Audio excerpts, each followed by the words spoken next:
Okay, folks. Happy Sunday. Sunday, Sunday, Sunday. All right. Gonna move these guys out of here. We did lots of stuff yet. Not lots of stuff, but we did a fair amount of things off camera yesterday. And the reason why we did it off camera, and I probably shouldn't bring this up with there's no one being here yet. You guys will be here shortly. What is it? Just shy of 6? Yeah. Come on, Sunday crew. So I had an interesting day. I figured I was going to be out most of the day at work. And I was correct. I was pleasantly unsurprised. But I didn't get home until about 3:30 or something like that. And I had evening plans. So I'm like, all right, I got a couple hours I need to hustle. So what can we do in a couple hours? That a lot of stuff has to happen so that we can have a very successful day today. And, we did the wash on the 2-pounder. The 2-pounder is washed so we can finish the 2-pounders along with wait a second. Did I spray them yesterday? Yeah, I sprayed them yesterday and then gave them a wash during that 2-hour time period. So after I sprayed them, you got to wait for them to dry a little bit before you put the wash. The wash is kind of, I don't know that it's a little abrasive, but if you put it on too soon after you paint the paint, it tends to want to wipe the paint off. We're painting really, really, really thin. So we did that. So the 2-pounder is ready to go to finish, to go into the final stages.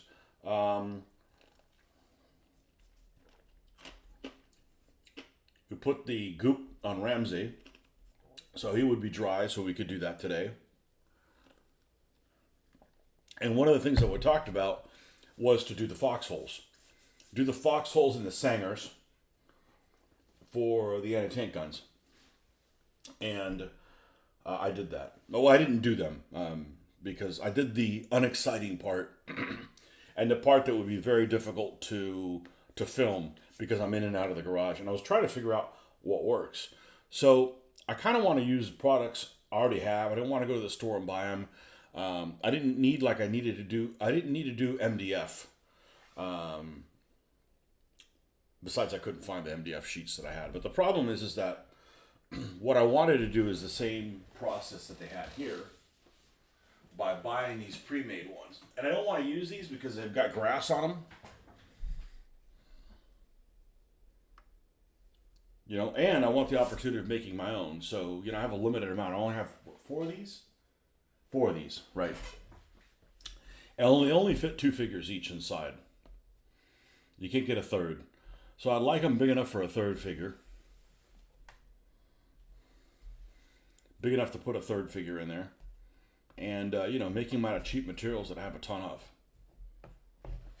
So, MDF would be my first choice. However, that's how I want to do it. I wanted to make them like donuts. And the reason I want to make them like donuts is a couple of reasons. If you put a fake bottom on it, and it's all one piece, how a lot of people probably would be tempted to do it. The problem that you have is the base is going to have some kind of a thickness. And whatever thickness that is, the figure, when you put it on top of it, is going to be that much taller. Which means you need to make the sides even taller to give the impression that, you're looking over the foxhole like this, basically your chest down.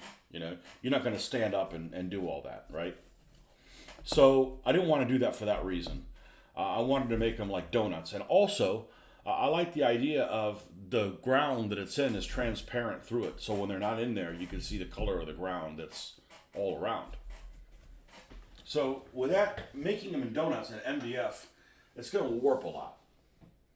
So I was looking around and said, what do I have already without having to buy commercial material? I'm not opposed to buying stuff, but why not use the stuff that I've gotten, right? If I don't use the stuff that I got, then why did I even get it? And an item that my wife is always getting on to me about, not always, sounds like she's a nag or something, is hotel cards. Okay, you go to a hotel, and I notoriously leave one of these in my pocket, your hotel keys. I love this material because, you can either keep this and drive the price of hotels up for the rest of you guys, or have to buy this in sheets. So I have a lot of these. And when I mean I have a lot of these, I probably have close to 30 of them. Okay? And we don't stay in hotels that often, but, after over 10 years or 15 years, yeah. So that's the part they did off camera. And I'm glad I did because it wasn't that difficult. So the first thing I was like, okay, let's take a card and let's cut it with my cheap cutters, right? Not the Tamiya cutters, but the ones that are, I use to cut wire. And that didn't work out real well. It was a pain in the... It took a lot more effort than it should have. And then I still had to clean it up with the X-Acto knife, right? But that took a lot more effort than it did. And so I'm like, well, I got to do something that's I'm not going to be exhausted just cutting these things out. Hey, Marcus. So what I did was I went out and got the Dremel tool out. And I used a bit that was pretty... It was the one that was already on there. I'm lazy when it comes to drill bits. Like, there's a drill bit already on here. I'm not going to look for the other ones. Let's use that one. And it worked, but it was extremely abrasive. It was almost like a wood drilling one. And then I switched to one that it almost looked like almost like a sanding bit, and that one worked great the second time around. So we've got a couple of Sangars. Okay, and this material is flexible, but it's plastic, so it's not going to want to absorb any of the materials. And I rounded off the corners. As you can see, this is a hotel card. Okay, and nope, not a bunker, a Sanger. I don't even know if that's the correct terminology. I just remember advanced squad leader. It's a Sanger out there in. And the foxholes as well. So I got 4 of them. And these will all hold 3 people. So this would have been a pain to film because I was in and out, trying to figure out how to do stuff. Mounting card for bunk. I used to use air drying clay and a mounting card for bunkers. We don't have time for that, okay? That's going to take too long. I don't want to use things that I'm not going to be able to fool with. Take it to the next step this morning, okay? We need to make progress. Because the girls are coming today. And I've gotten, nothing done. But, so we're going to set these figures aside. Now, keep in mind, I don't know what I'm doing. I've never done this before. I have lots of materials to build up these sides. So I want to build up these sides and then put goop on them. And then rocks on them, okay? But I want to use stuff I already have. So the first thing I already have that probably be able, and I don't know if this is going to work, and it may not, but if I don't try it, we're going to grab one of these Sangars. And did I bring that in? Yes. Okay. My first reaction is to use this.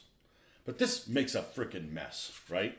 This is just messy. And as you can see, I use it to poke holes in it to put my things when I'm in the garage. It's my airbrush holding station thingy. Okay? So, and I don't have any more of this stuff because, of course, I pitched it all. Because you have to clean your area. Otherwise, you're like a pack rat garage mess type person. So my garage is pretty neat. So I don't have any more right now. What I do have is pool noodles. Okay, so I'm probably going to cut pool noodles in pieces and then glue them on here. And what glue am I going to use? Because I want to keep going. And again, I don't know if this is going to work.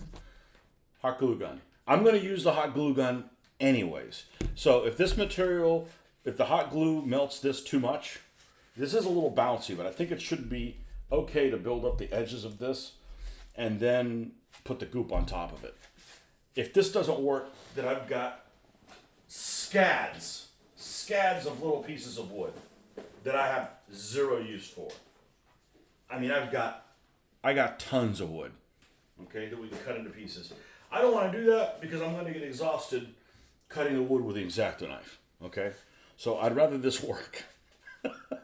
But you never know. But that's what I'm going to use because I just didn't feel like I needed to go to the store and buy more shit.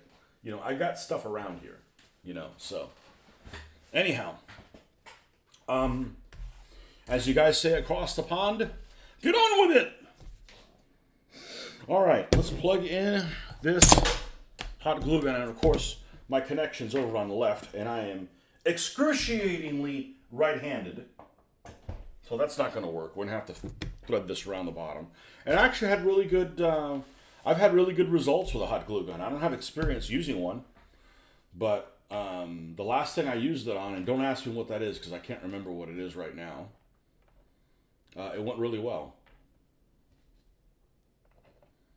So we're going to put these figures off to the side because I want to goop this up because it's going to take a little bit of time to dry, you know. You now have resin commercially available terrain. Need a good selection as fortification discovery is random and nuts. I can't think if that's the nuts that is that the Bucks the nuts rules that were made by Buck Surdu, or is that something else I'm getting mixed up with? The one I looked at, somebody suggested to me, even before you suggested to me, Jeffrey, and it has no dice. So I'm vehemently against a game system with no dice. It could be the best thing in the world. Oh, there's no dice? Fuck you, I'm not playing it. I'm a dice guy. Sorry. You know?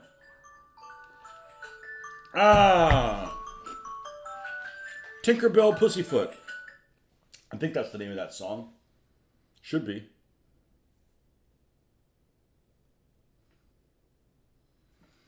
Okay. Tinkerbell Pussyfoot, the movie.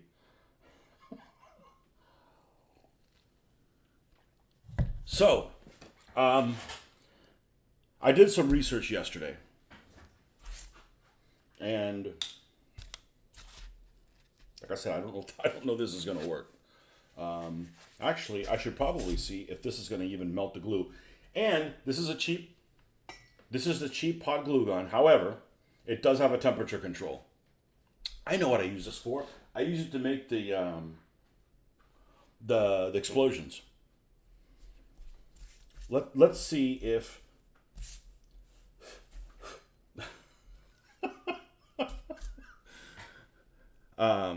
let's see if this hot glue gun even works. Oh, I see some of it coming out already.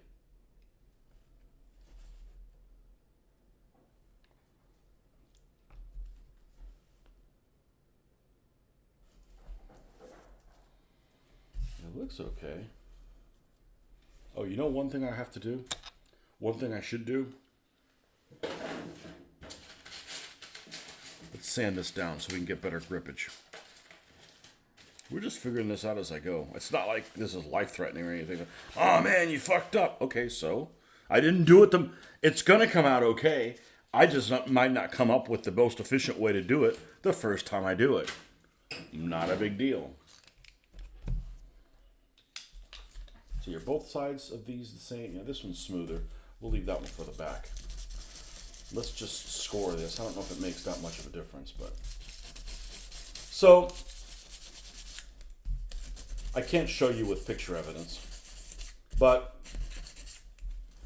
I've been working on trying to peel back the layers of the markings of the British tanks at Crusader, Operation Crusader, and the units and stuff. And there's a fair amount of information on there. I'm going to make a document about it, maybe one day. But I want to have the right markings on my tanks. The Africa Corps presents a different problem.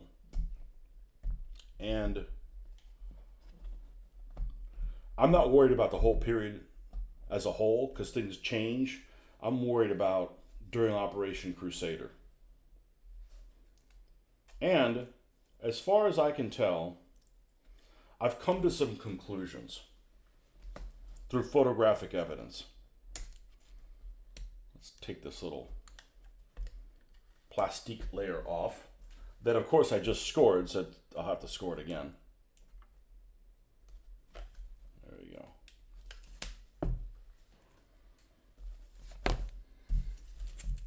And I'm not talking about company numbers and stuff like that. I'm talking about what did they use. Because I see these tanks that have these numbers that are over the side of the turret. You know, over all of the side doors or the vision hatches. We're talking Panzer IIIs, Panzer IVs, Panzer IIs really, but Panzer IIIs for the most part.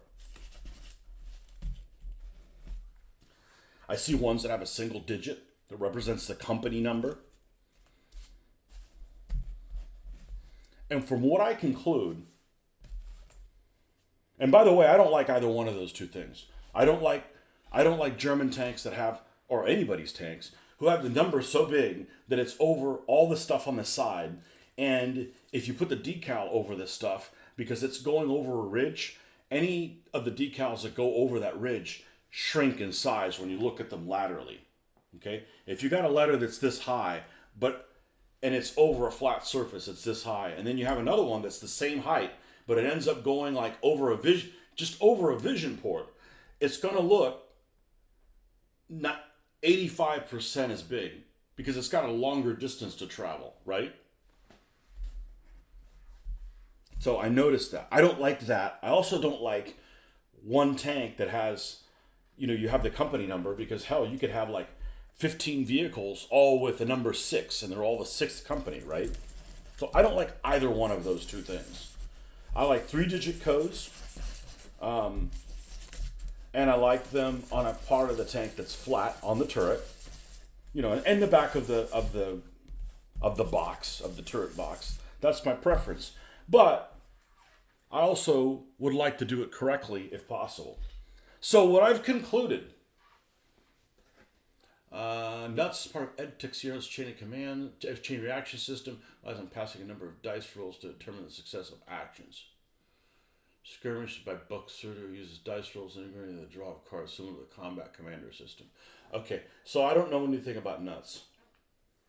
It's the skirmish one, is Bucksurter's. Yeah, I watched a play of Bucksurter's and it looks interesting, but you're just going to lose me with doing card rolls. Because the problem is, I'm not against using cards, but cards involve card shuffling. I'd rather go to work unpaid than shuffle cards.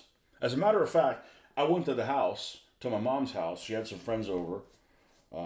That have actually been here a whole month, and I've only seen them one time because they got sick. They decided to come to this country and get sick. They got a cold or something. I don't want to get cold. And they wanted me to play cards. I'll play cards, but I'm not shuffling. That's my rules. Tony doesn't shuffle.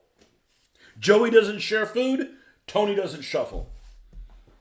It's for your own good that I don't shuffle. I do a shitty job. I've even watched several videos how to do it. Can't do it. Mitch can't paint, I can't shuffle cards. Actually, I don't know if Mitch can shuffle cards either. But the conclusion I've come to is, so far, there's still more deep digging to do. 21st Panzer Division and 15th Panzer Division are the two main tank units of the Afrika Korps at that time period. 15th Panzer Division, as far as I can tell, has a single number on the side of their turret, every one of them. And then there's some parts on it that would be, let me grab Panzer III.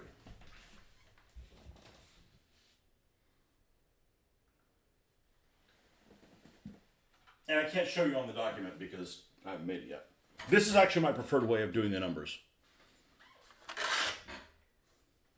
You got a big number on the back, or same size number on the back of the turret. And then you've got it on the side in a place where it's not going over anything. It could be in front of this. I mean, I'd like the numbers to be bigger, but those bloody Germans just put shit everywhere, So I would either rather it be in front of this vision port or below it like it is there. That's my preferred way of doing a Panzer III or 4.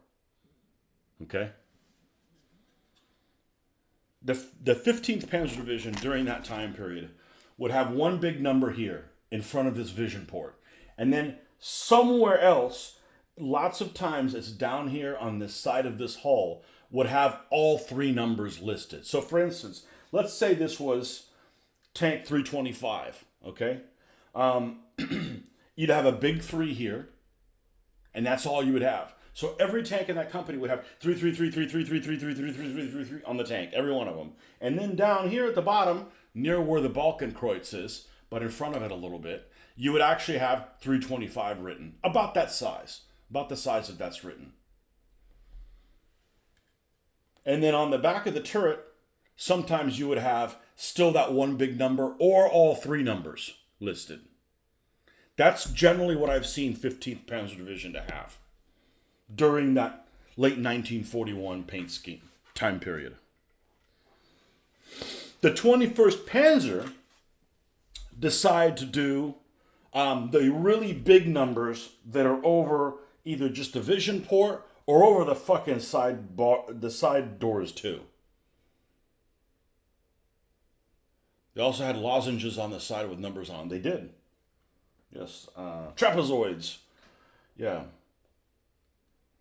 If you have a sore throat, make sure you have a lozenge, not a trapezoid. So 21st Panzer Division tends to have the big numbers up here. So to be honest with you, as always, I'm always honest with you guys. I just have a fetish for saying that for some reason. I prefer neither one of those two. So it's like a bad choice for me. Yeah, see, here's the problem with putting the three numbers across the face. That 3 is smaller.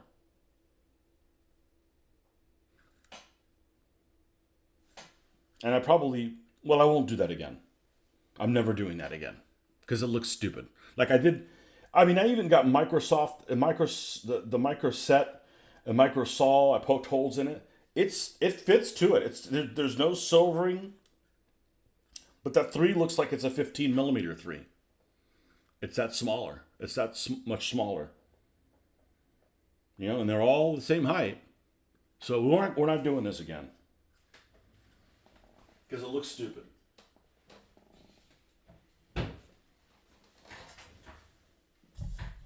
So, if I had to put the numbers over stuff, I'd probably hand paint them.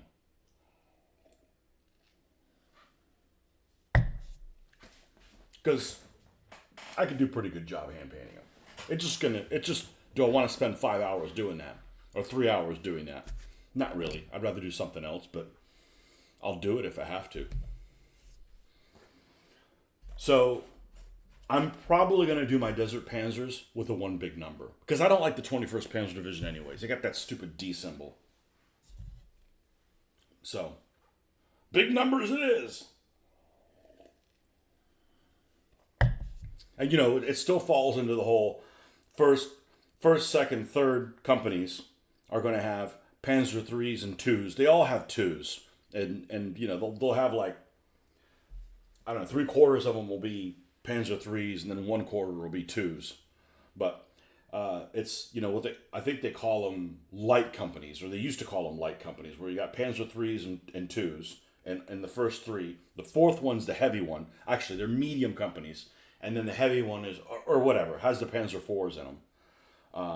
It's usually the 4th and the 8th. So the ones labeled 4 or 8 will have Panzer 4s in them. And then 1, 2, 3 will have Panzer 3s, and 5, 6, 7 will also have Panzer 3s.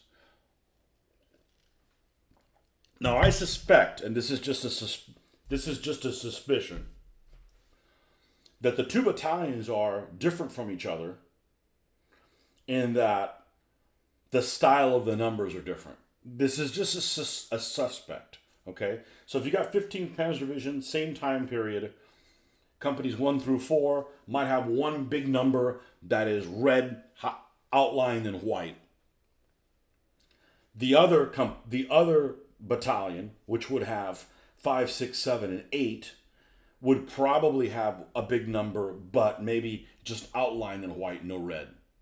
I suspect that's the case, to tell them between each other. I could be wrong, but it merits a little bit more of a deep dive.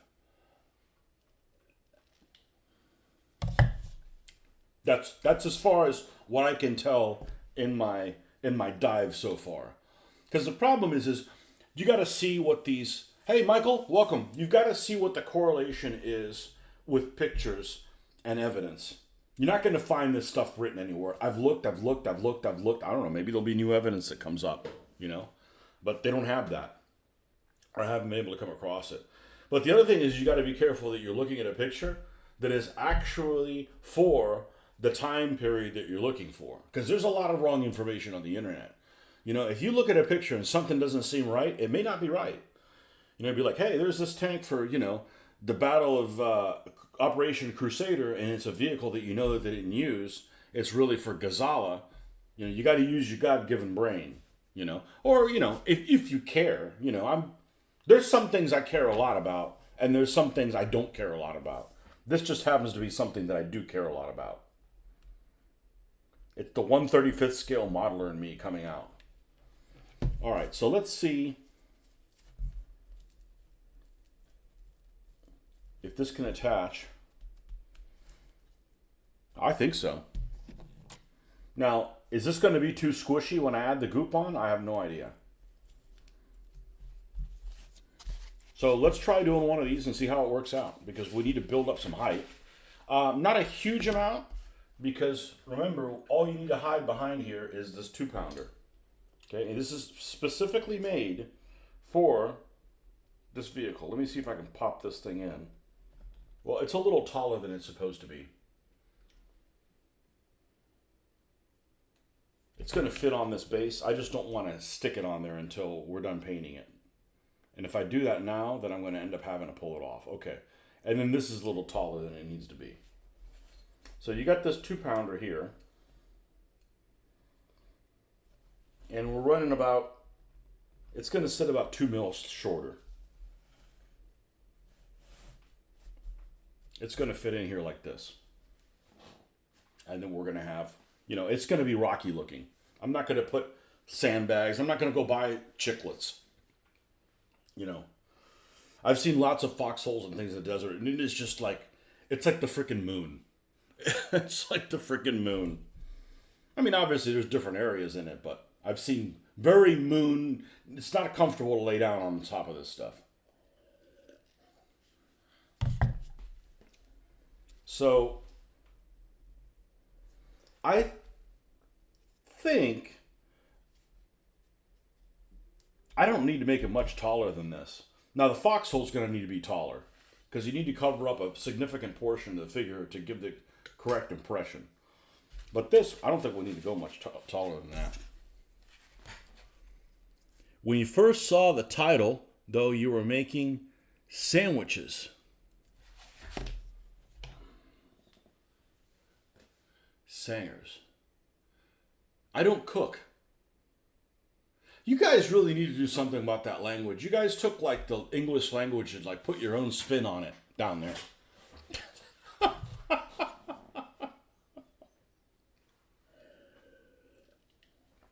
Stop being such a munt.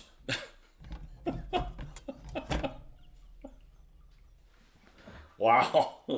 Sangars. Making sandwiches. No, I'm not going to do any. I'm pretty sure I'm never going to do any cooking videos or assembly. So let's just cut this. Yeah, I've got this. I have a failed pool noodle. This is, my wife bought these because she wanted, we have a hammock and we have a back porch, and she wanted to hang the hammock between the back porch. She's done that, but used a couple of towels to put between the strap and the pillar to not scuff up the pillar. And, she wanted to just use a towel, so she bought a pool noodle to see if it worked, and it didn't. So I've got these unuseful pool noodles here. You know what? I hope this material works really well, because this is super easy to work with. Now I want this a little bit shorter, so that I got some space on the edge. I'm going to put a break here so we can follow the contour a little bit better. Yeah.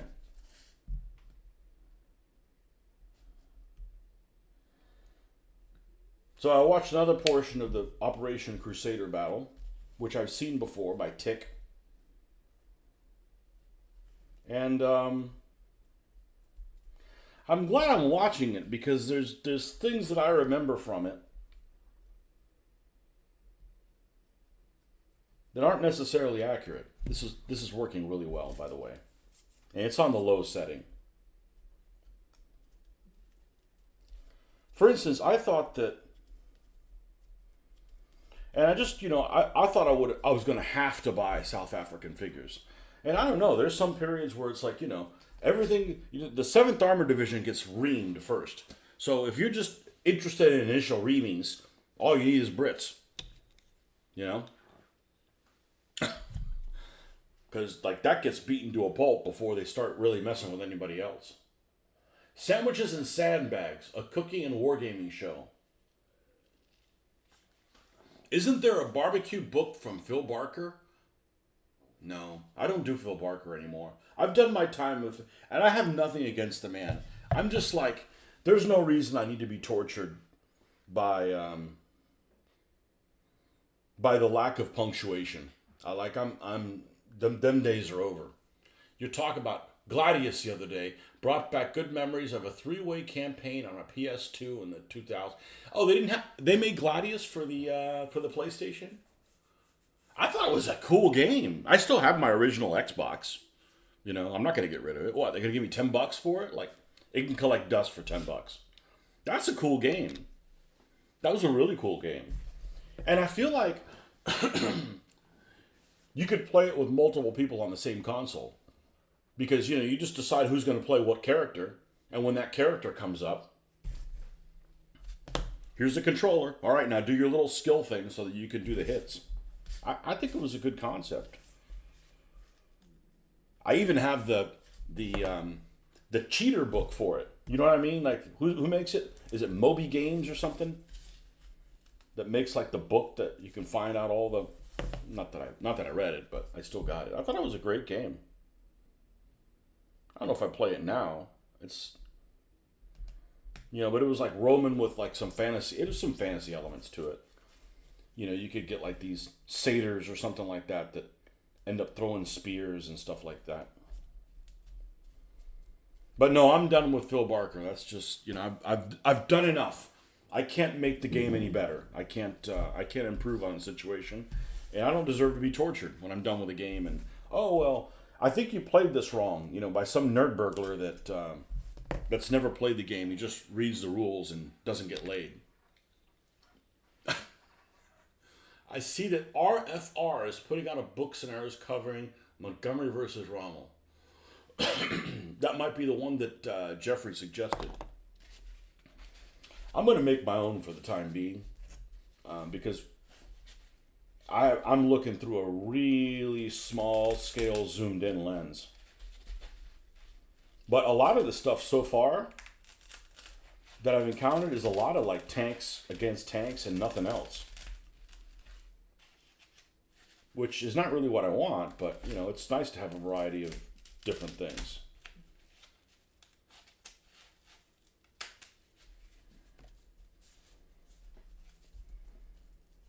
Okay, might as well use materials you have. Otherwise, what do I use this for? Nothing. It just sits here.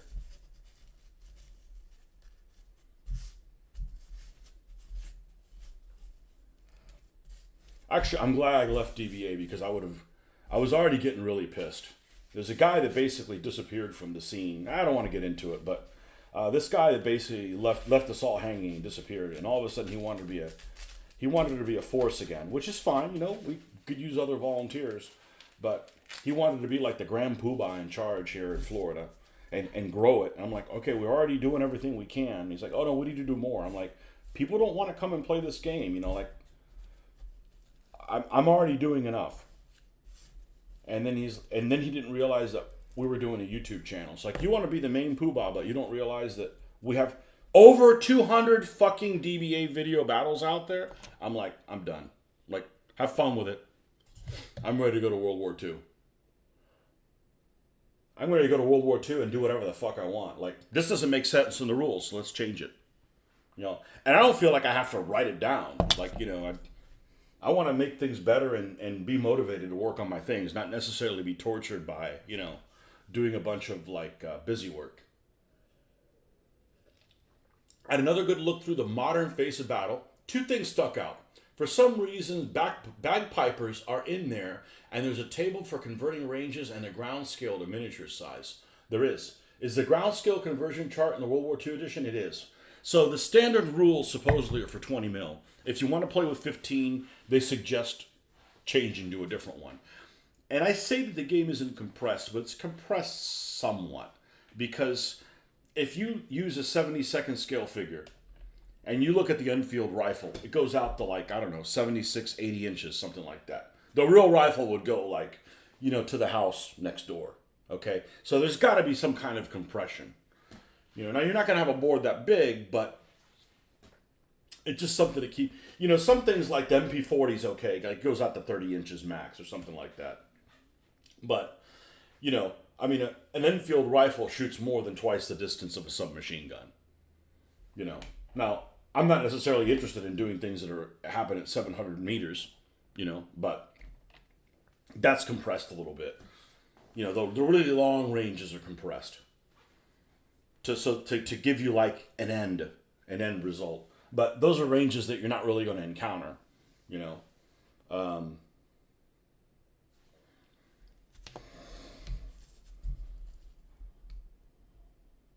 I don't know what's in the face of modern battle. I'm hesitant to get it because I already have this one, and I already have the counters for this one, and I don't want to do modern stuff. You don't either, but I mean, I understand why you have to get it because for whatever reason, the guy who published it did not put this one back into production, and you still don't. You still wouldn't have the weapons data. Not that that really scares me, because like there's no Italians in it, and I'm going to play with Italians, and I'll make up my own data. I mean, it's not difficult to do with all the information that's out there, especially if the game basically takes part at point blank ranges. So like there's penetration data on weapons at point blank range for everybody. It's the stuff that you get, you know, longer that you run into issues with. Okay, so we've got a single layer on this.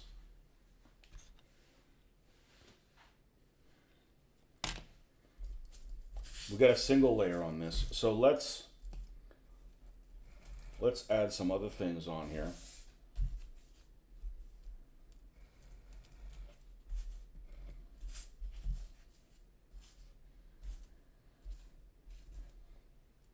Yeah, I'm perfectly fine never playing with my ancients and medieval figures again. I'm not going to get rid of them, but it's not a priority.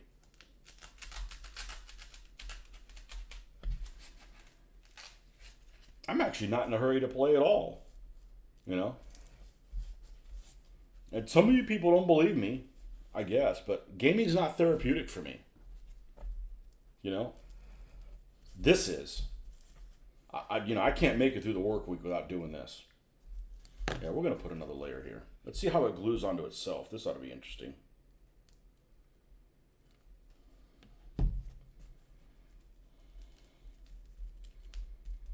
Ooh, it does meltify a little bit, which I suspected.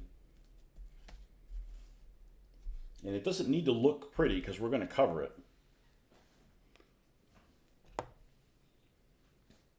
Yeah. Ranges in games about the 20th century kind of feel redundant if you're playing 20 millimeter. Should be range, yes. Well, that's what's that game that I had for modern stuff? Then they discontinued it. Force on Force. Force on Force shoots. You can shoot across the board, which I agree with, but a pistol should not have the same range as a rifle, regardless. I mean, maybe, you know, so. But Force on Force has other issues.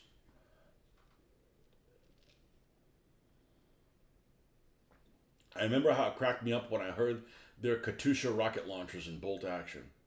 Yeah, bolt action is just. I looked into the armor. The armor is like really like. There's a couple things that define whether or not I want to play something if you're talking about a Second World War game. The number one thing is how grenades are handled. How far do they go, respective to the size of the figure? How you determine where they land, and so forth, tells me a lot about how I even want to deal with a system. That and the activation of units. If it's like, you know, move anybody you want, I'm not interested. I don't want to. That's not going to provide a narrative that I'm interested in discovering. There's nothing to discover. You know, when you have a initiative system like HeroClix, right? HeroClix has some good things going for it.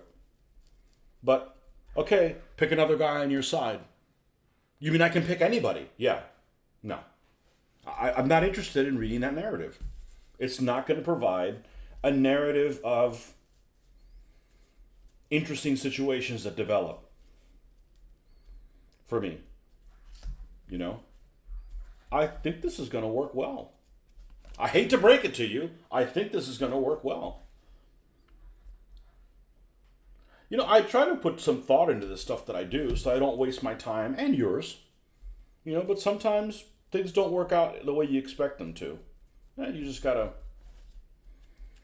Which I'm prepared for. I'm just not prepared for not being able to fix my own problems, which really hasn't been an issue.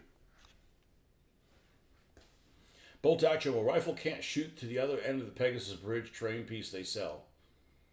No, I mean, that's for Warhammer folks, man. I want to learn more about the Second World War than I already know by playing the game. If I'm not learning anything, or if I know that this happens and in the game it's telling me wrong stuff, I don't want to play that game. You know? And I don't know. Call me elitist. I've been called worse.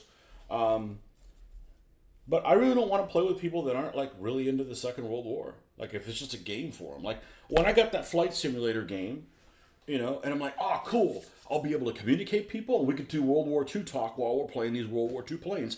Those fucking nerds don't know any. It might as well be Halo for them. Like, I don't want to interact with people like that. You know?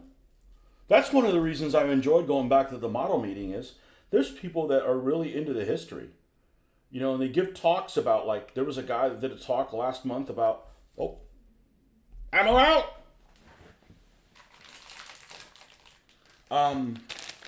About the P-39 for like a half an hour with slides. I thought it was fascinating.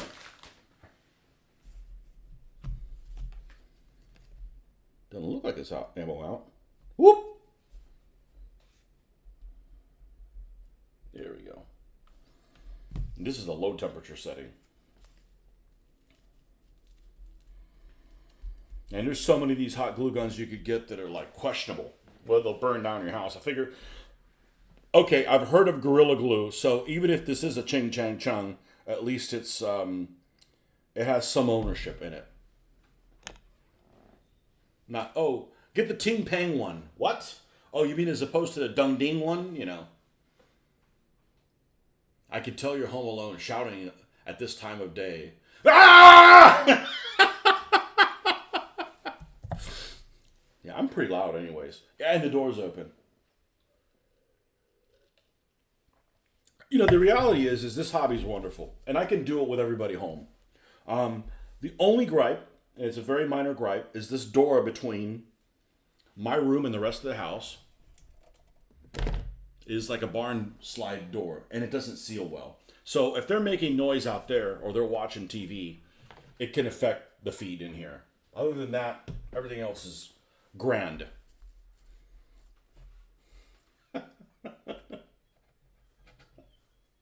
Shouting like a Muppet.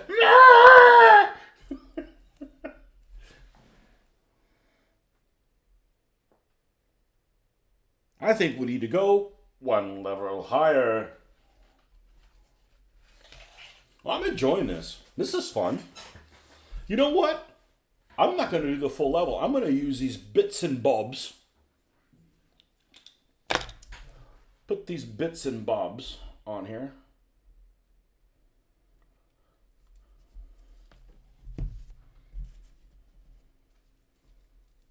So here's a question for you. If I end up going to Europe in January, is there a chance that I speak better English than people in London?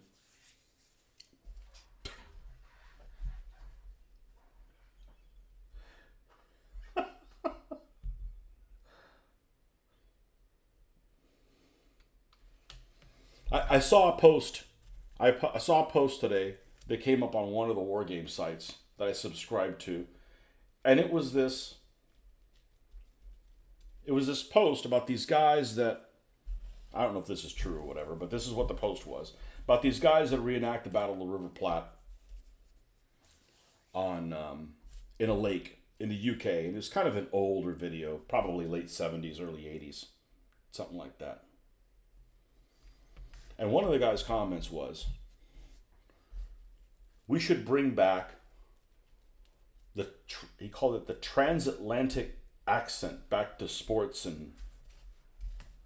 Oh, fuck yeah, this is coming out well.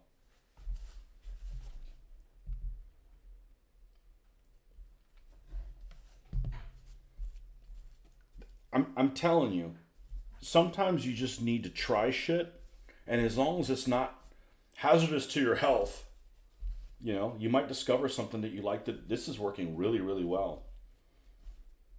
And this low temperature hot glue is what you want to use, because otherwise you'll burn your fingers by accident. Actually, I got this thing. It has two temperatures. I've never turned the super heavy one. Like I don't need to do that. But if I build this with Elmer's, or PVA, what you lads call, um, it's going to take a long time for it to glue. Now, the only bad part about this is kind of smushy, which means,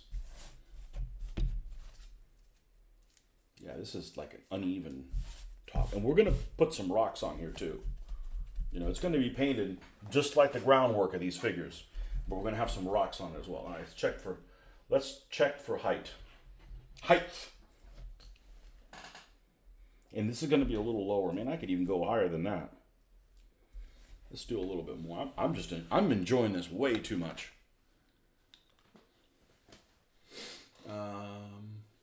Looks pretty good. What kind of English? I mean, I worked in London. I believe I could speak quite well, but I need somebody to translate Scottish English into English for me. Yeah, I need subtitles. Be back in a bit. No cooking this morning, but I need to walk the dog. Man, you got all kinds of problems at your house. Meanwhile, I can do whatever I want here, even paint my underwear and without any clothes on. No. I'm not that kind of modeler. If you have an X-Acto knife fall somewhere, it doesn't need to.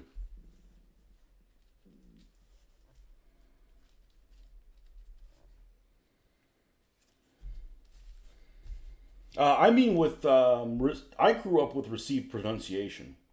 So if you speak received pronunciation, we're good. If you speak one of the border accents, I'm going to need a translator. Or you're going to have to pronounce all your letters. That's really what the problem is.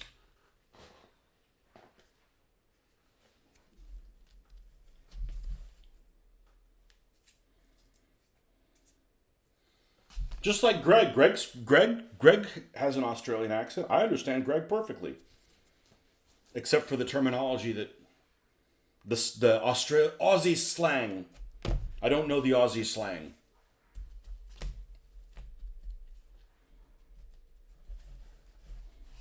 Okay, I think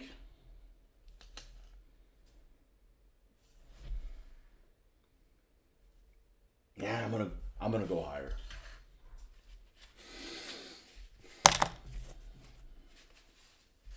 How's that song go? I want to go higher. No, we're not going to sing. We're not going to sing and we're not going to cook. And we're definitely not going to do either. I'll dance before I do those two. And they'll be drinking before there's dancing. Well, I feel great this morning because I had whiskey last night. If I would have had a beer, I would have felt like shit. Let's see if we can get a little bit more. And then what we're going to do is we're going to switch and we're going to do a foxhole and see if this method works. I got a lot of this pool noodle. A lot. I got like 6 pool noodles that we have no use for. We have no pool. See, just because you live in Florida doesn't mean you have a pool. That's a misconception. You know, because if you live in Australia, you don't have a pet wombat. Not everybody has one.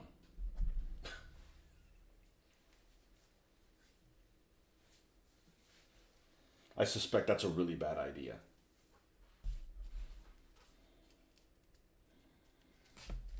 Okay.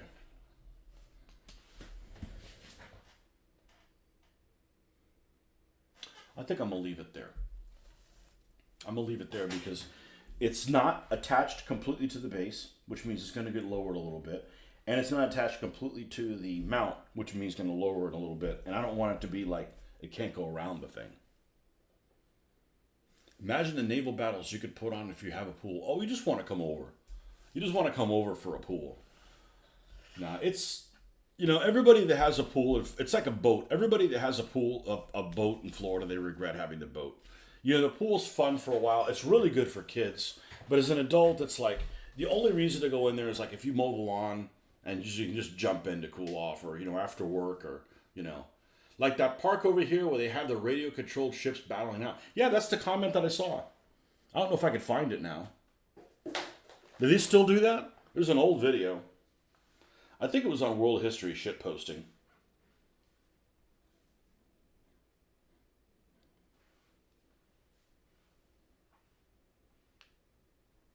Let's see if it's on World History shitposting. World History shitposting. The guy that made that comment is a guy that's always on World History shitposting. Yeah, here it is. Yeah, this video here. I was going to comment that the shape of the conning tower and the Graf Spee is incorrect. And also the deck color.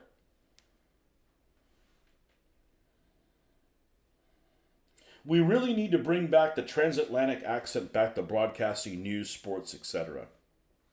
That's what it is. Somebody's comment. In the English case, it's received pronunciation, but yeah, class it up. The one guy's comment. Cross that fucking T. I love it. I love it. That's the spirit. That's actually a great battle to replay because it's really well balanced. I've played that battle many times, and it's always a nail biter. That's a really well balanced battle. Plus it up. They still do that. There was a video back in the day.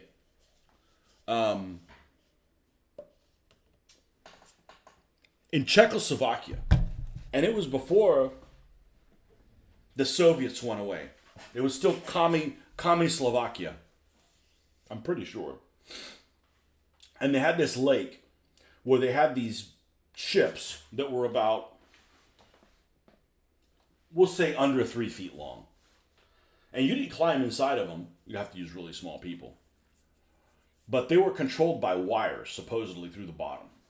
And they'd have BB guns. And they would fire BB guns at each other and sink them. And I'm like, that's horrible. I never came from this, and I've heard this story so many times. Oh yeah, we used to buy those Airfix tanks or whatever tanks or Revell, whatever they said they used to have as a kids, and put bottle rockets in them and blow them up. It would never occur to me to destroy a model that I spent time working on. That is just a horrible thought. It would never occur to me to do that. See, I'm not going to build this big model and then you're going to sink my model? Stupid Czech. You don't get to do that. All right, time to get my Coke habit going. Be right back.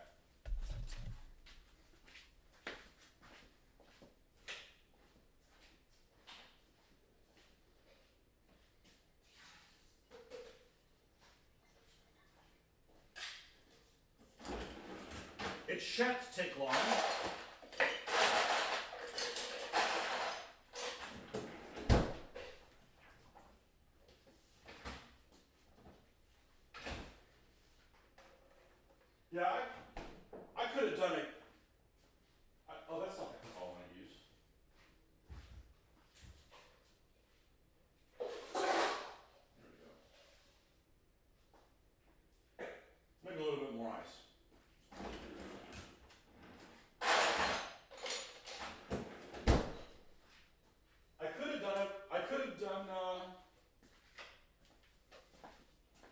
could have done a game on the table, but I don't want to make a mess.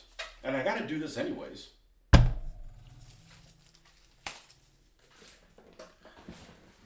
That just makes it exciting. No, that's no bueno. That's not good, man. So I got that Airfix Bofors gun and tractor. Comes with a decal for the roundel on the top. I have a feeling I'm going to save that decal for some Shermans. And use it on some British Shermans. Because I hate the white star on Allied vehicles. It's not American. It's just retarded. It's almost like it downplays their significance. Like, so here is the roundel. Does this match up okay on the deck of the back deck of a Sherman, or is it too big? If it's too big, then I guess I'll use it for this vehicle. Let me get a Sherman. You know, for Italy, because I didn't use it in Northwest Europe. Yep, I'm gonna save it. I don't know if 54 is the correct markings for this vehicle. We'll make sure before we do that. Cute little thing.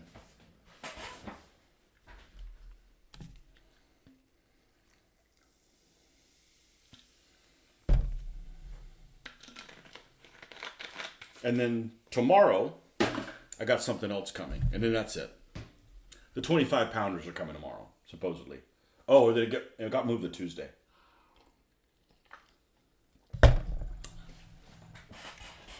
Yeah, so we can have some 25 pounders knocking at some Panzers on open sights.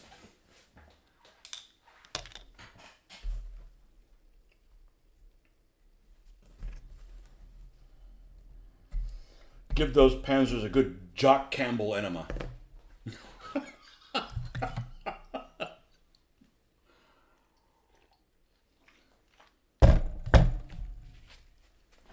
All right. What to do? All right, so this is thinner. And this is a lot better than cut. I would have been exhausted already cutting all the wood. And go through the blades too. Let's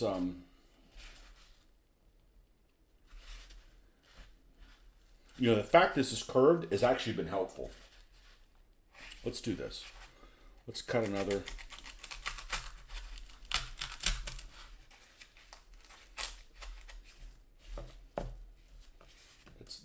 Let's get a lad up here.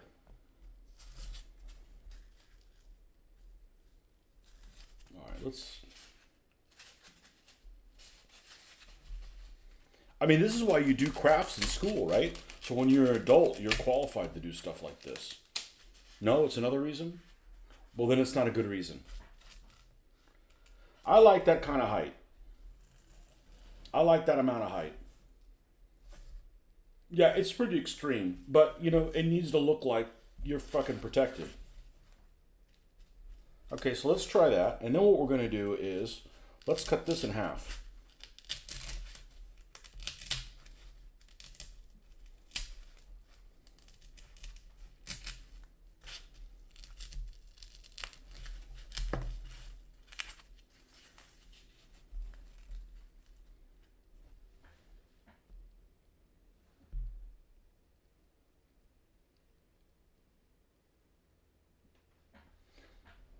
I think so, and then I can tinker with the shape of this once it's on here.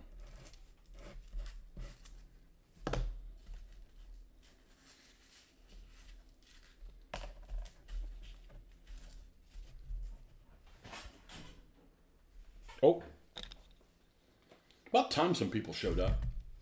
I'm always have like 2 or 3 people that are just lurking, and I'm wondering, like, are they people that used to subscribe and don't anymore and they just don't want to subscribe, or is it people that I pissed off? Oh well.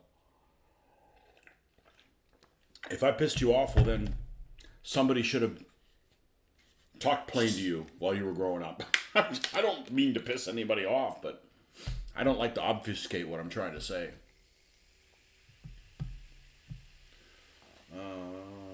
I remember seeing a naval battle on the pond in Scarborough, 1978. Ben's out. Marcus is out for a walk. I needed to say something to Marcus about that Crusader thing. Yeah, what's this thing? There's one of the commanders in Operation Crusader. I forget which one of the units he's in. His name is spelled Scott-Cockburn, and he's pronounced Coburn. Well, then change his name to Coburn. But Cockburn is Cockburn. I know it's a Scottish name, but I gotta make things so difficult. So I'm planning to play old school World War II games. You have your more recent recommendations. I'm playing Lurker Should Be Named Mitch Toes. Yes. That's the spirit. Old school. So the set of rules that I had, let me give you a little bit of history. I used to have the person that I call my original Mitch. Okay? However, I didn't really get to play with him a whole lot because he was in the military. And he's a guy that I've known since I was 15 years old. And his name's Jeff. Or as we call him, Franzi. That's his last name is, Franz. I grew up with him, played with him. He's kind of like Mitch in that he has a really good attitude to play games with. And I've been blessed that that's the people I gravitate towards. People that are like, we like the same kind of stuff. We're not like, I only want to play with the super elite SS Panzers. I'm not playing with the scum stuff. No, everybody I've played with that I've hit it off really well have the same attitude. Like, you got to play with everything, right? Really good attitude to play things with. And I grew up playing ship stuff with him. And we would take trips down. He lived here locally. And we took trips down to Tampa back in the early 90s to go to the hobby store that had ships and stuff. And I saw these 20 millimeter figures by Dave Alsop and just fell in love. And I'm like, hey, I want to do this skirmish stuff. He's like, let's do it. So we started creating our own set of rules for our own use. I don't have these grand ideas of making money. Yeah, making money is what I did yesterday working on a freaking Saturday, okay? I'm not going to do what I love for money. Because when you do things for money, you end up having to do things that you don't enjoy doing. And I don't want to mix things that I love and turning into something I don't enjoy doing. So I'm fine doing it for free, or doing it along with you guys and maybe motivating you guys to go and paint whatever stuff that is that you're doing. You don't even have to do World War II stuff. We're just camaraderie, right? And he would come over in the early 90s.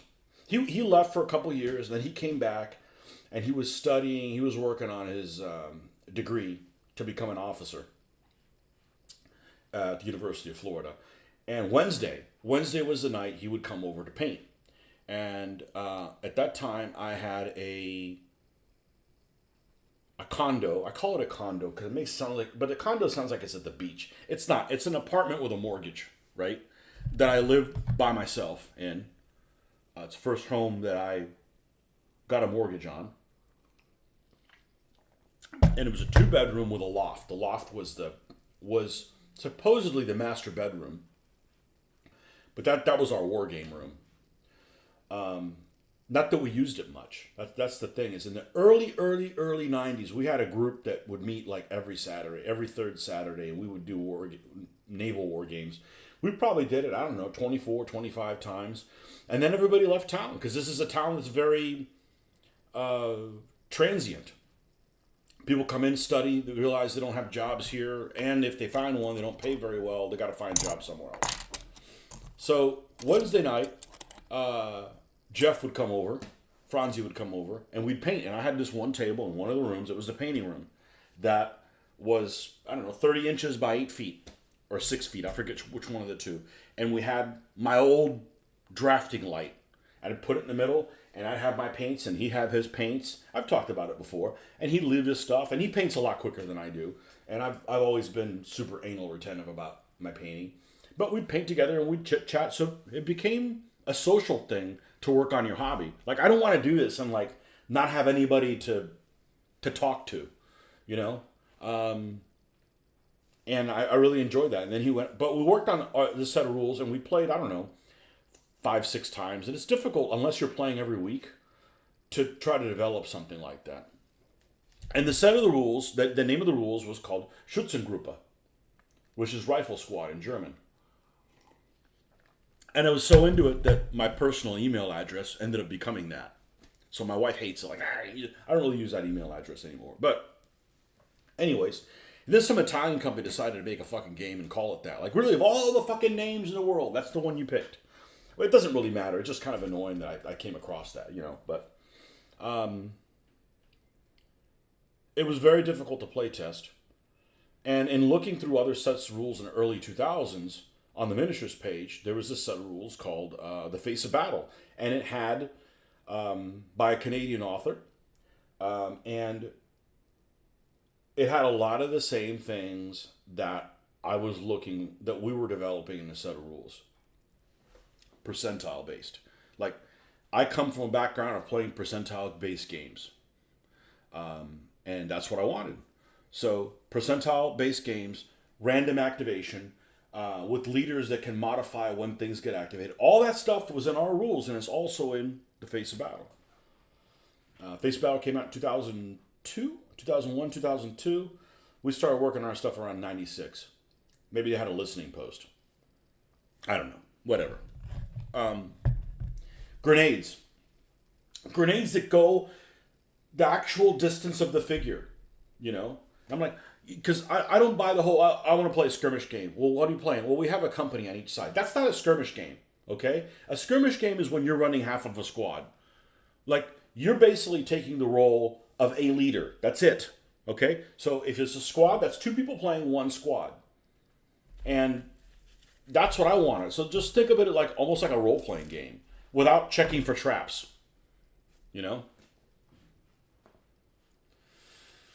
Yeah, you know you're a professional when you hate doing the stuff you're good at.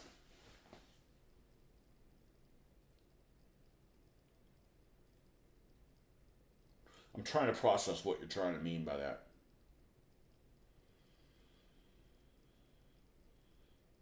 Anyhow, I don't know what that means. Maybe just I haven't had enough coffee.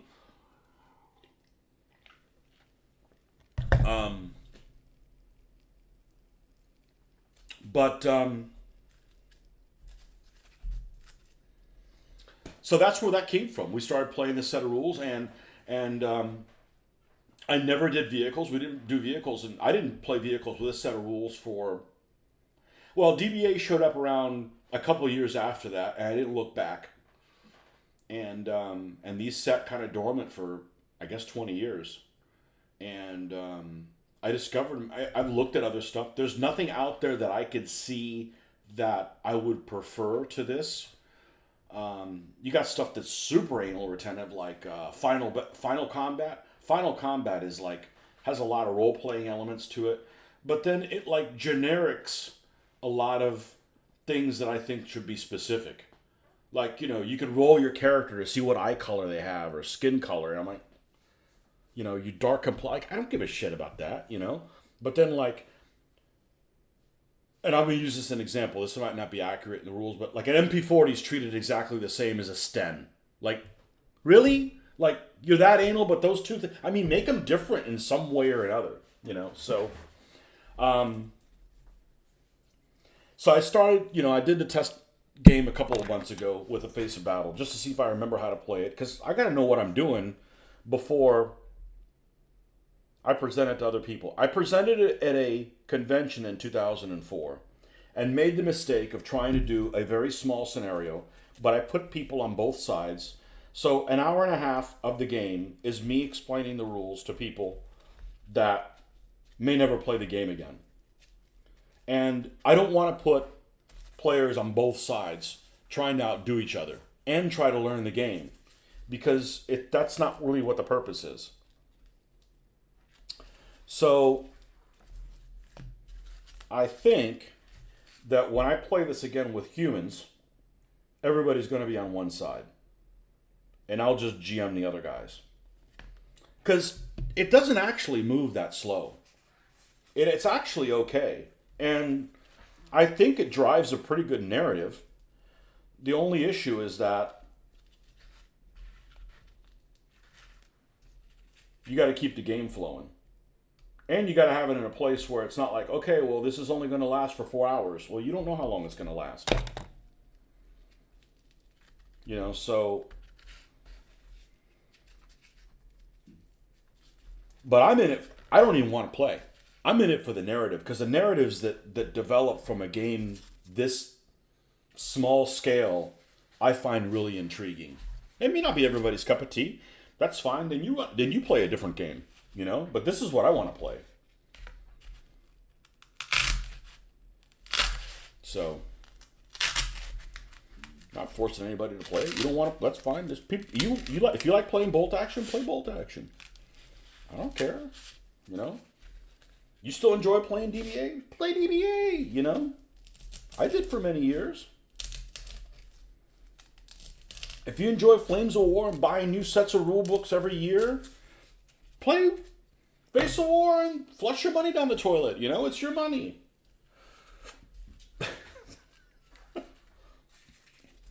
If you enjoy playing Rapid Fire and making this vehicle a Class A gun, not actually acting like a real weapon, and that's what you like, then do that, you know? I can't play a game that vaguey and get excited about painting these figures. So, yes, I could play Rapid Fire, and then I'm like, I'm not creating anything for it. I'll show up whenever we come to play. I'm not going to buy the rule book or learn the rules. I'll play video games, and I'll show up to your game. If you want me to create stuff, then I have to salivate over how this guy is different than this guy. If they're all the same and generic, and you just pick a guy and two guys, then why am I putting all this effort into, you know, turret numbers and shit like that? And I get it. It's not important to a lot of people, but it's important to me. You know.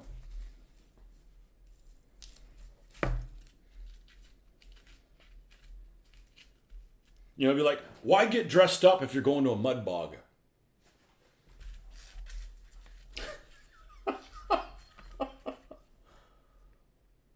You know, and I understand I'm the exception to the rule, but you know what? I don't like most gamers anyway, so what am I really missing out on? You guys probably don't like most gamers either. Gamers are weird. And I'm not talking about being nerdy. Everybody's nerdy to some degree or another. Oh, the jocks aren't. Yeah, they are. They know all those little stats about that one guy running around with a turkey under his arm. You know? Stop fooling yourself.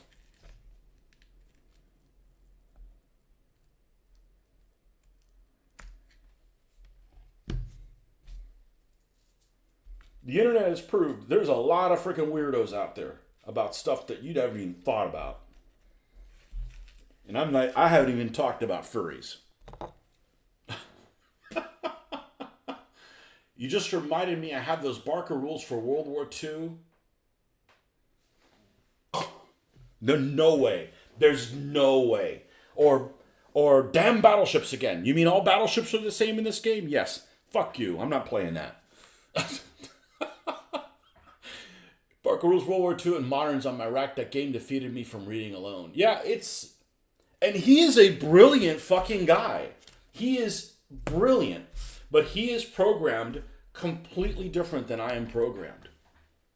DBA made me realize a lot of things. And that's just that.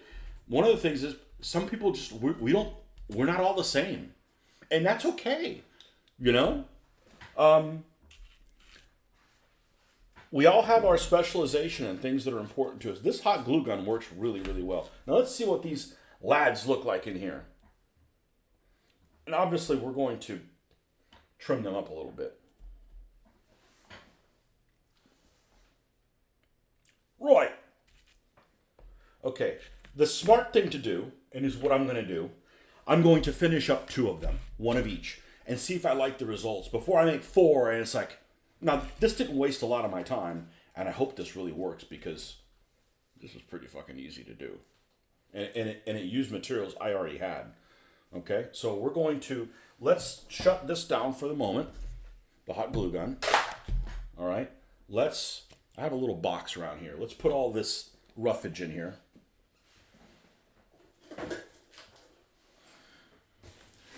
Phil Barker's a brilliant guy. And he came up with stuff that never in a million years I would have come up with. You know, this whole of, well, it's a 6-sided die simple and it's game and it's really simple. Well, it's not, because it's like, well, if this guy is, if it's on a Tuesday and there's a full moon, then he rolls a 6, then this means something different. Or, if he shit his pants and he hit him with a sword, then it would mean this. It's like, that would have never occurred to me. To me, it would be like, okay, we need to have a chart. I just never would have done if-then statements in a set of rules. And maybe one of the things that fascinated me for a while about DBA was because it had those if-then statements, because it becomes really difficult to see all the possibilities that the game could have. But it also makes it really difficult for new people to pick up, I just wouldn't have written the rules that way. I'm not programmed that way,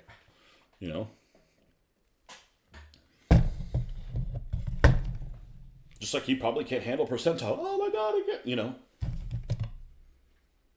Because it was designed for the... no, the opposite is... Now that's the opposite. It's simulation to a fault. Because it was designed for the Army, not gamers. But I did not know that when I bought it, it was still fascinating to read.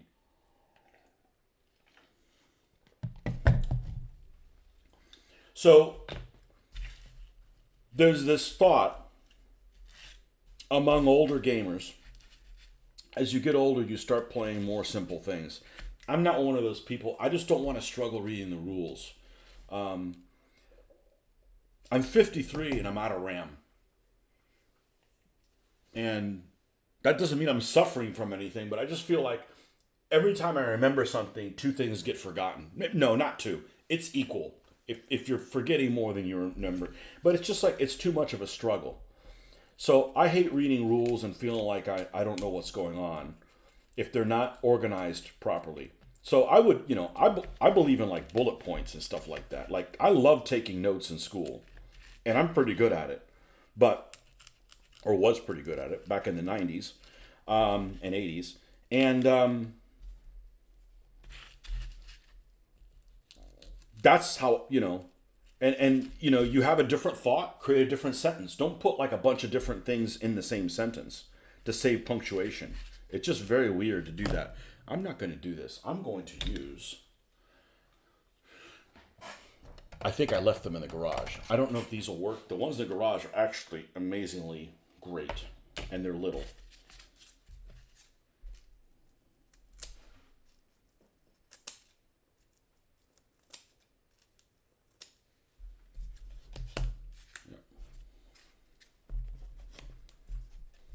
I hope I'm really happy with this because I got so much of these cards. And you know what I say? It's stupid to throw money at the problem. I'm not one of those people that's like, oh, new phone, gotta buy it. I'm not one of those folks. You need to be happy with what you have.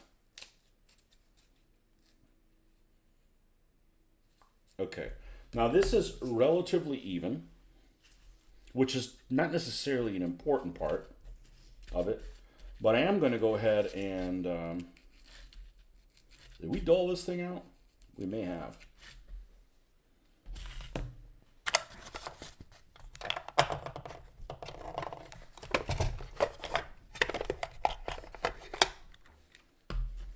But nobody in my group, they were like, oh, you'll come back to DBA. No, I fucking won't.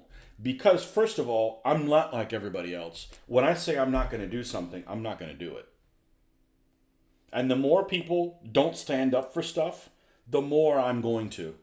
Just to be different. Just to show them. You can't say you're never going to do this. I just did. And I'm not going to do it. All you trial lawyers and politicians or whatever can say one thing and do something different. Oh yeah, it was dull. It was big time dull. I'm going to be the opposite of you guys. You know, when I say I'm not going to do something, I'm not going to fucking do it. You know, at the same thing, I don't poo-poo somebody for playing it. I had 18 great years of playing DBA, but it's not growing. I put on games, and people that have never played the game want to cause trouble and run. That's the problem I have with Facebook. It gives everybody a voice, and some people don't deserve it. And I'm not trying to disenfranchise anybody, but some people are out there are ignorant or are trying to lead people astray. And you put all this effort to try to get a better understanding of the rules and have a good time, and somebody comes out of the blue that's never played the game and wants to all of a sudden get people to go off a cliff. And it just bugs me. You know, and it is a very small percentage of the population, you know, but I'm like, I could do something better with my life.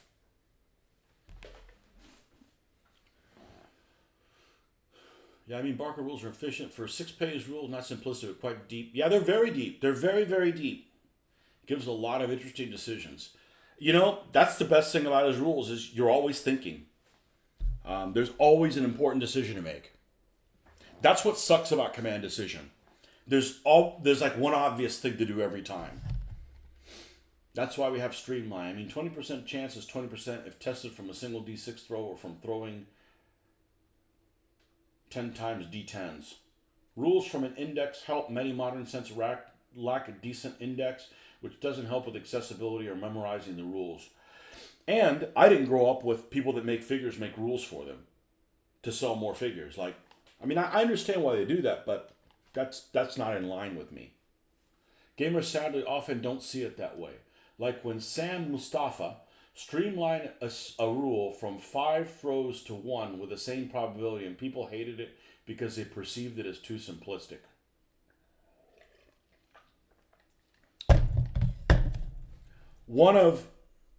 I've only played one of his rule sets twice, and I didn't dislike it.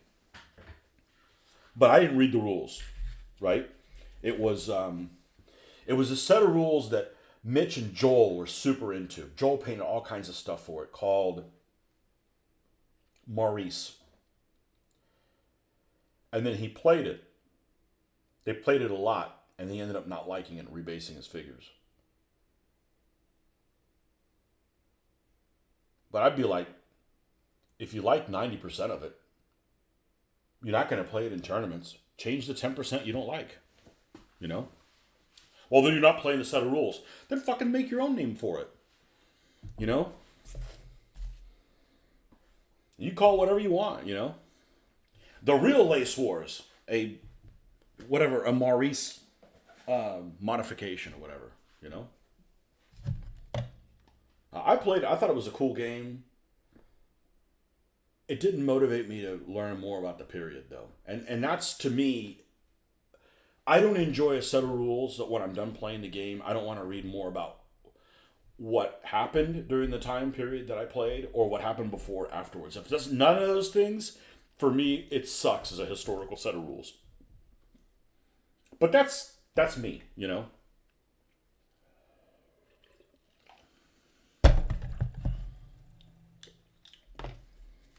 So I actually didn't mind Maurice. They love Command and Colors. Command and Colors is a great game. Not interested in reading about the period. I'm not going to play a Command and Colors game and go like, oh, I want to learn more about this battle. It's generic-y. It's a good game. It's a well-balanced game. It just doesn't motivate me to read about them. I'm not going to learn more about the period by playing those set of rules. You know? Even video games have mods. Yeah, I think mods are fine as long as your heart's in the right place. You know? I got lots of faults. I don't think that's one of them. Because I'm not like, oh, these guys always have to win. Well, no. I mean, look at the facts. And, you know, sometimes the facts change as new information becomes available. But even Phil Barker stuff, you know, with artillery would drive me nuts. You know, it was based on DBM first and then DBMM. There were some armies that didn't have artillery, but other guys did, and they did in the other set of rules. It was almost like, oh well, when you're a big boy and you learn how to play DBM or DBMM, you can get all the bells and whistles. I'm like, well, some of us never want to paint that many figures of one flavor, you know. I mean, why paint 50 stands of one army when I can build 3 different armies, you know? I always read the designer notes when present to see what the writer intended and how it's modeled. It helps to decide if the rules are for me or not.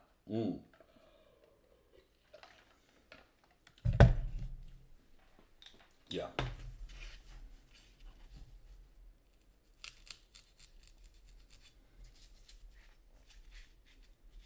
Yeah, and what you do, what if you charge for the rules, also tells you another thing, you know? A lot of people are just afraid of giving other people credit. I don't know what the problem is. Like, if I see something on the internet that I really like, I like to tell that person, hey, this is a really good job or whatever. I don't need to suck his dick. I'm just saying, just be honest with you. Like, you know? And too many people are like, I can't say anything good about somebody else because it makes me less of a man. What kind of a father figure did you have, man?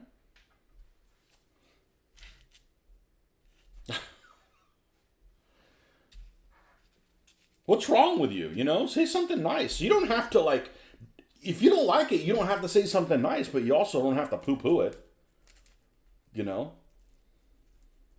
Like, I'll see one of these modeling sites, somebody's obviously a new guy and they decided to paint their panther and pens are gray. I'm like, I don't want to say anything to them because, you know, it's just going to discourage them. Now, if somebody's experienced, maybe, but, you know, like, hey, that Panther A's always had Zimmerant on them, you know, even though I have some Panther A's that don't, you know, you can make the decision like, you know what, I'm not going to do Zimmerant on it because that's way too much trouble.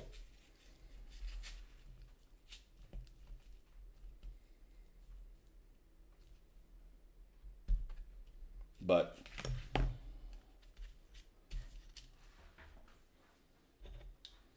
and it's all how you word stuff. You can basically tell somebody to go screw themselves. You just can't word it that way, you know?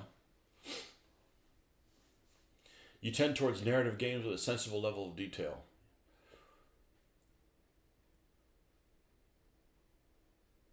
Yeah. Well, I don't mind if games move slow as long as the stuff you're doing is worth spending the time and it going slow on. And the I did not word that properly. Drink.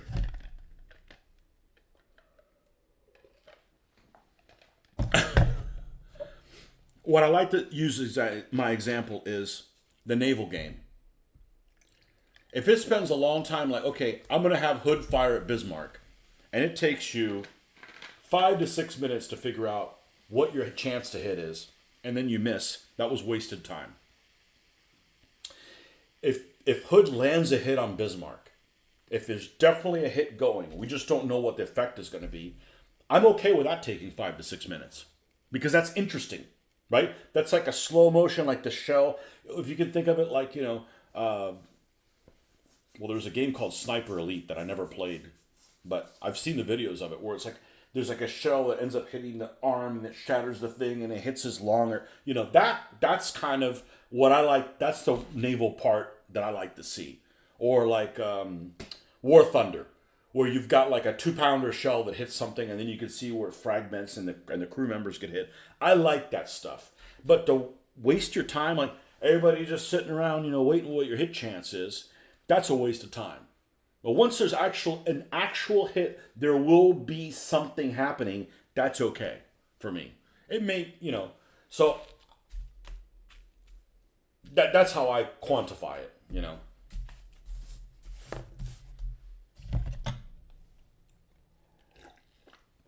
Okay, we said we were going to do something. Let's do it. Another use for Vallejo Diorama FX ground texture. So we're going to do these two. It's going to take a while to dry, unfortunately. And then we'll switch over to, we're going to do the basing on Ramsey. right? Because that's going to take a little while to dry. Yeah, I got to hop around, unfortunately. And I think then we'll get the little Airfix model, put it together.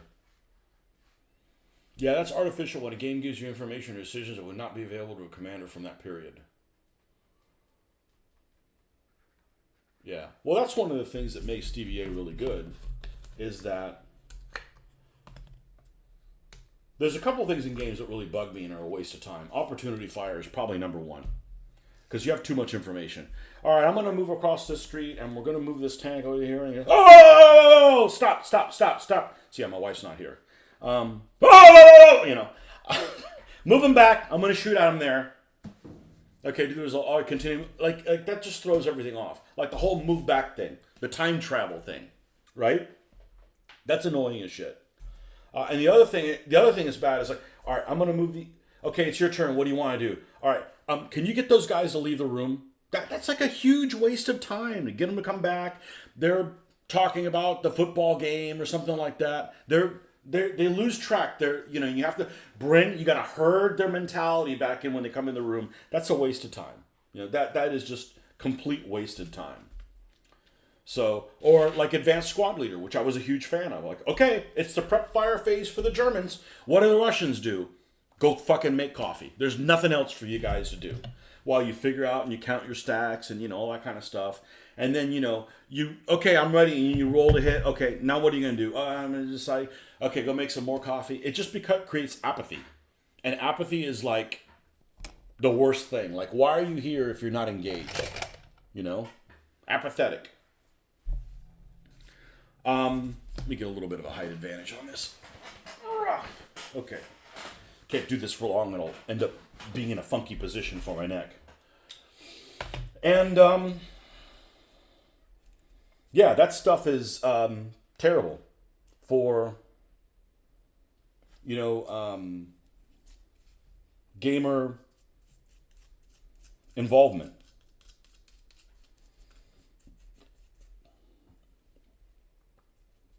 And I've played those games before. I played a game at a convention where, okay, you're going to be the guy that comes in on turn 4. Okay, so you're playing this big game, call it whatever you want it to be. Sword and Flame, whatever it is you want it to be. You have a force that's a flanking force that comes in on turn 4. Cool. I can't wait for turn 4 to get here. So the first thing they do is explain the rules to everybody. An hour goes by. Then everybody's learning how to move, asking questions, etc., etc. And by the time turn 4 rolls around, 4 hours have gone by. Turn 4 involves, hey, you got to make this die roll. But you know how die rolls are. You botch it. Everybody on your team is upset that you botched the one die roll you've gotten to do, even though they've played the whole way through the game. You've been sitting on the sidelines. They're pissed off. You're pissed off because 4 hours have gone by. You still don't play. That's a shit game. Okay? And there's so many games that are like that at a convention. And that just doesn't work. That doesn't work. You create apathy or resentment. Worse. I've been there.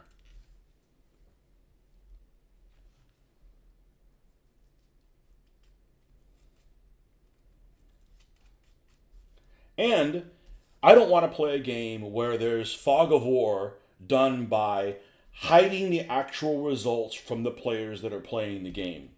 Because as cool as double-blind Advanced Squad Leader is, not everybody is seeing everything that's going on. So you're not seeing the whole picture. So you think the game is crap, and what's happening is you're botching a bunch of rolls and your guys aren't seeing them, but you as the player are being punished by not seeing those die rolls.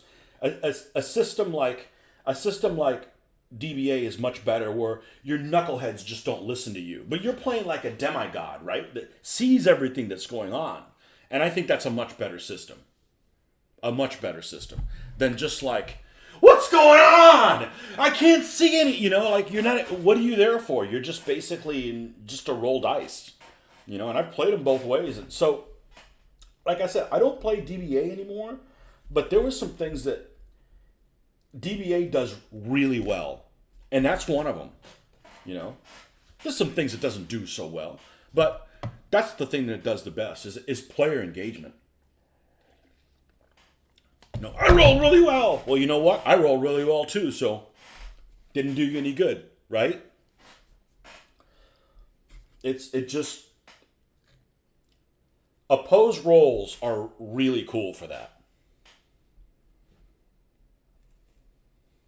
I don't know if that was by design, but that works really well. Speaking of works really well, I think this is going to work really well. This might take a while to dry. Hey, there's a downside to everything. But I really like this material, and it's going to match the bases.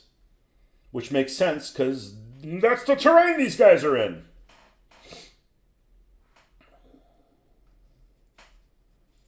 So, when I say I don't play DVA anymore, it's not to say that the game sucks. I've had 18 years of really good gameplay, played hundreds of different people, and only 3 I never want to see again. That's pretty good odds. And learned a lot of military history. I wouldn't say history. I've learned history, but I already knew the history. Did it as electives in college, but became even better at history. You know. And it has improved my modeling skills to where this World War II stuff's going to look even better. Hopefully. Or I'm doing something wrong. Okay, I need to put this on somewhere that... And I always do things like this. I'm always concerned that I'm not going to be happy with the result. So instead of just doing all 4, let me just do 1 and make sure I'm okay with it. Because the last thing you want to do is not be happy with them and then have to fix 4 of them. But I can already tell you that this is going to go down the correct way. Because I got decades of experience of doing things in a way that I'm happy with how they turn out. I'm gonna forward it. I'm gonna say it that way because it's cool that you guys like this, but the important thing is that I like it. I've had people at conventions say, "Your figures look good, but I don't like them because they're too dark." And my response immediately is, "The lighting in here fucking sucks." Okay? Because I'm painting under great lighting. You put my figures out in natural light or under this, and that's what I see. And that's why I think they look as good as they do. You go and you play in some hall that's poorly lit, they don't look well. But that's the problem with the hall, it just looks like crap. Opposed rolls are brilliant. Yeah, I wouldn't have come up with it. I mean, I may have, but I just don't think that way.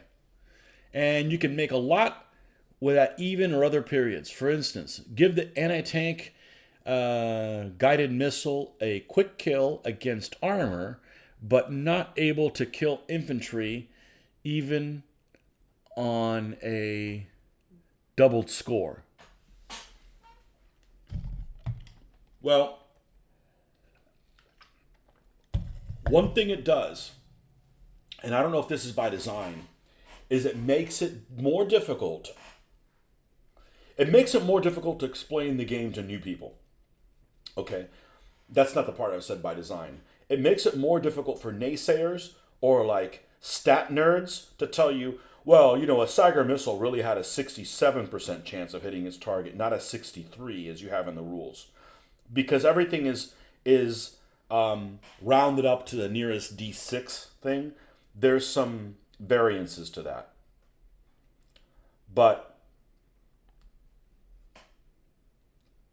I just don't want to be punished explaining the rules to people. And what I really don't want to do is play a game where it's like, I know that doesn't make any sense to me either, but that's the rules. I'm never playing a set of rules like that. Well, I'm not going to say I'm never going to play a set of rules like that. I'm never going to be the responsible party for promoting a set of rules that has that mentality. Meaning, if I go to Mitch and they're playing some game that I don't really care for, but he's running it, I'll fucking play it. I don't care, okay? But I'm not going to promote something where I've got to use that excuse ever again. I'm not going to. It just goes against my core principles. It doesn't make any sense to me either, but that's the rules. Well, fucking change them. Especially when you work in an industry where when stuff goes wrong, You have to all of a sudden make this policy so that that particular item doesn't happen again. And now you're playing a set of rules that, because it's a tournament set of rules, you have to play it by the book. There's loopholes that always happen, and you can never solve the problem. It's really frustrating. So,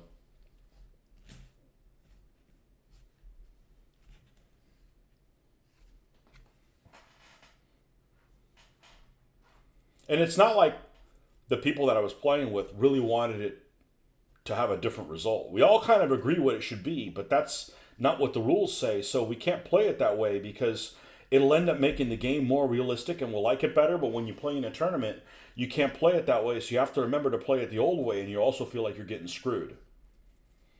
So it's like, like I don't want to go through that mental calisthenics anymore of that kind of decision making. Just like, nope, we're not going to do it that way. It doesn't make any sense to anybody, any of us playing. And if you want to play it a different way, then you play it a different way. That's fine, Okay, this looks like melted oatmeal. Or as you guys in England would say, porridge.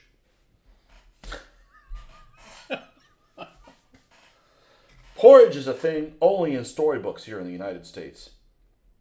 Nobody actually eats porridge. Or up north, they call it cream of wheat. Cream of wheat is not a thing in the South. Well, I don't eat any of those things, but that's beside the point. Okay. I wouldn't have come up with opposed rules. I don't think I would have. I don't have anything against it. I think it's brilliant, but it's harder to balance things using the opposed rules. Or what exactly are my chances of hitting something? There's a level of mystery. And maybe there's good parts about that. Like, you can't figure out the game in one gameplay. Like, I already know how this game's going to go. You never know. I would have never come up with a game where when a third of your forces are gone, you lose. I would have at least done half. But that's what makes the game really tight. Now, I'm going to do a little bit of a cheat. You'll find out what kind of a cheater you are. These rocks that I use on these troops are real rocks. They're granite. They're samples that were at the office 20 years ago and nobody took from a granite mine. Pfister quarries. I don't even want to know what they mine at a Pfister place. But this is the one, for whatever reason, that I use on the figures. I'm going to keep using this one, okay? So, for terrain, I'm going to use one of these other ones. Now, this one almost looks like a lava rock. I'm going to go with this 816 black granite. I don't know what the difference is. They look damn near the same. But just for the sake of consistency, I'm going to use this one for that. We give them a little bit of a dry brush anyways, so it's not that big of a deal. But we're going to put a few of these rocks on here.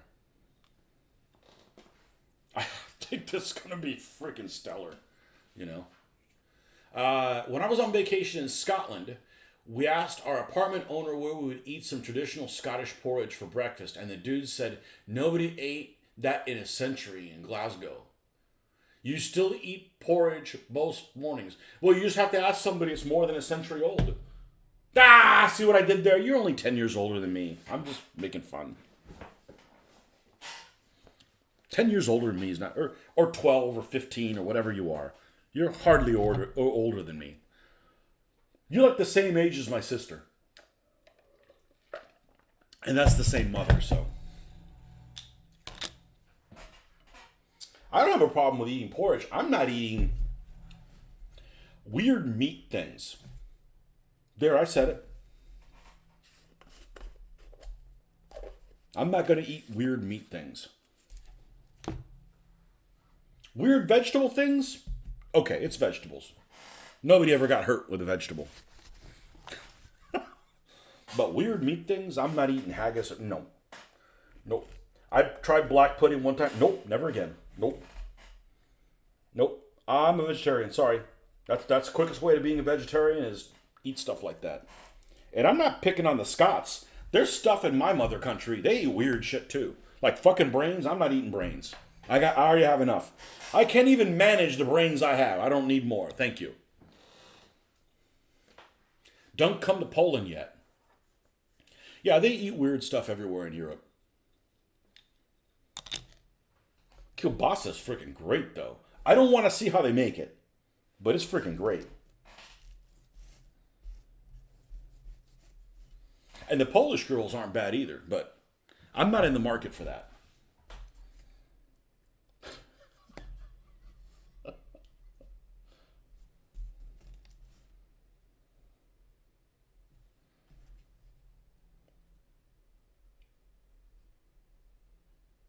Let's see how we get on with this. This is going to be super interesting. How this is.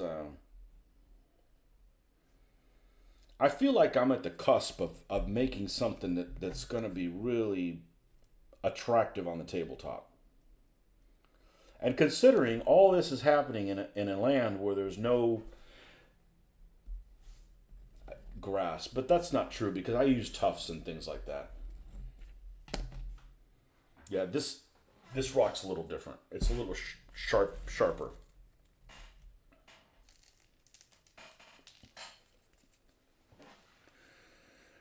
Blood pudding completes a traditional breakfast. No baked beans ever. I don't like either one of them. You know, I don't like the taste of baked beans, but they don't gross me out. Blood pudding's just...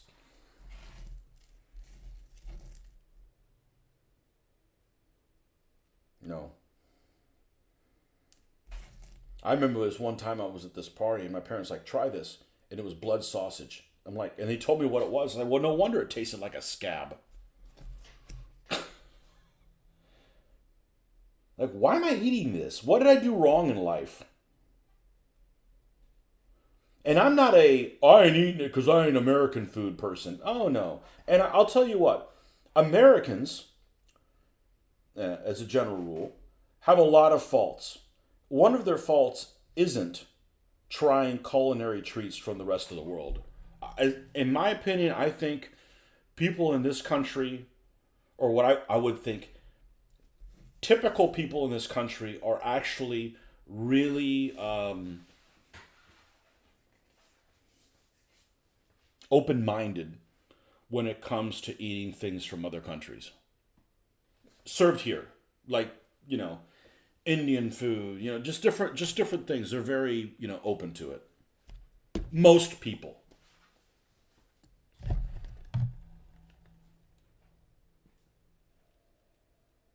Lots of Polski skleps in Aberdeen. Most supermarkets sell an extensive range of Polish food here.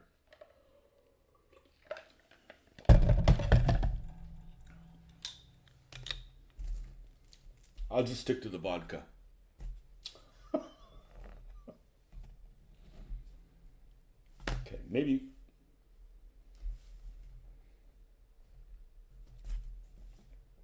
That sounds like an insult. You Polish sklep, or whatever that was.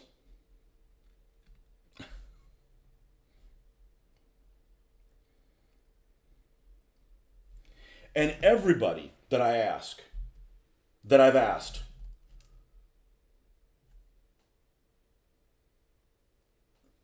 always likes Polish military things. Always do.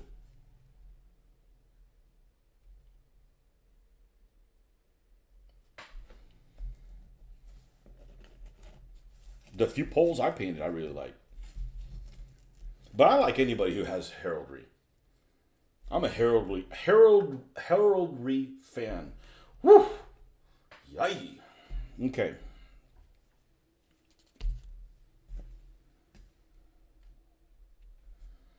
Let's leave this alone and see what happens. Unfortunately, I have a feeling I'm not going to be able to paint it today, but that's okay. Let's do the same thing with this thing. Let's look at these guys in there again.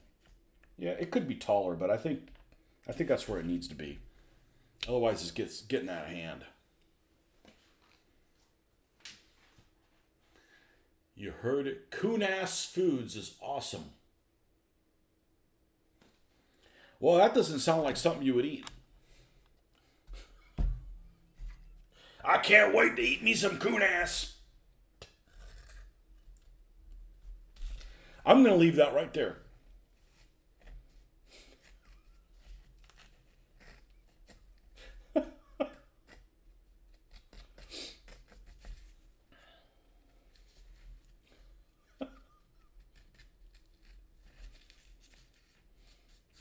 That just sounds like something else. How's the battle going? It'd be going a lot better if I didn't have all these coon ass die rolls.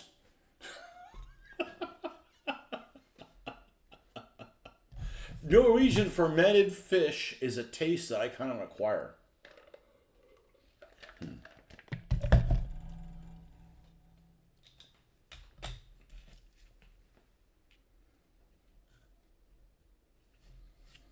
I've never tried that Marmite Vegemite stuff. Now, my wife says it's terrible. And I'm sitting there thinking, okay, it's not an animal. So it might be terrible, but I won't be grossed out by it. There's a difference, you know? I've never tried it, I can't say. I'll tell you what, though. I'm the only one that likes that peaty scotch here in the house. So I guess I'll have to finish it all. I don't know why people are like opposed to it. I think it's wonderful. I better stop talking about it. I'm going to pour me I'd say a dram, but a dram isn't worth even putting your lips on. 2 fingers. 2 fingers minimum. I mean, if you're going to have a dram, you might as well just put your lips on the end of the container. There's no point in pouring it into something else. Marmite is yeast, basically recycled industrial waste. Oh, you make it sound so tempting. It's a beer leftover, isn't it?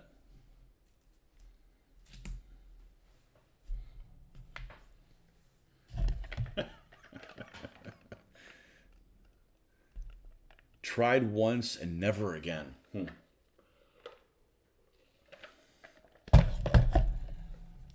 It's got to taste better than ketchup.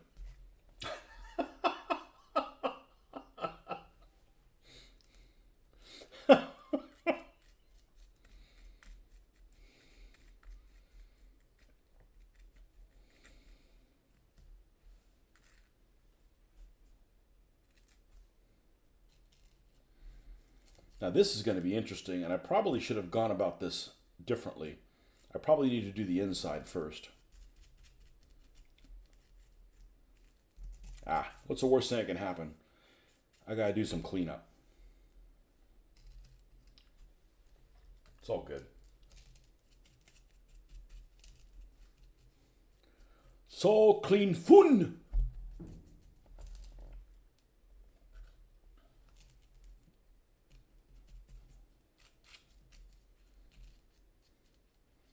Michael, you live in Poland now?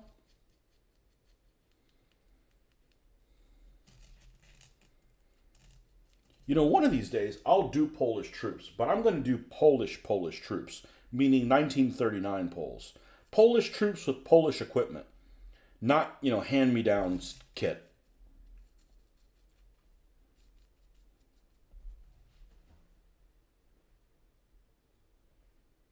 Believe me, stick to ketchup. I don't know. You live in Poland? Okay. Yeah, and I would never do. I am super anti-communist. Well, I don't like the crooked spider people either. Okay, but I'm not building any Soviet liberation. Oh, we've come to liberate Poland. Yeah, into communism. Fuck you guys. I'm not building any of those vehicles. To me, Poland is like. I'm gonna do 1939 Poles. So. Actually, you know what? That might be kind of interesting to do. Did the Poles and the Soviets fight a lot? I know that the Soviets came and they gave them the backhand, backdoor visitor. But that'd be a good game with the Soviets against the Poles, and everybody be rooting for the Poles. 20mm miniature game from 1939. Maybe you can look at those kits. Yeah, I have some of the first to fight. They're beautiful kits. The instructions are horrible. And instructions I can deal with, but I'm an experienced modeler. I'm looking at them. I'm like, there's some people that are just gonna like, it's gonna blow their mind. It's gonna blow their mind. I have a Command Panzer 38T with the antenna, and I'm like, I'm taking my contacts out. Like, okay, that piece goes there. Where does it? Like, it's not for beginners. It's not for beginners, for sure. That's a thought. Poles and Soviets.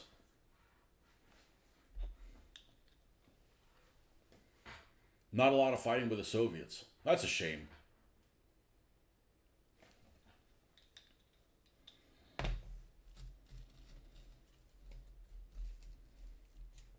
I don't.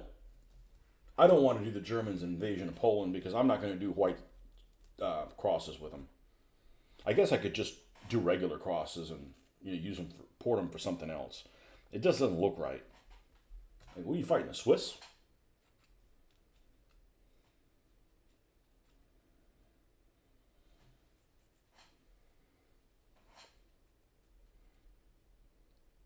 But what I would not do is, and they actually make figures for them, the Danes. The Danes lasted 6 hours. Your game could last longer than the time period that the Danes put up resistance for. And I'm not saying that the Danes are cowards or anything, but it's like, dude, like, last a little longer, man. I've played war games longer than the Danes resisted in real life. You know? I guess they were just tired of carrying around those dopey helmets. The magazines that come with the first to fight kits are well illustrated and have good painting guides. Hey, Tony. Hey, mini. Oh boy. I should have done this 10 years ago when I didn't have to do the switcheroo with the glasses. Hey, Tony, it's 4:45 in California. I need to go to bed. But miniatures, you know how it is. Oh, and you've been up all night? Many minutes on the sun. Welcome back. I think you've been here before. That's a unique name enough to 4:45. There's nothing wrong with 4:45 a.m. as long as you wake up and start at 4:45. Staying up till 4:45, I can't do it. I absolutely couldn't do it. I can't stay up till midnight or 10. I just can't do it. 4:45 a.m. Yeah. Yeah, and I like doing this first thing in the morning. I was trying to explain that to somebody is they don't understand, well, why do you get up and paint first thing in the morning? I said, okay, so there's things that go on in your life, in your work day, I should say, that are really frustrating. That really make you wonder, why am I still doing this shit for 30 years? But regardless, if you start your day with something positive that always goes well, like this is going spectacular. It may not be 100% of what I like, but it will turn out well. It is a positive experience. Interacting with you guys is a positive experience. That starts at least you have something good to look forward to when you wake up, and something good that you'll start your day off in the. This is how you grab it. Look at this. At least you have something that has gone well throughout the day that wasn't frustrating. Okay? So that's why I do it. I tell people, and I don't know what they think of me when I tell them, but it's like, hey, this is the stuff that keeps me from becoming an active shooter or an alcoholic. And I mean that in jest. But, it's a positive thing. You've been sculpting all night and chugging brewskis. Oh my God, I'd fall asleep. Beer, and I like all kinds of alcohol, but I rarely drink. But beer in particular, I get sleepy. I just don't have a metabolism, and I'm fat in all the wrong places, I guess. So it just puts me to sleep. I don't eat any worse than I was in my 20s, but I just don't have my 20s metabolism.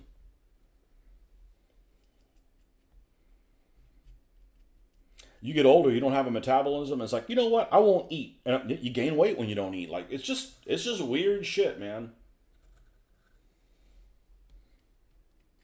I say that I never consider myself old, except when it comes to stuff to my metabolism. You know, I'm just like, man, this isn't like the old days. That's it. That's the only time that I've ever even something even old even creeps into my mind.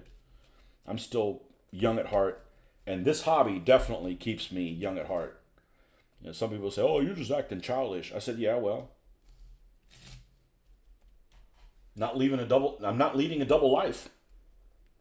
This is what I am." Now I know that some of this is going to shrink a little bit, so I don't know that I'm going to want to reduce the goop on a lot of this stuff. But I have a feeling this is going to take forever and a day to dry. I don't know if I like how many of the rocks I put on the other one. So I may hold off on doing so many. Of course, they're easy to take off, but maybe it's just the contrast between them is so strong right now.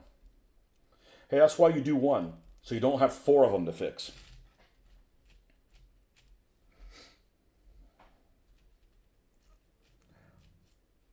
I got a lot of confidence in my abilities. I may not get it right the first time, but the end result will look good. I might I might get to where I'm going. The journey might not be the most efficient the first time I try it, but we'll get there.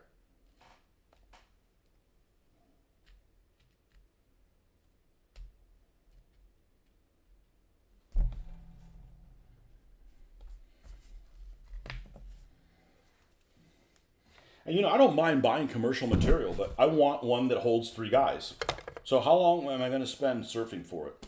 And then buying it, and then getting it here. Am I past 50? I'm 53. I don't feel it.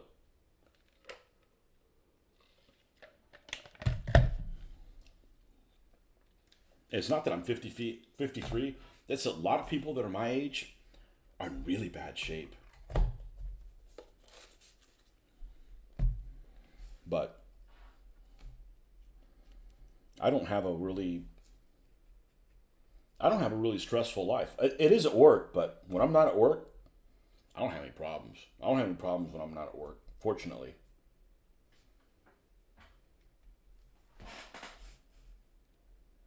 All my problems are at work dealing with people that are stupid and don't get gotten rid of, or people that quit and you end up having to do their job too.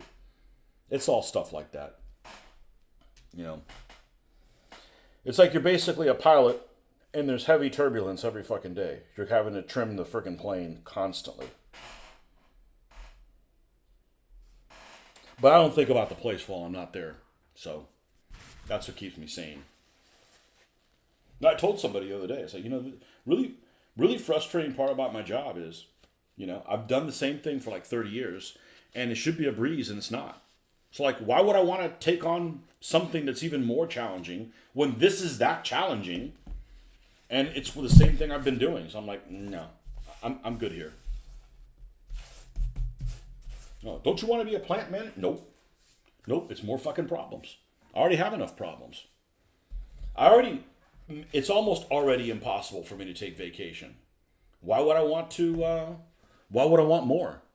You know, I'm not a title seeker, right? There's lots of people, I didn't know this. Like some people are like, oh, I want to be vice president of vice presidencies for vice presidents. Like, who gives a fuck what your title is? This isn't Europe. We don't give a shit about what, if you're the lord of, of whatever. I don't give a shit, just, I want to go to work to pay my bills, and then I want to have a good time and do my hobbies. That's it. It's a simple fucking life, right? Not like, oh, I want to be the vice president of I don't give a fuck about none of that stuff, I've been watching you for years now, and I don't know what you do for a living. Are you an astronaut surgeon? Astronaut surgeon.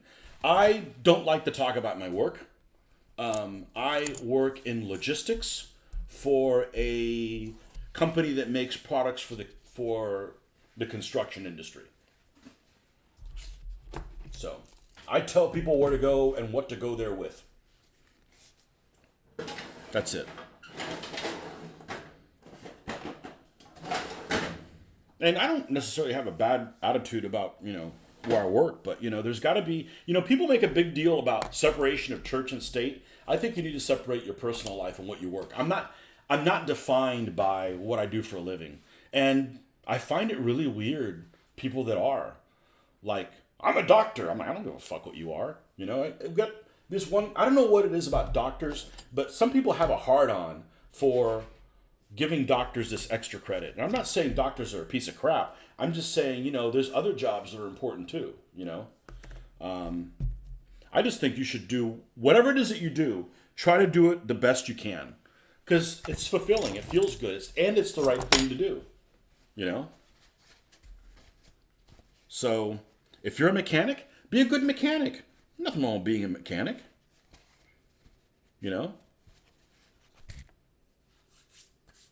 But lots of people are like, oh, I'm defined by, nope, not me. If you get too much into what you do for a living, let me use a really life example. If you get really into what you're doing for a living, you can't ever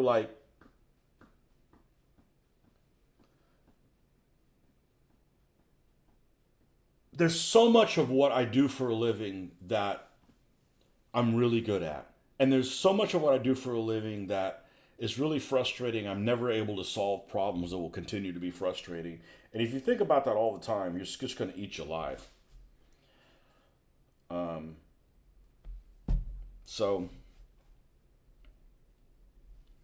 I keep getting this article that keeps popping up on my morning. And it's always this guy, whatever the name of this guy is, that started this fast food place called Raising Cane's. We don't even have one in town. I don't know where I'm getting that feed.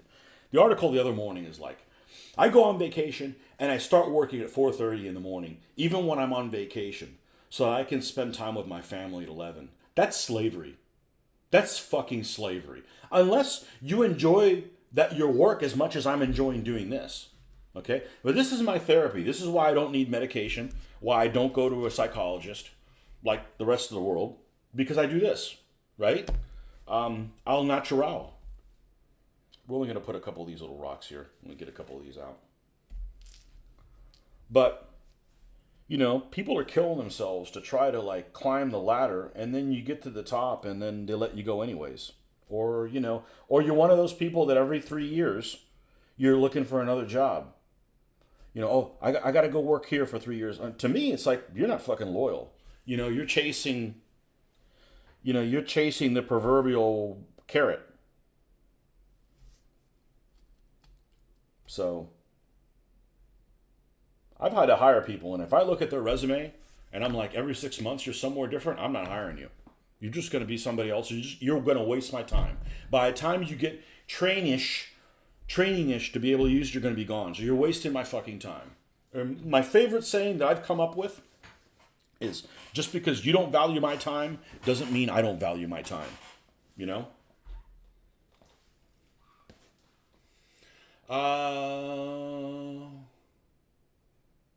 Fatherhood is cooler than any job. It is. I don't like kids raised by other people. See what I did there?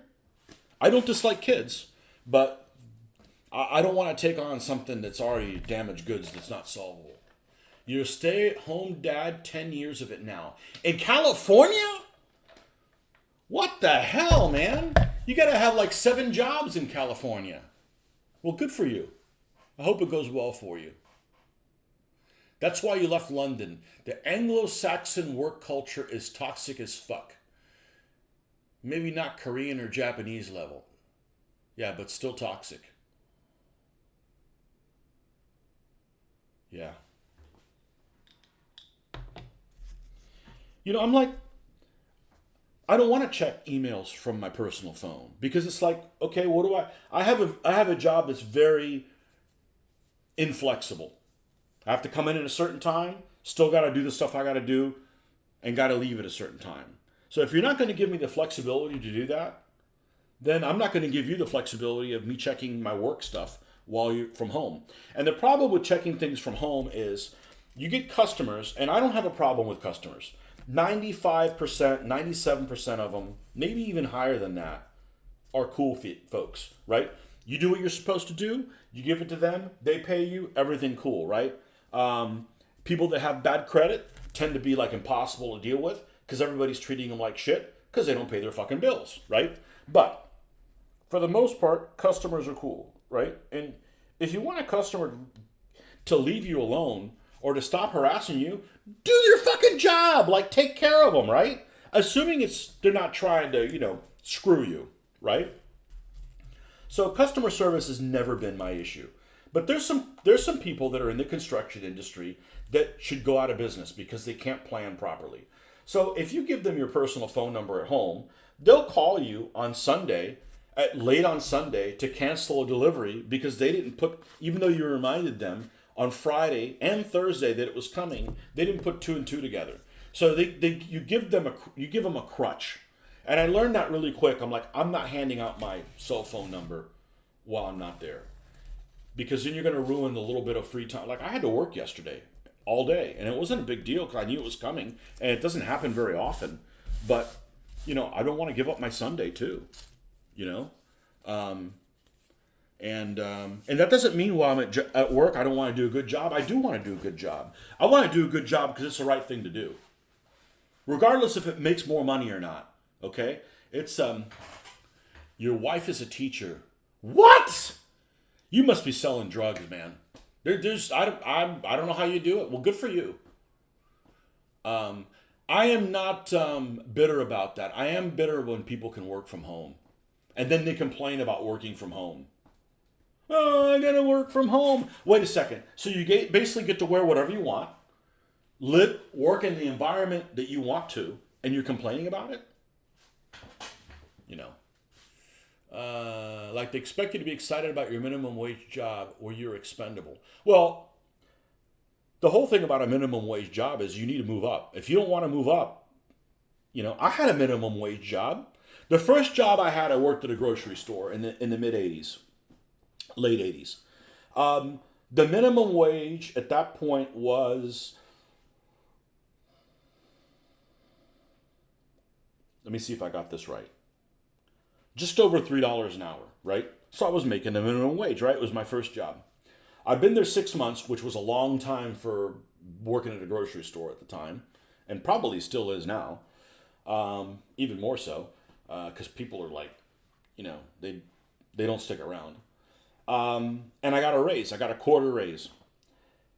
A little while after that, the minimum wage raised to part of that raise.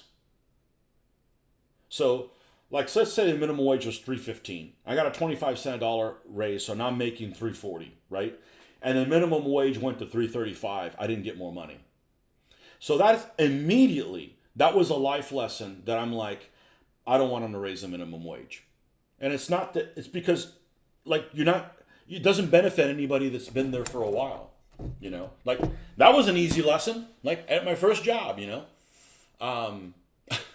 But minimum wage is not meant for, you need to, when you do minimum wage, you should still do maximum effort so that you can better yourself,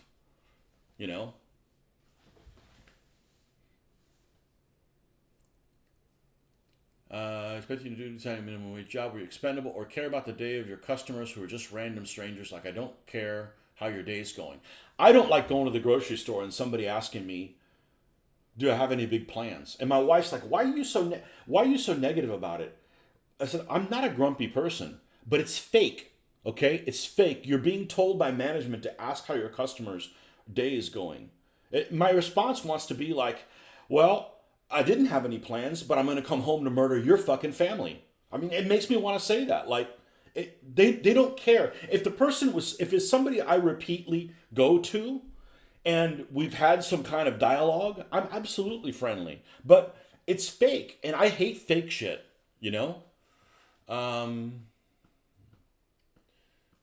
California is pretty affordable if you live up high in the mountains. Well, there's a lot of people living high in California. Yeah, I wouldn't want to live in one of those big cities. Like manager said to me, running machine maintenance sitting is disrespectful. To what? To the coffee machine? What was I doing in the 1980s? Well, I graduated in 1990, so I was in high school. I was being poor.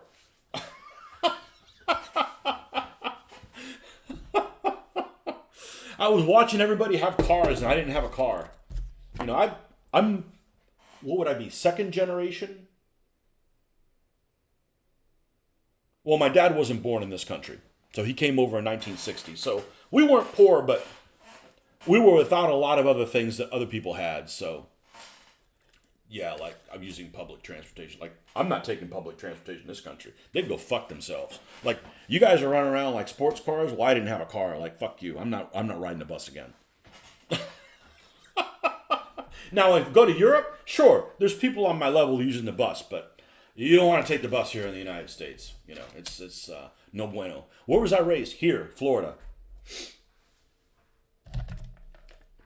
I went to California in the 1980s. It was a... You awake? Because this is a good story. Let me get some water. Let me get some water and use the little boy's room. I'll be right back. This is a good story.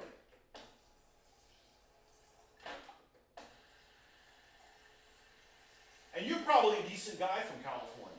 But, you know, California here, like, there's all kinds of stories about people from California coming here. And, you know, and it's, again, it's generalizations. Nah, screw it. We can wait. I'm going to the bathroom. I'm a big boy. I put my big boy diapers on. My dad came over from this country in 1960 from Cuba. And if I have to tell you what happened, then I'm not going to. That's a no-brainer. And we're like the only people that didn't go to Miami. I wasn't born yet. I wasn't born until 1971. You know, I'm going to stop right there because I want to say something that I came across this last week. And I see these videos of people on YouTube, and it's a presentation video or whatever, and they're wearing gloves. Like black gloves, like body cavity search gloves. And I'm like, why are you doing that? Do you have a swastika tattoo or something on there that you don't want people seeing? But apparently they don't want to be recognized. So like I'm giving you like real personal information and I don't fucking care. Like first of all, it's true and what are you gonna fucking do with it, you know? I just like being real. And if that gets me into trouble, well, I guess I'll get into trouble. But, you know, I have a clear conscience every night when I go to sleep. I don't want to give out my address. Not that it would be that difficult to find, but... Anyhow, so my dad came and we're like the only...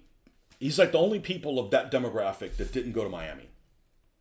He was looking for jobs. He went to California, went to Palo Alto in the early 60s. And he was there for 3 or 4 years. And then he went to Kansas, Indiana, a couple places to get his degree again because he was a civil engineer. And then he went to Florida to work for the DOT. And that's where I was born, in Tallahassee. And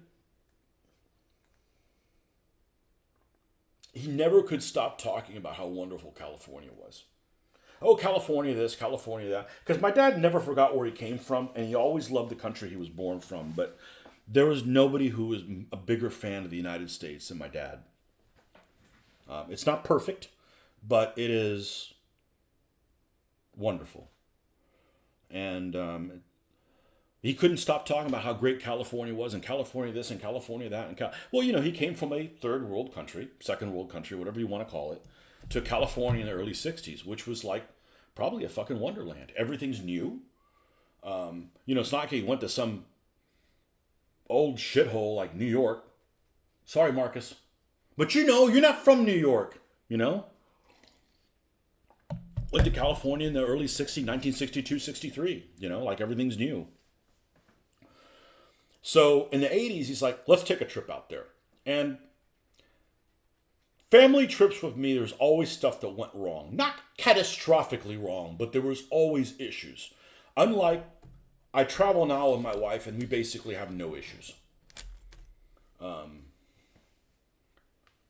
I'm not sure why that is. But anyhow, so we go to California. It's the first time I ever flew out of this airport here, which reminded me, on Eastern Airlines. Okay? Eastern Airlines was notorious for being everywhere and being their planes always being delayed because they were everywhere all over the world.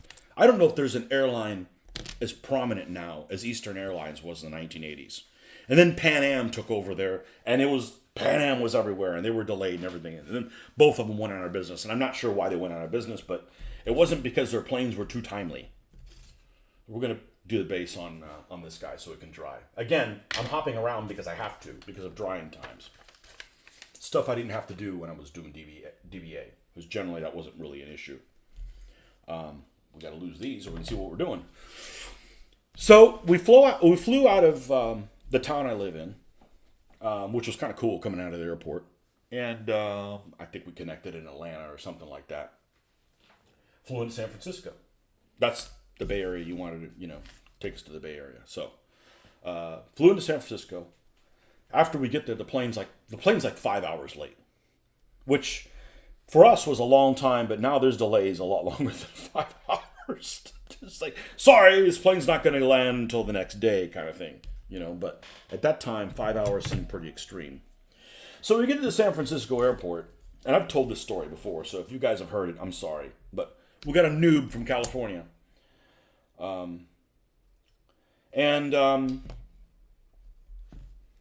We get to the San Francisco airport about 8 o'clock. I'm sorry, about midnight 30. And we're looking for the car rental place where they had rented the car, and they're all closed. So we have no car. And we're looking for a hotel. I think they had booked a hotel, but they couldn't get to it or something like that. I don't know exactly what happened. I'm a kid. I'm 15, and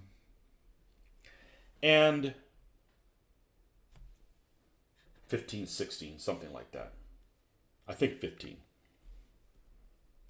And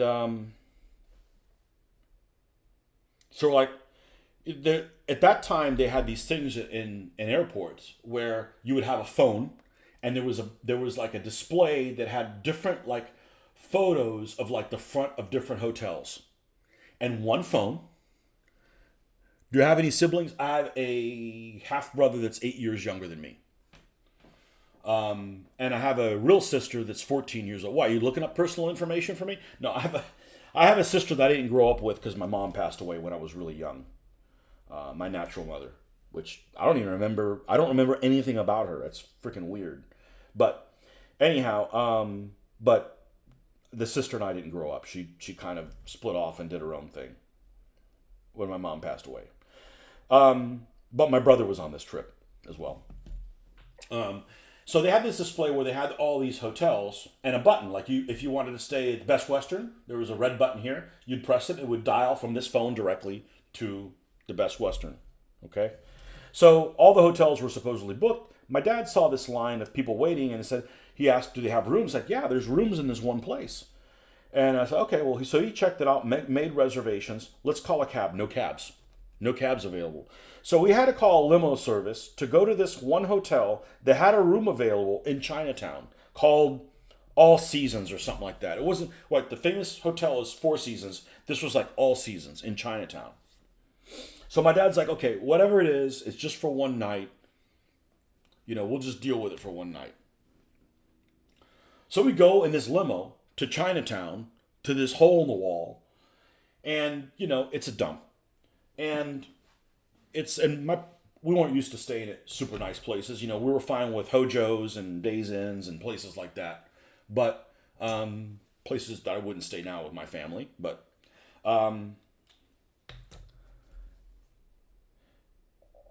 we're like, it's just for one night. So we go up to the room, and, there's four of us. And there's only one bed. And we're like, my dad's like processing, like, it's supposed to be a double room. And exactly on cue, this one Chinaman comes in, and I'm sorry if Chinaman offends you. The dude was from fucking China, okay? I don't hate Chinese people. He's a Chinaman, okay? I'm old school. I've painted lots of Chinaman armies, and I fucking love them. And I love their history. Anyhow, this one Chinese guy comes through. Excuse me, excuse me. He's bringing a roll bed, right? To now turn the single room into a double room, right? I just like family stories. We're friends on Facebook. Oh, Jonathan. Oh, Bowen. You're a stay-at-home dad? Lucky bastard.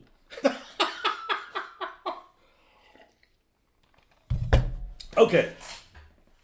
You're all right. You're not from California. You just live in California. You know what I did there.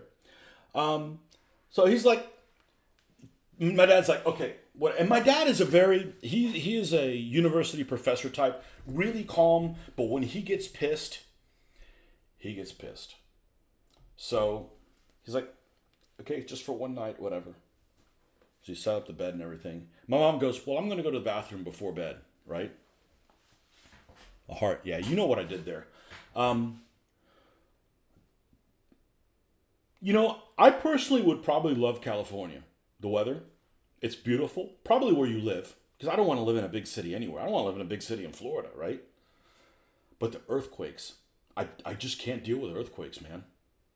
I wouldn't be able to, it's just, the way some people are like, I can't deal with the hurricanes. Where I'm at, the hurricanes aren't an issue. I mean, people freaking out are an issue, but, you can deal with that when the time comes. But anyhow, so my mom's like, well, let me go to the bathroom before I go to bed. And we couldn't find the bathroom in the room. The room did not have a bathroom in the room. It was down the hall, and it was a communal bathroom. My dad snapped. He's like, I've been in this country 30 years, and this is ridiculous. I've never seen this. He flipped. He was like, fuck it. We're going back to Florida. We're going to take you're going to take us back to fucking. So we ended up going in this Chinaman's van back to the airport. To San Francisco Airport, and we're going to get the next flight and go back to Florida. So he ended up talking to somebody there that, the crisis hotline or something like that. And not crisis hotline, but one of those things where they were like, he talked to somebody at the desk, and they basically said, okay, well, we're going to put you up in this room that's reserved for for the Eastern pilots or all this kind of stuff, and it's just down the road. This place called the Dunphy or whatever, and it was in halfway to a little further south of the airport. What had happened was, my parents had rented a car from a neighboring city that wasn't at the San Francisco airport, so the car wasn't available. Well, the big problem is the plane was 5 hours late and everything was closed. But anyhow, so we stay at this hotel, and it's like incredible. Like this is 1986, and we got the key card entry things on the room. I mean that's like state of the fucking art for 1986, right? So we kind of use that as our home base. But everywhere we went in California was an issue. We got to go to the Hearst Castle, so we drive 4 hours over there to get to the Hearst Castle, and it's all the way on a hill, and you had to pre-buy either to see this tour or see that or see the other thing, and they were all sold out. So we had to drive 4 hours fucking back. Let's go to Yosemite. We're going to stay a couple days in a hotel on the other side of Yosemite, and we drive to Yosemite, and this is in the summer because I'm a kid, because I never, ever, ever, ever, ever got to miss any school to go on a vacation. And I'm like, as an adult, I'm like, I go when the time is right, and I pull my daughter out of school, and I go, and there's all these snotling kids are off, like, you fucking bastards. Like, I had to go be in school the whole time. Anyways, so it was just full of so many people at Yosemite that we couldn't even move. Like, we'd go to the general store to get some stuff for a sandwich or something. Well, let's go to the hotel. And the road was blocked. There had been an accident. It was going to take multiple hours to clear the roadblock, and they didn't even know what passes for a castle in California. Some rich person decides that they got a small penis and builds something that looks like a California, that looks like a castle. The Hearst Castle, the publicist thing, the guy that started the Spanish-American War. I don't know if that's the real story. That's what, you know. So we had to turn around and go all the way back. And California at that time is that we were anti-advertising, so we couldn't just see where there was like places to eat food. So we're like starving on the way there and starving on the way back. Like everything was like a shit show. And just like that, many multiple things happened. The only thing that went right is we stopped and we went to this theme park called Great America, and I think it's in Santa Clara or something like that. And that place was awesome. Okay, but the rest of the trip was a shit show. Let's just say my dad never wanted to go to California again, never went to California again, and never said anything about how California was the best thing since sliced bread. But, you know, your experience may vary. But there was always issues when I traveled with my parents, and it may be 50% their fault. I don't know, you know. The closest thing that we've had to a big problem traveling as a family, the three of us, was this last trip we went to Mexico when it was time to leave and the protesters went to the airport. Non-violent protesters, it was teachers. And they're fucking little, like I can take them. And I'm not even a badass and I can take them. I can take two of them at once, you know. You couldn't move them. So wherever they go and squat, they shut the whole fucking place down. And the cops can't move them. It's not like, okay, you're allowed to protest, but go over here. So no, they shut down the entire airport. And they didn't know how long it was going to take. And I'm like, I got to come back to work, man. Like, there's nobody to cover for me. Let's just say that was a life lesson for my daughter. And she won't be pro-protesters anytime soon.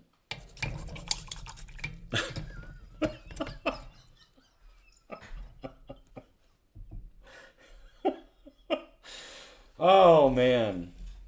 But that's probably the biggest issue that I've had traveling. And that's not anything that's, you know, really controllable. We went to go see this family friend that's visiting my mom right now. And they came here to get sick. They just got a cold, you know, which could happen to anybody. But I don't really want to get a cold, so I haven't seen them in a couple of weeks. So...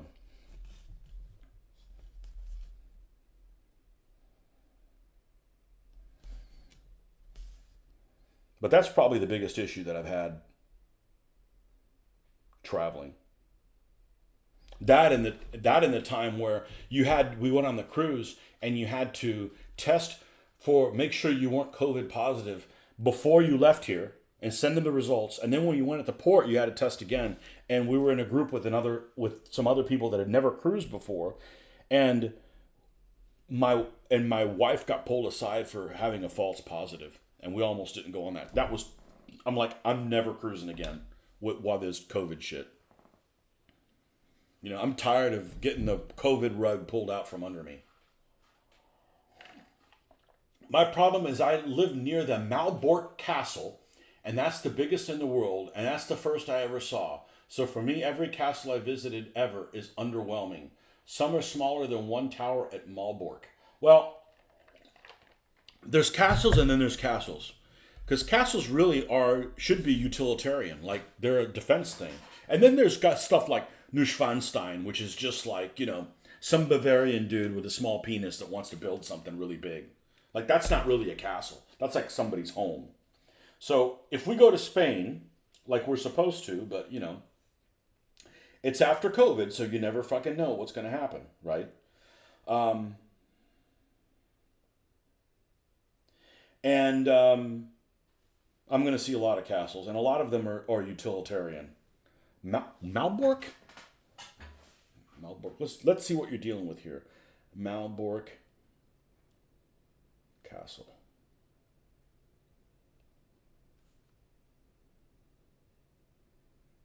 Oh, it's a Teutonic Knight Castle. Oh, that's. Oh, I'm surprised. I'm surprised the roof tiles are that color. Yeah, it's a pretty big place. It looks like it's in really good shape, too.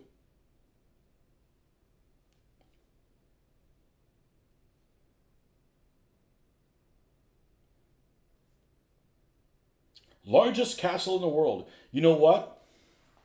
I'd never heard of it before. So they don't do a very good job. And I am not a castle ignorant person, okay? So they don't do a very good job of advertising. Some are not, don't do a good job of advertising. I'm definitely not castle ignorant. Compared to the general population, I'm a castle expert. But that's not saying anything.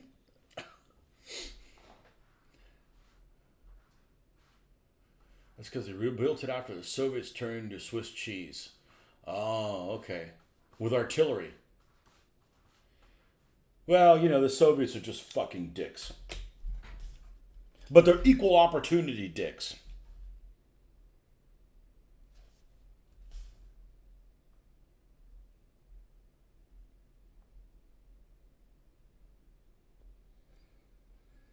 I'm not going to get political, but it's really disturbing.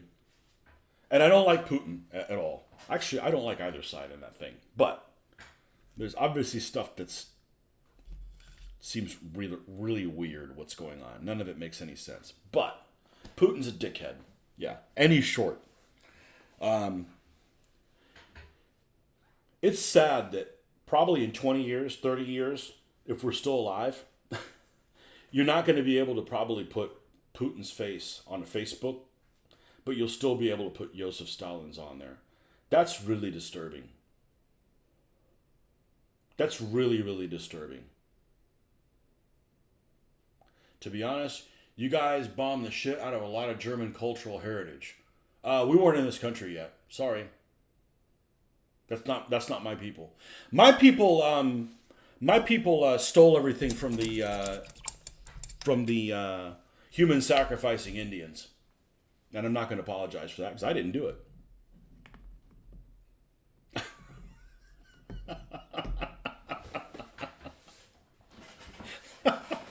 My people are your allies, man. Catholic brothers got to stick together.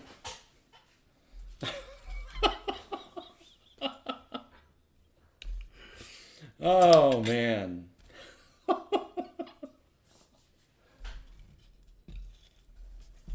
Well, that's the last war the United States won.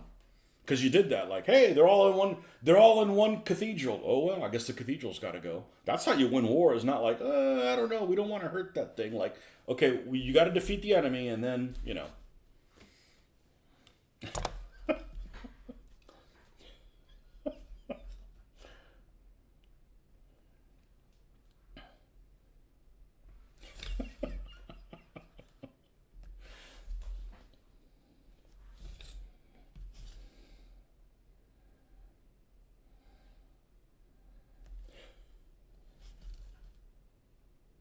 What was that movie? Warsaw 1944? I never finished watching it. It was such bullshit. It just, sometimes you get some kind of a movie, and it just seems like so much propaganda that it's just so hokey.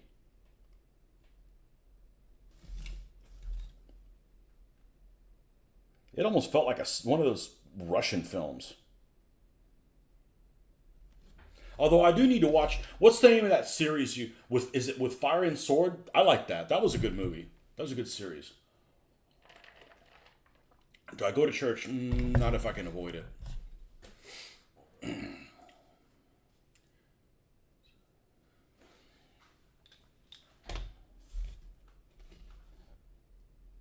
Oh, speaking of Poles, the priest that baptized my daughter was the first baptism that he did here was from Poland, and that guy was fucking awesome. I know you probably shouldn't use fucking to refer to a priest, but he was fucking awesome, and he still is. He's just not there anymore. That guy was great.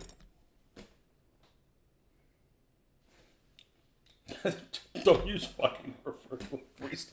Look, it's just an adjective. I don't literally mean, it's just for emphasis,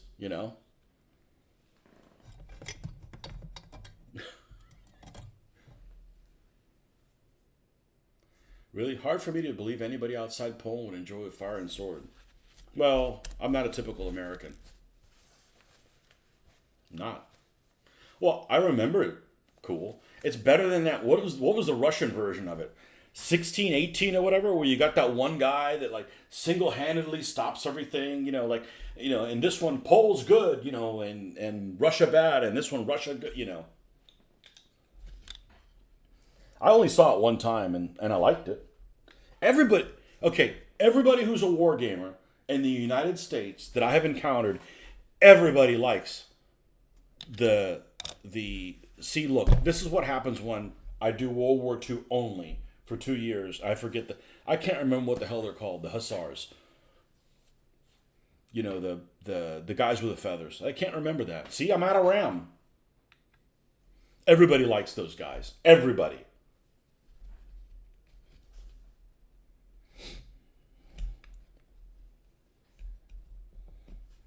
Winged Hussars. That's right. Winged Hussars. Everybody likes the Winged Hussars.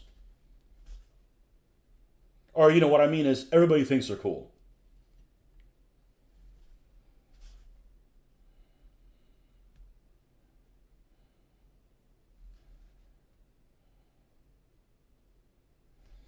I got some. I don't think I'm going to get around to painting them.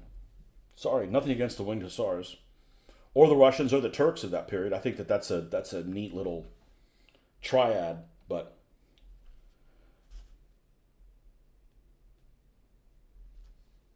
can't do everything.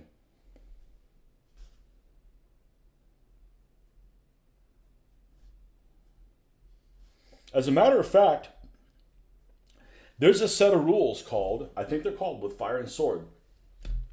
And the designers of that game used to come to our shows in Florida and run it. And it was well attended. And then some of the people, I think, got miffed. And I don't know what happened, but they don't play it anymore. And I don't mean the people playing it got miffed. I think the designer or something like that. It was a D10 system, kind of like DBA, but with more detail. Did I sell my DBA? Oh, no, it's not for sale. Now there's a second edition of With Fire and Sword War Game. Just wondering, I recently started going back to church.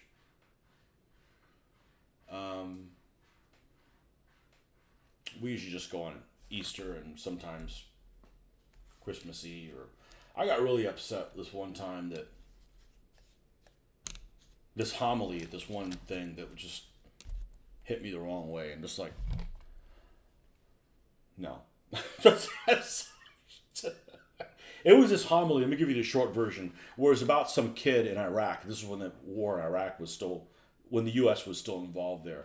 And he basically, his whole family had been killed, and and I forget what it was. It wasn't against Americans. It was like against the locals or whatever, Fedayeen or whatever it was. And they had killed his family, and he ran at the troops like saying, with his hands up, and he got murdered too, that we should be able to forgive. And I'm sorry, I'm not forgiving stuff. You do stuff to my family, I'm coming after you. That's the Sicilian in me. I didn't tell you I'm Spanish Sicilian. Yeah, I'm not I'm not one of those people. I'm okay not forgiving things and taking some things to the grave. It was more involved than that. Well, the Eastern Renaissance could be quite interesting for people from the West, as the warfare is quite different than pike and shot. Yeah, well, it's colorful. And the flags are cool. And I think the Turks, the Russians, and the Poles are all very interesting. The Swedes, not so much. Is there a Swede watching? Sorry, I don't think you guys are that interesting.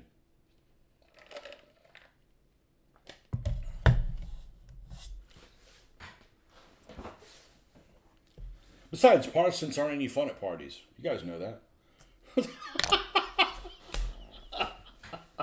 What about the Turks? Well, the guy in charge is having fun in his tent. Maybe not anybody else, but the guy in charge is having fun in his tent.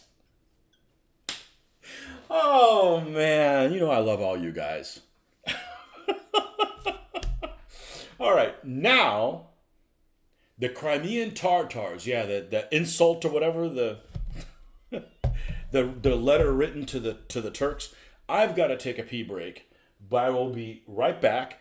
And I think we're going to jump on everything stabilized. I think we're going to jump on the Airfix thing. Be right back with some more stuff.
The Tatars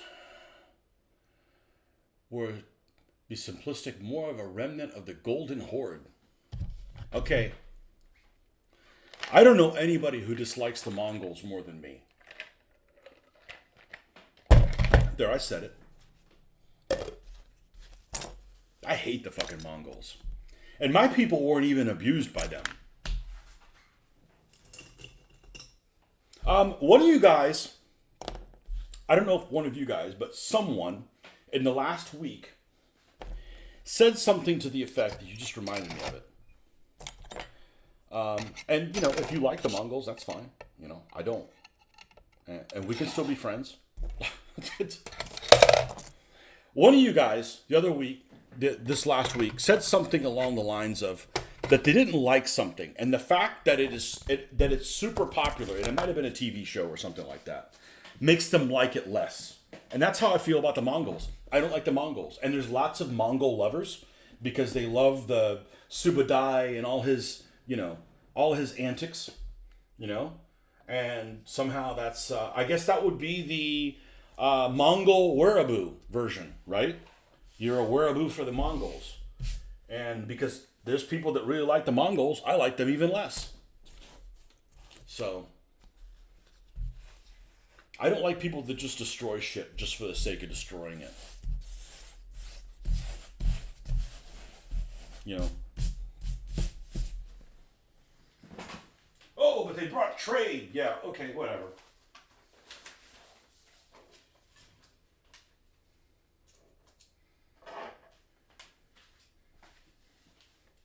I think almost everybody that the Mongols fought, I'm not going to say that. I was going to say they fought a bunch of people that were fractious. In other words, that like they weren't doing themselves any favors.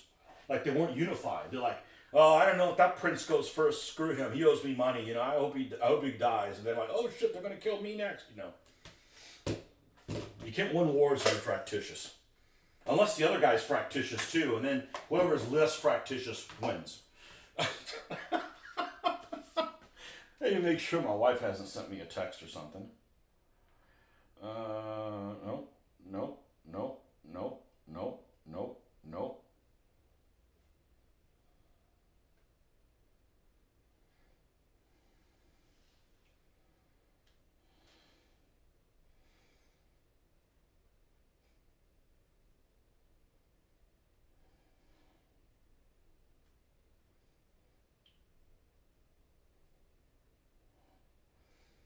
Emma the Desert Rat. Sandy bitch. Awesome. You like most armies based on horde chargers. Oh, I don't. Mr. White, welcome. I like armies that are heavy on heraldry. Sorry, I'm a fan. I have cool I can't pronounce things. I have cool heraldry. Now, if your heraldry is a guy bent over blowing a horn out of his ass, yeah, maybe you're not interested in heraldry, but I am, you know. I got eagles and shit, man. and I know, and I think I know where I come from, unlike a lot of people that don't care, you know. I don't know. It's a good background story, anyways. Where's the? Oh, it's back over here. Well, I've never called it that before.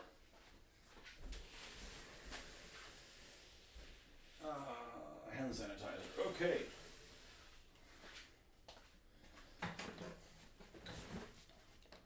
Yeah, horse archers don't excite me.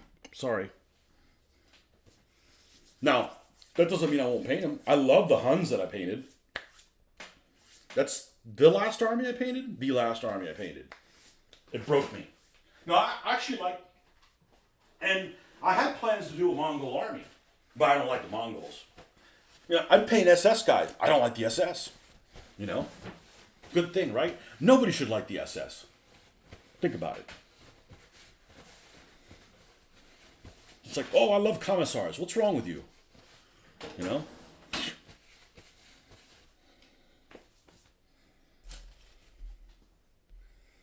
Nobody should like the SS. Doesn't mean I'm not going to paint them. And it's not like I'm not going to paint them well. I'll try to do a good job on them. But they're still assholes.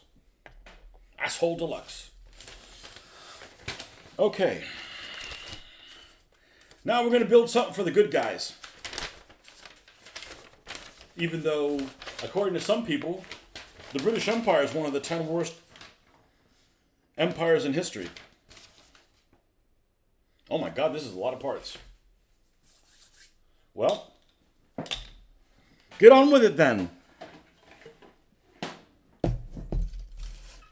Yeah, because I have to wait for stuff to dry, and I don't want to disconnect. I mean, I don't know how long we've been on here. 3 hours?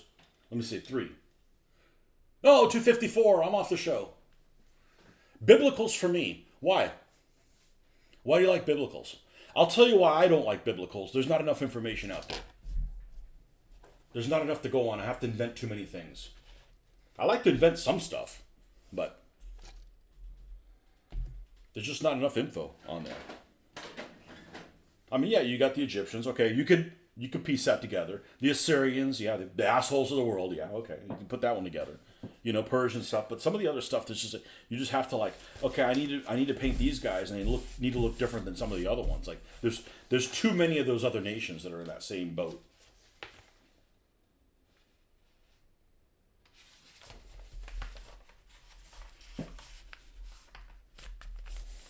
Okay.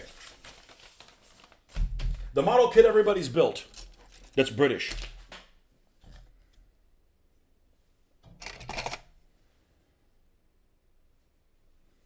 And let's get our Tamiya cutter out here.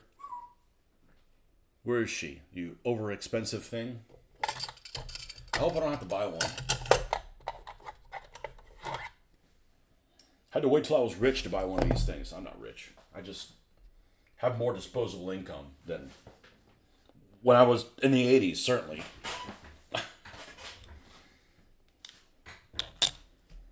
Okay. Now, what's these figures look like? Oh, the figures look okay. And this model kit is almost, I mean, they're basic, but one of my favorite figures I've ever painted is this guy right here. The guy we call Harrison. He is just a generic desert rat that I didn't give two shits about. I've had him since about 1981. Never even occurred for me to paint, that I was going to paint this figure. And not only did I paint him, but he looks awesome and his face is incredible. And yeah, I did a good job, but the sculptor, and I just didn't appreciate this stuff. Solid figure. And like him, the other ones as well. But it never occurred I was going to paint those figures. Never occurred to me. Well, there's a lot going on this thing. There's a lot going on in this thing. Well, it's a good thing I know. It's a good thing I think I know what I'm doing. No, I know what I'm doing. I just fucking make mistakes because I'm human. You know. Okay. So, piece number 5. It's a transmission piece.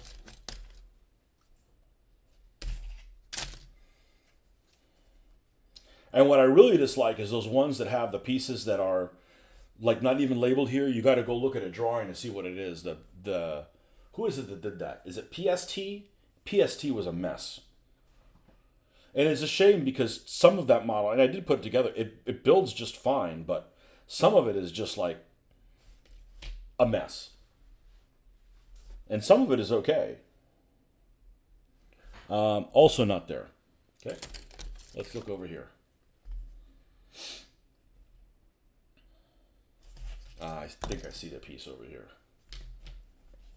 Oh, I better see a 5 next to it, or it's not the right one. Here's 5. Where's me clippers?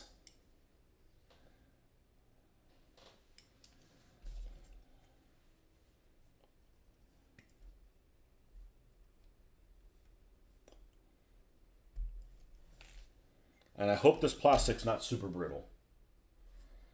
Here's 5. Oh, and I hope it goes together better than an Eschi kit. Because this is starting to remind me of an Eschi kit. That of all the models that I built, the only one I wasn't able to finish was an Eschi kit because it had the wrong pieces in it. I'll probably go back to it and show them. But piece number 7 is over here.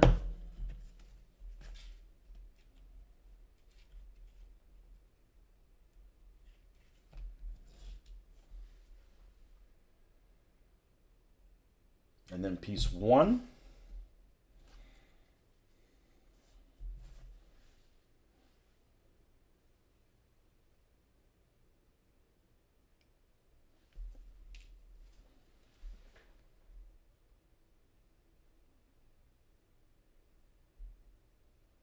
Okay, let's clean these up before we go any further. And unfortunately, I got this stuff on my work area. This is why I use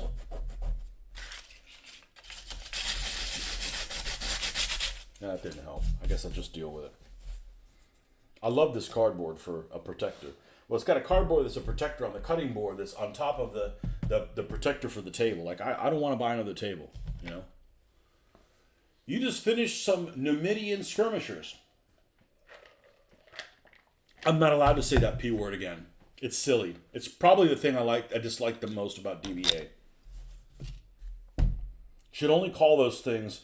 And it's funny because somebody came on one of my videos and said, hey, I'm saying it wrong. You should be calling it Sealy. I mean, if I call Sealy, nobody knows what the fuck I'm talking about other than you. Okay? So, yeah, nobody calls that Sealy.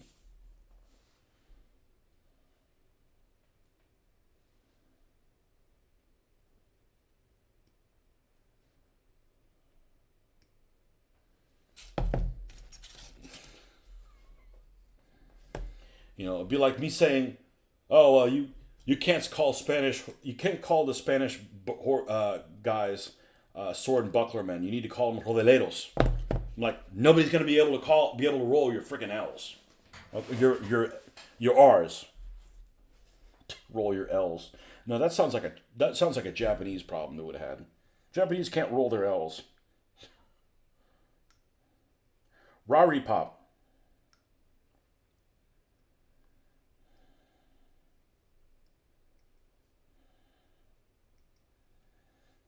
Hey, rodelero. Ay.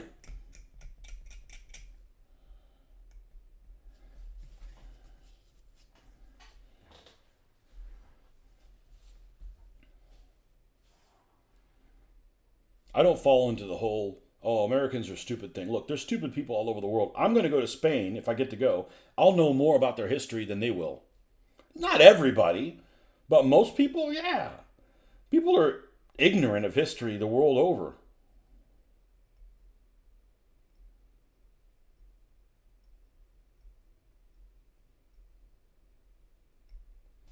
Okay, that's underneath. I don't have to super clean it up. Don't get me started on genitors. Ugh. You know my least favorite one? Gonzalvo. What the fuck is wrong with you? And I do want, even though I don't want to say it the way that Greek guy said, I do want to call things the way that they're called in their native language. I speak 2 languages, so I have a clue. I make fun of about another 7 or 8 languages, so, you know, I do have an interest in saying things correctly as long as it's reasonable. But, you know, Greeks don't use the regular alphabet. So, like, let's use the regular alphabet and then maybe we can come to an agreement. But I can't call it Sealy. Nobody knows what it's talking about, you know. L-O-I isn't Lee. Nobody can look at that and go, oh, that's Lee. No, it's Loy.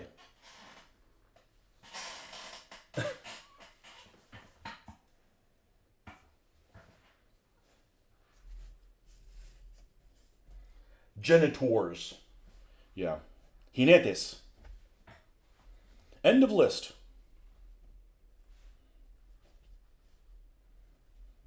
Okay. This is like this. Nope, it's like this.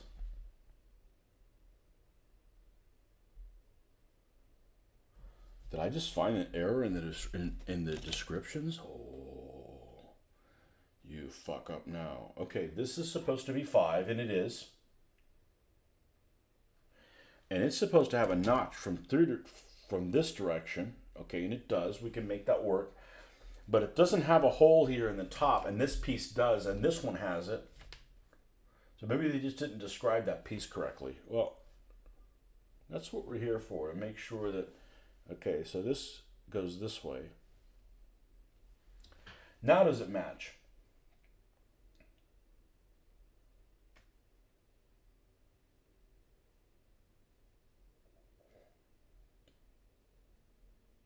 Yes. Yes.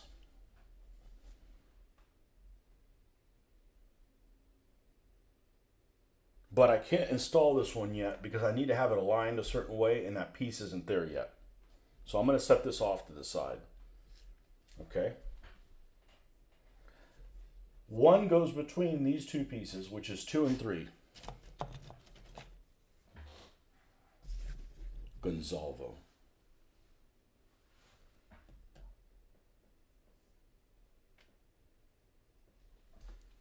Two and 3. God, these things are small. Okay, I'm not in a hurry, but this is gonna take for fucking forever. I just thought I'd mention that.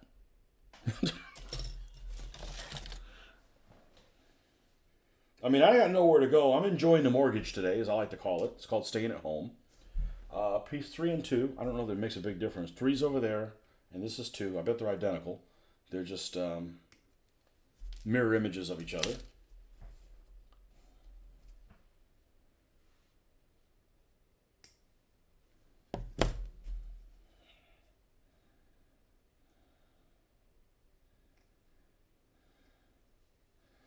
This one's on this side.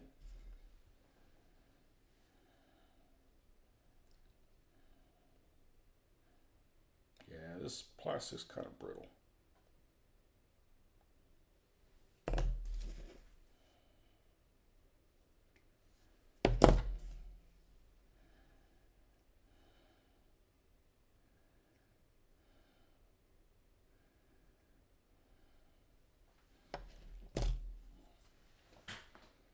Okay, now, something we can actually put together.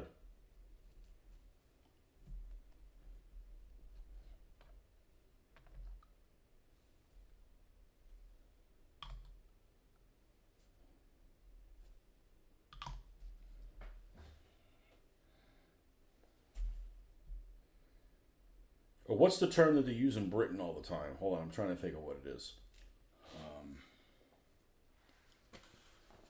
For those guys.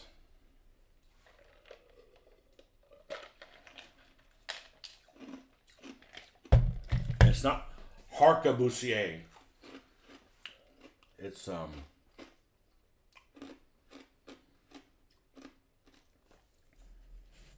it's for the other shot dudes. They use an annoying term for them.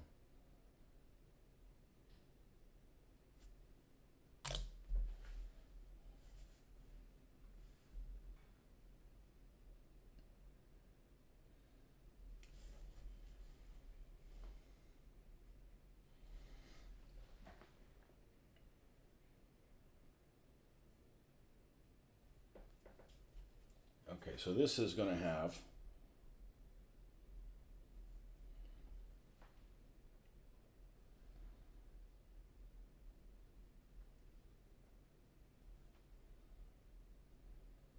it doesn't tell me which one's the front and which one's the back. Interesting. Okay. Well, can you tell from another drawing? Yes, this goes towards the front.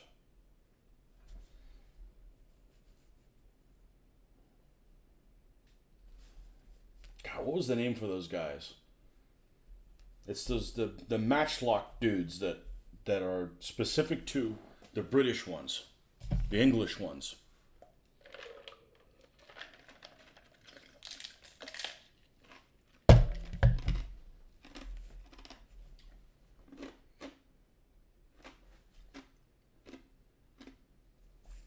gotta remember, I got this upside down. Aha, okay. So if that's in that direction, then this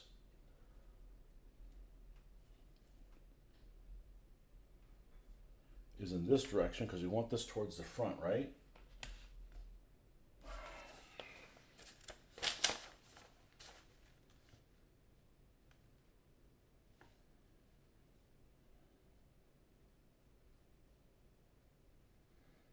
Okay, this points towards the down section of the spring.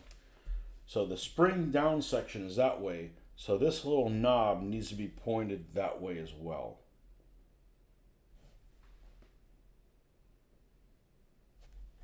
Okay, cool. No, it's something else. It's not shot. It's called something else. I'll look it up in a second. It's in one of the descriptions of the Renaissance stuff that I did. It's just annoying. I don't know. But it is a word that has the old spelling, although shot spelled that way doesn't bother me. And don't get me wrong, I'm not anti-English anything. I mean, you guys are our cousins. I mean, not my legitimate cousins, but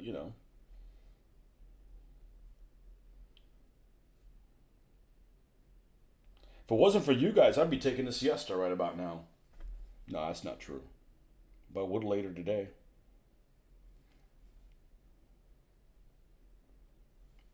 Yeah, so it seems like if I go to London, the place for me to go is the Imperial War Museum. Go there and tell them their paints are all wrong. You got this thing painted wrong. That's not light stone. That's not Portland stone.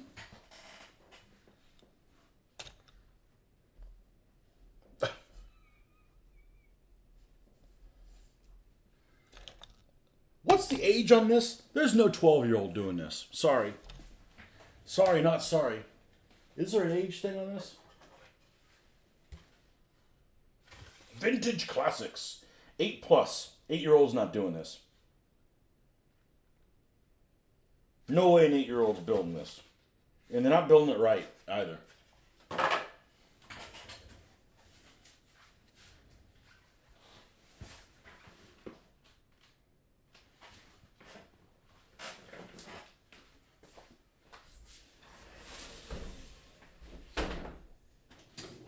I don't think it's Harquebusier.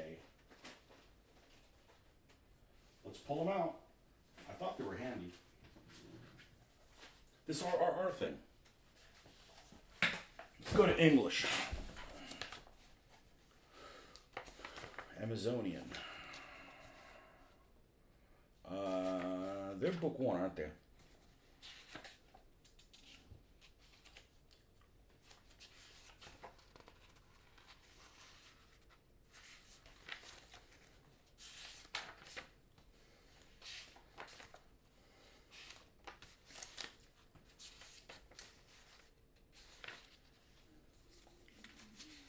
French Huguenot, Old Irish, Elizabethan English. This is where I'm going to find it. Calivers. Calivers. Silly. I don't know. I just don't like it. All it is English arquebus.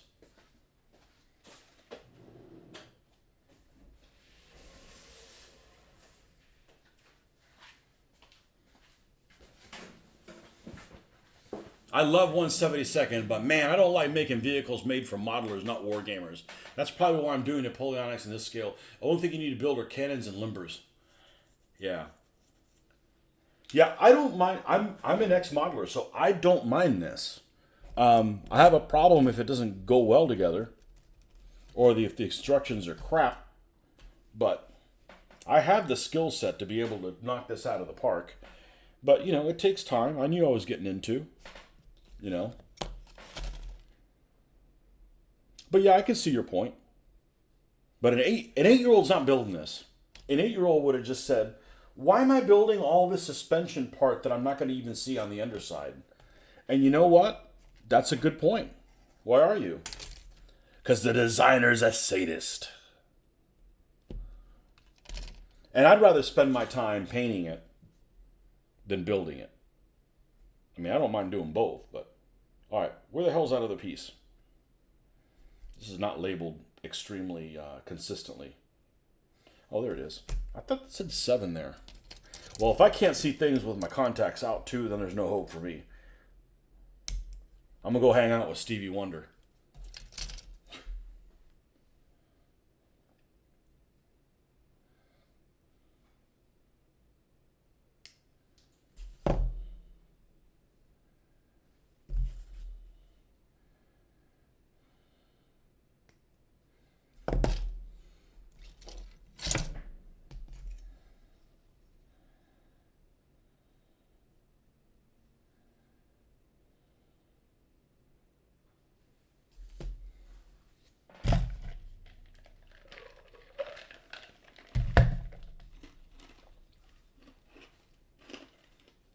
10 people, welcome.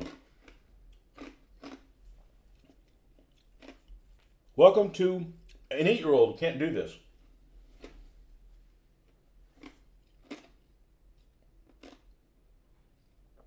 Okay, this has got to be going towards the front.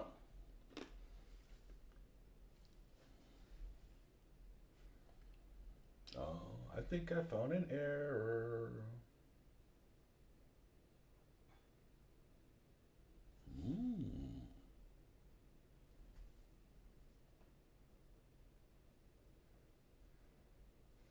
Oh, they face each other?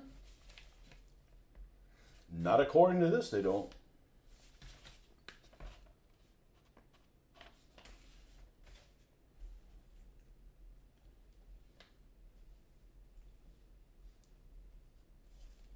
Well, I'm looking at it upside down. That doesn't help.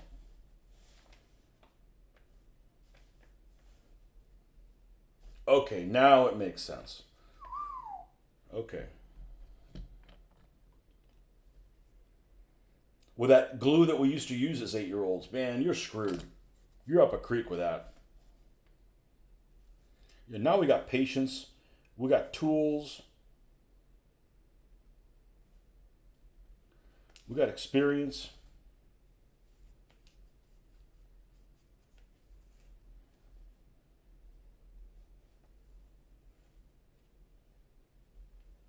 No, it's blowing my mind holding it the other way.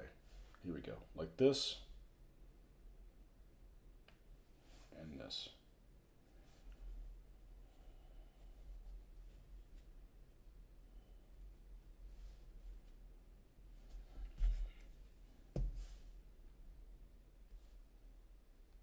We got a surface that things don't stick to unless they're basing material.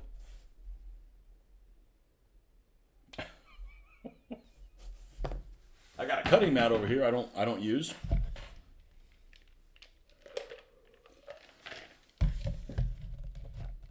That's the beauty of the PSC and Italiari Easy Build, made for war gamers, not modelers. You're back on. I think this is one of your favorite old Airfix kits.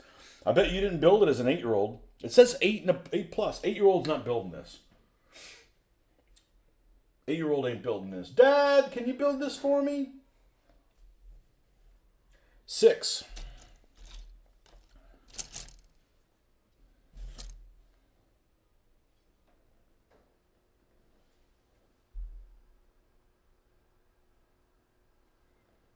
It's number 6 here. It has 50 next to it. 50.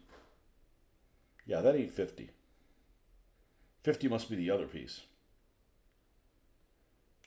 50 is a muffler. Without a catalytic converter. That was a long walk, man. You get molested on the way down there? You have that apartment and you have a dog. Wow.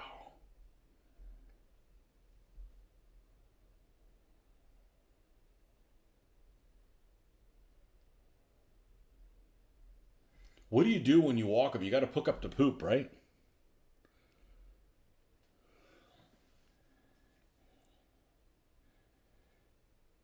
I bet you built the MPC one, didn't you? Because that's what we had available in the States.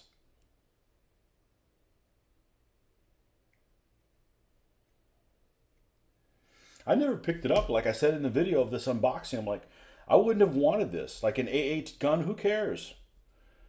Like, it's a tank. I want a tank or I want an anti-tank gun. I don't want some candy ass sit on the side type of thing.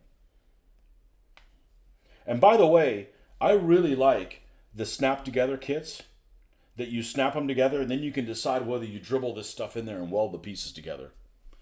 We dog sit, so we get paid when we have a dog. Okay. So it's not your dog.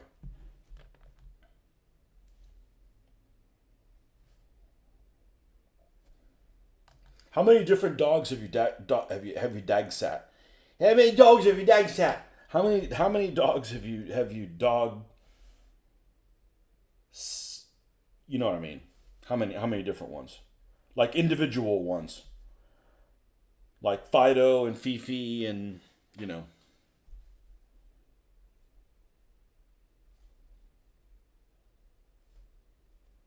And how many dogs have you encountered that you're thinking, like, this dog is named X, and the first thing you think of is, you wouldn't have made it in advertising. The people that do, like, shitty names for dogs, you know? I don't mean, like, self-deprecating names. I just mean names that just don't work with a dog, you know? Hawk was short, but then your wife called and wanted to talk. Hey, you don't have me all the time. She can wait.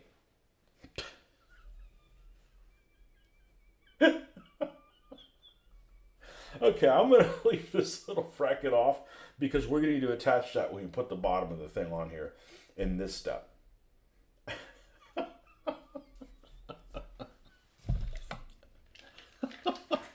I think I've found an area for airbrushing, but your bookshelf will be 4 feet behind me in the opposite direction of where the paint would be flying. Sounds like a bad thing, maybe. You built 2 when they came out when I was 12. Have 1 in the stash. Have 2 that I got as a job lot, painted in RAF colors. What is RAF colors? Probably a dozen different dogs, not looking to take any more. My daughter wanted a pet, so this business came about as a result. I'm the main caregiver. Ha, she knows me. Was she subscribed? I got to get to that magic 2,000. Somehow. I don't have to. It's irrelevant. Not if I'm going to compromise who I am. I'm going to be who I am. And if I just turn too many people off, well, so be it.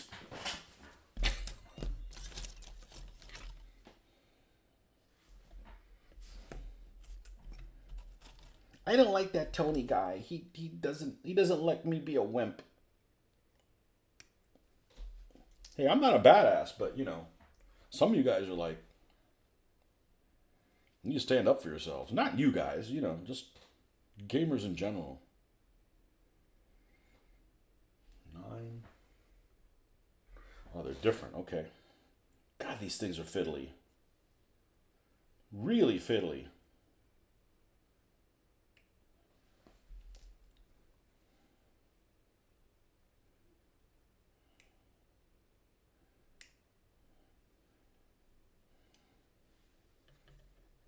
Well, I guess your wife still hasn't said, I don't want you listening to Tony anymore. He's not a good influence. Hey, you're a made man. You're already who you're going to be. I shouldn't be modifying that. Oxford Blue also got a couple of Bloodhounds and various other RAF vehicles. So I didn't know that Airfix made a couple sets with some lorries. And they're expensive, man. I mean, you'd think that these old kits, they got their monies out of them. They'd be like, okay, we'll sell those lorries for, $4 now. Because you've made enough on the molds. No, they're like $25 or something like that on Amazon. I'm like, I don't need them that bad. And they're 1/76 scale. I hope I don't regret getting this because it's a bit on the smallish side. Only time will tell. Oxford Blue.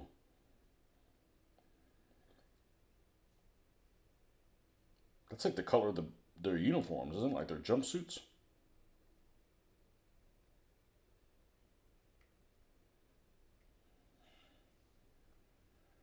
Okay. This is the one that goes on this side. Nope, it's the one that goes on that side.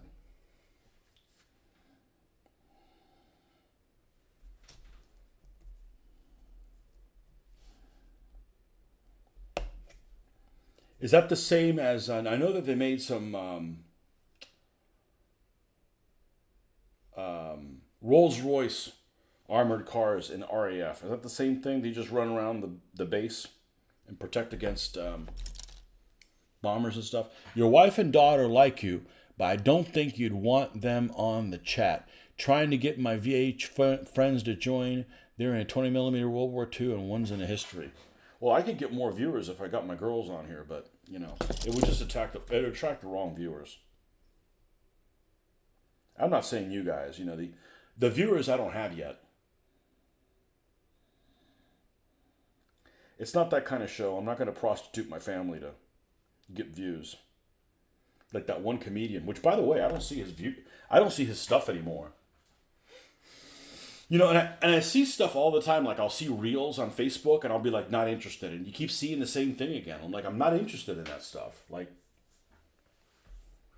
there's this one comedian out there that would always come up on my feed, and he was like doing dad jokes. I don't know what the guy's name is. He's from America, and he's got a daughter who's, you know, moderately attractive, but she's like 15, and she's like in the video the whole time. Like, the guy's not in the video. He's got his 15-year-old daughter, and it's kind of like awfully suspect. Like, you know. There's people out there that can't behave, you know. Like, I see somebody's cute 15-year-old daughter, and I go, oh, she's cute. She's your daughter, right? I have a daughter. I'm not programmed that way. Well, that's like, you know, a thing. But man, there's weirdos out there. We don't need to wind up those weirdos, man. They'll wind up on their own.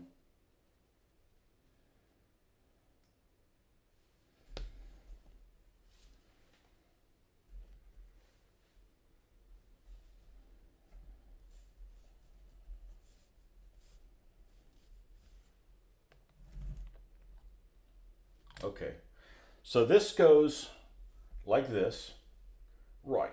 And then we've got this one's on this side, and this one's over here, right? So then we're going to put this one here.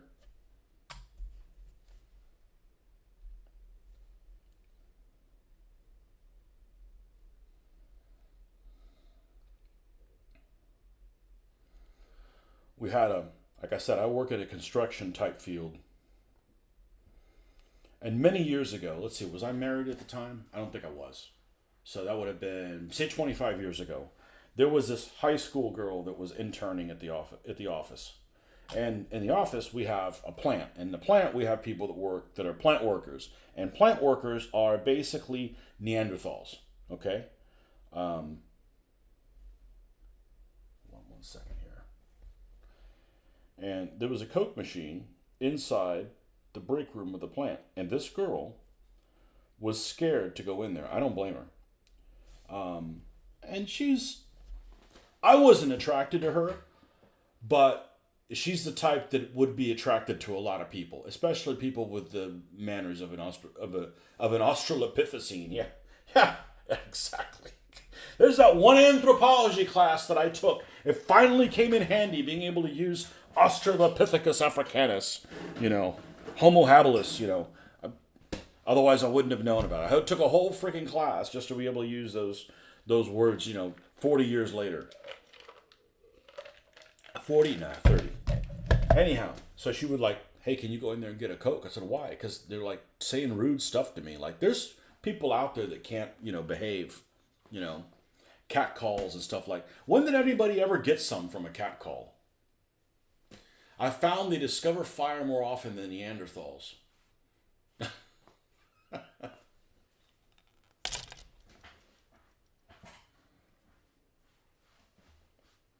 Okay. Yeah, but she didn't want to go in the break room. And poor girl was dumber than this. I mean, it was just, oh well.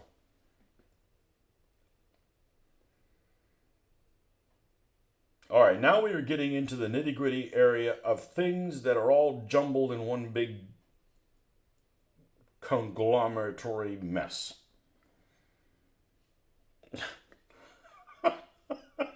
All right, there is a big piece. That big piece is called, I don't care what it's called. It should be this one. Let's make sure the numbers match. Is it 11? 11 it is. Wow, there's actually a free spring down here. I don't have to glue on it. Whatever will I do? Oh, she's got a hook on the back. Mind the hook.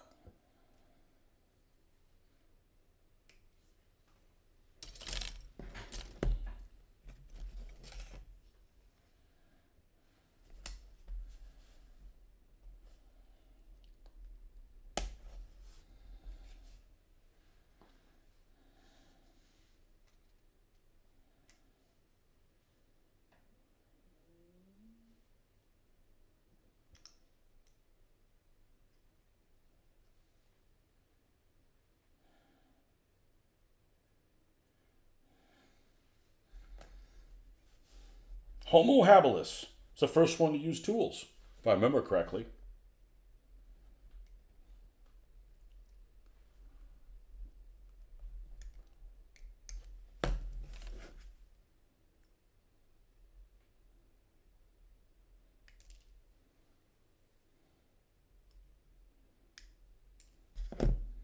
All right, and it looks like this is facing this direction.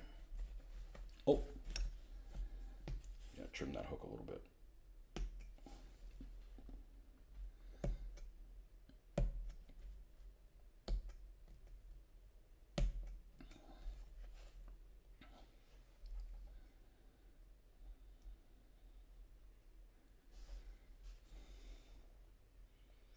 Handyman, yep, prehistoric handyman. Yep, was that right? It took 2 anthropology classes as electives just to be able to spew that out 40 years later. 30 years later, damn it. More than 30 years later, 33 or something like that. I took it because of the teacher. He was a really popular teacher, and the guy was awesome. The guy was really cool.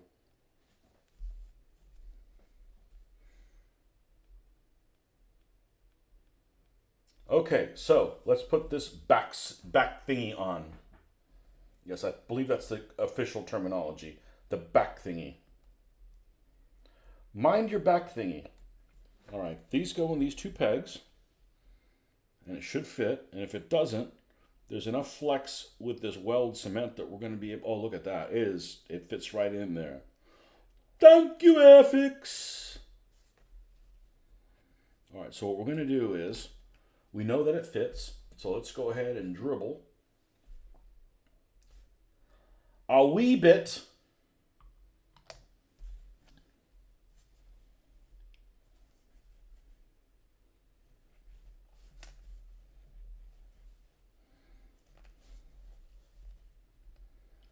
That sounds like, I know you guys use that terminology a lot. That really needs to be the terminology that you guys use in the bathroom when you don't shake it enough times. Oh, got a wee bit.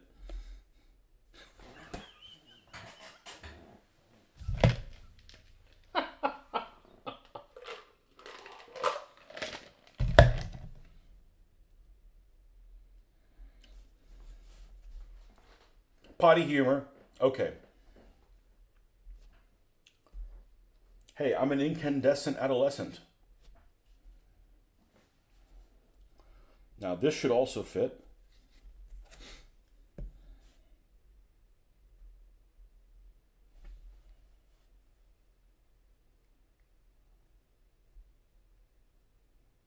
Sure does.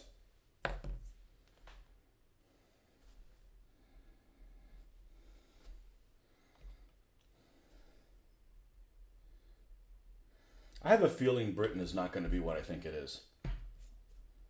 Sorry.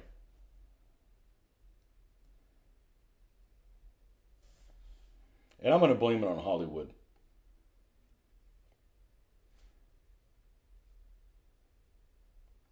Because you guys probably don't think America. You probably be, if you've never been to America, you'd probably be disappointed, or it'd be different.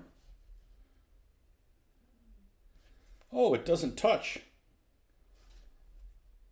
Well, we can't have that. There we go.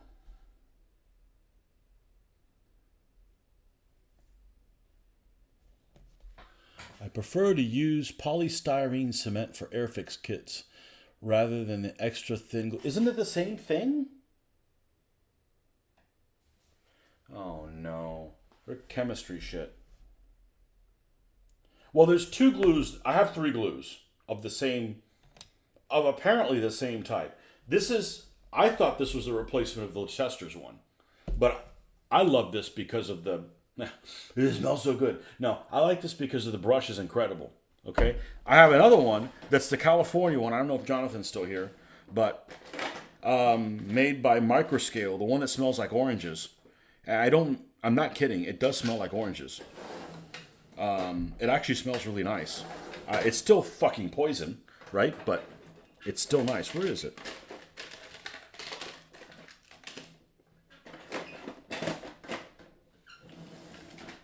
It's still in this container. Hold on. No, this is the leftover of this one that I refill it with. It's this one then. Oh, the one that I took. It's a stuff made by Mike. It's called Microweld, and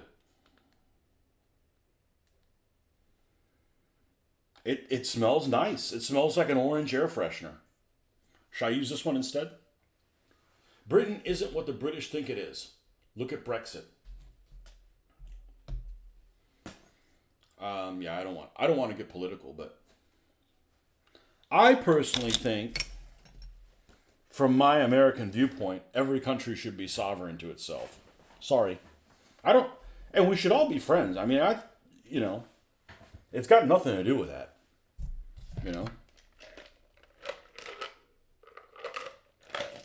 I think everybody should have their own coinage, just like we used to.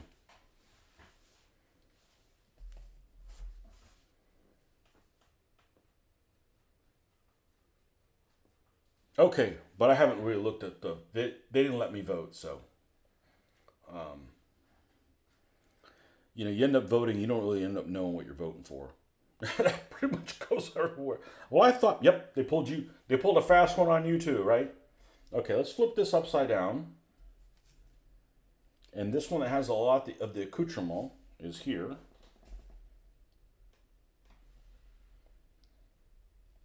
Just like judges, they make you vote for judges if they retain somebody in office. So I just ignore those. I'm like, I don't want to retain somebody who's a piece of shit, and there's no way to find out if they're good or not. What's going on here? Yeah, there we go. That's how this guy. Let's use this orange one. Let's see how we get on. Like I always laugh when Poland and Hollywood is always gray. If only they painted all the concrete and all the colors of the freaking rainbow. And that looks even worse. Does Poland show up in Hollywood?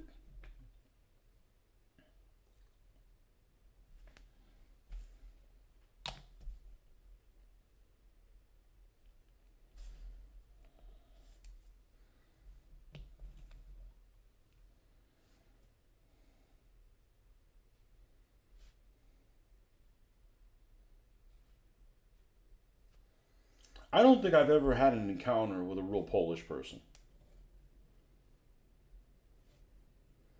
But I've had encounters with other people from Eastern Europe, and they haven't been good. And I think that a lot of it has to do with, I don't mean this disrespectful or that this is the case with you, but I think that a lot of people that have grown up in a place that has had a lot of misery, like there's a lot of misery that's happened in Poland during the I don't know how it is now, but any communist bloc place is just like, I just can't imagine living in a place like that. The kind of stuff that you guys had to go through. And that's got to affect your psyche, how you see other people, and, it's natural.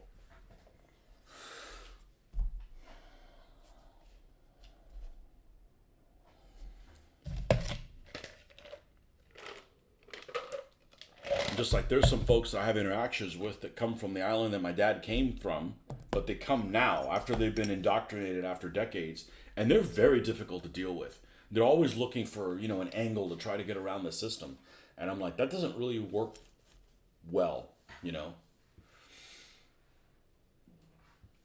Like the bare concrete block looked better that way. Now, some idiot thought they would look better if painted in yellow, pink, and blue at the same time. Isn't Poland the place where they've got that T-34-85 that's painted pink?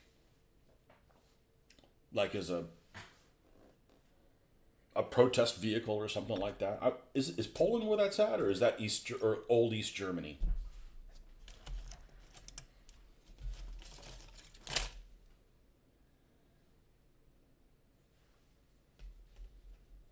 Okay, this should be that piece. Does this have 12 on it? It does.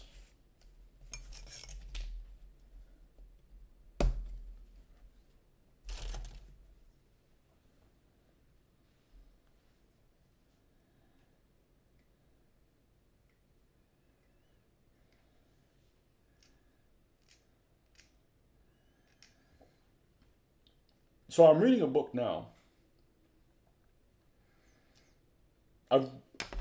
about World War II. Go figure, right?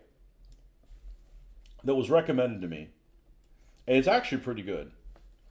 But it's got some, I guess I'll keep using this one, even though the brush is kind of big.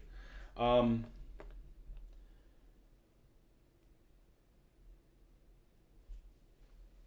it's got some interactions with a character that I'm not very familiar with. Because I don't really follow politics and stuff like that. They're just not that interesting to me. FDR. And FDR seems like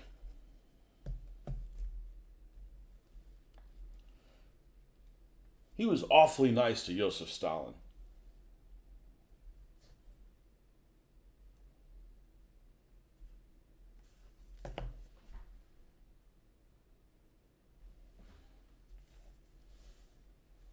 And almost to the point where, like, is this true? But is that really the case? You guys, is this working, or is this glue not compatible with this? Ooh, I think we're gonna go back to the extra. We're gonna go back to the extra thing. This is the only issue gluing something is those damn Pegasus kits where those King Tigers that just would not glue together.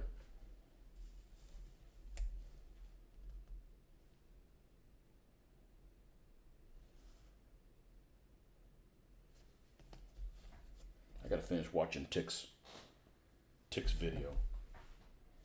I'm almost done with it.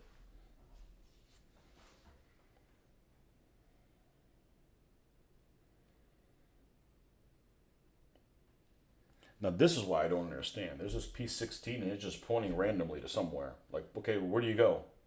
Well, when in doubt, I'm not gonna pick where it is just yet until I can. And you've got to prove to me that that's where it goes. You got 14 that goes on the other end, so let's put 14 in.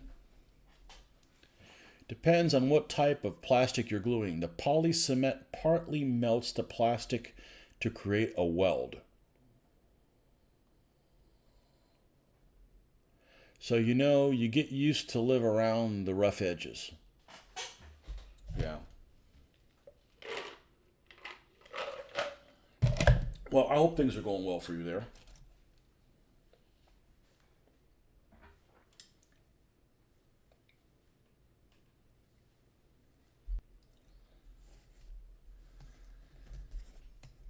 Yeah, I couldn't finish watching that Warsaw 44 movie. But you know what? It didn't, if you've seen it, what didn't catch me off guard was that one, I think I stopped at about the time of that explosion happened. And I'm like, I saw that vehicle. I'm like, I know what that vehicle is. The guy's riding on a tank and it's a remote control, demolition vehicle. It's about when I stopped. I don't know exactly what I disliked about it. I think maybe because the cute Polish girl wasn't the main character.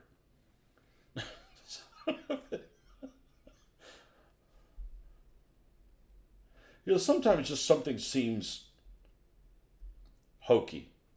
And American movies are the worst. Well, not the worst. The Russian movies are the worst. American movies are second worst. Although the Indian movies are kind of bad too, with some insane stuff in some of those Indian movies. You crazy guy.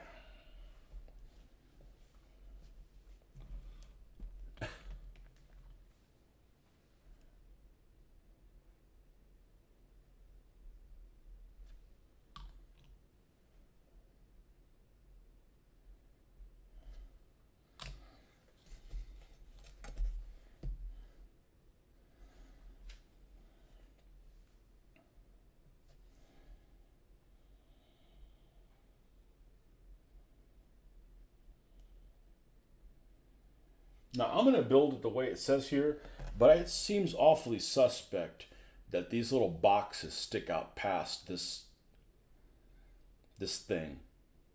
It doesn't look too out of place, but that's where the notch fits, and that's where it fits there. So we're going to roll with it, but it's looking kind of suspect. Okay, it's muffler time.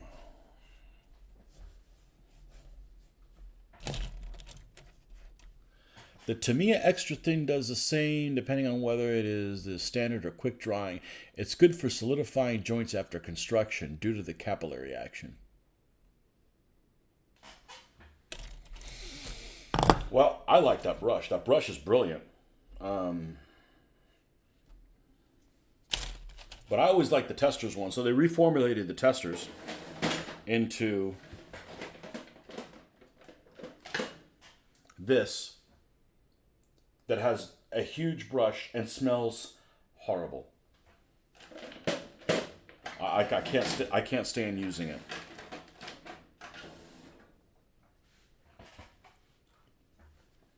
And some people swear by that. What's that one called? Mr. Plastic, Mr. Hobby, Mr. Something. And their stuff smells terrible too. You know. Did not see Warsaw 44. I mean, I cannot stomach Polish historical dramas, especially when it comes to the Warsaw Uprising, cause the shove nature is oversimplified and stupid. Yeah, well, that's the problem with it, is it has characters that just seem like really out of place or what have you. Bit like with the Spartan myth.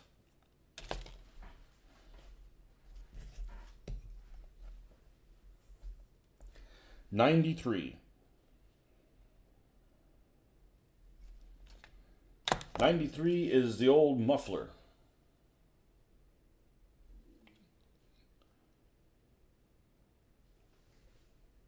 Oh, I'm sorry, it's 15. And why does it say 93? Is that the color code? Yeah, I bet that's what it is. Like I need somebody to tell me what color to paint this thing.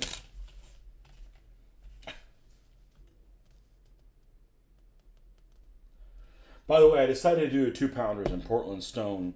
I think I'm going to do this one in light stone, so the yellower one, just for variety. Okay. I'll be right back in 1 second.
Okay.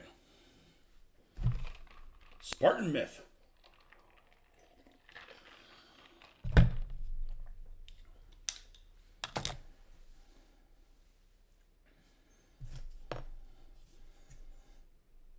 Speaking of which, I tried to play several months ago Assassin's Creed again, whatever one's called, Odyssey. And looks like that game's corrupted. There's like a patch and I can't get it to launch, and I'm not buying it again, so I guess I won't play the game again. I didn't finish it. I got pretty far along, but it got too damn difficult. The boss fights, man. I hate boss fights.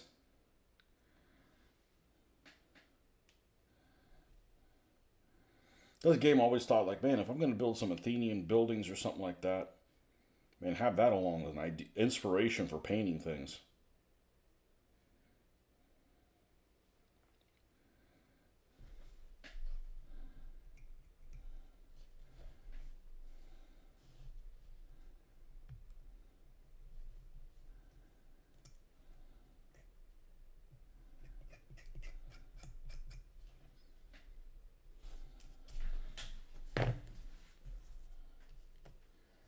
At least the buildings, because some of the characters are just like, like, okay, you're trying to include people that just didn't exist, you know. You're trying to include, like, African Vikings and stuff like that, like just shit that just, you know. I get you're trying to be inclusive, but, you got to include them a different way.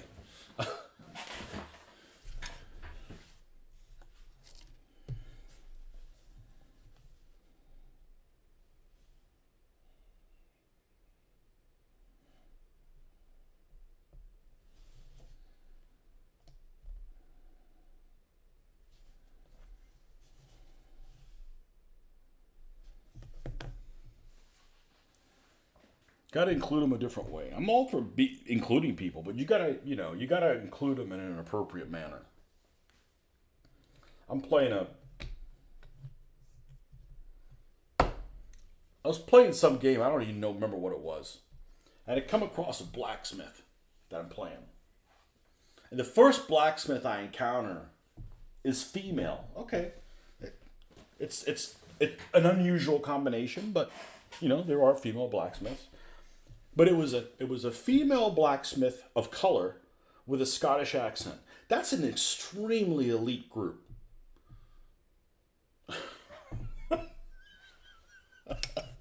That's an extremely elite specific group. A person of color with a Scottish accent is already kind of elite, and then a female blacksmith on top of that. Like,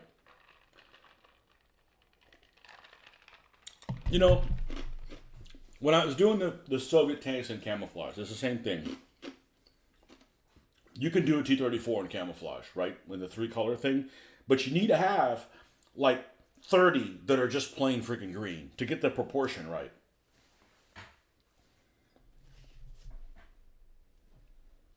Otherwise, it looks like you're just being...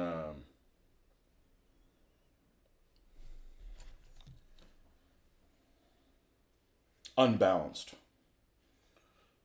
13. She would come from the central belt of Scotland. Okay.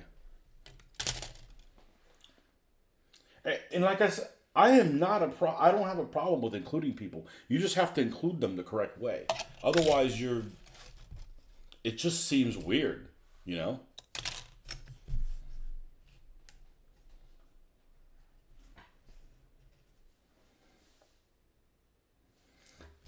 There can be exceptions, but there's got to be, like, other stuff to balance it out. And they do it all the time in everything.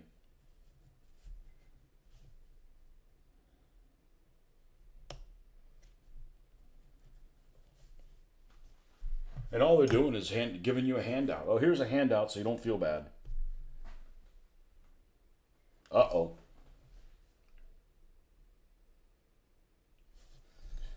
This has 2 prongs. I want to make sure I get them in the right place. Because I care about things like that. Because if this British vehicle doesn't run, I don't want it to be my fault. It may need to shoot and scoot. Oh, I was reading something. One of the tank regiments that in Operation Compass. No, it was after Operation Compass. Like the Germans were coming, so it would have been Second Armored Division. Second Armored Division, like dug in around El Aguila, or a little bit north of that, when the Africa Corps first encountered them. I was reading, and they had them dug in. They had some. I want to say they were A-13s, A-13s, maybe A-13s and A-10s and A-9s, all of those. There was a group of them that was dug in on a hill, and they were dug in backwards so they could shoot and scoot. So they would have had the rear facing the enemy, which I guess doesn't really matter if it's dug in all the way. So I thought that was interesting. I came across that in one of my reads. All right, I'm going to need to look at actual photography of this thing. I don't want to get this little piece wrong. It's going to bug me. It's going to bug me that I could have figured out how to do it, and I didn't do it. So, what is the name of this vehicle? Morris Truck? Morris Tractor. Let's see. Morris. I have a moose named Morris. He's our Christmas moose. He's a little stuffed animal that comes out. Well, he's going to come out soon. Morris Tractor. World War II. No, this is something else. What is it? Morris? Is it a Morris? It is a Morris light truck, isn't it?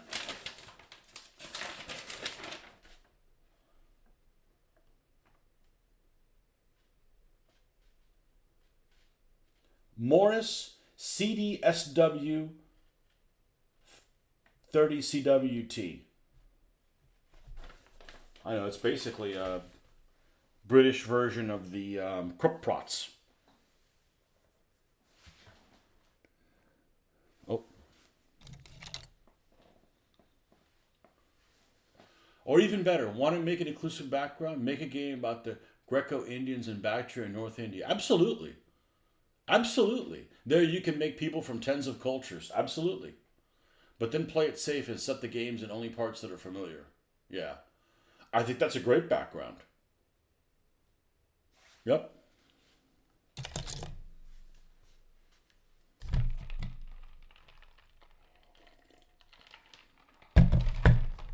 Almost built that army. What's his name? Menander? That's a cool army. And I think it's a Cav general, isn't it? So he doesn't get stuck in when he doesn't need to.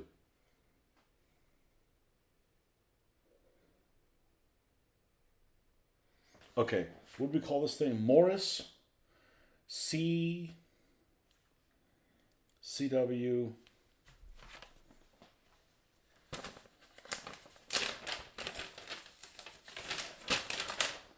British CDSW. Okay, CD/SW.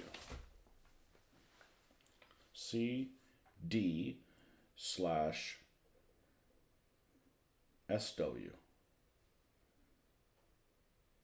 Okay. CDSW. Six-wheeled arcade. Okay. Give me some pictures. By Jove. Okay, I need the driver's side. Bugger.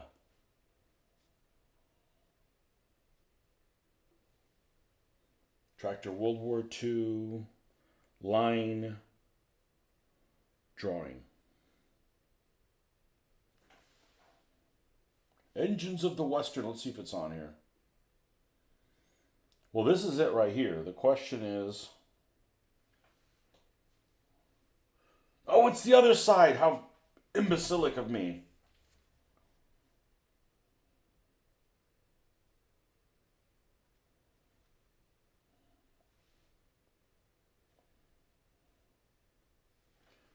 This piece. I can't freaking tell.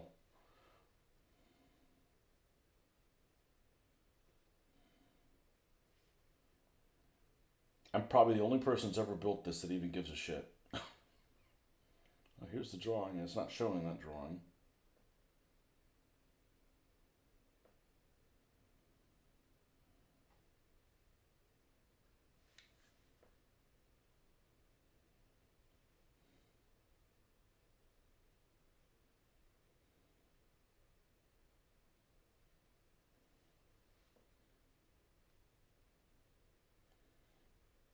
Oh, this is cute. That looks good. What's this symbol with the broken keys, with the two keys? Which unit is that? Which division is that?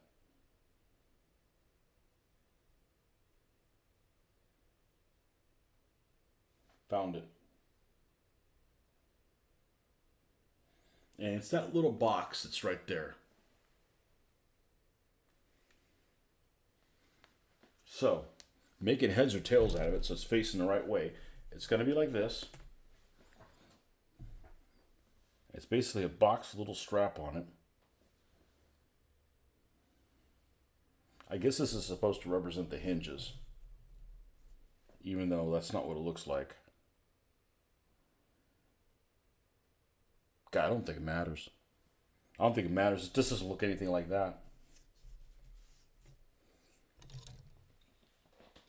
Not made correctly.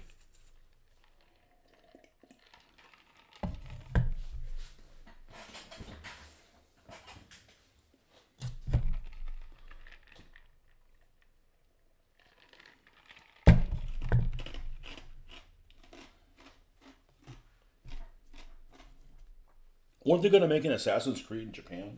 I'm sure there'll be black people in Japan. Just like in real life.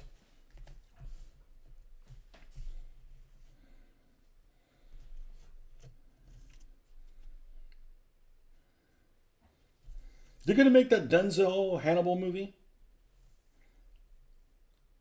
I hope not. And everybody likes Denzel Washington, including me. But that's not what Hannibal looked like. I'm going to go like that.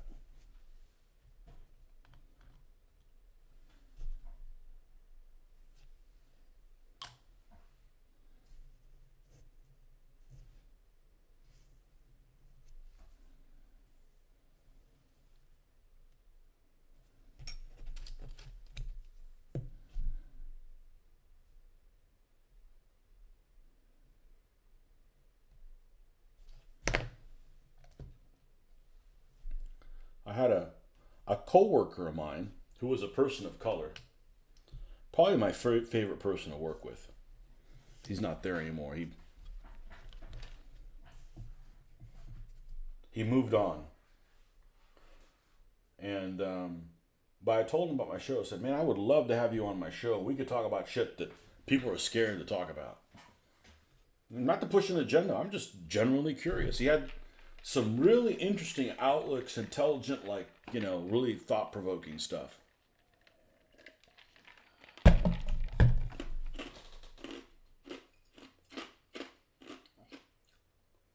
The main guy for Assassin's Creed in Japan is a black samurai assassin. But there was one, right? But there was one! So it's got to be him. He better look exactly like that guy. I'm just saying, You kind of backed yourself into a corner. They're making Assassin's Creed with black. And I'm not opposed to doing that. The setting just has to be right. Like, my big gripe is like, why make black Vikings? Like, let's make a freaking history program about. They had those big empires in like Mali or whatever that are like really. They had like freaking armored horse trappings and everything. Like, people can learn from that. Like, do that. Not just like, well, we're gonna change Cinderella and make her a black girl. Like, that doesn't do any good. Like, people aren't learning anything.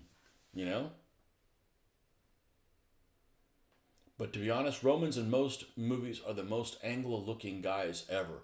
Well, I'm not sure if we have that good of an idea what Romans look like. What I'm saying is some guys that are famous, but the people in Italy now don't look like the Romans because they've been, backwards and forwards and backwards and forwards. And When I went to New York a couple of years ago, we went to this. They said, "Hey, we need you to recommend a restaurant to go." So we ended up going to this Italian restaurant, and you should never go to Italian restaurants because we've all eaten Italian food that's been spectacular, and if it doesn't match up to that, you're like, it's disappointed, right? I mean, Italian food is great, but we've all had wonderful Italian food, right? So, anyway, so we go to this Italian restaurant, and I should have taken a picture of these guys because it's a point of contention with my wife all the time that I swear that the waiter was not Italian. Oh yeah, he's totally Italian. I said, that's not what people in Italy look. I think that was a guy that he's from south of the border, which is fine. He was a bitter waiter. He was bitter all the time, but that's because he's from New York City. But she swears that he was from Italy. I'm like, no, I don't think so.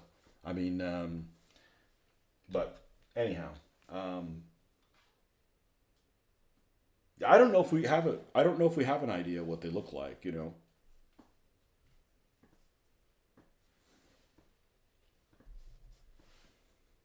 But they should at least make it. Well, I don't know what the heck a Latin accent looks like. That sounds like that's.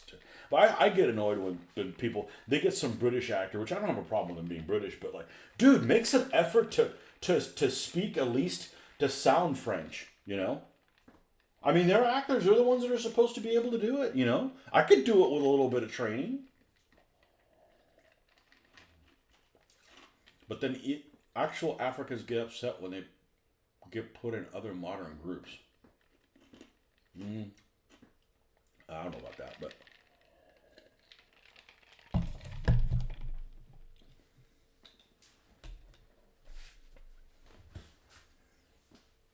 okay. I think we're done with this, except we don't know where 16 goes. 16 is just a little hole that says, put her there. And like, okay, where's there? Like,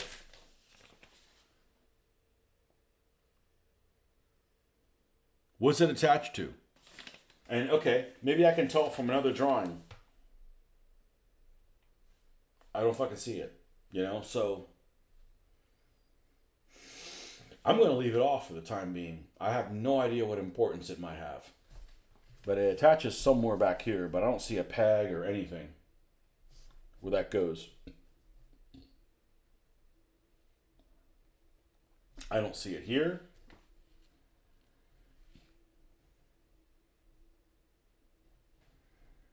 Oh, wait a second. That's the peg. Sorry about that. I'm going to go full Canadian on that one. 16, 16, 16, 16. That little thing? Well, how do I know which way it faces? Because it's tapered. 8-year-old would have committed suicide by now.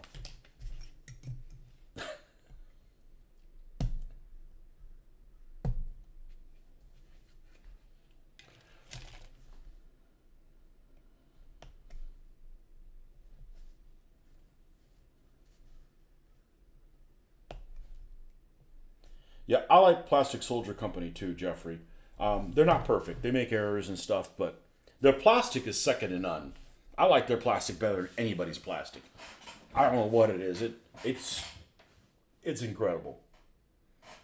Well, I'm going to say it tapers the other way because what the hell does that thing even do?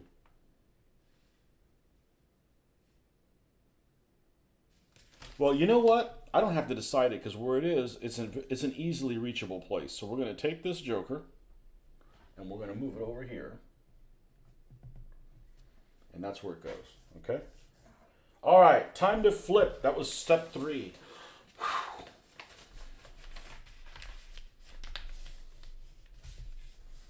This is the part that I don't like building on these kits.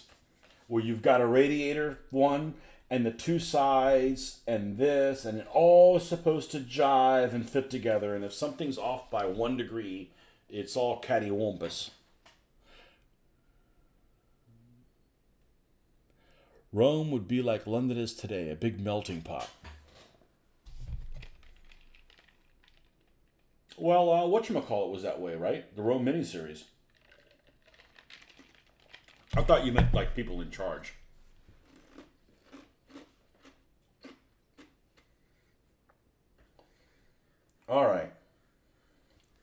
got to get plate. We're going to flip this joker over. You know, I guess I could convert this and use it as a porte mount, but man, I don't know that I want to build this again. And I'm just saying it just takes too long. So I'm with Jeffrey on this one. I'm not disliking this process, but I don't want to do this another 4 times. You know what I'm saying? Like it's like I got better things to do, you know?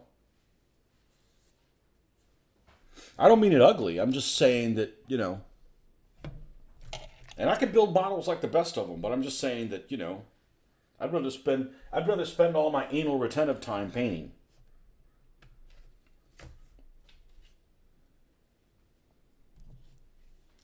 Sent a short build video to give you an idea what it should look like. Oh, is it not turning out well? Oh, I'll hold off on that one piece. I'll have to check that out. I see no problem in waiting on it now until I check out your video with that one piece. And it doesn't really matter which way I do it, but I want to do it correctly because it bugged me, you know.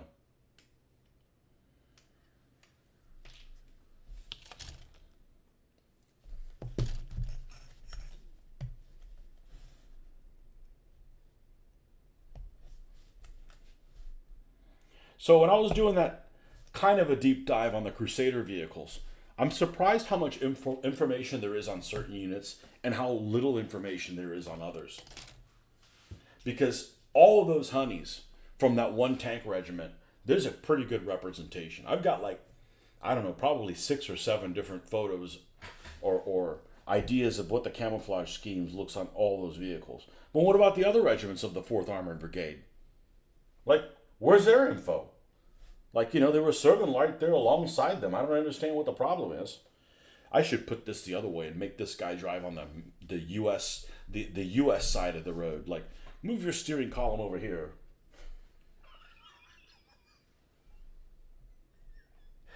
Oh, man.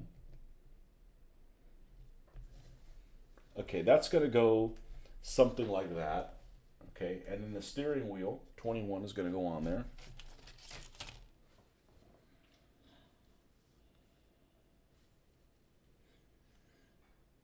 Wow, it's big. Wheels on the bus go around and, you know. Woohoo! That's way too tight to get the cutter in here.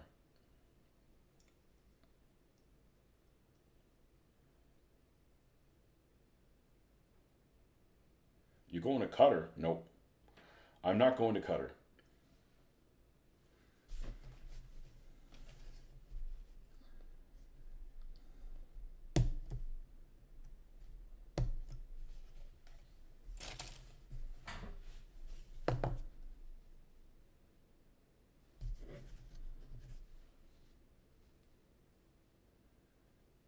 So there's this perception, maybe it's just me, maybe it's an American perception.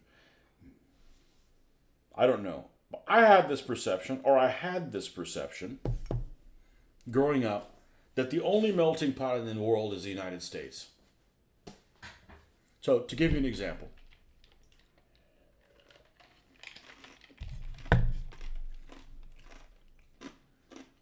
I'm watching this miniseries 10 years ago or so in Spanish, in Spain. And I'm looking at these characters.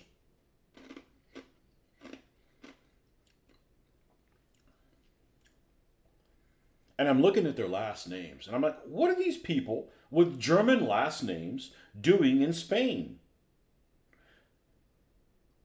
Like, notice, I didn't say, that's strange that somebody is blonde hair and blue eyed in a Spanish thing. Because my grandmother, whose parents were from Spain, was blonde haired and blue eyed. Okay, so, like, I understand that. And, you know, we might be, what's his name that always swears that I'm part Polish? I might be, you know, we might have some Sarmatian in me or Visigoth or what have you. But the surname thing really throws me off because it's like, what are all these people with these non-Spanish last names doing in Spain? It's this stupid perception I have. Maybe that's just, it's in our American psyche that we are the melting pot of the world, and there aren't other people like that. So it just kind of threw me off. Like it's just kind of odd. And maybe you think I'm weird for thinking that way, but it's kind of ingrained that we are the melting pot. Well, there's probably lots of melting pots. I bet Singapore's another one too. I bet Singapore's a huge melting pot.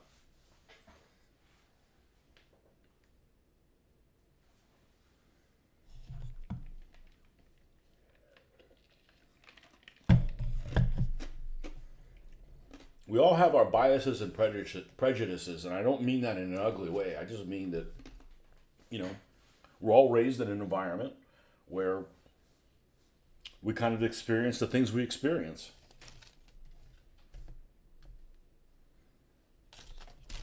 Okay. 18 and 19. Why did you give two different piece numbers for something that's identical?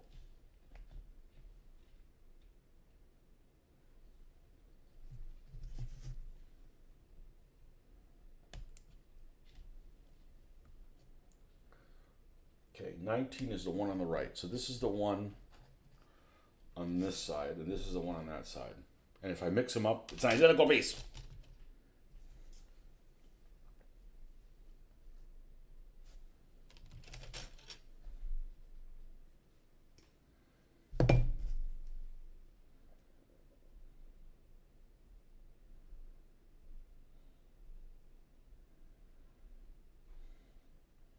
So I'm interested to see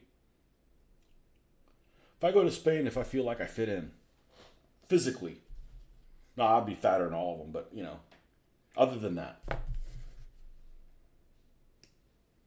that's because I don't smoke 4 packs of cigarettes every day. Hey, I could lose weight, but then I'd get lung cancer. So I'll just be fat.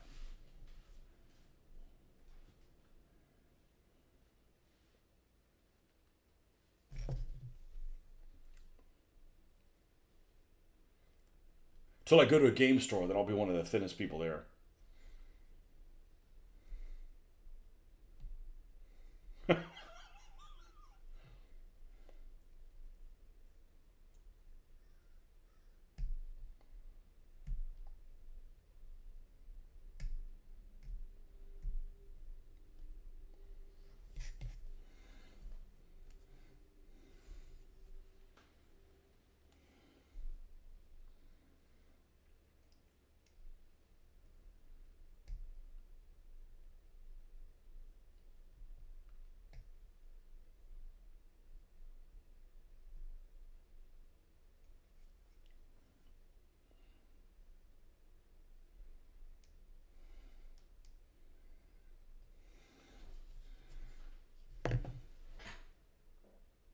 Okay.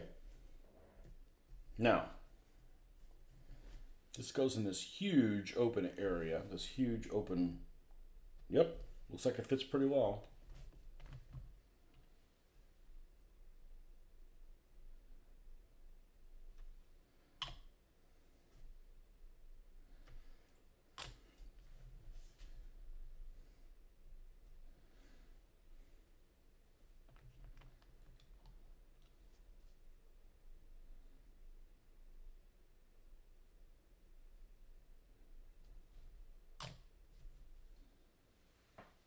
You live in a city with 2 universities. There's a constant churn of different ethnicities from many nations across the world due to the number of foreign students. Many stay after graduating. I do too. I have a lot of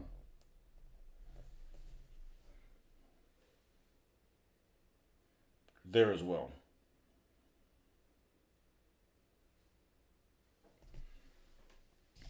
And the neighborhood next door that they're building has, I'd say, half the people in that neighborhood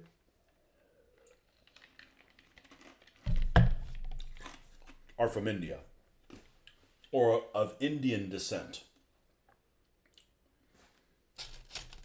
But then this town has a huge Krishna thing. I don't know if that's the tie-in, but I do see people walking around with a little bag or whatever, which, whatever, those people are harmless. I'm not worried about them. You do whatever you want.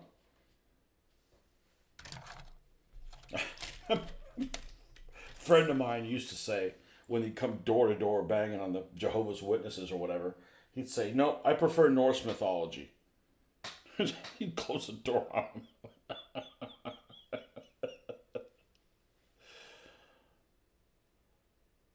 Oh man, where is P72?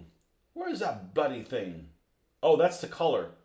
Shit. It's 17.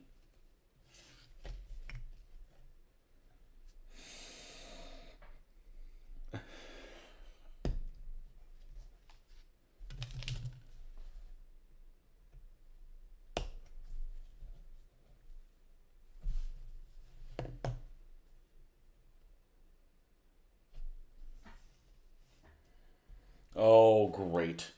It's off center. Shit. And it's not obvious which way it goes. No. Let's see what you sent me. I can at least watch it without sound. I don't want any copyright issues.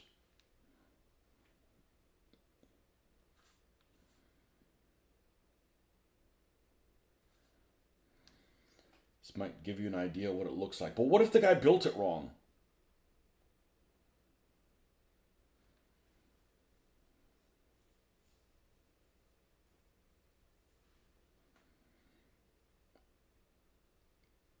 Wait, how does this guy have more than 7 times the number of viewers I have? I'm much better looking. Oh man. Let's see what he's got on here.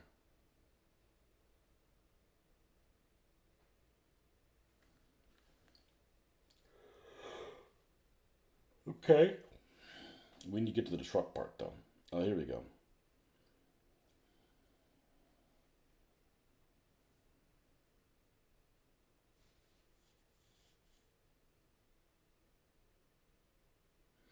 Looks like it's right up against him. All right. I'll go with what this guy says. Because if it's wrong, it's his fault. See what I did there?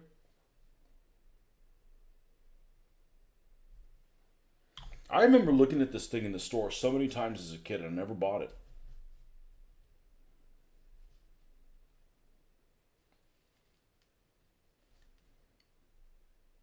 And it's not because it was British. It's because it was an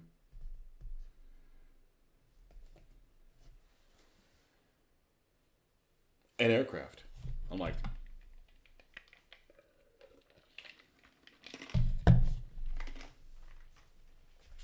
I was too young to realize that in a pinch, you can fire this against tanks and infantry. Especially infantry. We're not going to glue the figure down.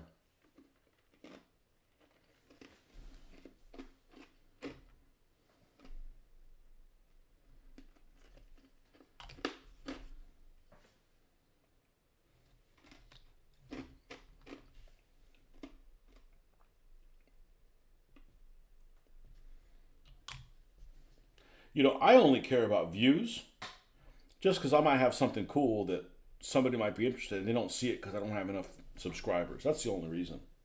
I don't do this for a popularity contest. You know, if I want to get more views, I'd get my girls on here. I don't need views that bad. And I'm not opposed to my family being in videos. It's just, it's not appropriate. You know, like, what are you doing here, you know? Now, if I'm doing that cooking show you guys wanted me to do, yeah, my wife has got to be in it because she's a great cook.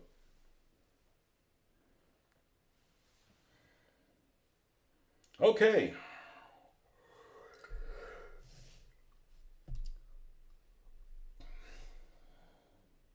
Piece 29 is the back of this thing. There she is.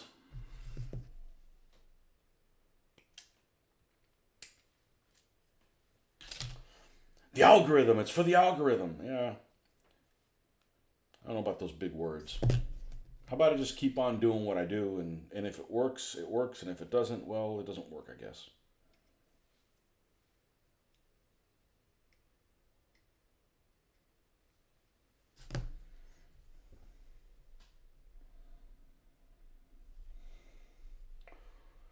this is interesting.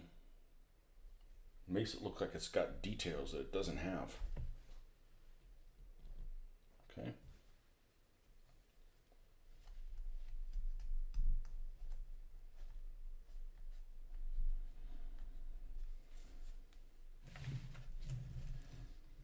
Yeah, go look at those war game shows, the war game program that has a ton of views, or any of those that have all those ladies on them.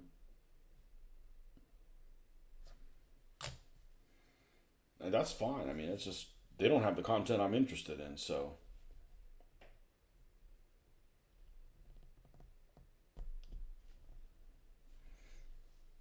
Wow, this is a tight fit here. You're gonna bang your head on that thing on the back of this.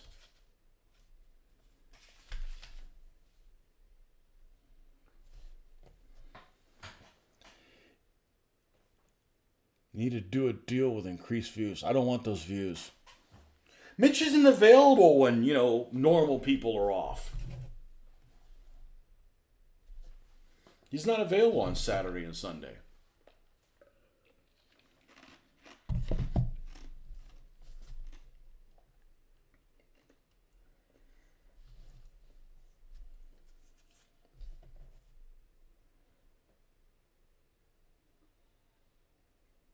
I've showed Mitch how to make videos. Why hasn't he come up with a single DBA video?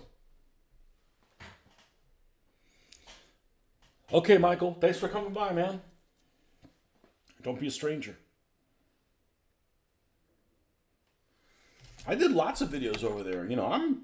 I'm stupid when it comes to stuff like that. I can do it. He could certainly do it. Are you saying he's stupider than me? Maybe. You just don't want to do it, I guess. They'd give him something to do. Go out and make videos, man. Oh, those bloody wankers gave me the headlights, and then there's recesses in them, so I gotta fill them in.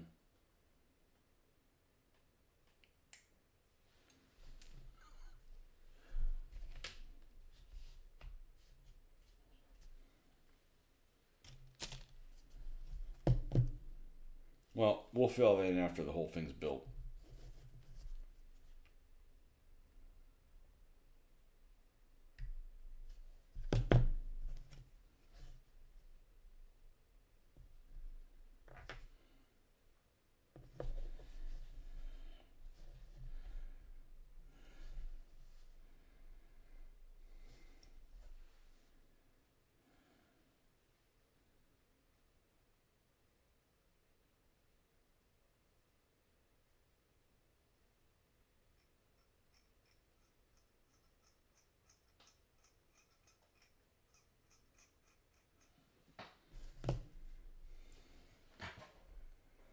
How's this thing drying?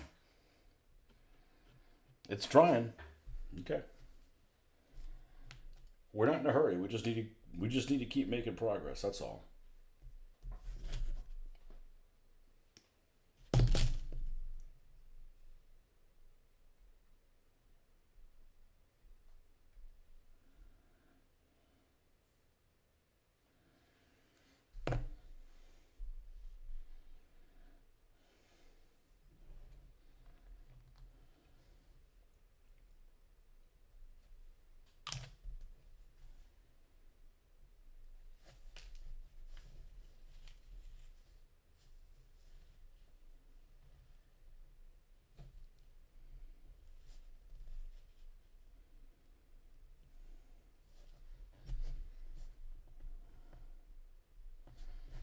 Okay.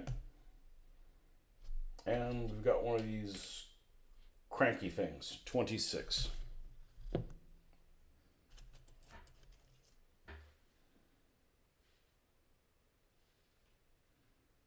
What time is it? It's still early. 26. Here's the cranker.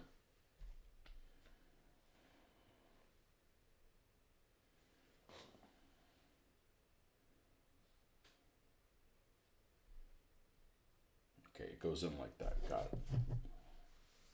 Yeah, there's no 8-year-old doing this. Okay, I'm done building it.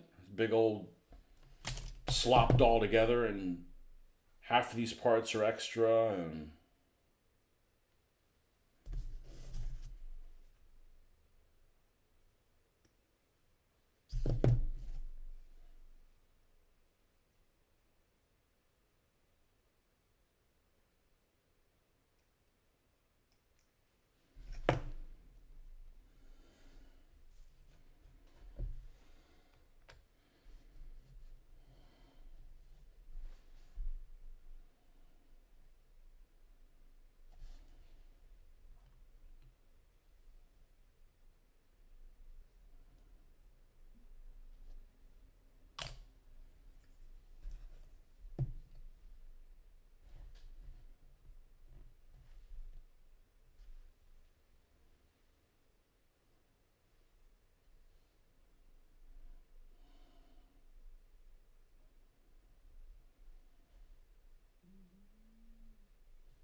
24 and 25.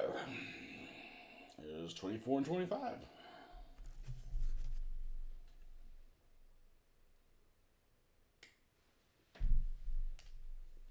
Pretty obvious which one goes to the outside. It's got the it's got the engine intakes there. And the top of it is 22, which should look like nothing else.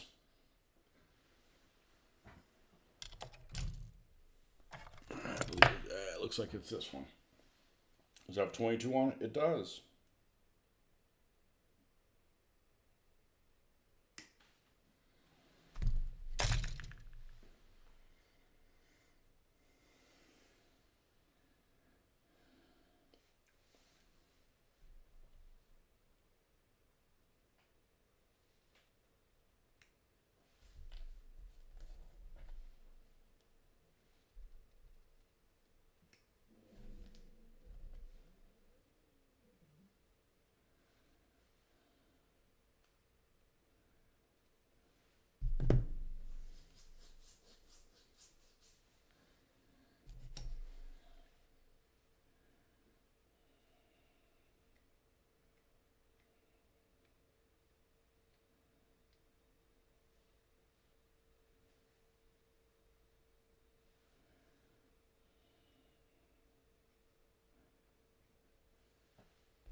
You just saw Krause. Let's see what we got. You just saw Krause posted more videos. Do you think it might be time for a vid with all your World War II stuff so far to be brought out for a grand review?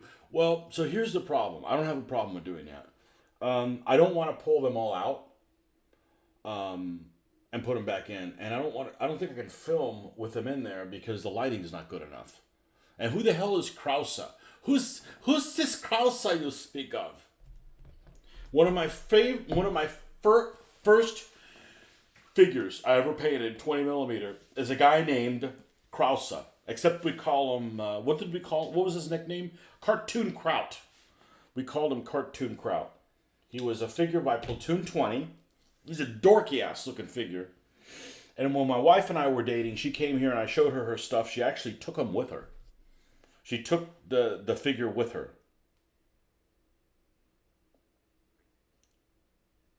and brought them back. But like, you picked Cartoon Crowd of all the people that you picked, which yeah, we called him Cartoon Crowd. Oh, he looks like ass. Oh, he's terrible. The very first figure I painted is a rifleman named Rauschert. Rauchert. Also by Platoon 20. You want to see him? Find those two ugly bastards. The Krause collection. I'm sure you told me about him. Really? Krause. The Krause collection. Since Kampfgruppe Krause. Let's see who this guy is. The Krause collection.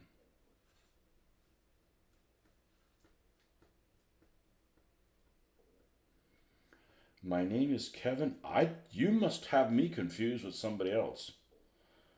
I've never seen this guy. I've never seen this guy. So yeah, I'm not opposed to doing that. I just don't want to pull them all out.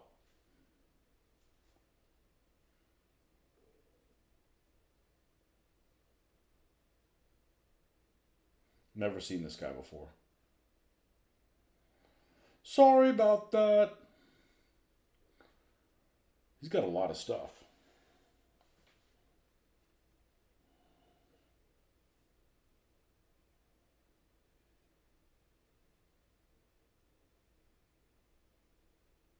Four years ago.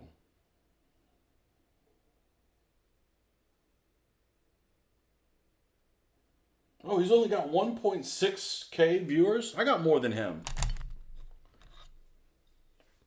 Whatever, I don't care. And I just looked at the comments and say our old friend Nordic. So he's still alive and a free man. Yeah, I don't know what his deal is. Whatever. I didn't ban him or anything. He just...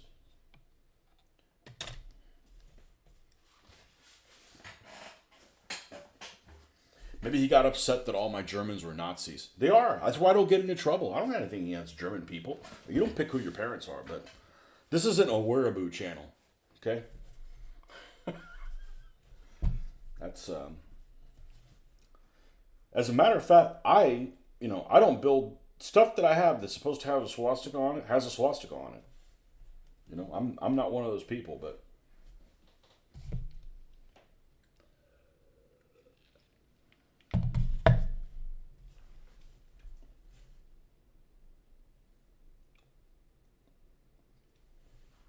it's not like he tried to jihad or something like that while he was on here. Yeah, move on. He's doing mainly board games anyways.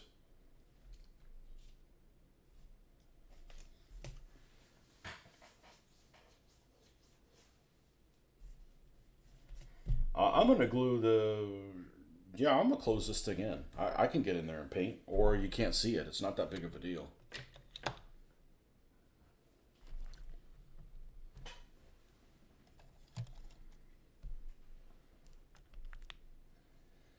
Just like most of the people that I play with or have played with, they don't really watch my channel, even though they're on it. I don't have time to watch your channel. Okay, go and watch my channel then.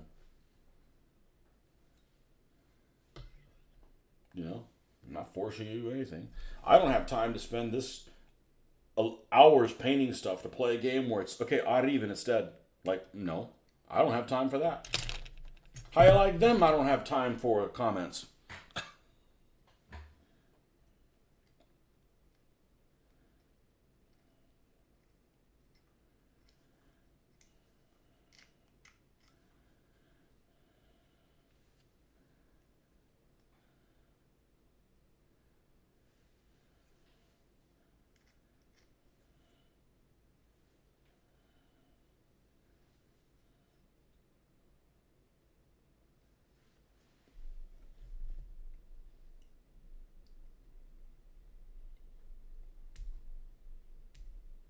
I don't like these things on here. So if I can remove them, hopefully without injuring myself. You know what? You can't see them. At some point, you're like, okay, this is too difficult. I'm not a fan of this plastic. Plastic Soldier Company plastic is the best plastic.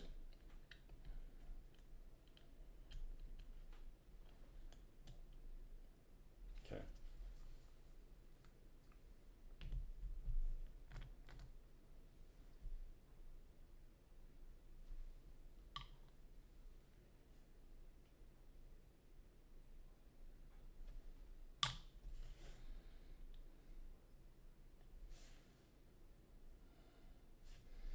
Oop.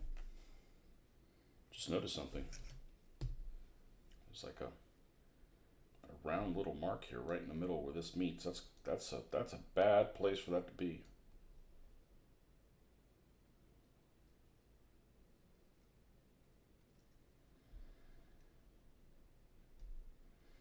Yeah, I don't necessarily have a problem with people that, they're on this channel all the time.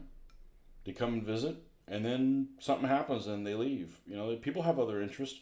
There's lots of stuff that I really like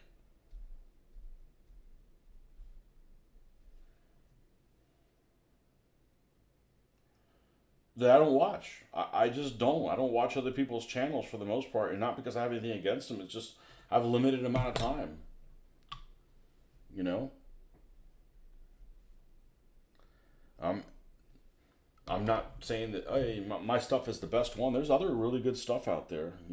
But we have a limited amount of time. I haven't watched 3D Bot Maker much at all, and I don't know that there's any channel that I like better than that one. That's really like the best channel out there. I mean, his videos are even harder to do than Tick's.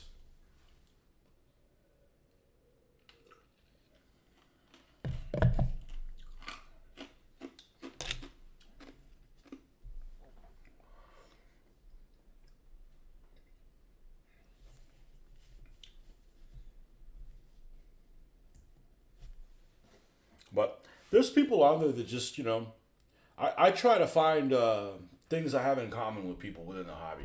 Not necessarily, get into sticking points with people. You know, you don't have to agree on everything. But the attitude, yeah, you got to have a good attitude. Or I don't want to have anything to do with you.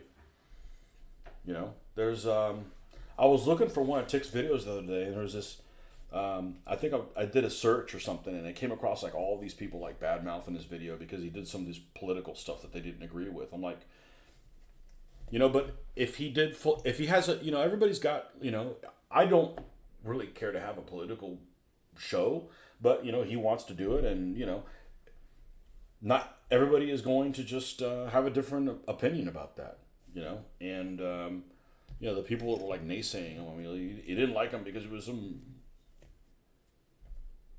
right wing libertarian or something like that. I said, well, if he was a left wing commie like you wouldn't have a problem with it, and all the people that like him would. So it's like you can't make everybody happy. You got to do. You got to do what you want to do, and if people are fine with it, cool. And if they're not, well, have a nice day. So.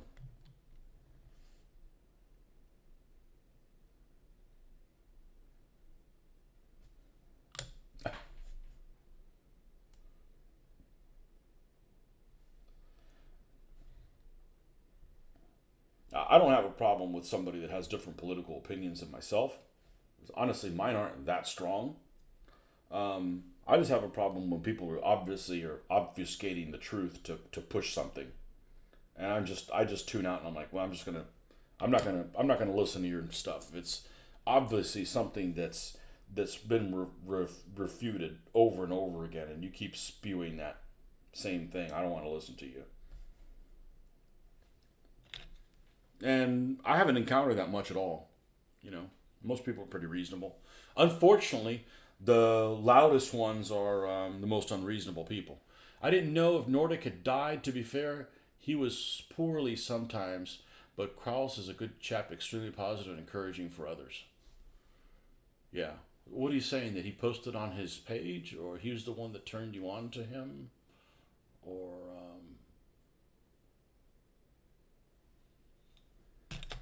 yeah, most people are encouraging. Yeah, most people.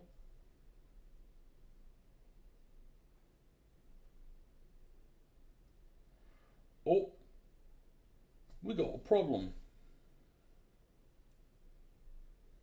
Well, you told me to glue it there.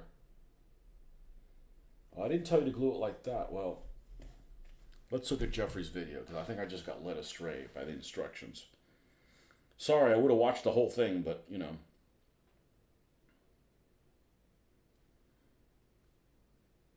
Let's see if I can go back to it. 8-year-old would 8-year-old would have just, it would have already been thrown across the room. Or 8-year-old me would have thrown it across the room.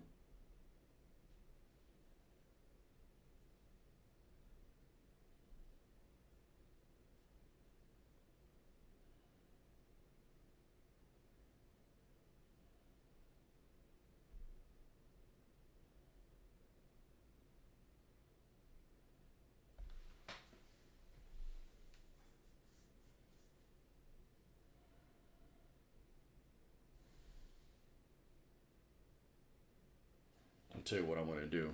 While it's still soft, and that's why I like using the cement, I'm going to pull this off. I'll probably rip the peg off the back. So be it. Okay? Now we'll glue this down. Now it can fit where it's supposed to.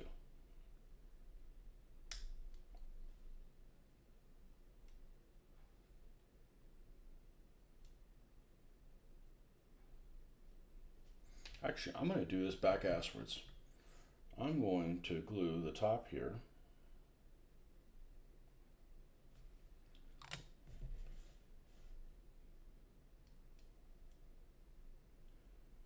Like so. And now we just have to match the height. No, I don't say that.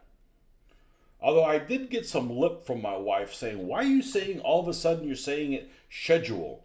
I said, I don't know, because I'm on with a lot of British people and it's kind of cool. Leave me alone, woman.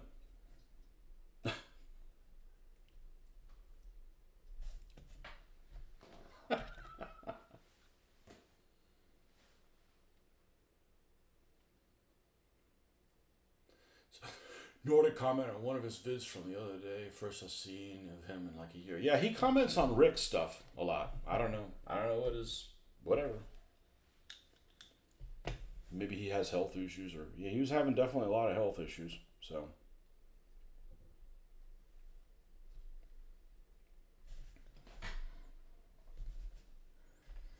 Okay.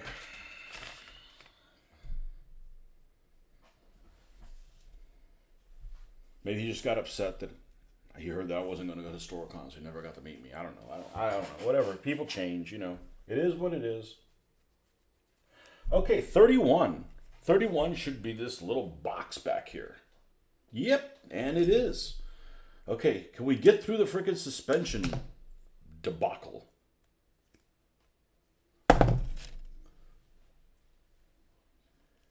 Mud flaps. I need to get mud flaps for my car. They're expensive though.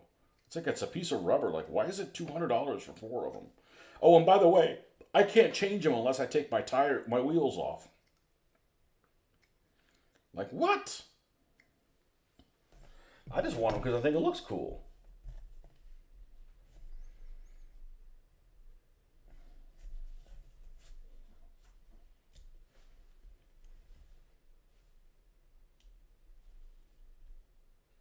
Okay, that looks like it fits well. Okay, piece 32 and 37.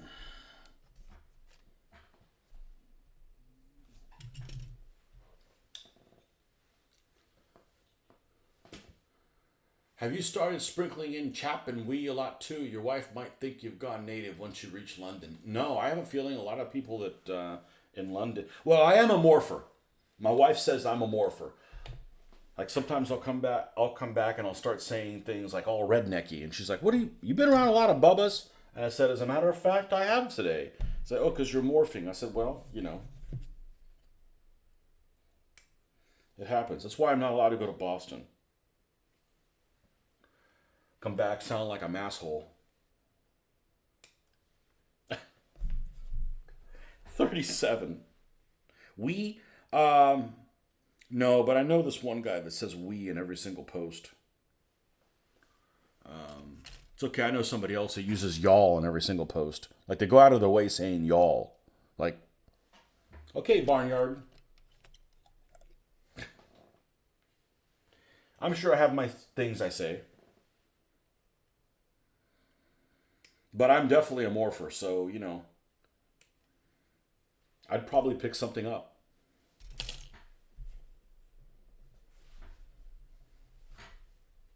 I'm only there for 2 days. I can't go native that quick. What's the two things? Chap. I do like chap. We.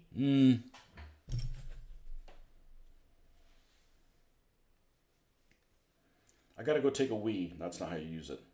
Little. I don't know how to say little.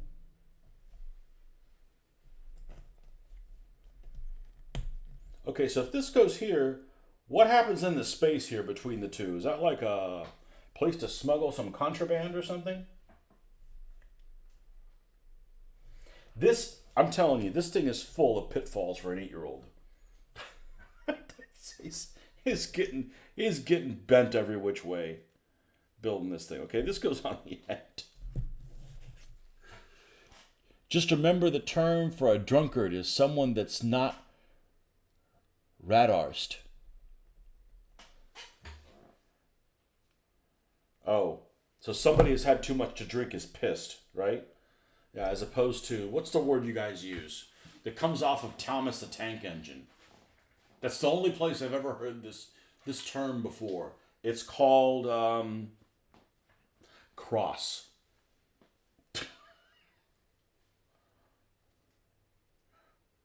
And Benjamin was cross. You mean pissed? No, he didn't have anything to drink. Oh, we'll have to straighten them out too. And in Spain too, they say things that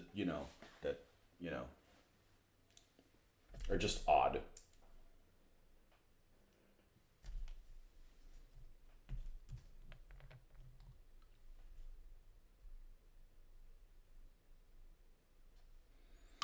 You guys know there's lots of Britishisms that I really like.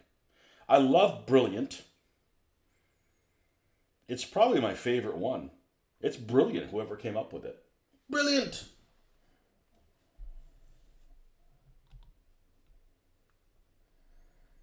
What other Britishisms do I use? I don't like firstly. Like, okay, Captain Oxford.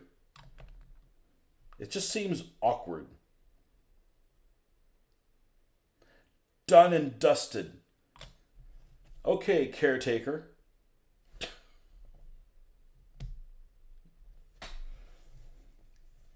That's cleaning wench talk.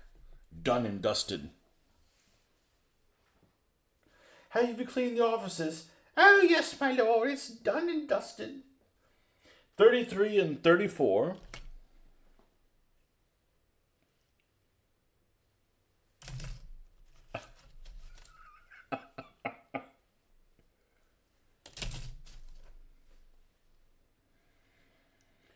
And then, of course, I don't understand the language that they speak these days. The Utes. It's absurd. Welcome to Absurdistan.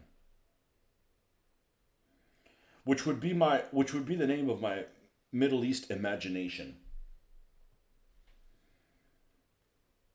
Absurdistan. That would be the home of Ahmed the Motherless Goat Herder.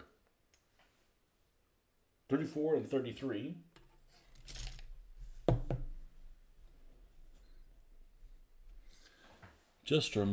Yeah.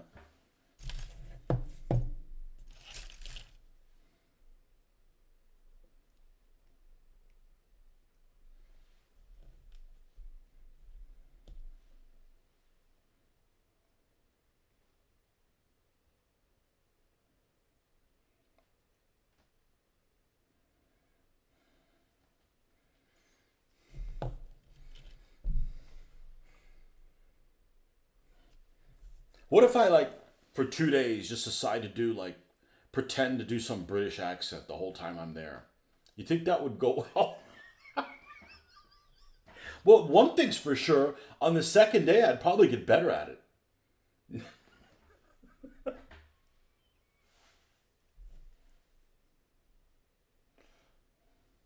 No, those British girls go crazy for Americans, right? Well, I'm gonna count on them to step up their game.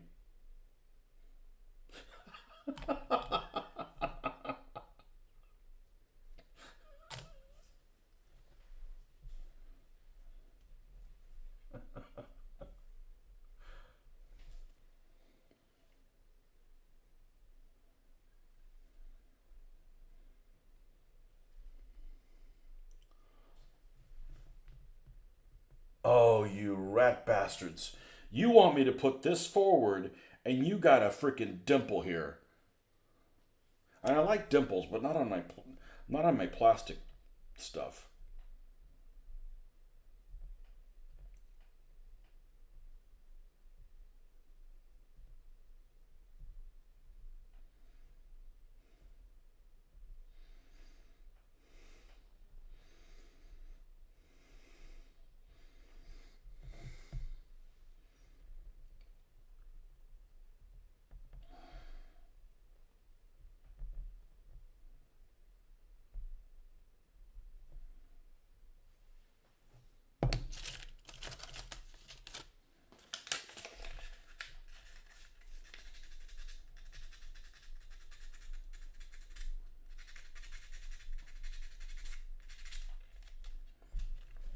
There we go.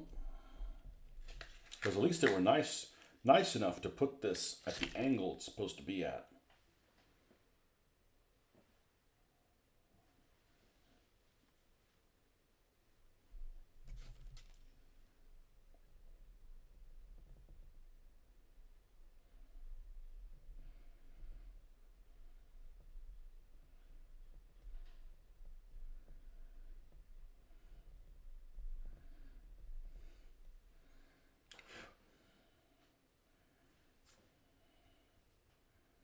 And when I go to Spain, I'm not from the United States. I'm from the colony of Florida. That's literally what I'm gonna say. To get a rise out of them. Woo! You remembered.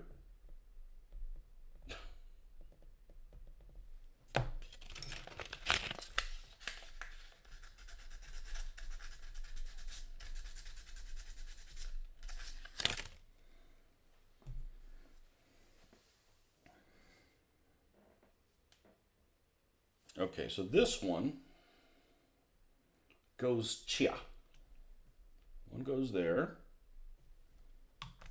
and the other one goes here. All right, and it kicks out, which means this is the piece that goes here at this angle.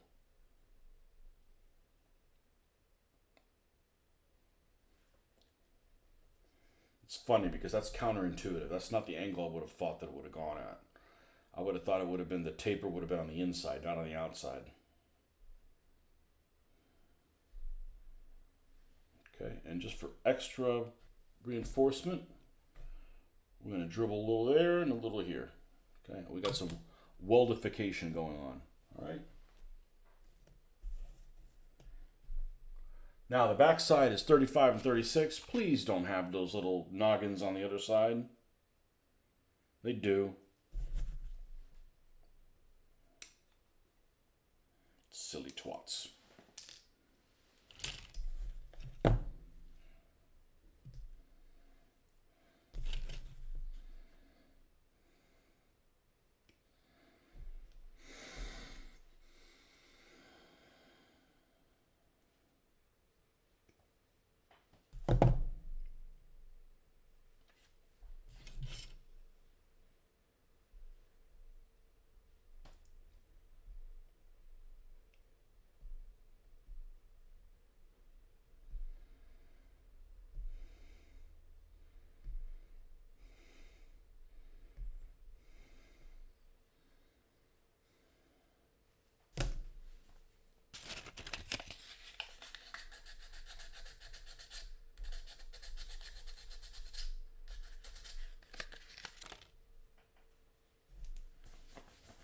My mom has neighbors that are from the UK, I think, and they're not very friendly. Just thought I'd say that. Yes, I'm going to judge all of you by neighbors that I've never met that live next to my mother. They're odd. They have their kind of house in a mess. The woman of the house could probably kick his ass real good.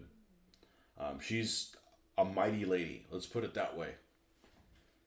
Honestly, she looks like a Helga. And I think they got twin kids.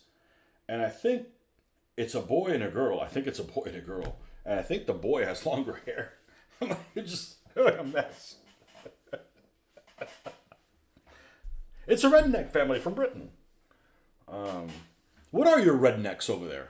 What were your what is a British redneck equivalent?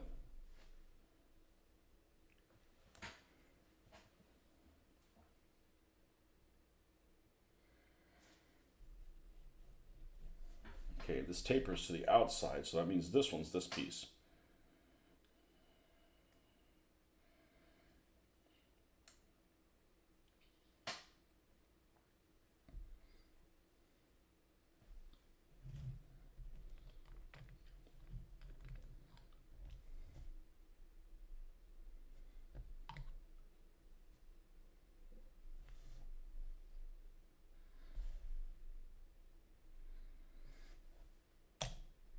And it's funny to see as an outsider.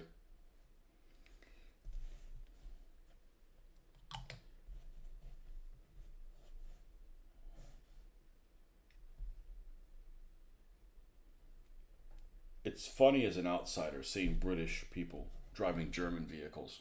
It's just, but I drive a Japanese vehicle.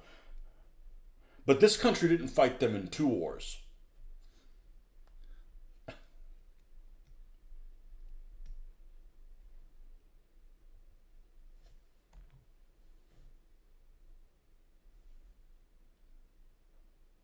And that wasn't my people. We weren't over here yet.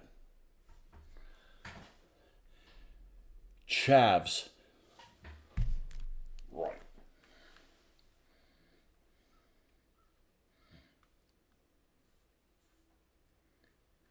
What's a chav? And yes, I spelled it WOTS.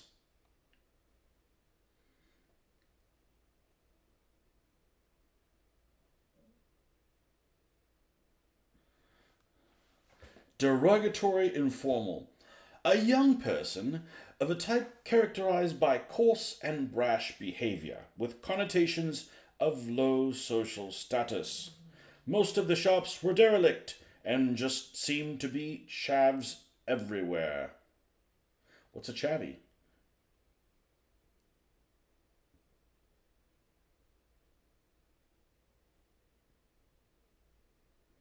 Think I'll see a few, huh?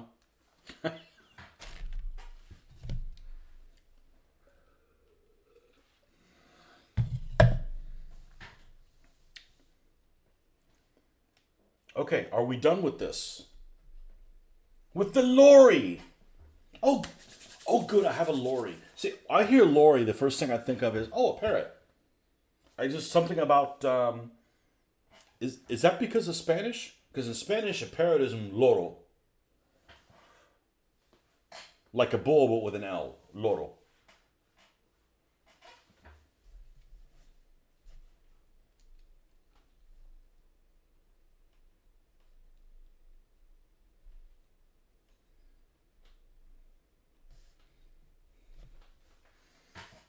How many stupid gits will I get to see?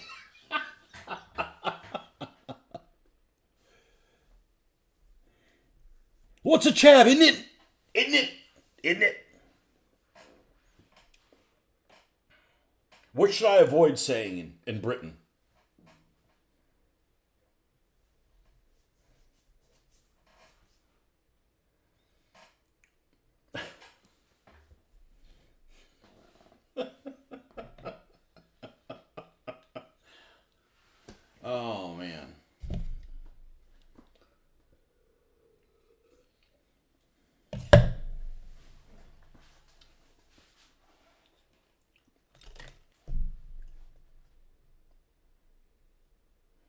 A bench.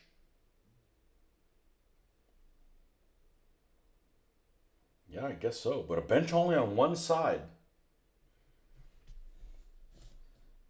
How rather strange. Okay. Well, we're going to need to glue this thing down.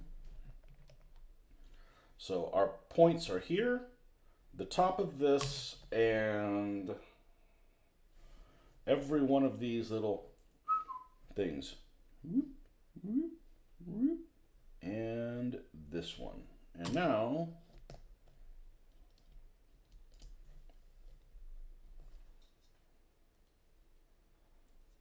well, the suspension actually seems like it's pretty solid, unlike those at that Italian company.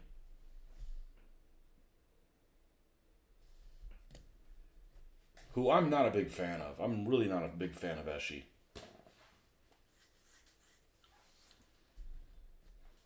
This thing's cute. Well, I knew it was going to be cute.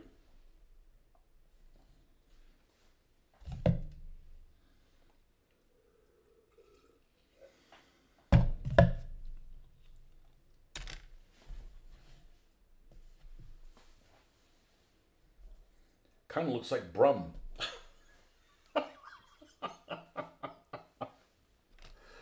Oh, man.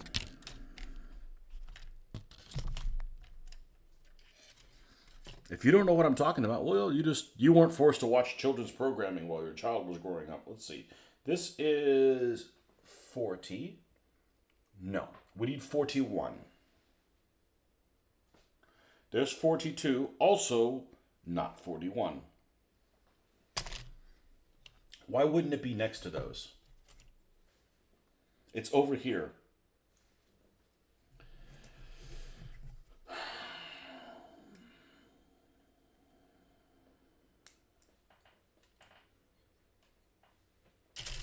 Man, this thing's got a zillion pieces, man. I'm telling you. 8-year-old my ass.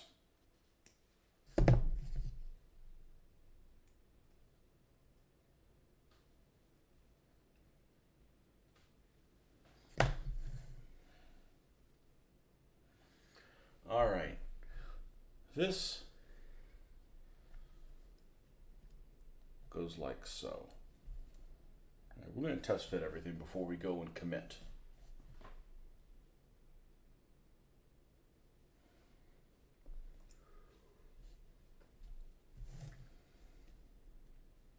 Well, it's a chav, isn't it?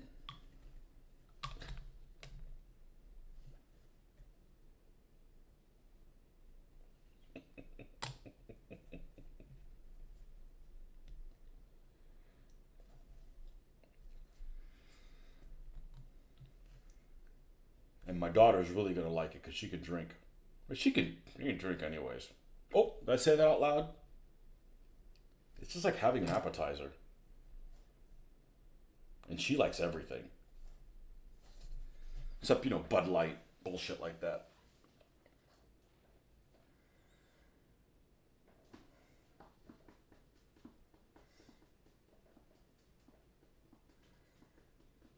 That's why I'm not afraid of her going wild in Spain. Like, you just have more of those kind of freedoms there.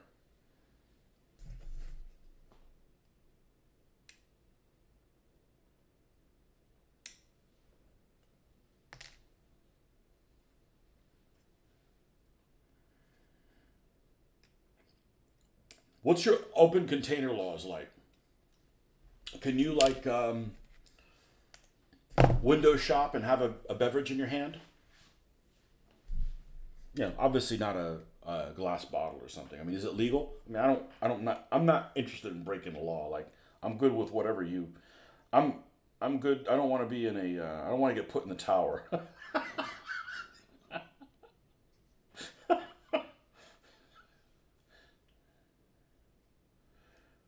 London's got lots of problems. I'll have to try really hard to stand out there. And besides, your cops don't have guns, so what's the big deal?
This is a really good looking vehicle. It might have broke down a lot or maybe been a POS, but it's cute as hell. This thing is cute as hell.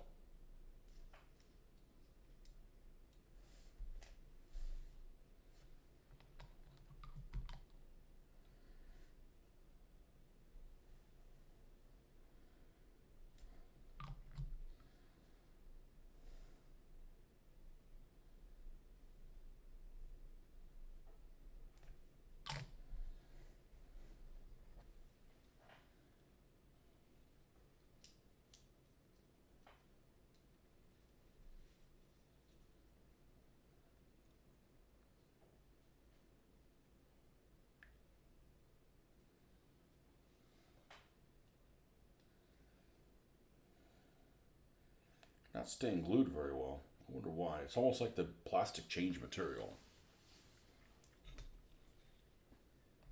Four folks. Welcome, welcome. Are we almost done? Oh, we gotta do the gun too.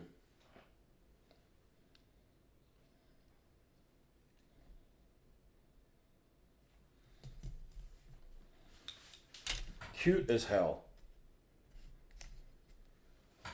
I'm really gonna like the Morris tractors too. They're cute as hell also. I think they'll build a little quicker. Good thing I got nowhere to be. Actually, I do have somewhere to be. Here.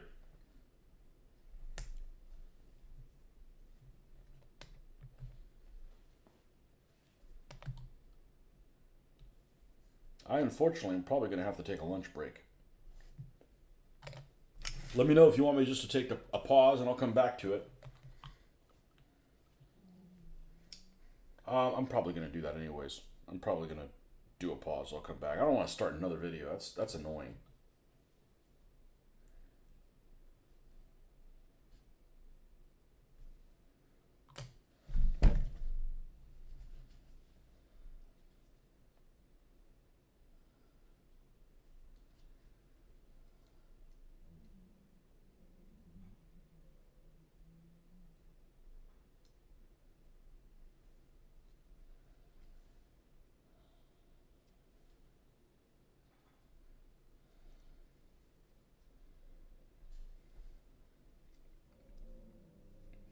Yeah, my stomach's like, yes, feed me.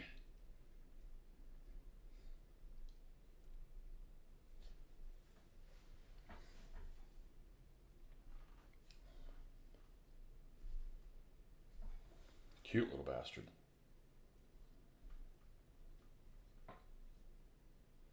It's bloody adorable.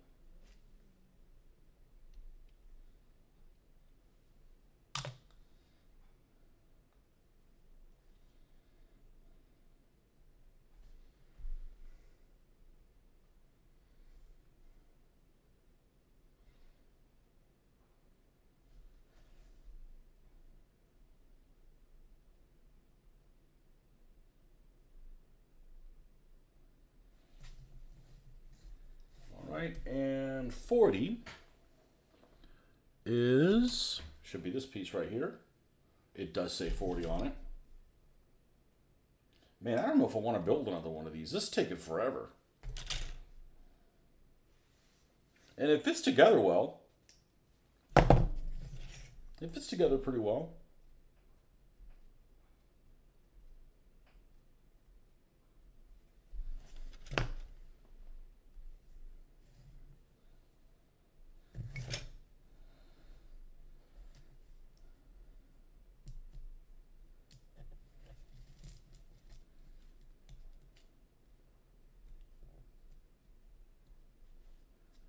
It goes just like that.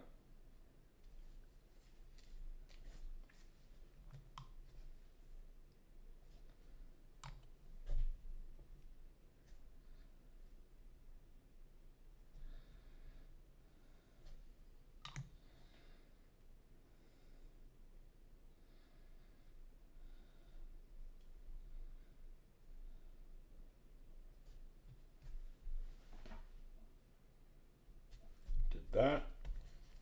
Okay, I'm gonna stop. I'm gonna have something to eat. Probably put some clothes going, and I'll be right back in. What do we got here? Probably 15 minutes. I'm good like that. Okay, so we're just gonna do a little pause, and we'll be right back in about 15 minutes.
Okay, we're back. Ah, damn it, where's my phone? Oh, we're back, but we're not back.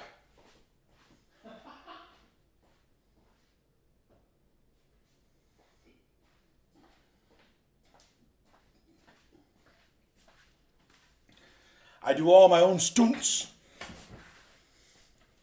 All right. And then there was one.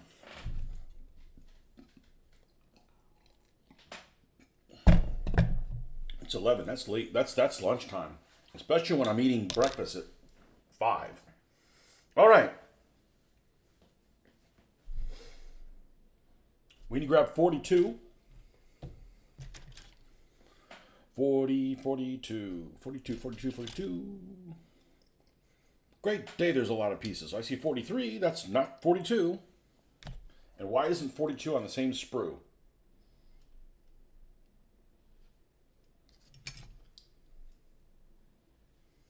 This little guy right here. Yeah, 42's here, 43's on a different sprue. And they go next to each other.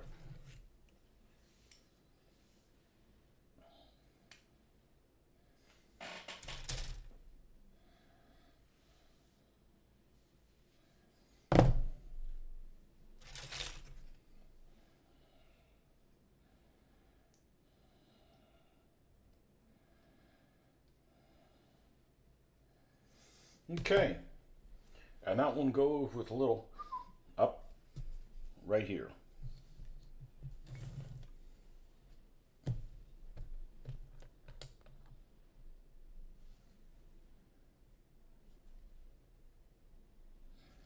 And it should sit on the inside, I would imagine. Oh, it needs to glue here. Let's get the McTweezers. Took the opportunity to have a light super. Excellent.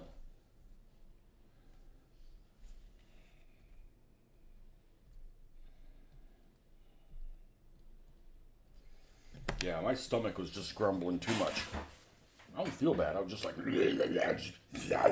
okay, we're not invoking that demon today.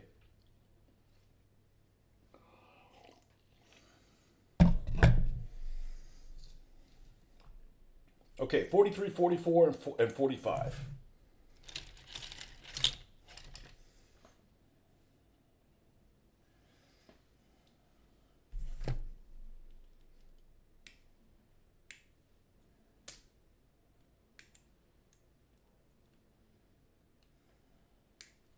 There's got to be articles how to convert this into a porte. Does it even fit? Yeah, probably. I don't know if I want to build it though. I mean, it's fine. It's just, man, this is really time consuming. Like, I only got one day this weekend too. Let's see how this is turning out so far.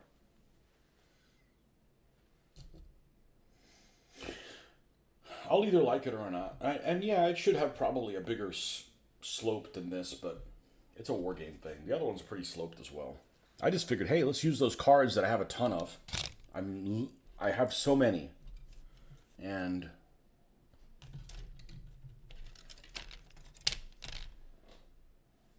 is this 43? It is. It is.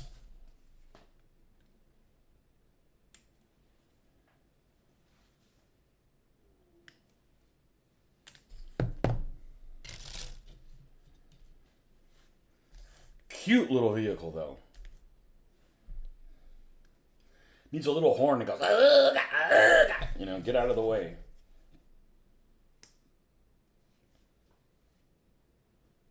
Out of the way. Jerry coming.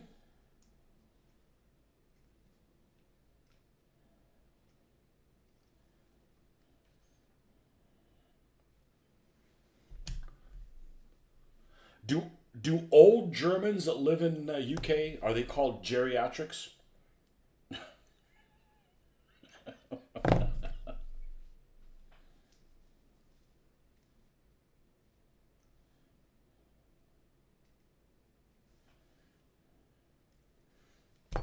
Right. I'll do you for that. But we're still making stomach noises? Good Lord. Okay. That goes like so, and the other one goes on the other side.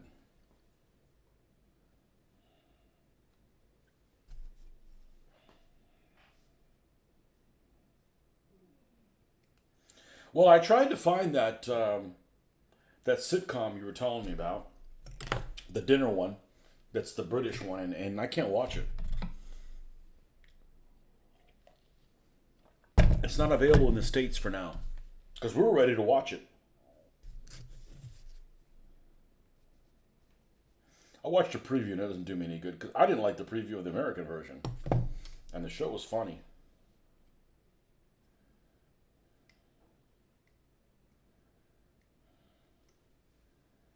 So we'll keep an eye and see when it's available here in the States.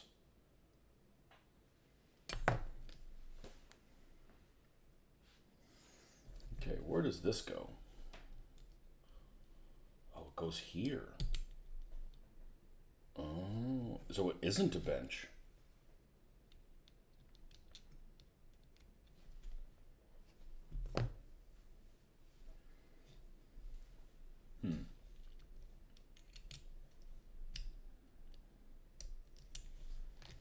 I guess it's just it almost, honestly, it looks kind of like one of those vehicles that like serve like condiments and stuff. Not condiments, but food, like a food truck.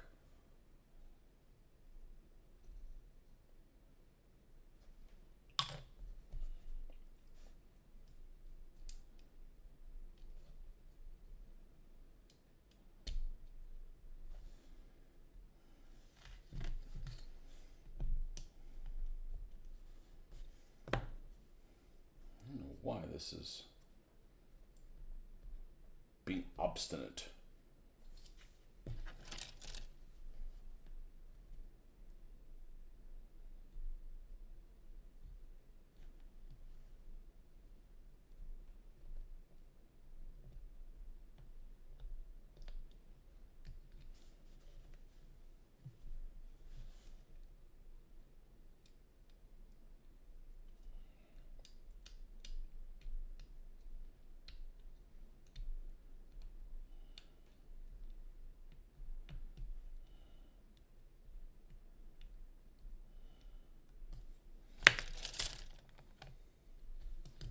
Oh man, here we go, round two. Mr. Jacques, welcome. That can be a problem when trying to access U.S. programs from the UK. Yeah, I get it if it's something new. They haven't made their money's worth, but that show you're mentioning is been out for a while.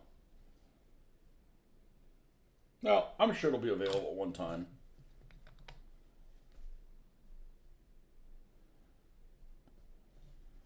And I need to go back to watching Allo Allo, which I was disappointed that nobody in my family took to it, or we'd have been watching that.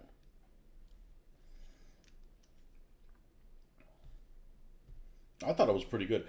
My only gripe with Allo Allo was the film quality is very dated.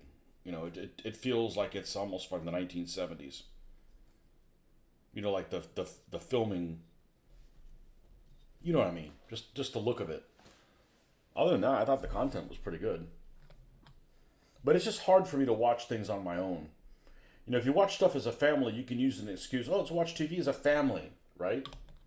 But watching things alone is like, well, I'd rather do this, honestly.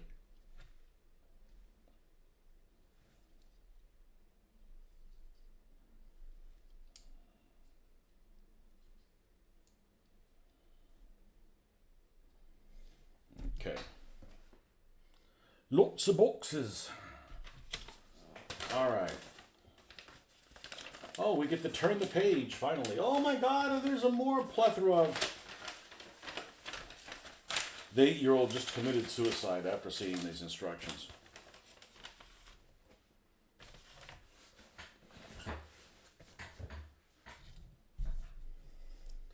This has got more pieces than a Tamiya kit.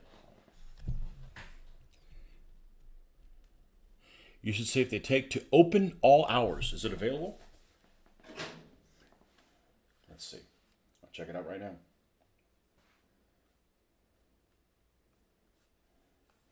Open all hours. British sitcom. Is it dated? 1976. They're not going to watch it. I'll check it out though. In a nutshell, cheeky, amusing, and feel good. It's cheeky.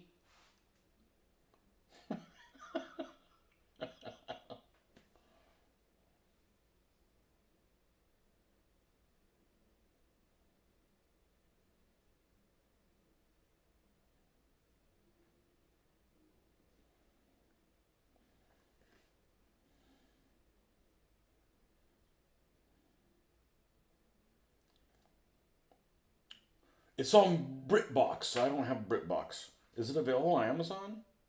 It's not free. Damn it, man. Well, I have to keep an eye out for it. I'll check it. I'll check anything out for an hour or, a few minutes or whatever. I like British stuff. As long as it has subtitles. And I watch American stuff with subtitles. Like, the wife and I really liked Coupling, the British one. We thought it was pretty darn funny.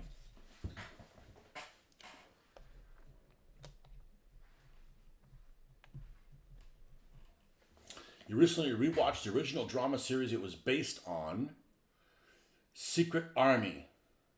Anything with Ronnie Barker in it is worth watching. Best British comedy, in my opinion, the Blackadder series. I couldn't get on with it because it was so grainy. That's my only problem with it. I don't have a problem with Atkinson at all.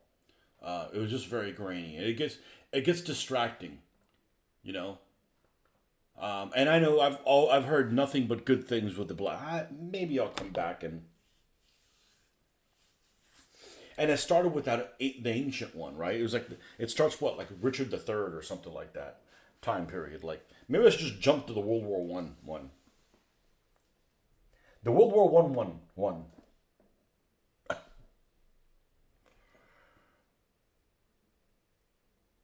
Oh dear God, this thing has a lot of pieces. I mean, the AA gun's insane.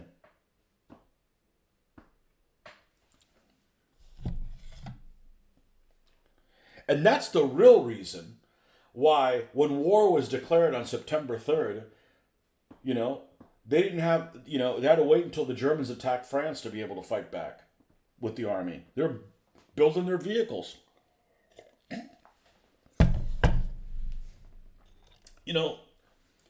I don't want to do BEF combat because it didn't last long enough, but I really like the look of the BEF vehicles. Like that two-tone green, that's spot on. That's another Britishism that I like.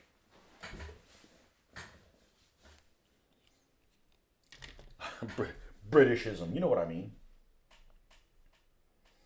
47 and 48 go to close this thing in where there's, who knows what's going on in there. There's obfuscation.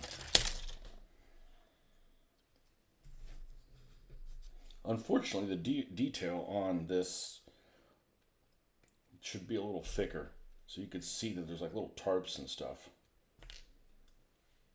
Yeah, I could see it, but man, you got to look at it in the...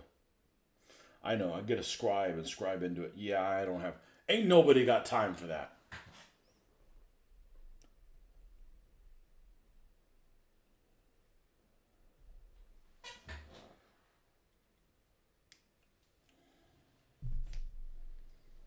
Yeah, well, I can't watch that one with my wife. She can't stand Mr. Bean.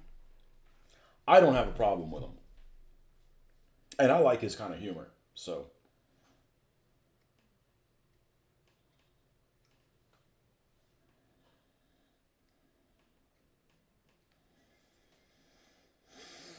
My daughter's coming home today. She'll be here all the way through Thanksgiving, and then we have to take her back. So what... I swear there was something I needed to watch with her, and I didn't get around to seeing it.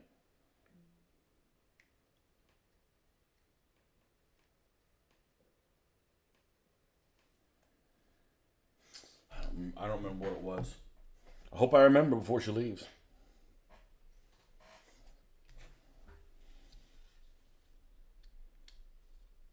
We'll have to catch on the next one.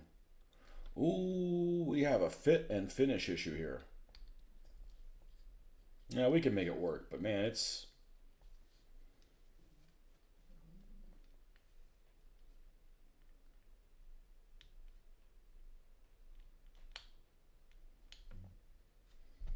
All right, we can get on with this.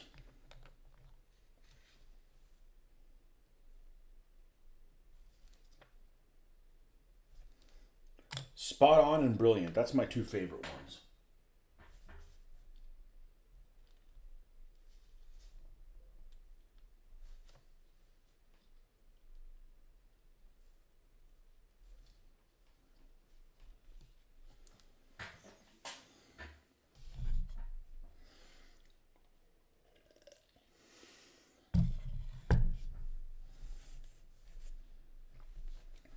You know, we have a pub here that's called Blackadder.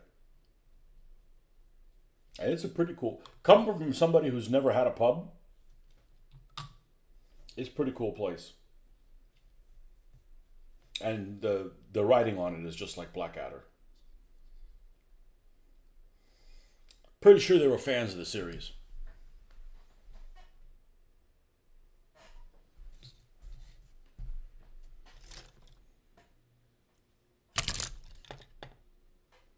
Because I don't like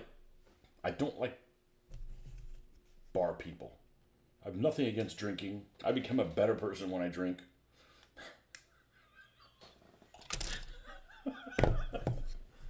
I just never do.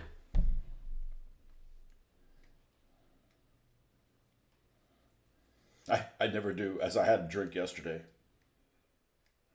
My brother brought some bourbon. He's like, man, it burns. What do you think? I said, I think it's just fine. I said, don't take huge sips. You'll be fine.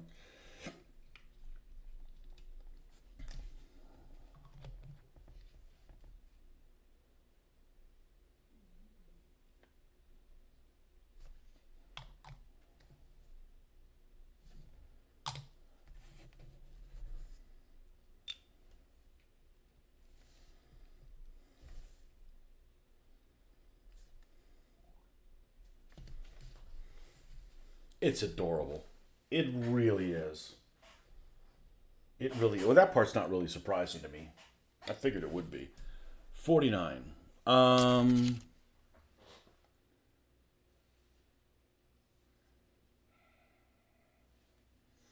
Where's 49?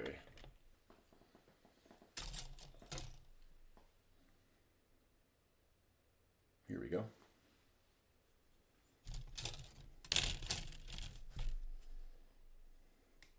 Like I said, there's no 8-year-old putting this thing together.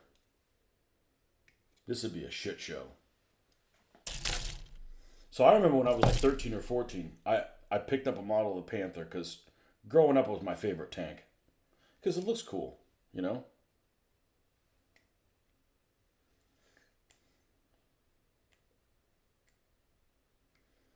Even though I like the World War II stuff that happens well before the Panther even comes out. But anyhow, so I bought this Panther at 1/72nd scale because I had 1/72nd scale figures at the time. And I tried to build it and failed miserably. And I'm pretty sure it's an old Eschi kit slash Aurora that came in a baggie. I'm pretty sure it was in a baggie.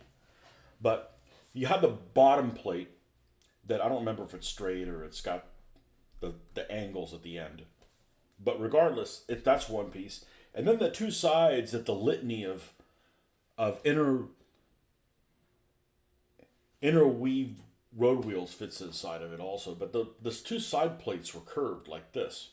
So when you're trying to attach something curved like this with something that's straight and you're 13 years old, it's a bad combination. Now it would be like, it's a minor inconvenience, right? But back then you're like, it just blows your mind. Like, how does this not fit together well, you know? Like, you don't know, you're a little snotling, you know? So I never was able to put it together. But I wonder if I would have had that kit now. Well, I'd be able to build it.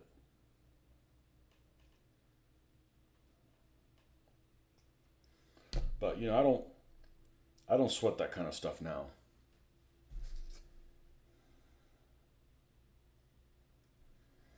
But we got experience, we got things that you don't worry about, and we got lots of tools and stuff, rubber bands, etc., etc., etc.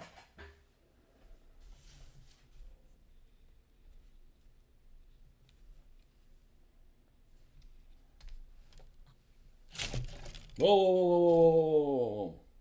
Easy there, Kingfish.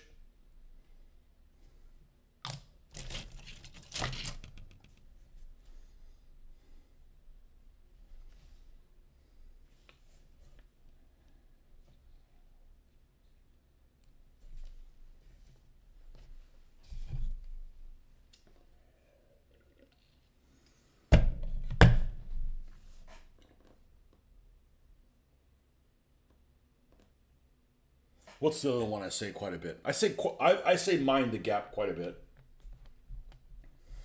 Although, what's the purpose of that saying? That purpose of that saying is don't fall in the subway, right?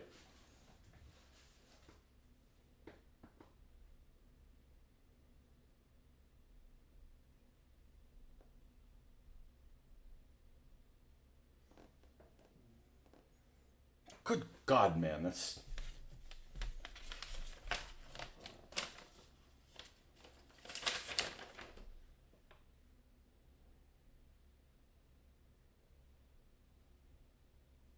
okay. I see what we're doing at. We're building a bumper. God forbid it come in one piece. Oh, now I see how it's illustrated. Okay, we got 50 to 51.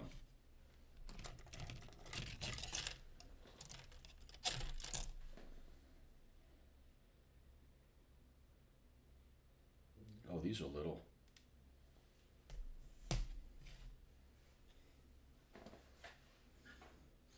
Yeah, I think it's from the subway or whatever you guys call it. The tube.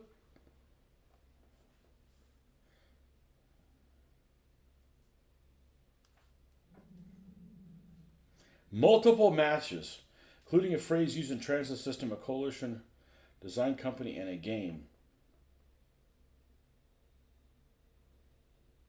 A trivia game for the generations.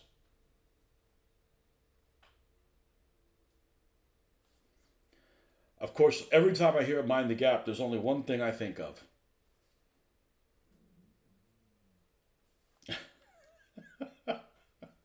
It's that poster from the Bond movie, For Your Eyes Only. Mind the Gap! Oh, man.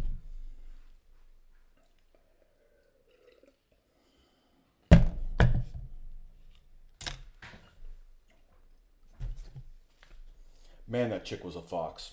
I had a kid crush on her. The French girl.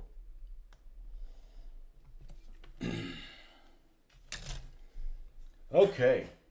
And 52. 52, 52, 52.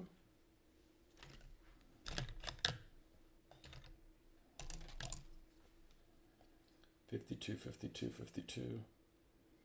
Oh, three blokes.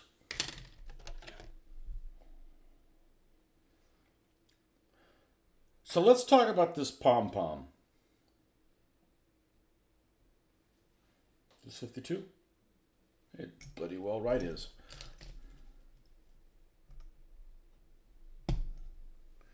It's magazine fed, or technically clip fed. I bet this can hurt armor. I bet it can. Might even be more deadly than a 2-pounder. It can mess up a truck, that's for sure. I'm actually gonna look that up right now. Let's see.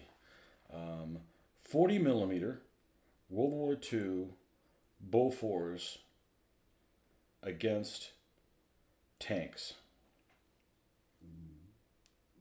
Boy, we're just on a tear here.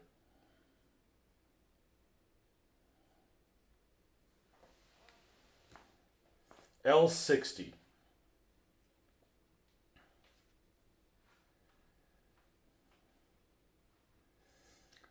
Queens. Time before World War II.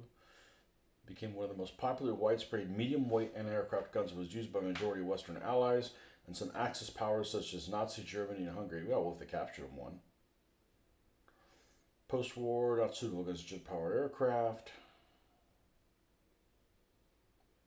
Name. Caliber length. Development.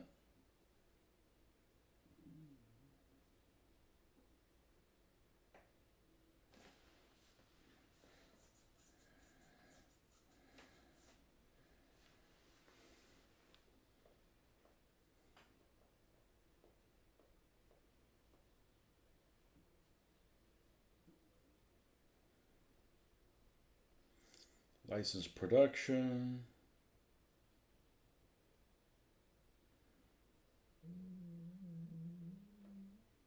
I'm like a fucking walking didgeridoo.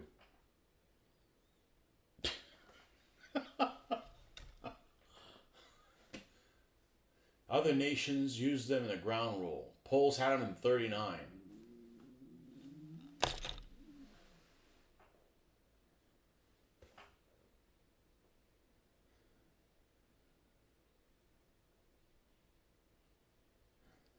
Number 2875 Squadron RAF Regiment, employing the L-60, became the first unit to shoot down a jet aircraft, a Messerschmitt 262.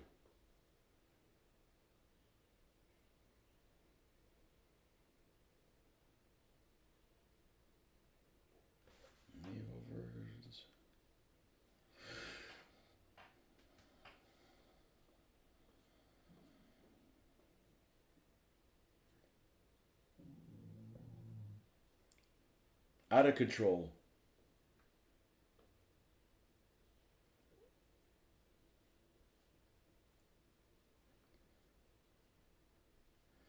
Well, I can't see it right off the bat where it would possibly be. Looks like the Finns used them.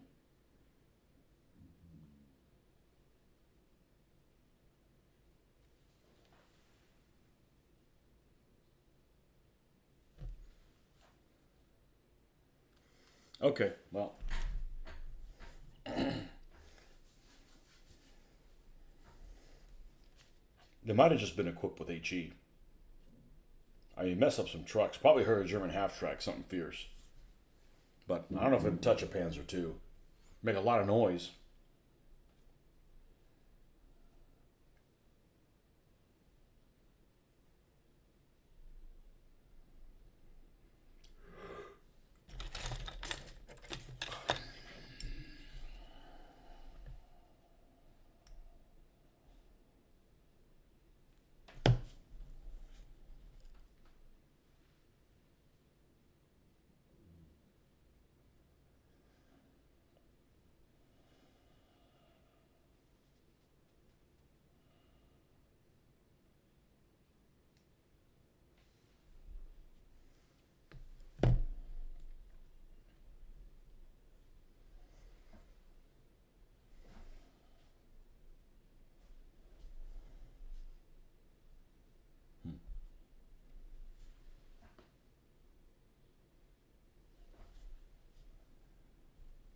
Oh, I see. That goes like that.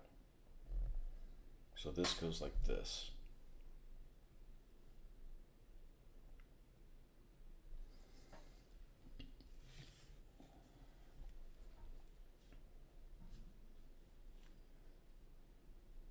Okay, so there's a tiny little notch here.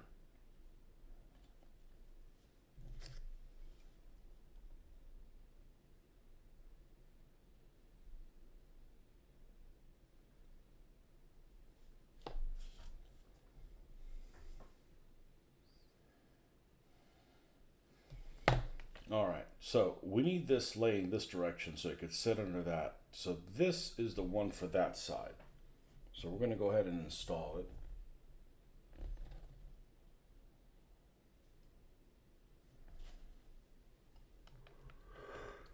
I have to wonder how the hell an 8-year-old's putting this thing together.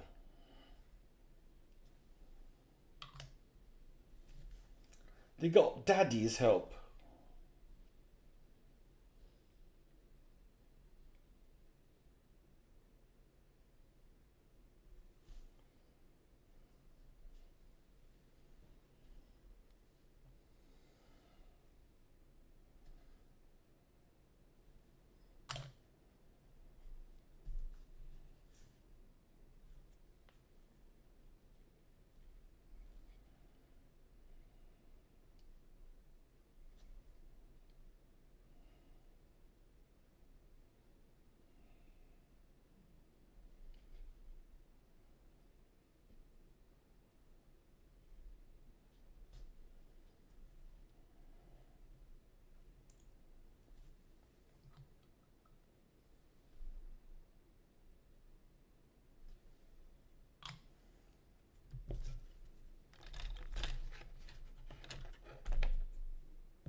Did the dryer stop? And usually this dryer is really loud.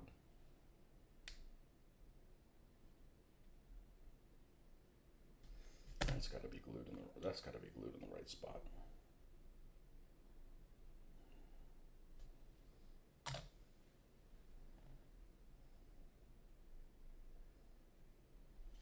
It came unglued there.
Let's do this. Let's push it in farther than it needs to go.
Okay. That was tedious, to say the least. All right, done with step 10.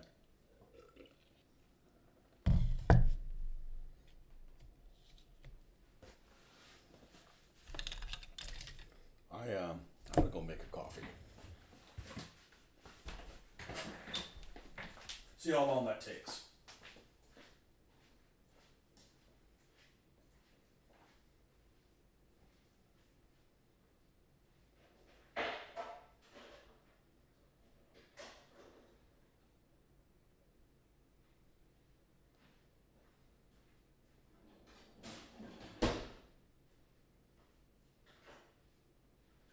And of course, we gotta fill the water reservoir.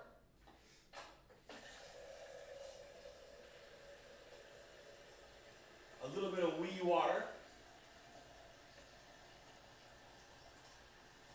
Guess that would be a wee bit of water.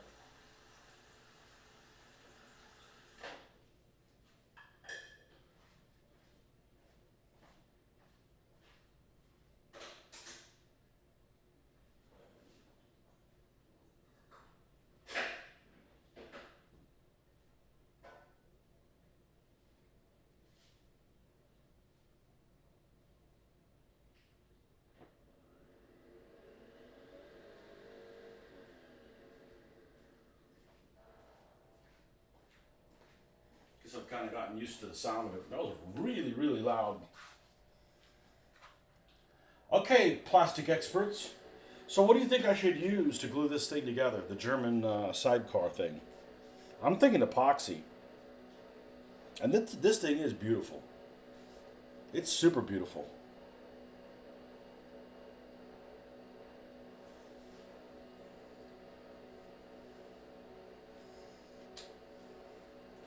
Super beautiful.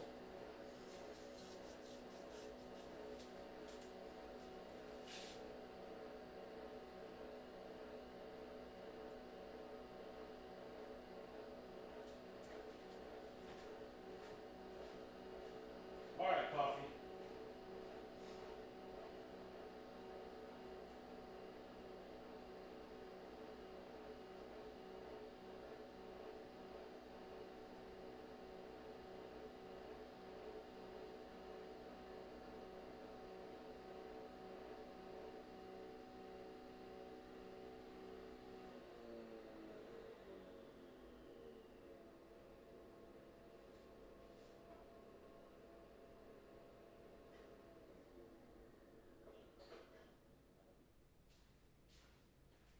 Put some ice cubes so this thing isn't scalding. No, who the hell drinks super scalding coffee?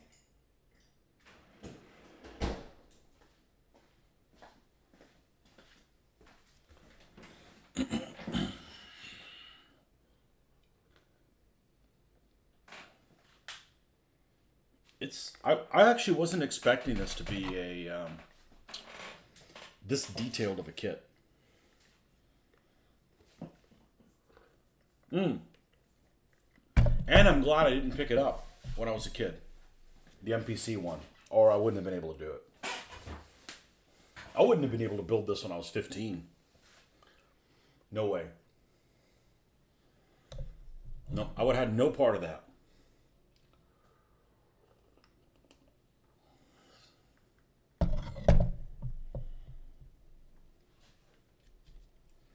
I bet there's an article how to convert this thing into a Porte.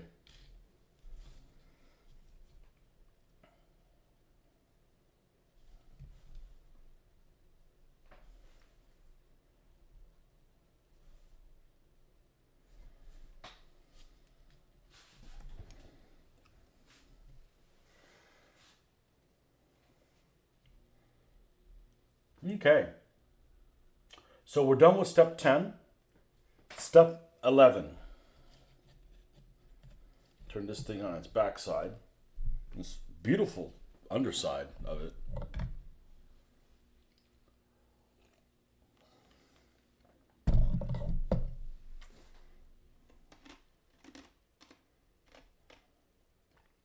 You'll need to put the fenders in before anything else. 53 and 54.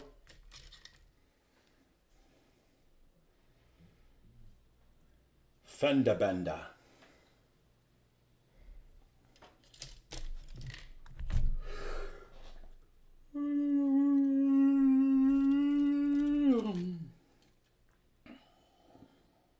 Here it is.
Okay, so flipping it upside down, we need the, hello.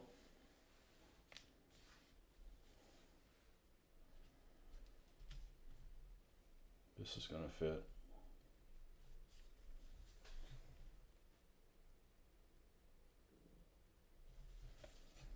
Wow.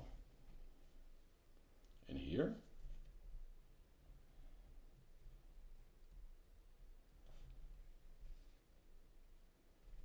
I guess so.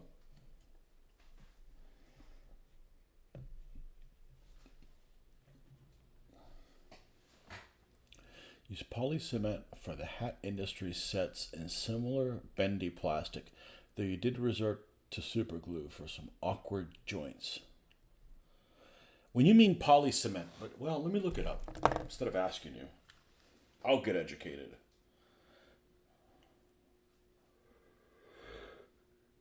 Poly cement. Poly cement glue. Testers. Oh, Duco. Oh, like Duco, okay. Humbrol poly cement, medium.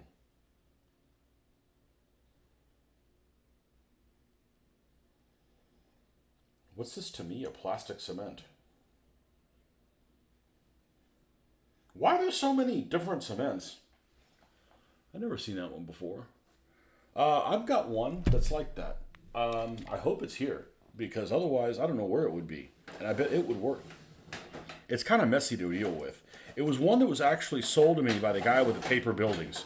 He's like, this is the stuff you want to use. And it's called Bond 527.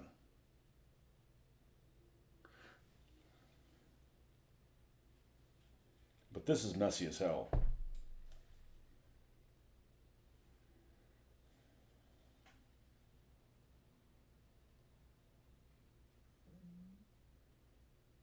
So I may actually try this because I have a lot of it. I have a fair amount of it. Ideal for bonding: china, glass, metal, ceramics, shells, tile, leather, wood, gems, most plastics, cork, paper.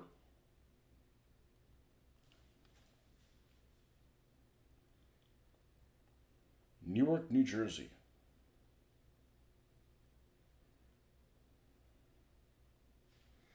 I might use this. I have a feeling that might work. That's like a Duco.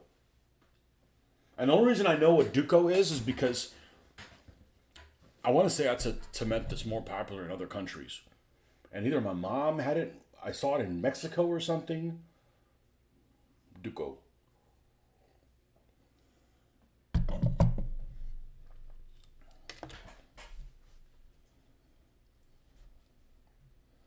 Duco, Duco.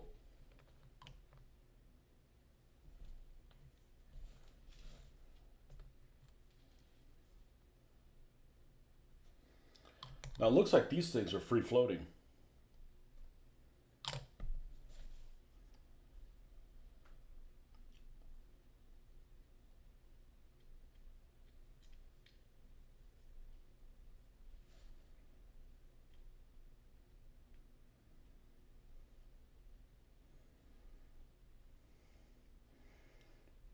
In other words, they just attach at that point.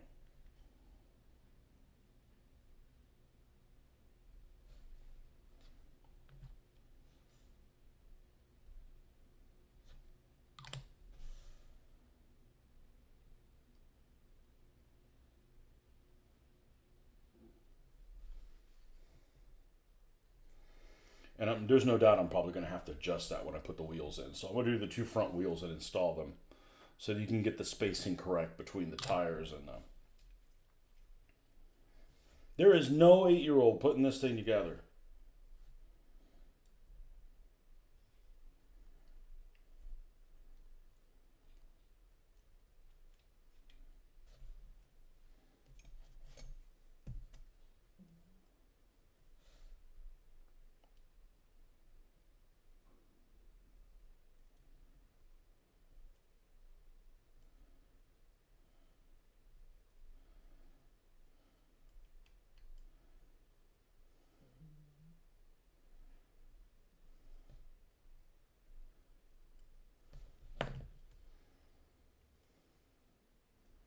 That was good.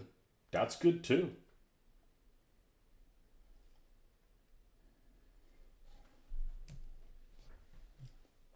Oh, my wife's really gonna like this. She likes candy ass stuff that doesn't fight.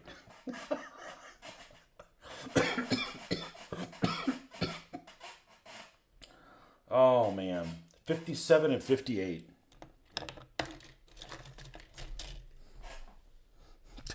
Candy ass non-fighting shit.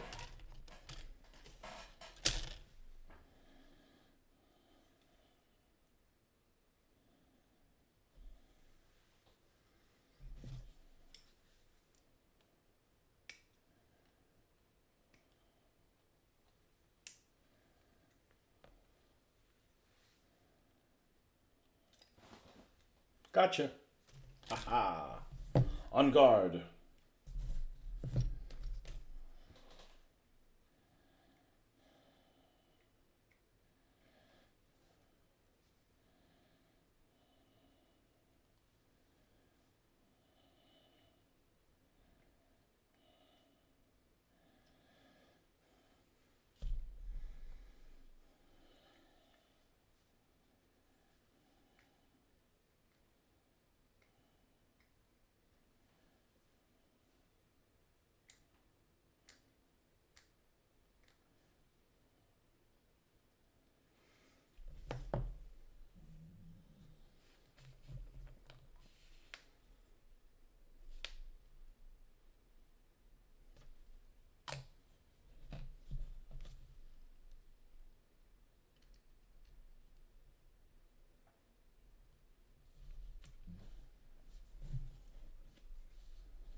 Okay, and then the other wheels go back here in the back.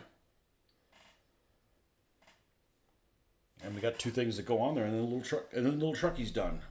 Brum's done.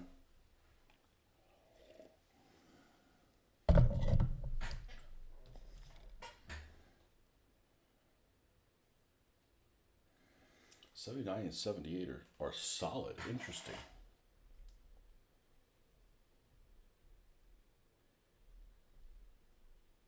Ah, those are for the. That is for the anti-aircraft gun, not for the truckster.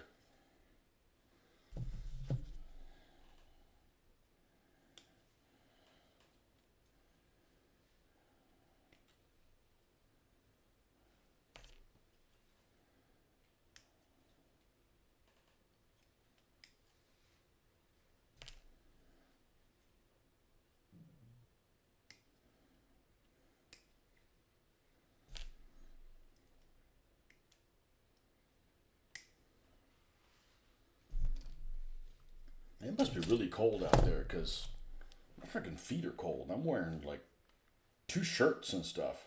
I mean, I'm comfortable wise, but what temperature's outside? 68, real feel 73. That's not, I guess the house is just really cold.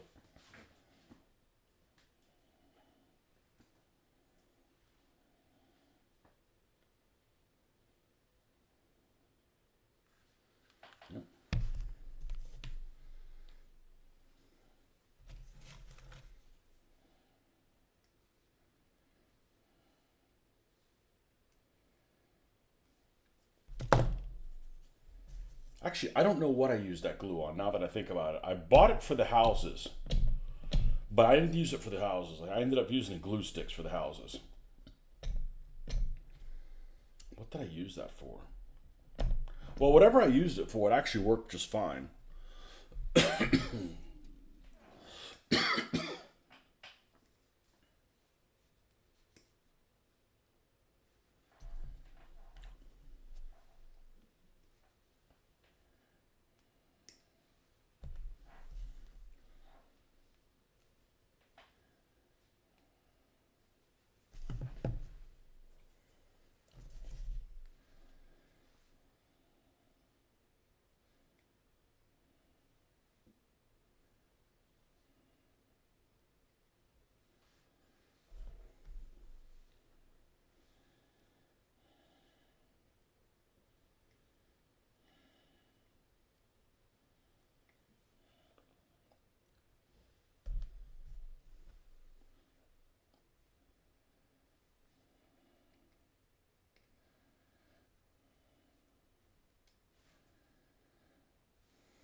And we got some little boxes that go on the back.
Kind of seems weird just to have single wheels in the back.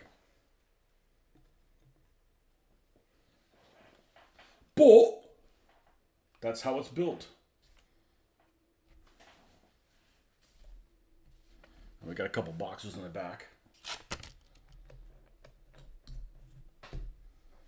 Yeah, I guess if you convert this into a porte, you need to take care of. There's a lot of this stuff that you're not building, including probably this cab right here. There's got to be an article how to convert that.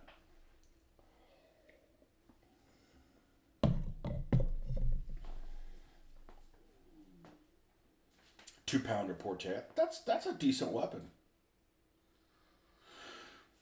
Put it on the back there. Get ready to shoot and scoot.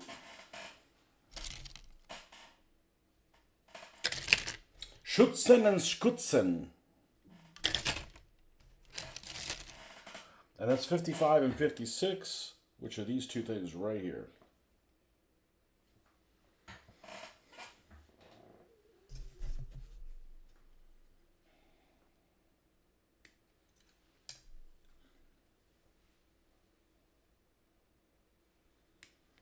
Okay, this took entirely too long. Just so you know, this took entirely too long to build this little thing.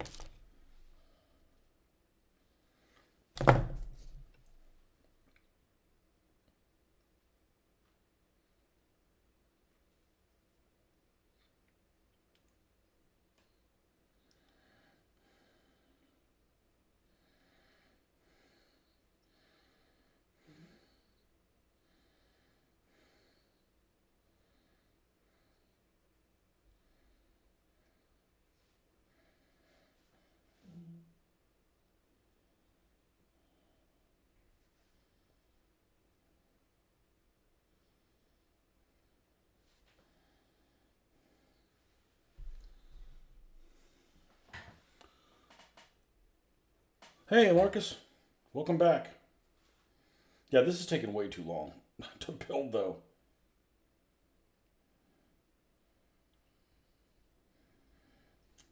And you know what this is? That's the number of 8-year-olds that were able to build this correctly. It's 8 plus age. No. No, it's fine now. I mean, like, I don't have a problem with it, but, you know, I'm a rather mature individual.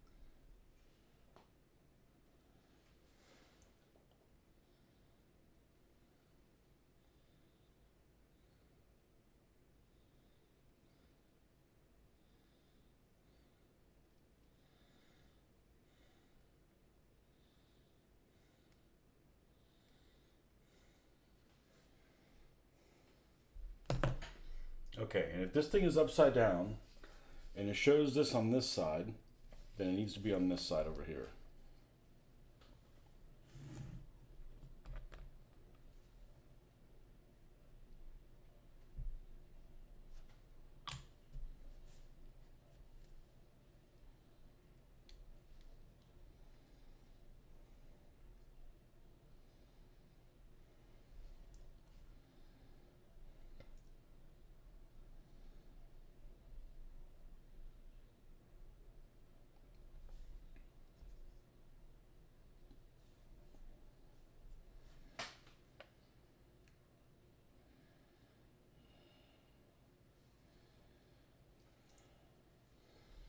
Same thing over here.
See how the clothes are doing.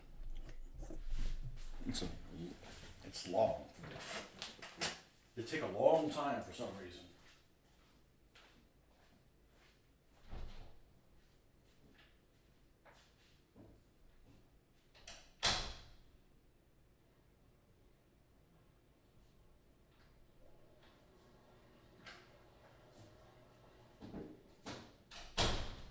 $24.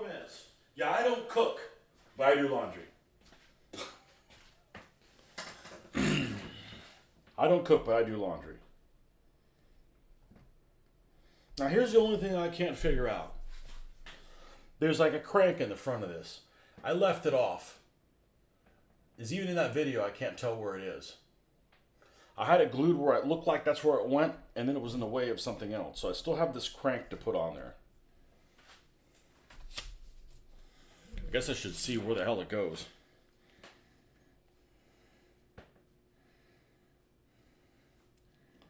Morris SD it's CW truck. Right?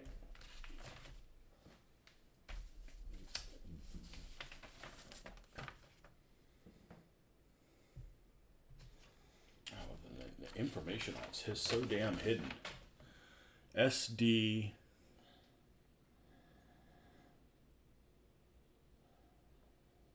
CDSW.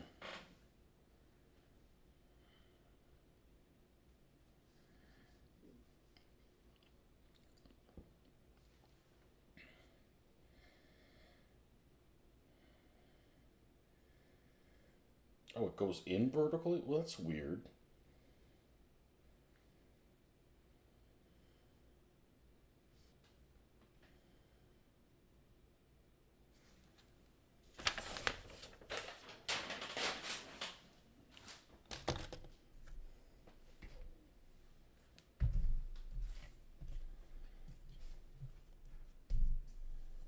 So I'm guessing then it's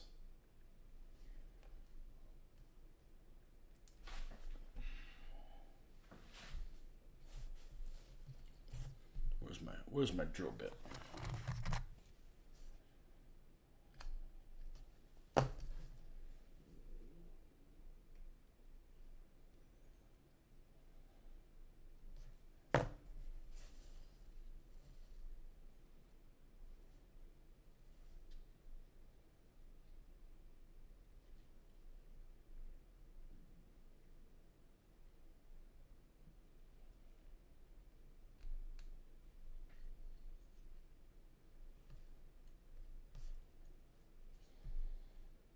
Something like that.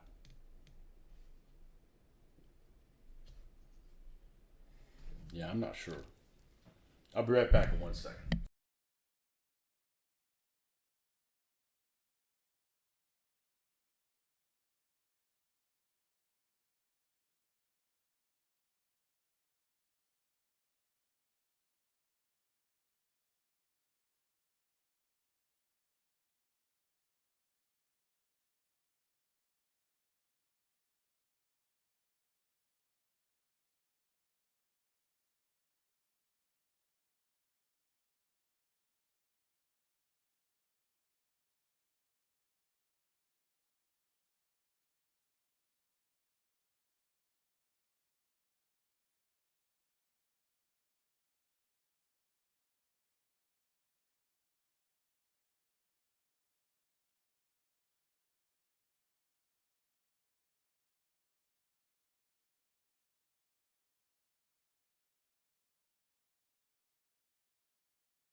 How is this doing?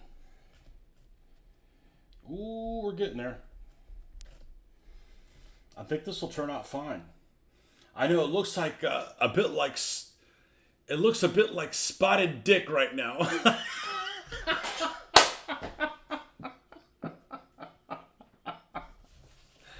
You didn't think I knew what that was. What's wrong with him? He's got spotted dick. Oh dear. Not again. You know, I love this little truck. I mean, don't make any fucking plans. If you got to build this thing, don't plan anything in the next 5 hours. It's like building a puzzle.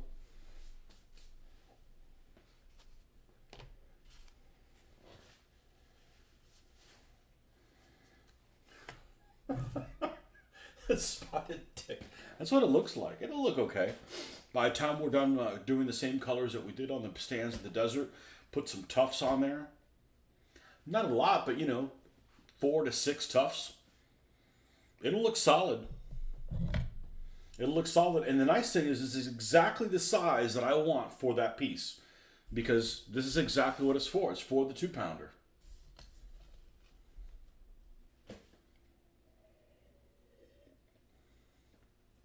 Best eaten with custard.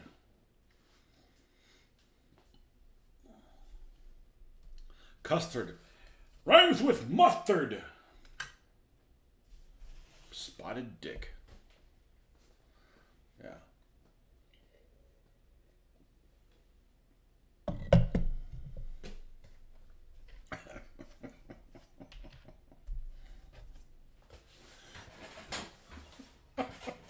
Okay, well, this little guy's done. Oh, except that one little piece you told me to. Well, it goes over here, so what the hell is it? What is it about? Oh, did I miss my opportunity to glue it in there? Well, I don't see it there.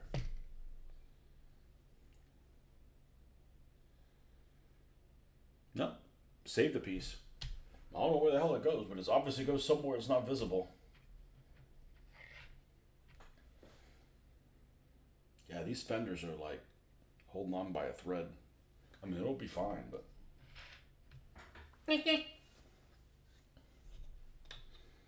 Okay.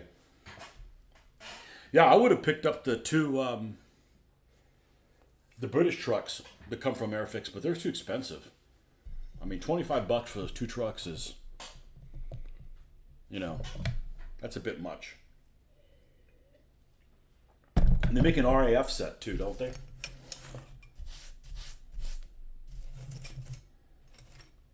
I know they made this one in MPC.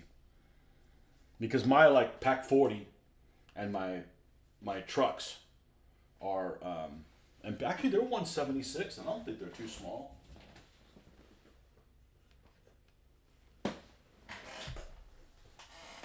Man, I really like the way these guys turned out.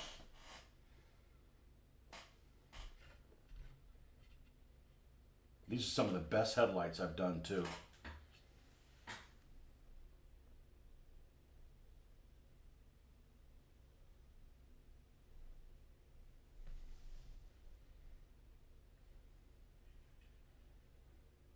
And you still haven't seen action. And this is my preferred way to do windows. Just make them empty. Just make them like they're shot out. I got 3 of those.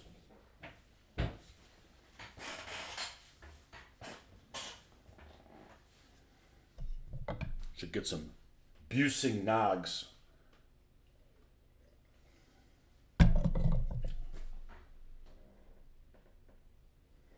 Okay, let's build the Beauforts. I mean, no point in doing this and not doing the Beauforts. Then maybe by the time we're doing the Beauforts, we're going to paint these things. Hey, I told you, we're doing a long one today. I only got 1 weekend day, so by God, this is what we're going to do with it.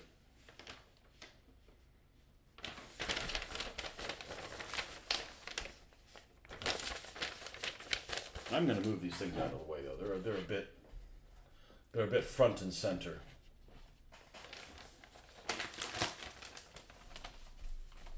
All right. Not for an 8-year-old.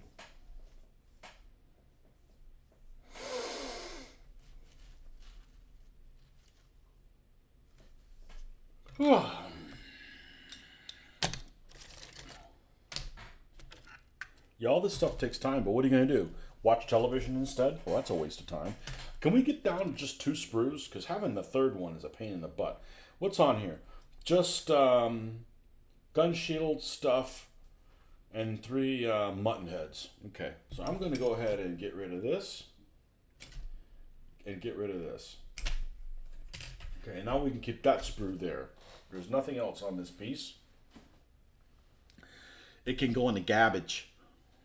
Okay. There's many things here, but we can cut this down.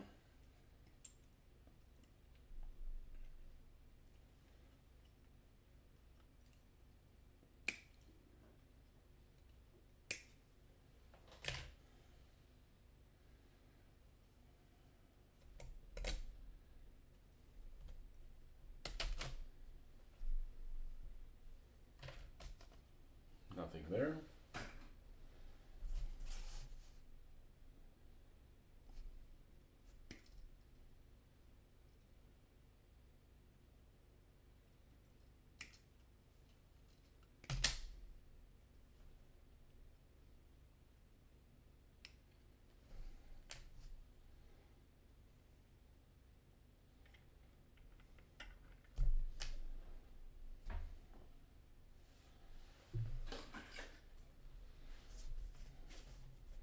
Airfix Bedford trucks, along with a Cromwell and King Tiger, were, I think, the last 176 new tools they did.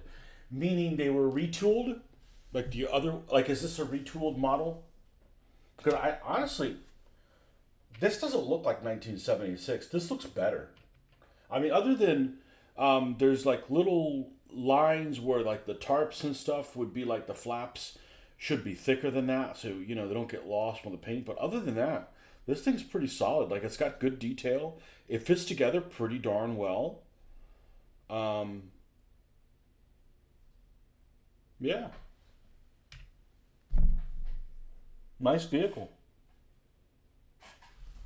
Nice vehicle, but not for an 8-year-old.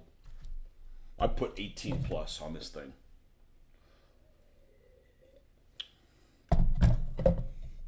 Especially with 8-year-olds now. You'd have to give them like a double dose of their Ritalin or whatever to chill them out. Okay, so we're looking for 63 and 66. All right, here's 63 and 66. So 63 is this one over here. And this, there may be an option to have this set up assembled or disassembled. So we need to be careful, because if I can make it where you can use them both, one way or the other, by just attaching some parts, then I'll probably leave those pieces unglued. It's anything that I can get, what you see is what you get, I'm a big fan of. All the new tools after that were 172nd. Man, I need to get a catalog. See what's going on. Okay. Well, it says this mold is 1976. I knew in the early 80s, MPC carried this, and Marcus probably remembers it well. If Marcus had this, it was probably 176. I mean, it was probably MPC. And MPC didn't carry everything Airfix, but they had quite a bit. They were a little lacking on the figures, but like they didn't have, I never saw Russian infantry. You know, so. Oh, no, I mixed them up. No, it shouldn't be hard to figure out. This one's this one. All right, let's grab 64 and 65. Move this one off to the side here.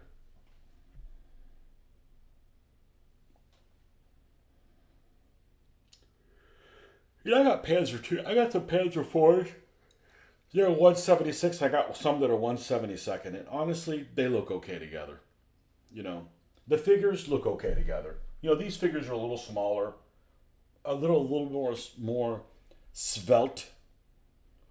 They look fine.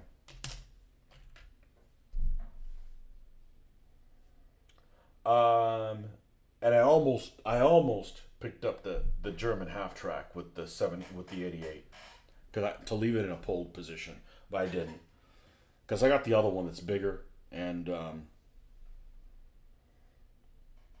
I'm glad because hell, I haven't even put this thing together, and I've been trying here. Okay, all these pieces are the same. I don't give a shit which one I'm going to grab. These are all the foot pads.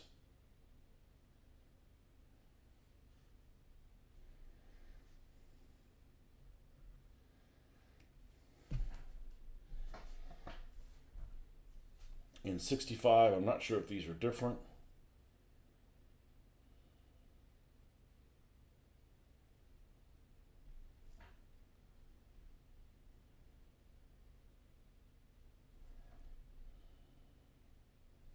And 65 is this one. Doesn't look like they are.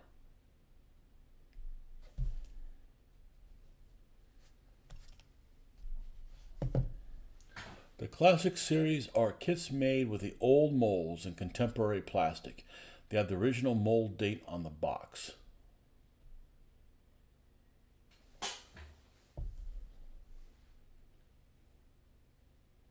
Yeah, because this, well, they're on stands now. I can't tell. I believe the Opel Blitzes say 1974 on them.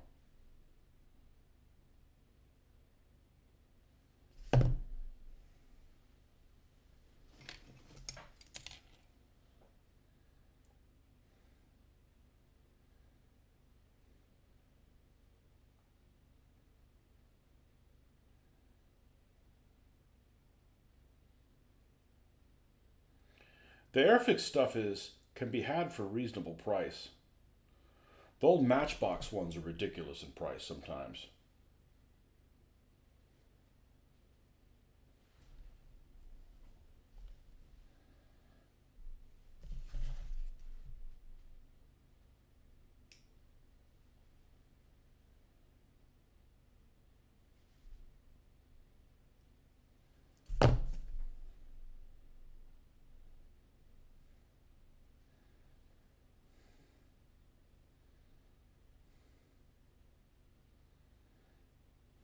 So, as a general rule, when you were growing up, was Matchbox better than Airfix? I know they were both made at the same time. Yes, MPC. Do you have unopened kits you are saving? Oh, I hope not. You should build them, Jeffrey.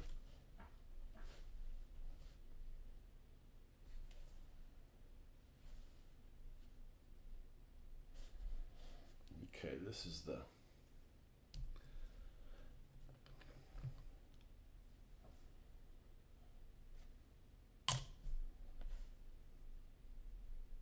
I built a lot of them, but honestly, I wish I had them now because now I could do them justice.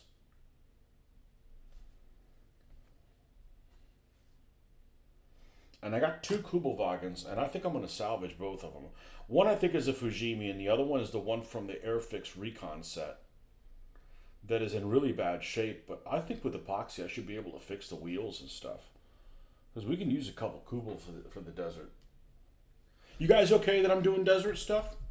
Is it like a yay, you're doing desert, or I wish you were still doing Russia or Americans or stuff? Yeah. Let me know in the comments below. Did I soda myself out? I did. Alright, off to the garage. Garage!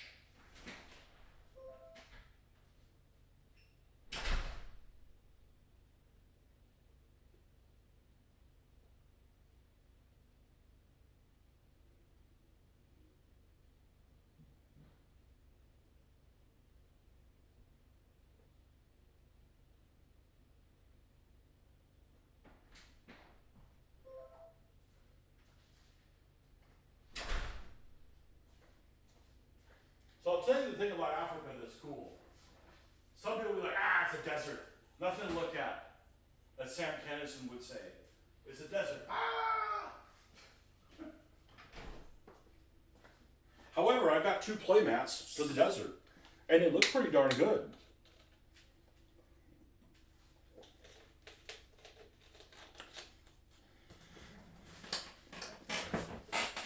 Love it. Okay. Well, it's your fault, just so you know. So thank you. I think it's the basing. I'm excited about doing a new basing that, you know, the Desert Troops I have for my DBA stuff, they were some of my favorite ones too. It's just something exotic, you know.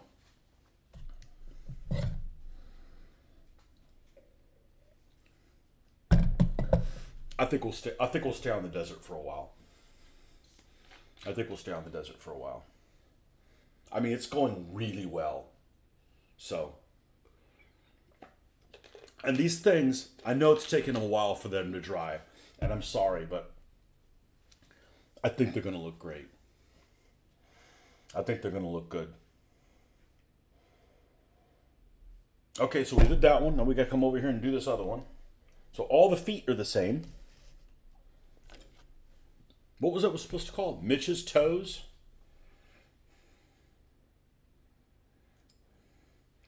I was just saying there was feet people. I guess there's toe people too.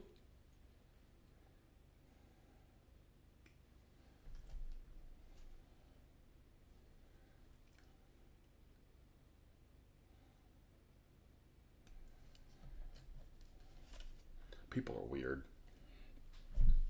And there's no... People are weird.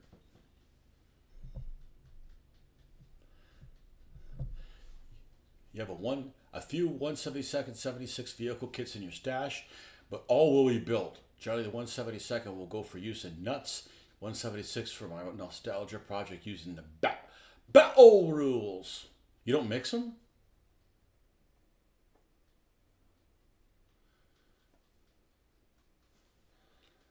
Huh.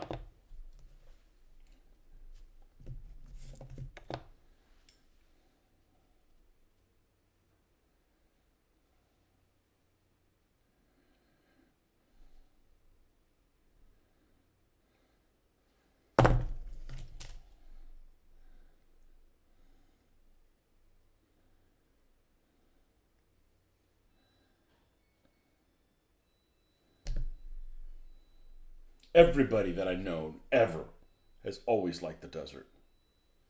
Always.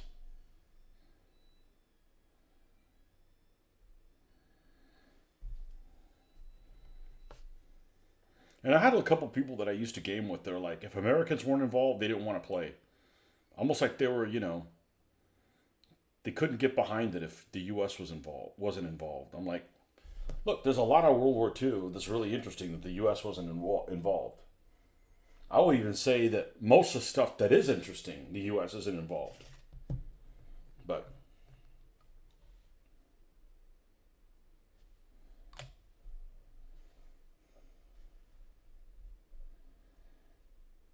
Ben had a name for those people, and I can't remember what it is. I should have written it down because it was a good nickname. Flag shaggers or something like that.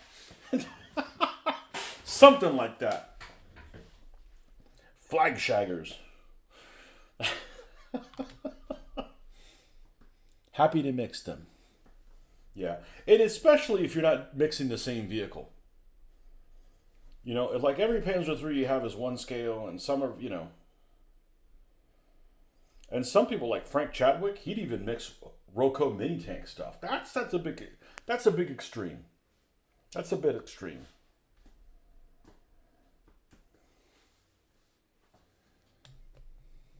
Is that the term? Uh-oh, I got a text. Getting on a turnpike. We should be home by 6 o'clock. Oh, okay. Be safe. Flag. Well, it's a song. Flag Shagger. A fervent patriot.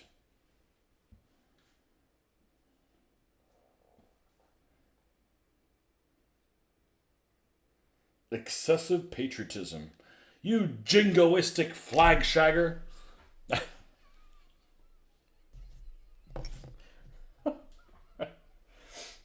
All right, we got 12 and 13 done. 14's next. There's like a question mark. I guess whether you want it mounted or unmounted.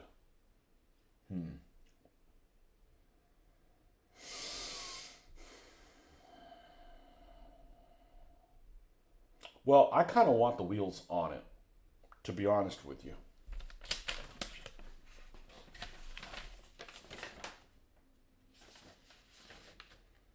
And we can fire it on the move, even if the wheels are on it. I want it with the wheels on it.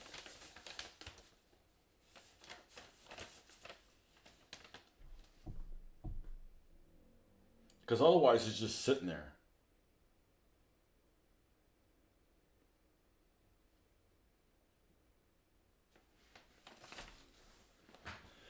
You prefer the Matchbox models as they had fewer parts, were made of thicker plastic, and were a boon to the wargamer. I still picked up the Reeboks Revell kits, even though they didn't have the bases. Till they released the models with the bases, but not the figures. Yeah, the art I really like the art on the Matchbox.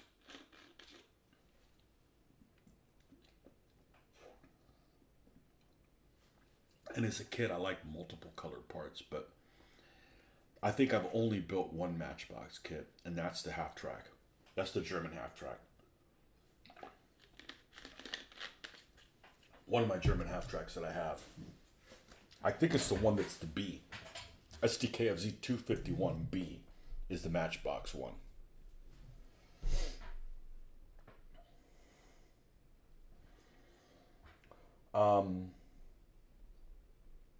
Yeah, what do you think? Should put the wheels on it? I think I should put the wheels on it.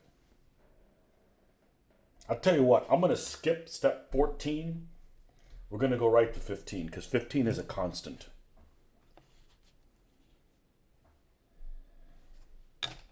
And 15 is this big old piece, isn't it? 84. Yep.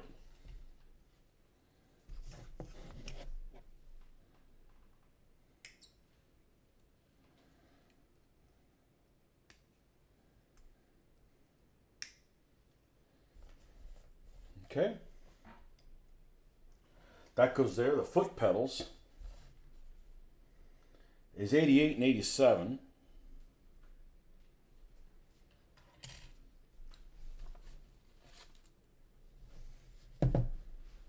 The Revell Panzer 4 that I have, and the Panzer 3 that's built but not painted, is gorgeous. It's absolutely gorgeous. It's as good as Chad's stuff. It's really, really good. I just don't know which way it's going to go. I'd like to, since it's an L, another L, I think I'd like to find some Schertzen for the turret and attach the turret so you can have an L with Schertzen on the turret. And then use it for, like, Kursky. You have no problem mixing Airfix and Roco soft skin vehicles. The tanks are noticeably different sizes. Yeah, I got a Sherman Roco. It's just tiny. It looks like 15 mil.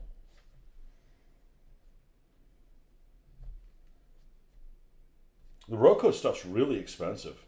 It didn't used to be. I remember that catalog. I was in middle school, and I got the Roco catalog, that expands out. I was like, wow. And then, and some of this stuff is garbage looking, and some of the stuff's actually pretty decent. Like the Sherman's pretty decent. The Panthers are crap, but the Mark IIIs weren't bad. The Mark IIIs weren't bad at all. They were better than the 4s.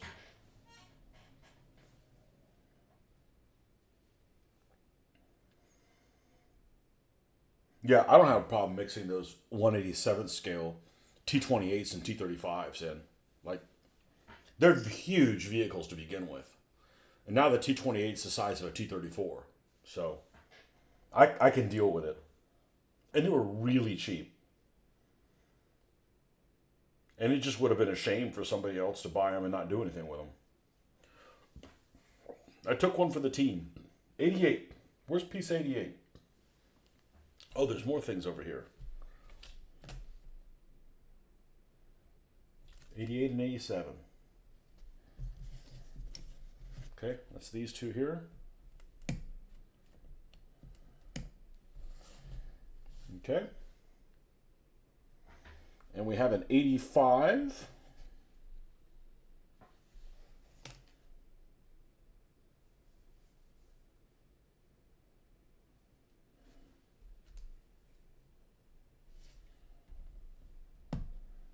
Over there. And an 86 over here.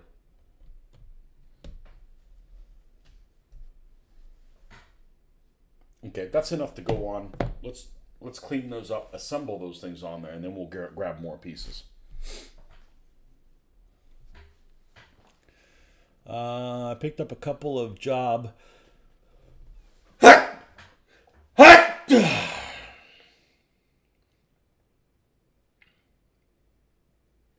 Okay, a couple of lots last year, and the individual packs can be had for $10. Well, I think I'm going to give up on trying to fix up vehicles that somebody else fucked up. I got a lot of stuff of my own that I didn't build right. I mean, as an adult, I was in my 20s, but these things that are just,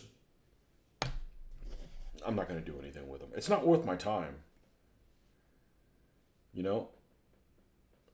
I'm going to be throwing 8-10 hours worth of work on it, and it's going to look like crap because something's wrong with it, or it's missing something, or, you know. And it's Chad's fault.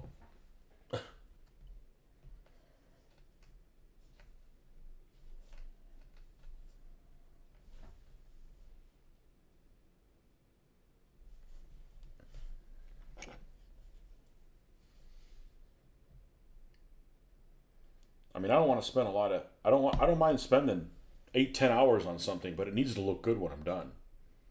And if I can't make it look good because it's been damaged or it's missing pieces or it's got paint that's on it too thick, it's not really worth my trouble.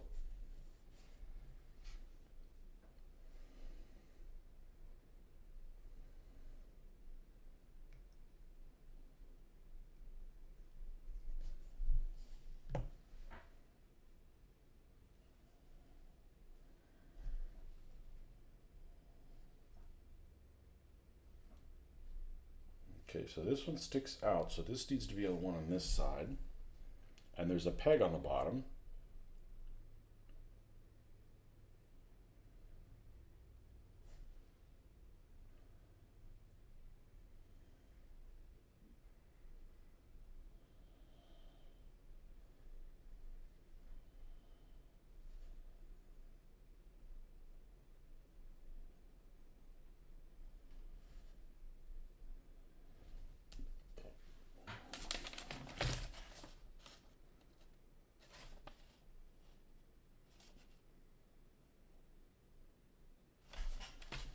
Yeah, they're kind of up a little bit.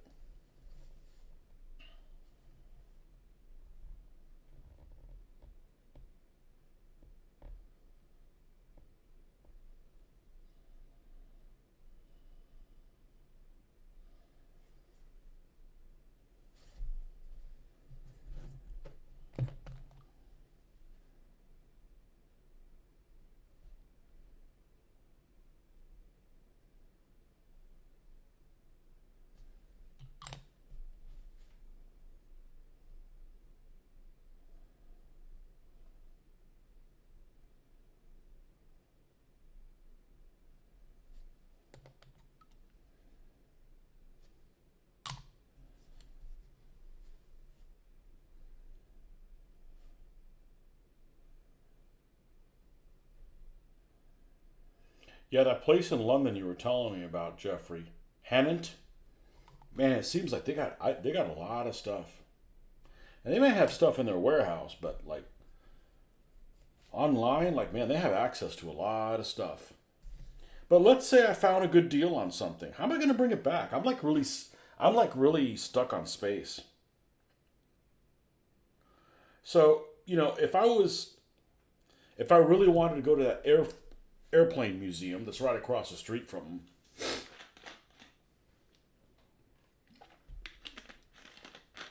yeah, that'd be the place to go. But I think I'm going to pass on them because of that. I've got no way to bring anything back.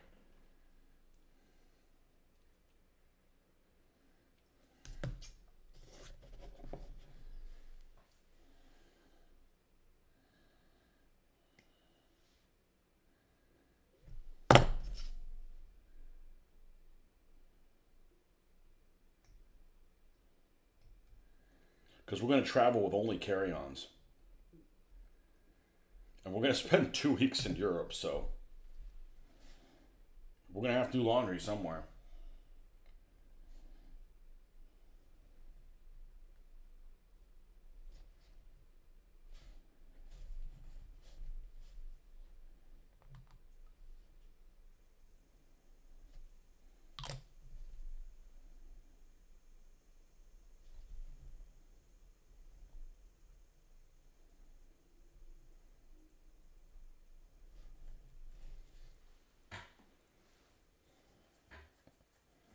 But they got a lot of stuff on their inventory. Like, I was really surprised.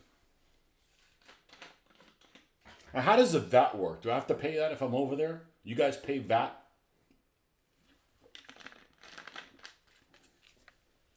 Or just if you send it over? Like, what is that? Is that basically tariffs?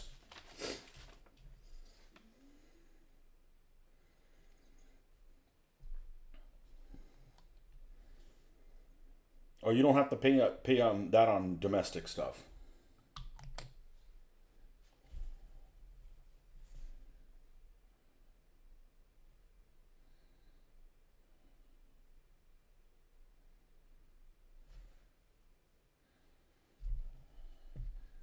Well, those stood up just great in that position. That looks good. Okay, so we got some different things. We've got wow, okay. We got 91. PLC do many of their kits in bags now rather than boxes. You may be able to slip a set or sew into the bag. Well, the problem is when I go do something like honeys, I'm pretty sure I'm going to order 9. I'm probably going to order 3 honeys, 3 sets of honeys, and do frickin' 9 of them whenever I'm ready to do them. You know.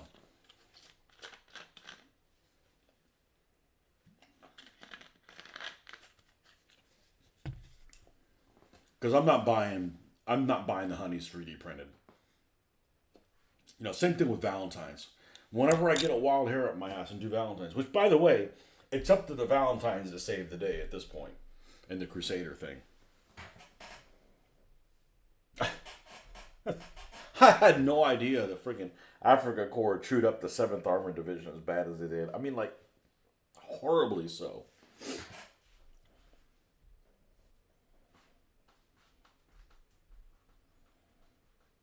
Horribly so. Poor lads. 91, 91, 91. That is a sales tax. Most things are liable. Standard rate is 20. So if I'm there, I got to pay an extra 20%. It might be cheaper just to ship it overseas. I don't have to pay the VAT. I got to pay the shipping, but I don't have to pay the VAT. The exchange rate isn't a big deal. I mean, it's like, it's close enough. I mean, it's not like Australia or something like that where those people are getting raped. But, they're out in the middle of the ocean. Technically, everything's in the middle of the ocean. But they're surrounded in the middle of the ocean.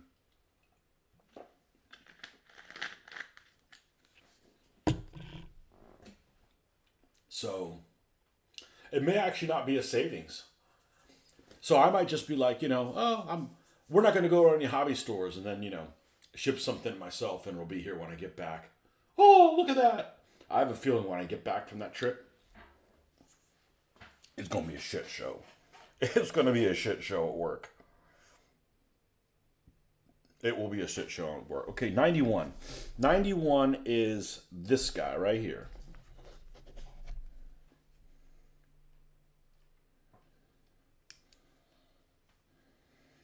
Okay, so light stone and Portland stone. Portland stone, according to one guy's website, I know there was overlap on him. According to one guy's website, and I tend to believe him, Portland stone is the original color. And then light stone ended up supplementing. So if you're doing stuff in like 1940, everything should be in Portland stone. And as new things became available, they'd start be painted in light stone. So, like if I want to use this, that's why I did the 2-pounders in Portland. So if I want them fighting everything in Operation Compass, they should probably be Portland stone. That's just my guesswork. This 40 mil, I'm going to put it in light stone. I'm not going to do Portland with it.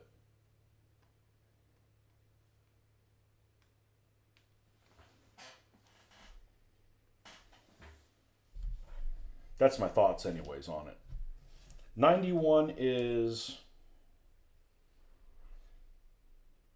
Wow, what am I looking at? 91 is like this.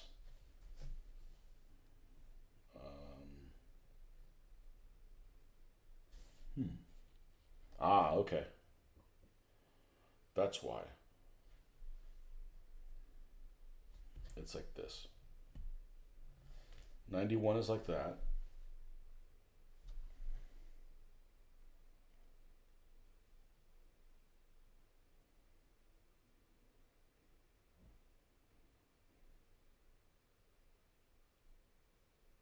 And we need to get 89, which goes in the middle.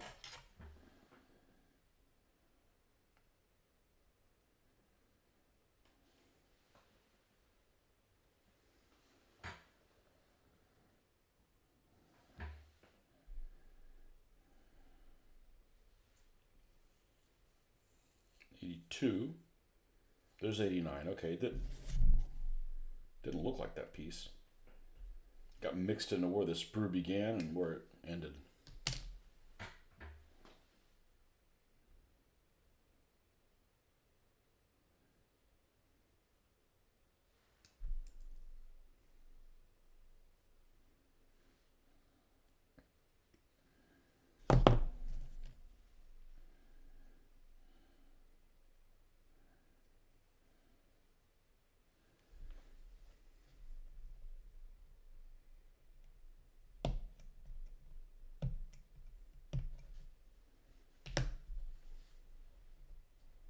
Okay, this one goes in the middle. I can go ahead and paint. I need to put that one in now. That one's in everybody's way. Sitting here in the middle.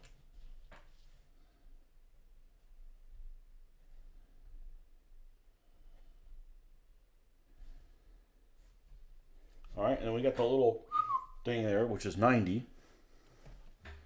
Should be this guy. It is.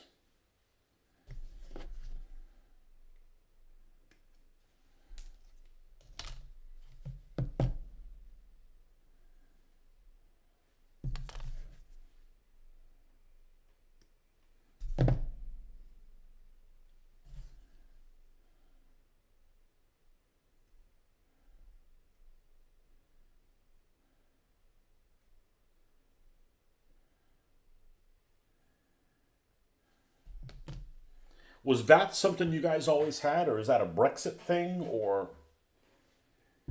is it higher now with Brexit? I mean, how does it work? Is it something that's always been on there? I mean, I assume that you always had sales tax. I mean, I don't think any place doesn't have sales tax.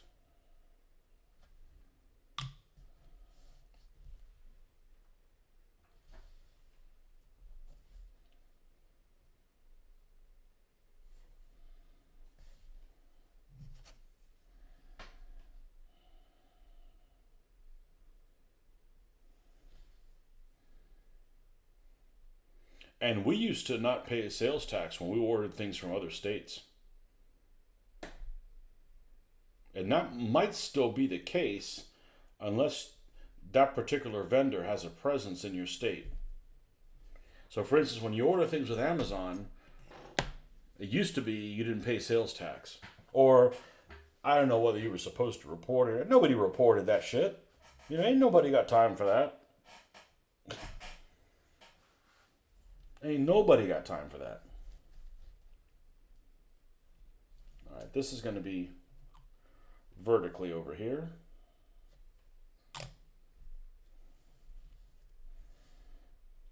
But now when you order things from Amazon, yeah, you got to pay sales tax on it. But it's not 20%. It's, I don't know, 6, 7, depends on where you live. In New York, it's probably 18. I don't know. I mean, it's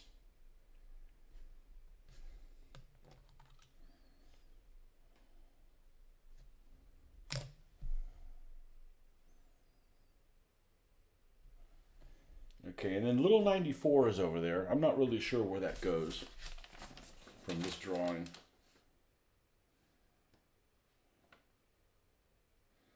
But it's going to be something that we can add after the fact. You always had sales tax. That came in 1971 in preparation for joining the EEC, replacing sales tax. Okay.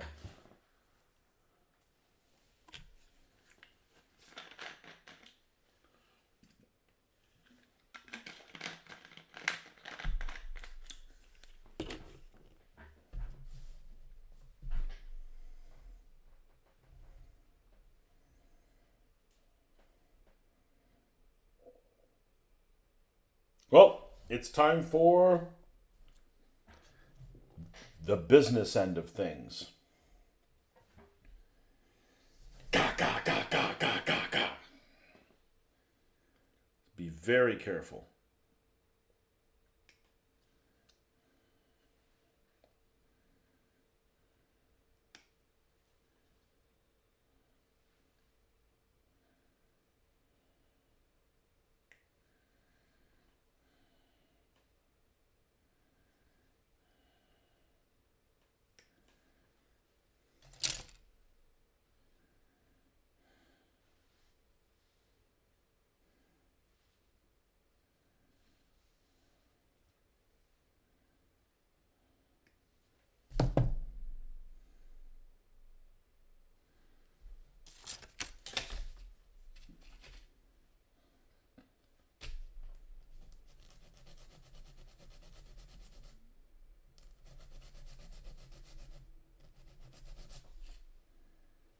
Wait, did the dryer stop? Hold on, dryer check.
Had your head down painting. Sales tax for New York City is just under 9%.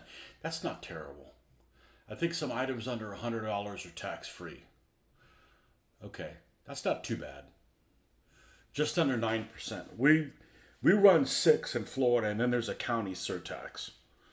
Depending on how much they want to spend on helping the homeless people, that it never helps. so it's anywhere between 7 and 7.5. Actually, there's probably 6.5s as well. There's 6.5 to 7.5. Includes state. Okay. Yeah, we don't have a state. We don't have a state tax. Not yet, anyways.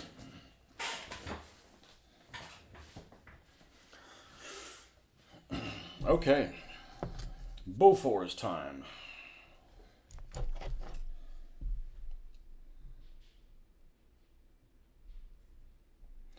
Yeah, so I'm looking through that Crusader video, and of course I haven't finished watching it.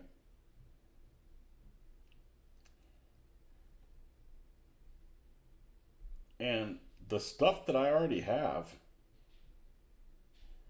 is kind of the useful stuff. Like, I don't have honeys, but yeah, the honeys were in a couple actions, but I don't have any Valentines. The Valentines are coming. The Valentines are coming. I know they're going to be a crucial part of the battle. But, they haven't happened. It hasn't happened yet. We just finished Totensonntag, Day of the Dead, which was yesterday. German Day of the Dead. That sounds like the day that Wolfenstein launched or something like that. When did you launch Castle Wolfenstein? Oh, we launched it on Day of the Dead,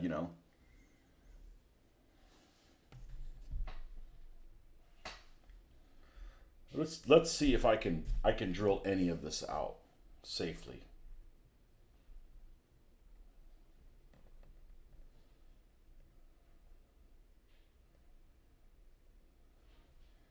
Well, I nailed that right in the center.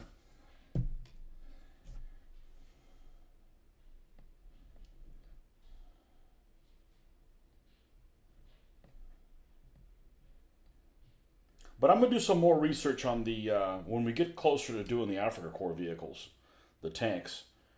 But that seems like what the trend was, what I talked about this morning. Is 15th used a single digit, one big digit, and 21st used all the digits really big on the side of the vehicle. So there's another reason not to do the 21st vehicles, do the 15ths. Or do them in the 15th style.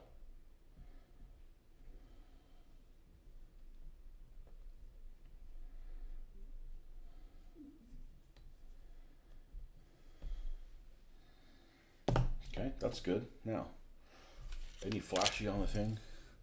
Cruel's charge? Yeah, Cruel's charge finally broke the... It's funny because Rommel hasn't done shit yet. Other than saying, there's nothing going on. There's nothing going on. Rommel ain't done shit. I noticed the trend is that Tick doesn't seem to like these overrated German commanders. He doesn't think Manstein's all that in a bag of chips. And he doesn't think Rommel's all that in a bag of chips either, I think. And, there may be some truth to what he's saying. Especially if you're looking at it just from one source. From a German source, oh yeah, they're going to blow hot air up those guys' ass.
Now, okay, this is the top. Okay, so we definitely need to make the top look good.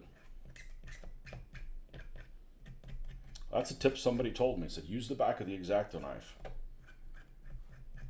to take the panel line off. It wasn't my idea. Unfortunately, I don't know whose idea it was.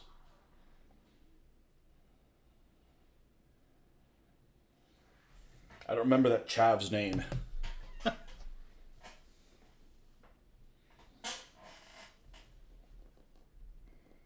What was Crewell? He was a Panzer Division commander on the Eastern Front, wasn't he? Was the 18th? Crewell. Ludwig Crewell.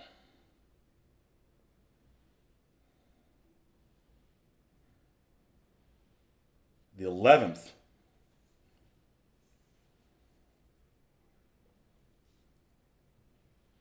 He was the 11th. Okay.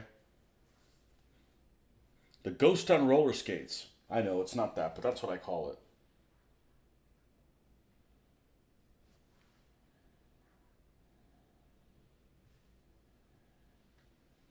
Okay. Yeah, 11th Panzer had weird markings on their tanks. They didn't in Barbarossa.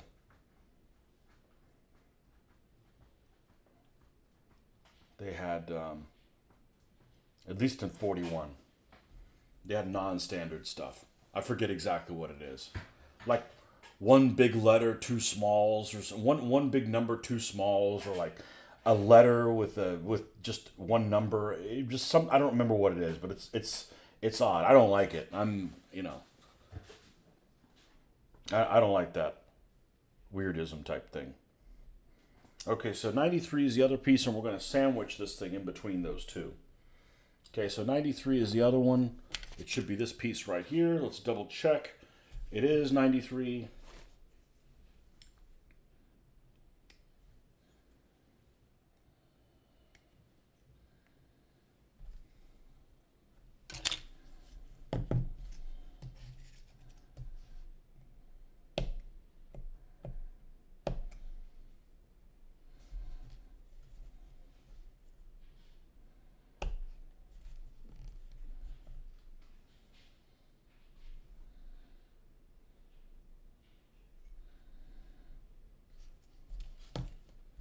Okay, and then this is going to go here, and then the Bofors gets back sandwiched between the two.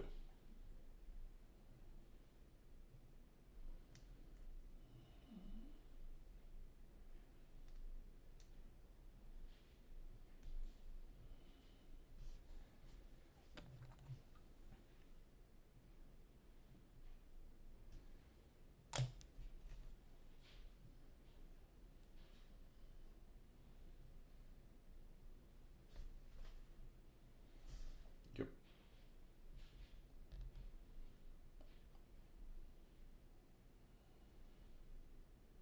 And I'll make the barrels movable if I can.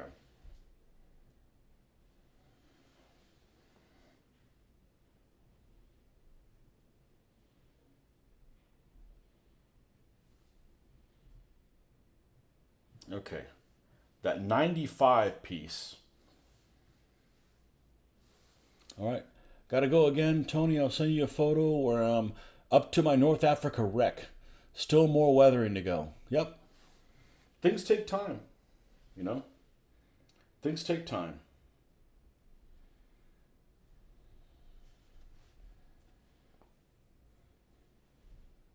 Yeah, that looks like a deadly weapon. That's a long-barreled 40 mil. All right, let's take a look at that video that you sent me, Jeffrey. Again.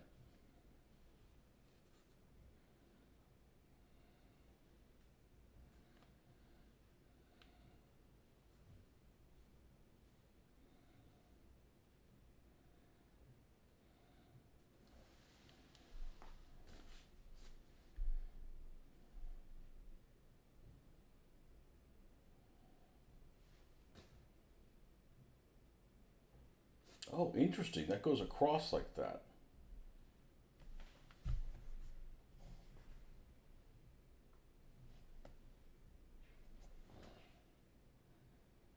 in front of that little thing. Okay.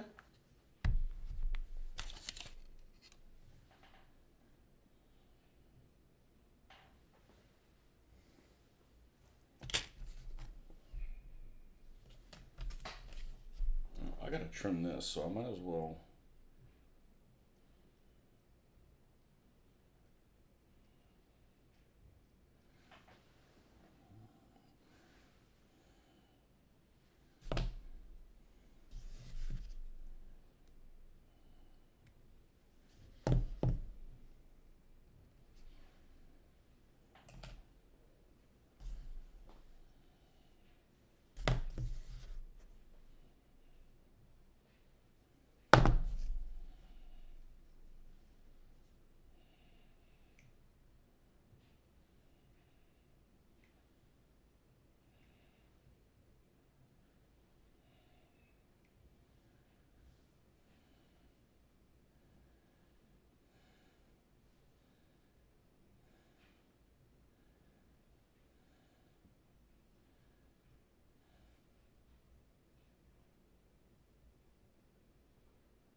And that should go.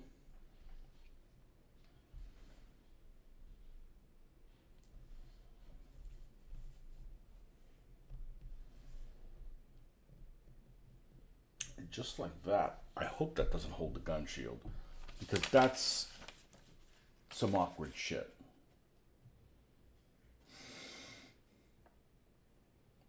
Oh, it goes through the gun shield. The gun shield goes over it.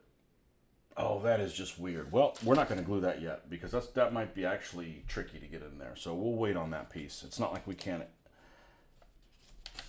add it on. And I have an option to either do the clips or enclosed magazine. I kind of want the ammo to be seen.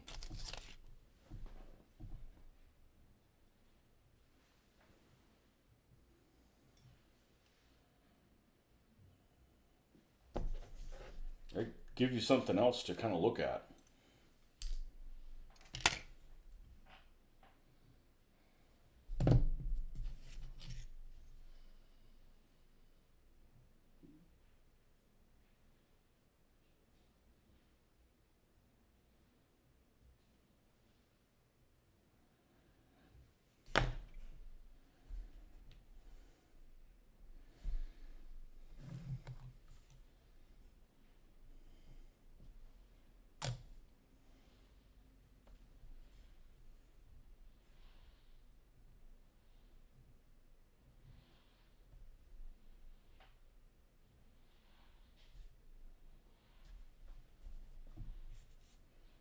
All right, and then this is done.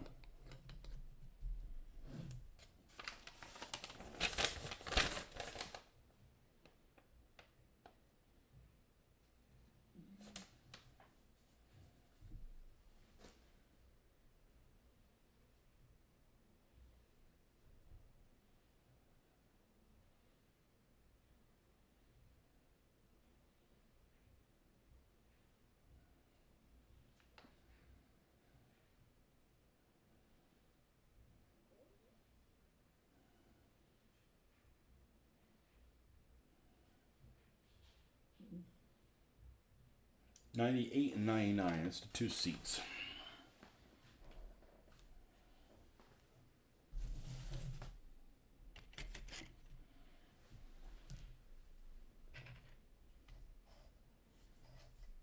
It's a good look. It's a good looking little thing, man.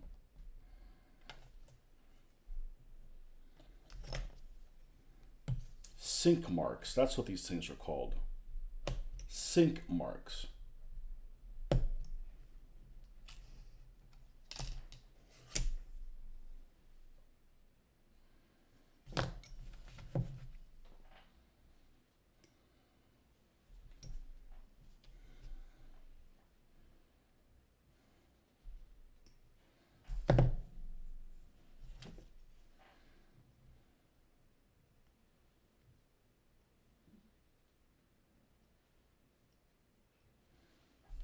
fill those in a little bit. You can do that after it's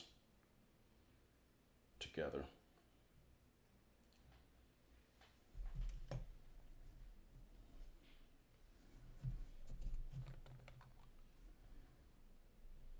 One goes there, and the other one goes there.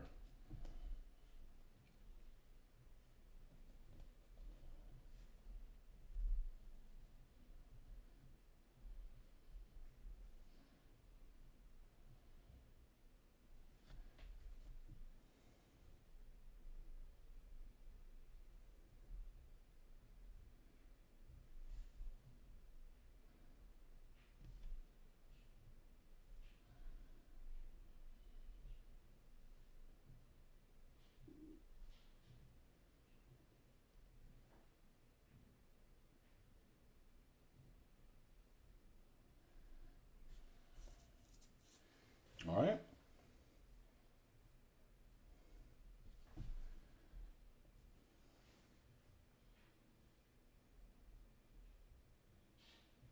And 103 and 102. Oh, those must be the things that you crank to turn the thing. Turn it over. Okay.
Okay, I need to take one of these figures and make sure I can get them in and out relatively easy without that crank being in the way.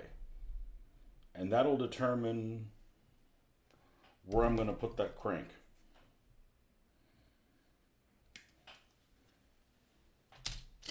Because I don't mind painting these figures, but they're not going to be in there permanently. Oh, they don't fit. Interesting.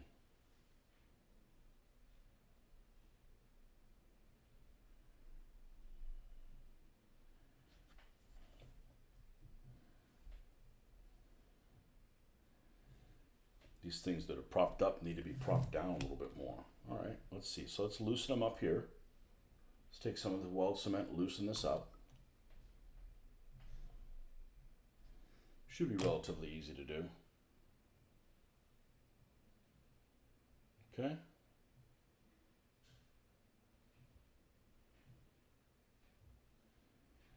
Let's see if this little guy fits in there now.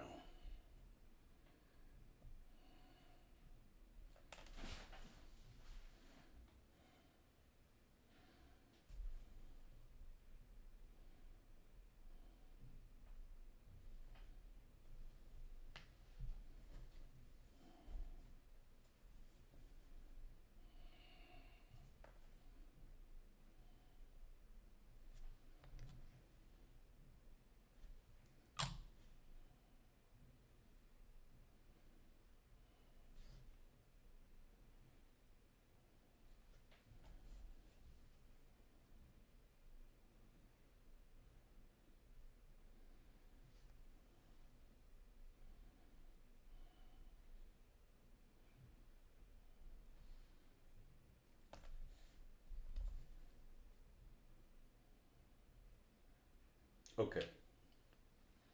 That's where it needs to be.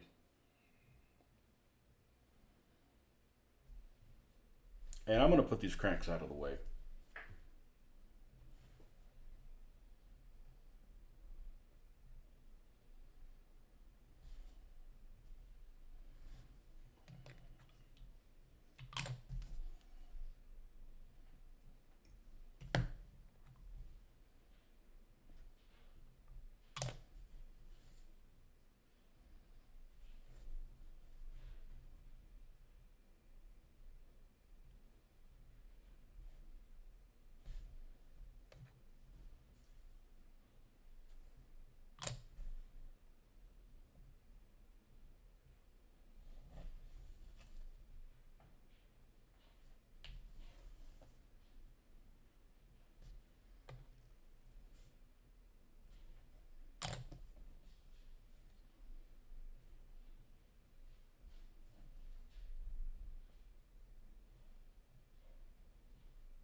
Okay, and the gun shield.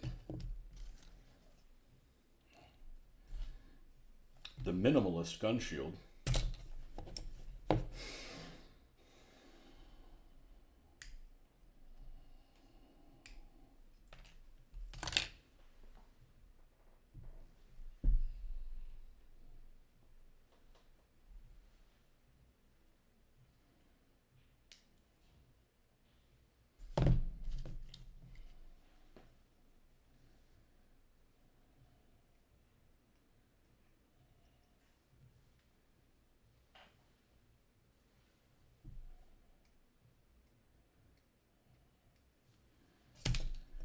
Okay, and they attach on those two mounting brackets. And that's really the only place they attach. Okay. So I'm going to go ahead and put some glue there. And I'm going to put some glue here and some glue here. Not putting glue in, there's some softener. We're softening the plastic in those places so that we can weld it together.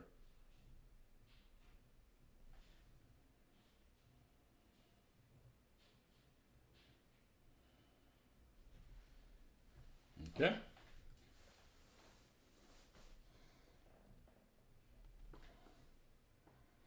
And we have that big old weird thing that sticks across the, just sitting at the top here.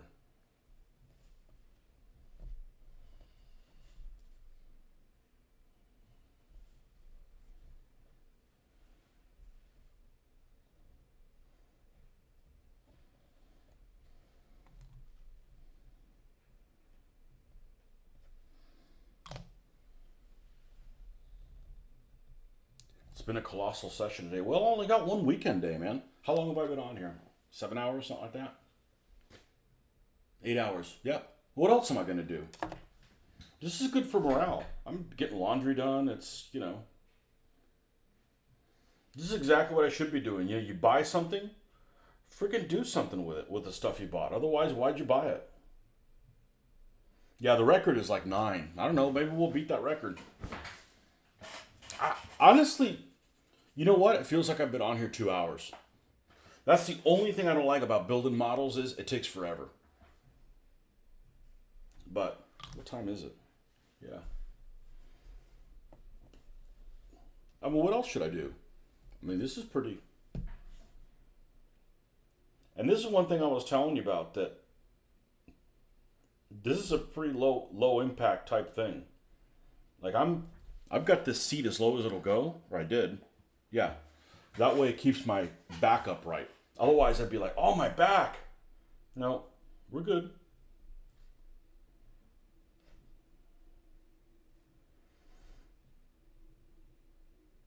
But this takes a long time to put this thing together. I mean, I don't mind. It's beautiful. You know, it's almost too nice. Sorry about that. It's Canadian.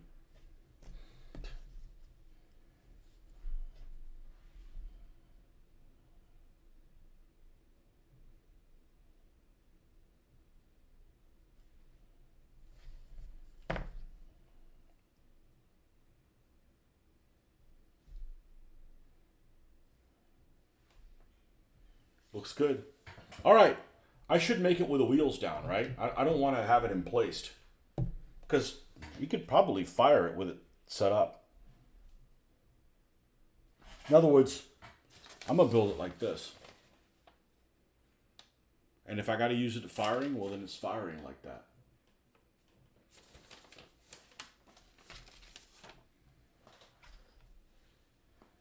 "8 years old. Bullshit. Ain't no 8-year-old putting this thing together. Not complaining. This is what Sundays are for. Amen, brother. I mean, you buy the kit. Are you going to assemble it or not? Yes, we're going to assemble it. Okay, well, assemble it. Otherwise, don't buy it. Now, I've seen these. One of these Facebook pages that I went to that has. I haven't contributed anything to it yet because I haven't yet. But it's one of those workplaces where people have, and they have all of their workshops and stuff like that of how they're set up and everything, and you see that they're surrounded by models, and that's fine, right? But they've got like multiple copies of the same model over and over again, not painting it and not building any of them. Like, fucking build them, man. Like, I don't mind. I mean, yes, this is a pain in the ass having to spend this much time, but it's been a fun experience. It's not like people put puzzles together, and then you have to take them apart. I'm like, I'm not taking this apart. These guys are going to the front lines to kill some juries, How about you? This truck is adorable. All right. Yeah, I mean, this is what Sundays are for. You're right. Well, the wife's not here. She's on the way. I didn't make a mess of the house yet. Doing laundry. I'm glad I didn't do the game. Not because I don't want to play the game, but because, I'd have to clean that up now. And now I'm like, okay, well, whenever she shows up, she shows up. You have a second kit. You can do the other one deployed. Can this thing fire when it's got the wheels like that?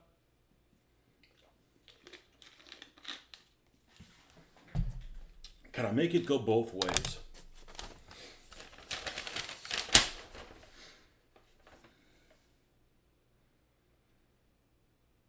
I can make it so the legs come out.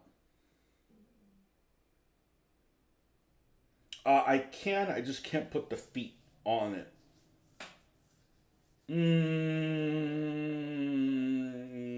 Not so fast. Not so fast.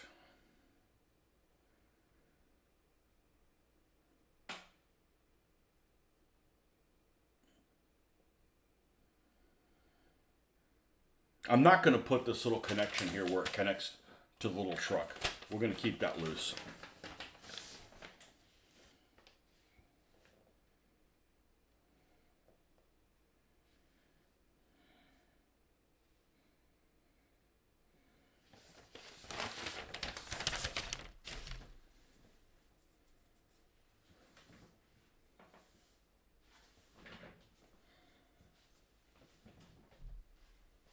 Or I can make this one deployed in one movement if I get another one.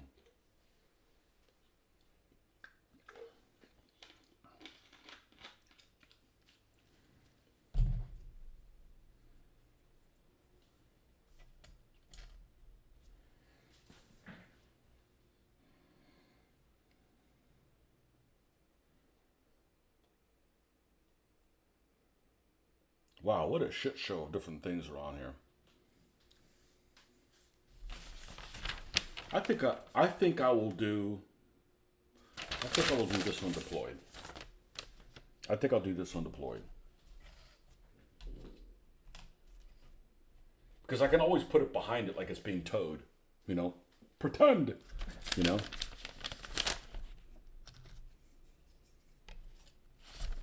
But like you said, get another one, do the other one the opposite way. The 88 that comes from Airfix. Is it really crude? I feel like the half track is really crude, and the crew members on the half track are really crude, and the gun is really crude. I came really close to picking it up because I don't know what I was thinking, but I was thinking that other 88 I could make with the wheels on it. I know you can do it with the other one. You can remove them. It can go both ways.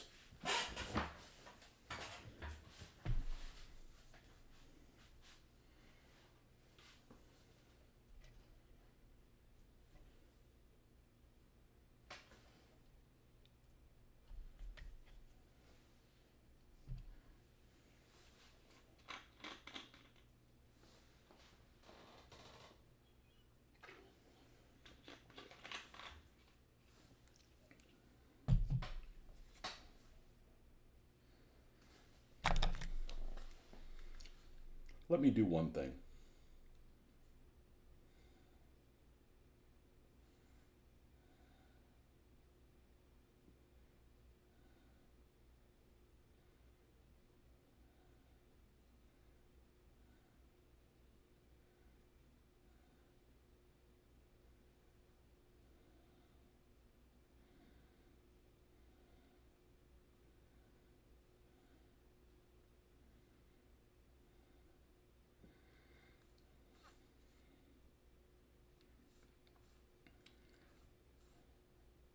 40 millimeter Bofors firing in desert. Images.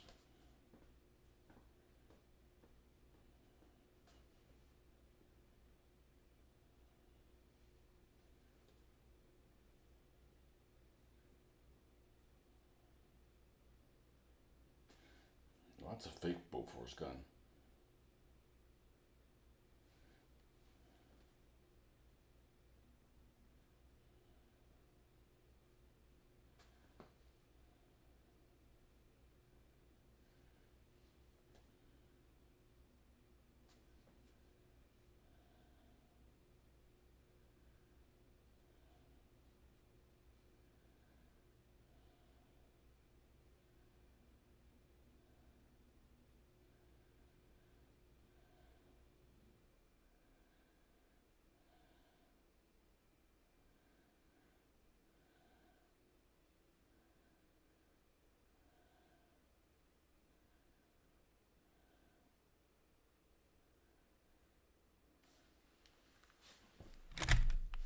It can fire with the wheels on and the legs extended, same as the 88. Okay. Sold, my brother. That's how we're going to do it.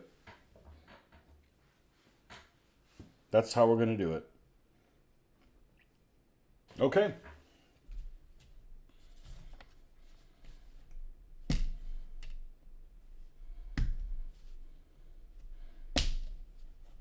I'm not building this thing to get shot up by the Jerrys. I'm building this thing to kill some Jerrys.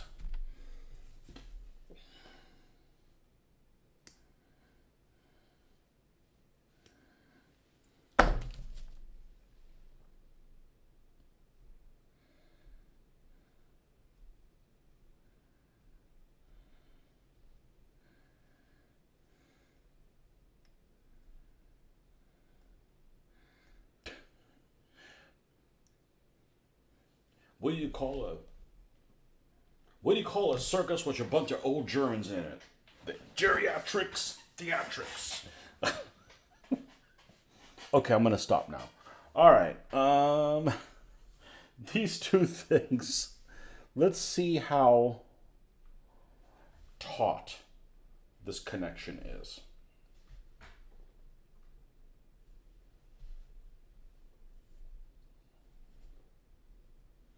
Looks like this goes this way. This has the little nibs on it.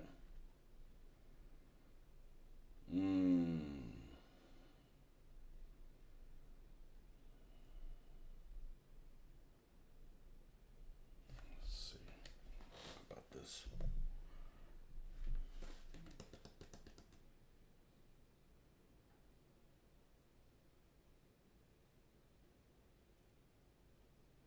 If I cut this nib off,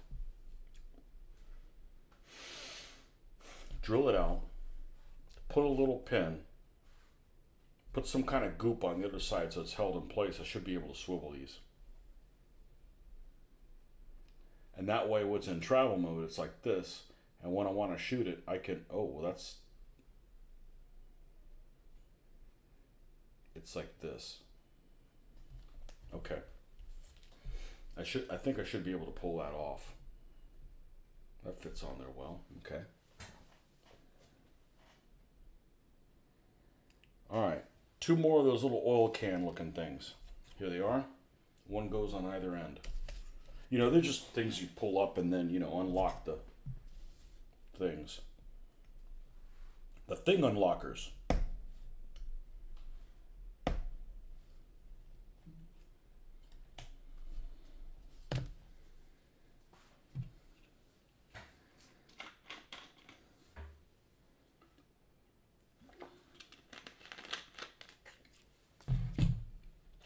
How's the spotted dick looking?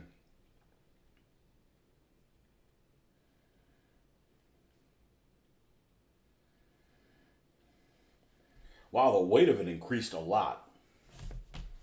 That's a good thing. Yeah, but this stuff lays like completely flat.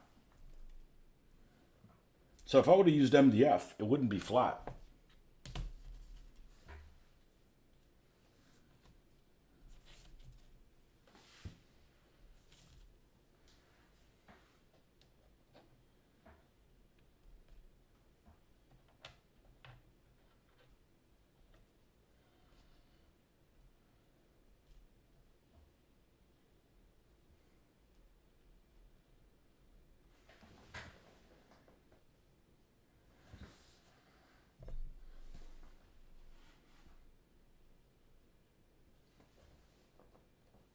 I think it's gonna look good.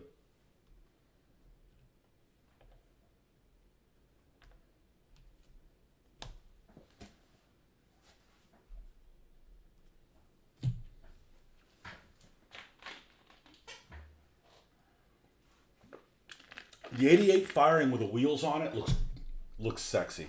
It really does. Sorry if you're not a fan. I am. It looks sexy.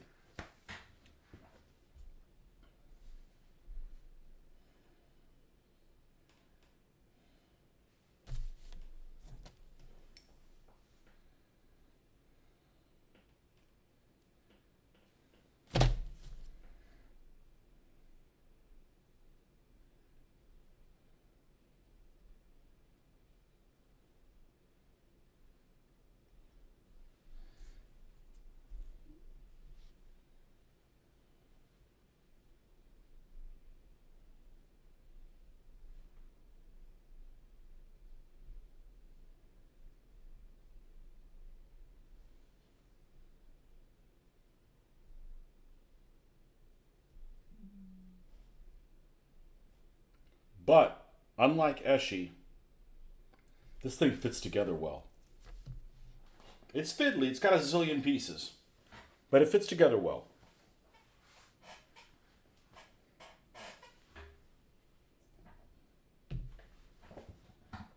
Oh, we're all the way down.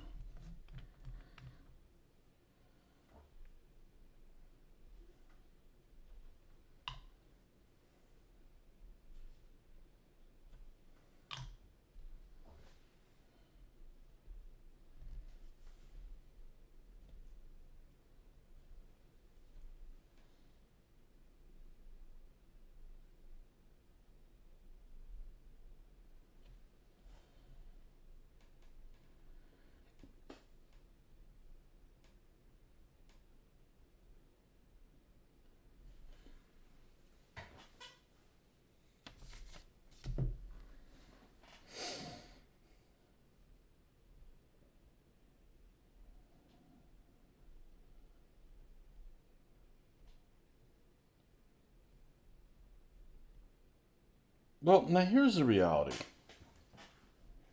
The wheels aren't used in the deployed mode. So I have to build them anyways.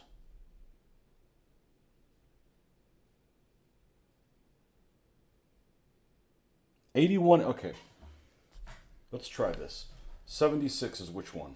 This one. All right.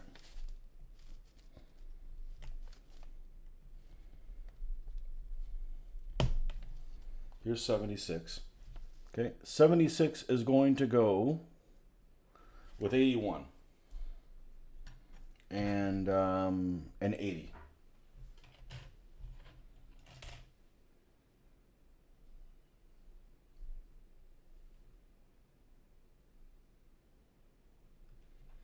Which is these two wheels that are solid, not spoked. I don't know if that's intentional.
All right, that's the two wheels.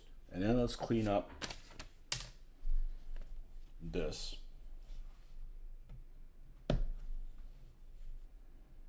And this. Okay, these have these little nibs here at the bottom. That's going to fit in there like that. Okay. So none of this affects whether I'm having this deployed or not. So there's no harm in going ahead and building this like so.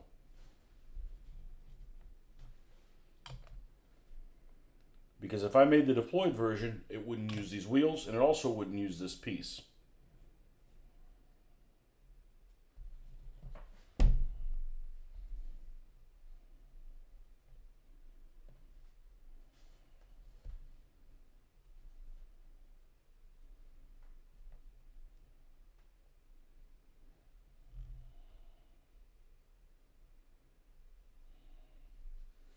Okay.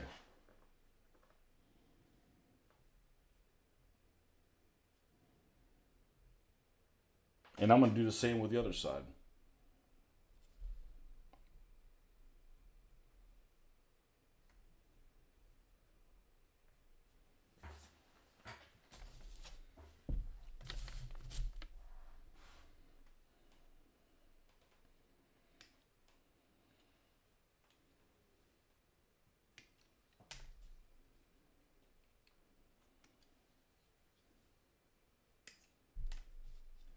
And we can get rid of this.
I mean, this tells you how many night sessions this would have taken over if I would have just tried to do like a normal morning.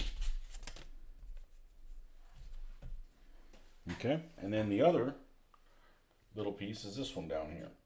So we're going to do the same thing with that. Let's chop that little piece out. Let's use the cutters. I didn't use them before because like I already had the other thing in my hand. Okay. Let's trim this off.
And then what we're going to do is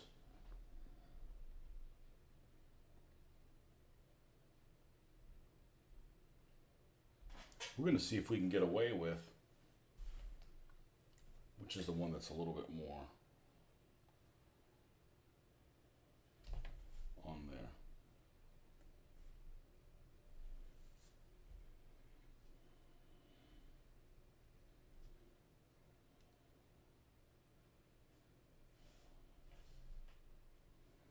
I see. It's going to want to rotate.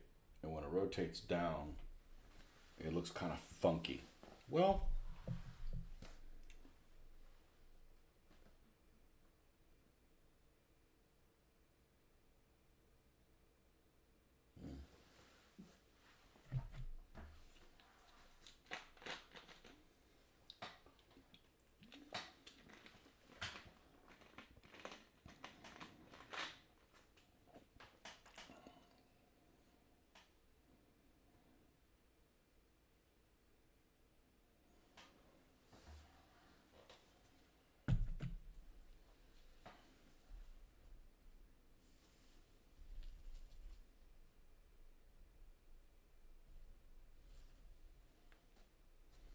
I want it with wheels on. I want it with wheels on. It gives it more personality.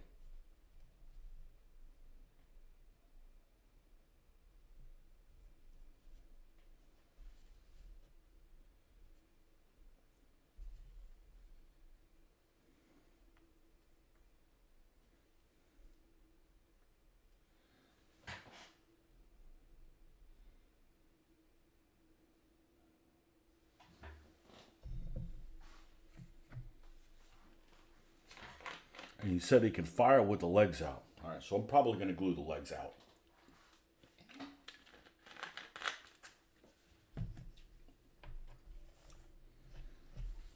Now, this has like a big plate here, and there it is.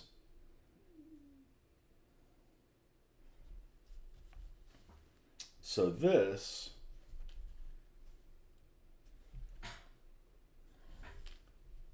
would normally be like this one, and then it's going to kick out. So this is the one that kicks out here. I'm going to go ahead and glue it on there.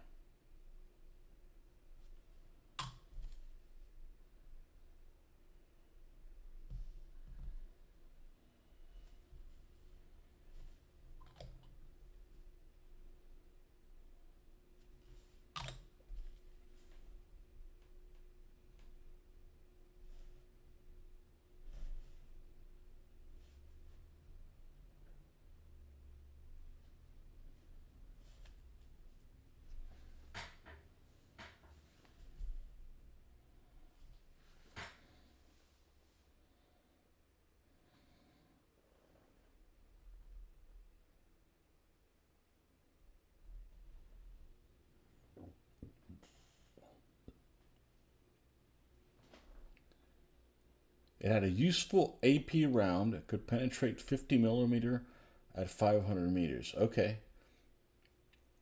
Yeah, that's not bad. 500 meters. Well, 500 meters is twice as long as my table. that's about. That's about.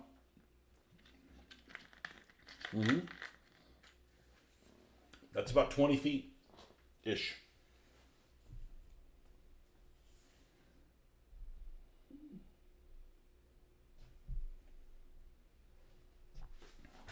So we're going to glue the legs on.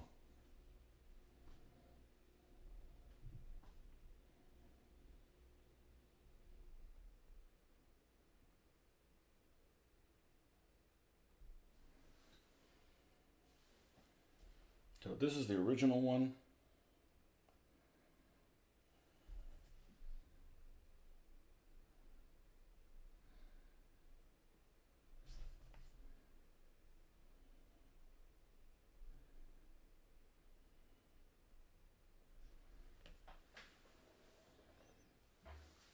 Yeah, 50 millimeters, that'll take out a Panzer II. The side armor in any Panzers, and probably that's 50 millimeters. This is about how much armor is on the Mark 3G on the front.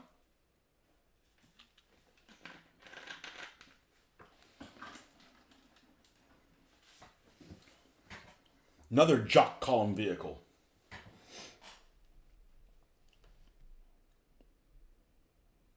Okay, so we need a 75 and a 74. So let's go ahead and put those little pieces together. They have these two little knickknacks down here. Let's cut both of them off.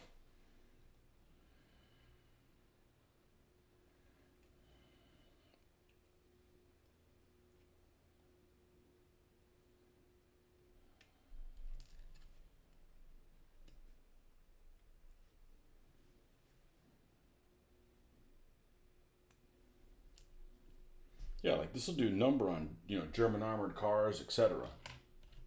I'm gonna go ahead and cut this piece off. That's the one we need to install over there on the actual gun itself. I'll put it over here. Okay, now we're done with this thingy.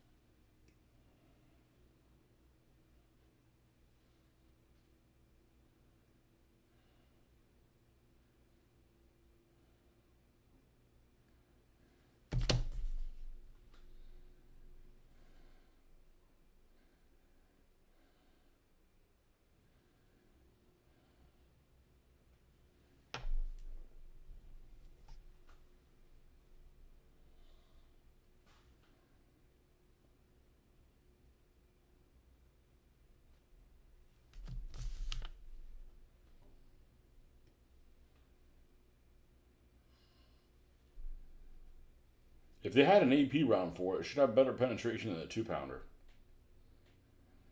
It's more muzzle velocity, I would imagine.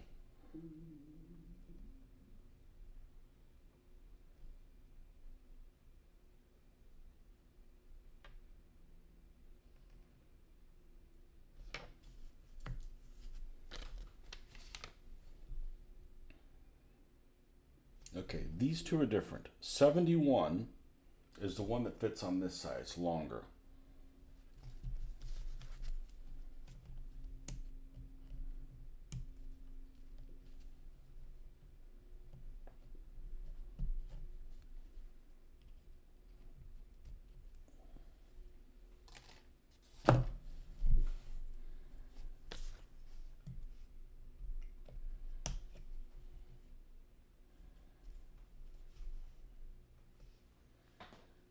What time is it?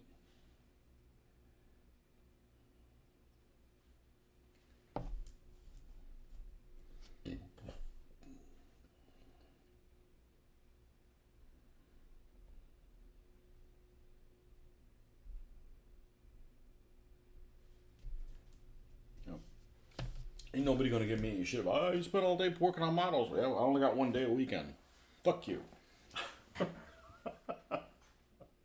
Your mother!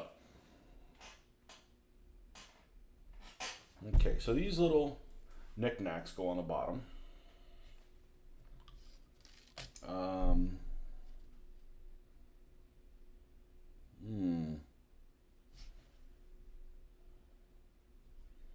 right.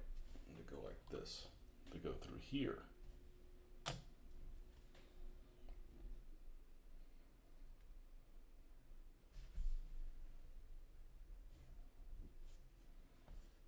And then this one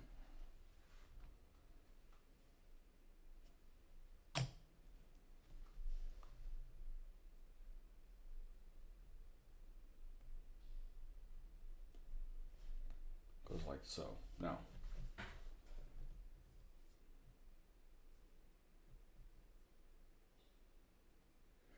'82 has all this towy shit on it. Let's grab '82 and see what we're dealing with.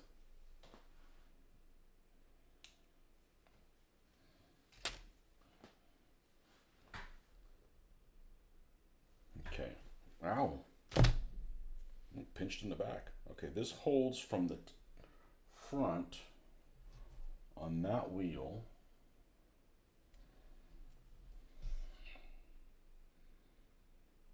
Okay.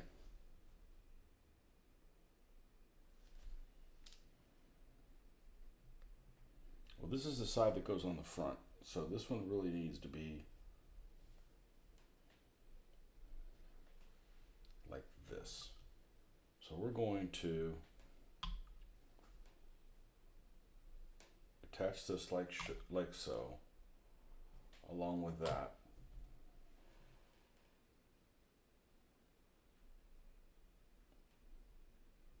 And that really needs to be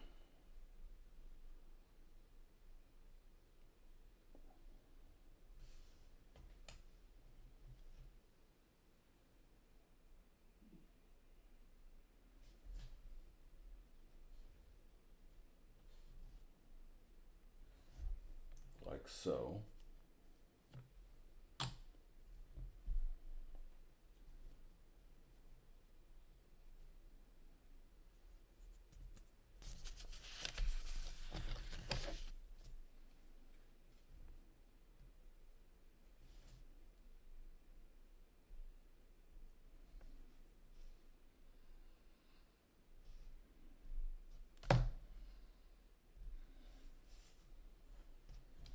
And then this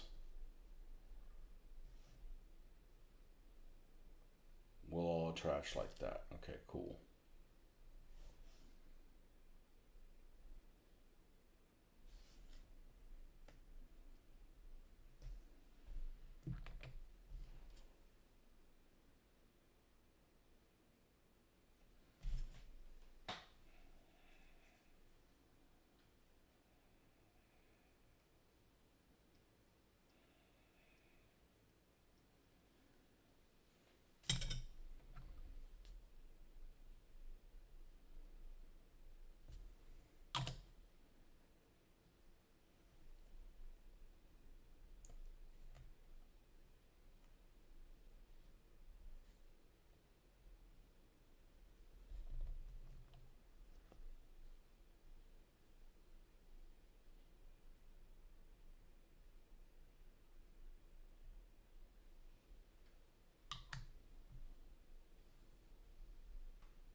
Okay.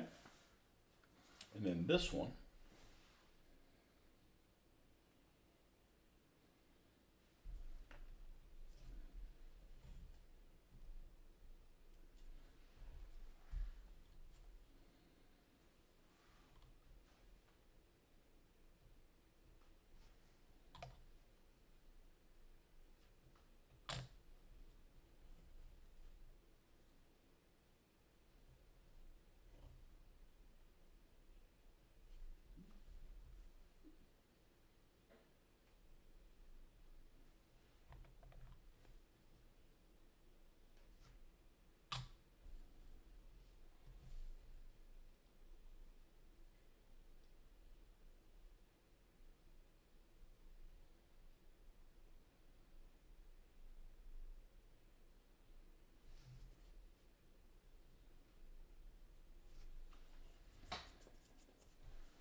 Okay, and there's like one more thing on here. There's like the traveling knickknack. Yeah, but we'll lay that thing down. The traveling knickknack.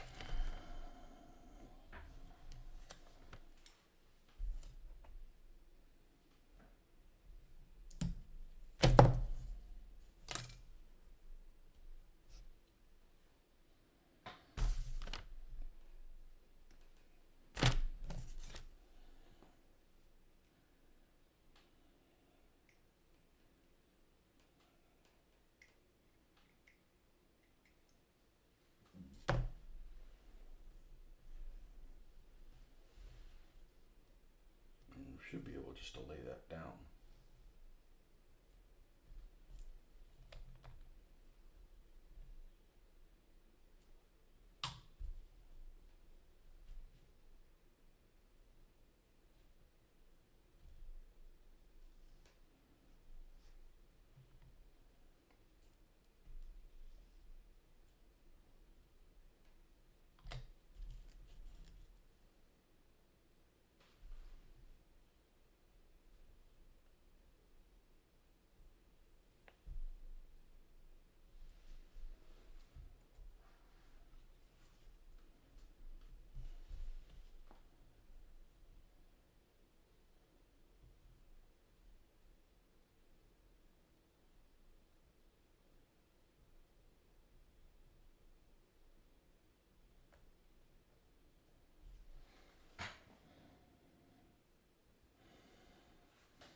Okay, so here are the Beauforts, 40 mil, and the Morris truck. I'm actually going to.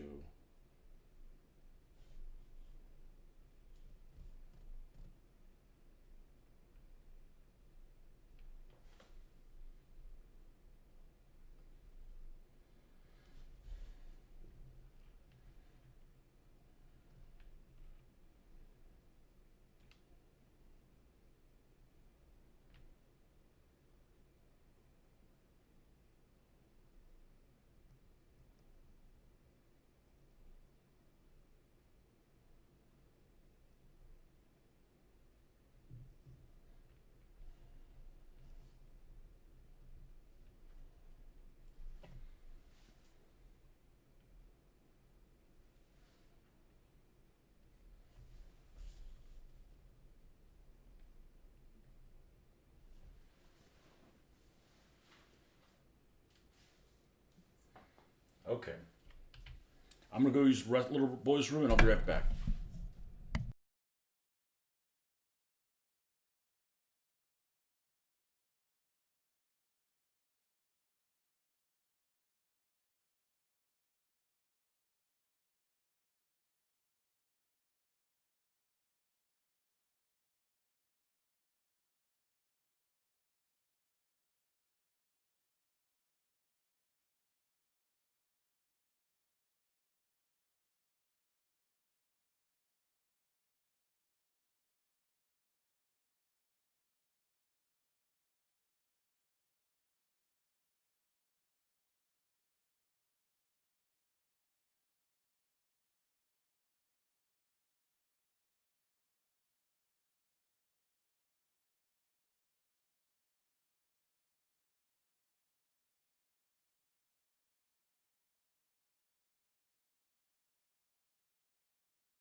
All right.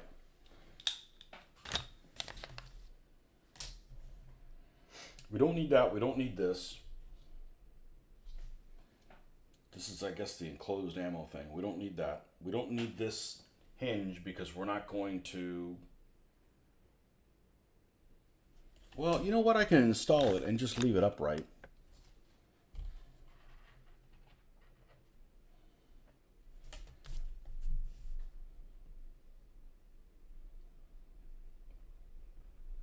But we don't need that piece at all, so we're done with that sprue.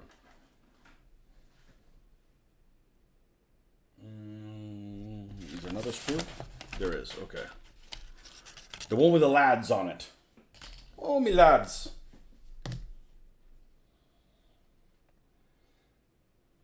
And then we're going to switch to... If this isn't ready, we're going to switch to the 2-pounders.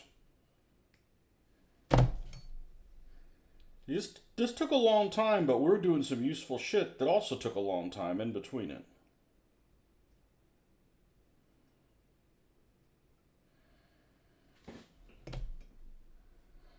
Okay, so can I don't want to leave this thing dangling like this.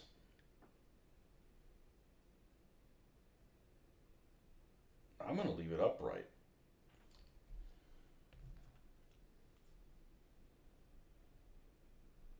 And it shouldn't be in the way of anything.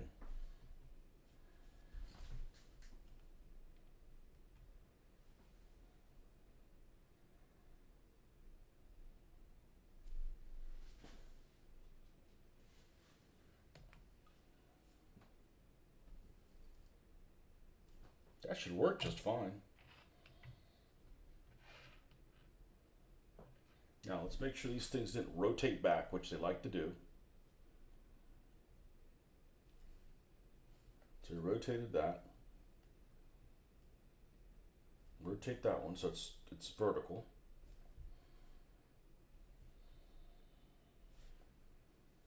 Looks good to me. This one we're going to have to kick this. Let's hold this in place so it doesn't move.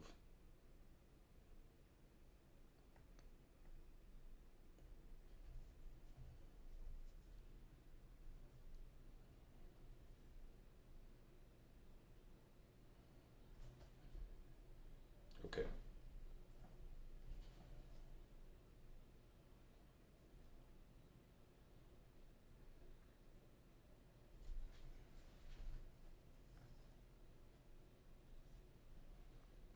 Now, it's interesting because I have a couple of peg holes there. And I know where one of them's going, but I don't expect a second one to be missing. That's where 94 is. Why is there another one over here?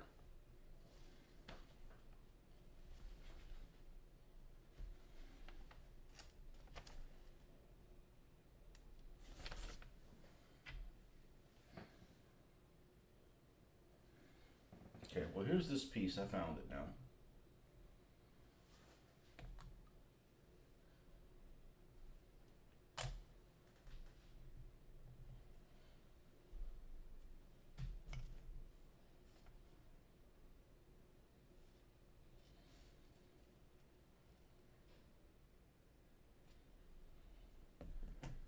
Okay, so we got that on there.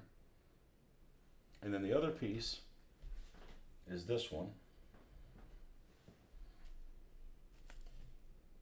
But there's another hole back here. That's nothing goes there. And we can fill it in, it's not a big deal.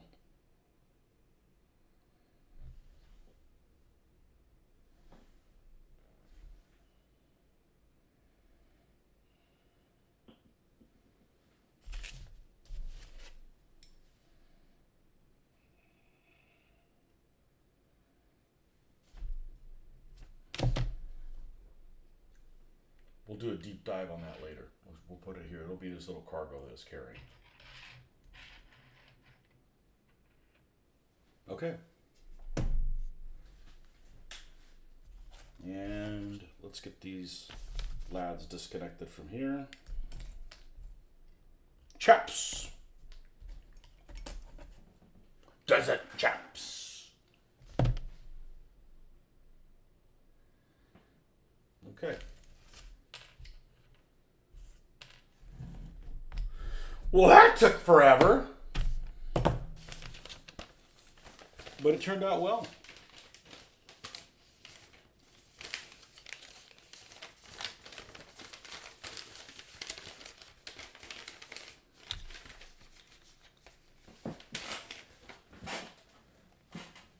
Yeah, I like it better with the wheels on it. There's just more to look at. Oh, look.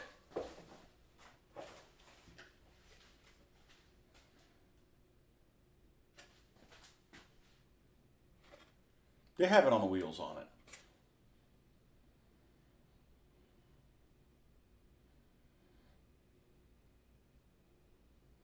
Anywho.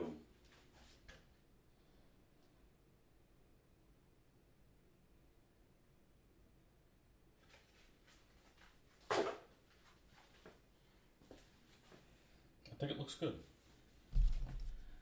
All right, let's test and see if this is okay to paint. No, it can still dry a little bit more. All right, 2 pounders it is. Now this is bugging the living shit on me. So let's flip it. Whew, peace of mind. All right, let's start eliminating things that are in our way, like the clippers. We don't need this pen here. That's for names. This is the more shell holes and the other Sanger.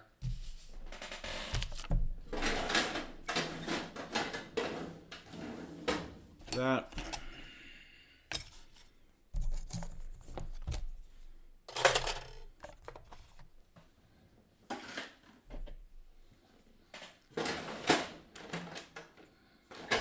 glue can go away.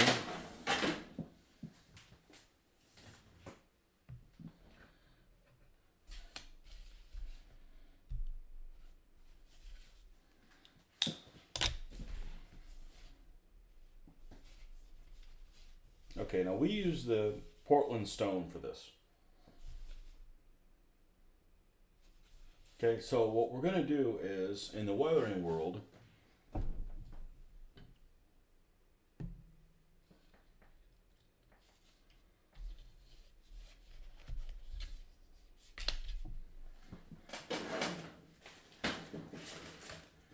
I saw this recently. Here it is. It was in the first one.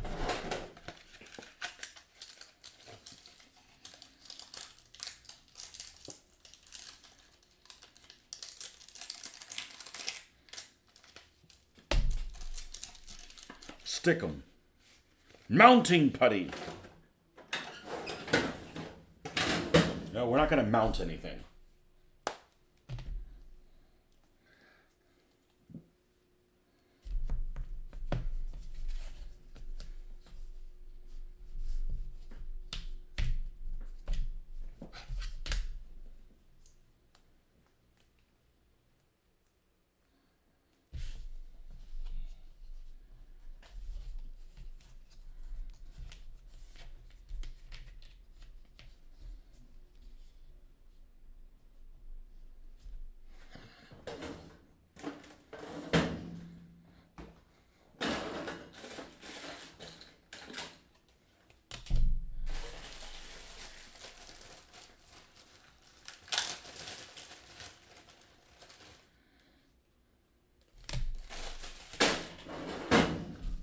Stop! Read the back of this card. Ain't gonna do it. Okay, now we can move these things around as we need to and make sure they're in the perimeter of this. Okay. I probably should have done this sooner, what I'm gonna do. It's not a big deal. Grab some goop. I don't necessarily need this to be very thick, but I do want it to kind of blend in with everything else. So I'm going to dry. I'm going to dry. Guys, I'm going to dry. English. Do you speak it? Apparently I do not. I'm not going to grab very much of this, but I'm going to put it in a few places so that it's not a smooth appearance of this base. And it doesn't have to be everywhere.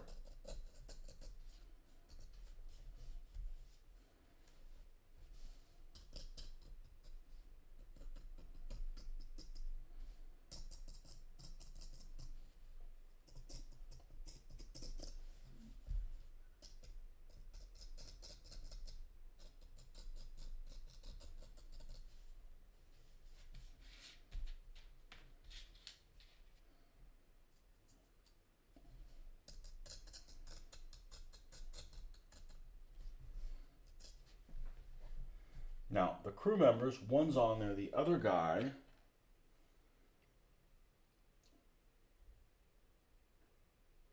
Oh, did we take the peg off of him? We did. Okay, well, fucked up then. Then we're going to come in here and we're going to obfuscate those holes.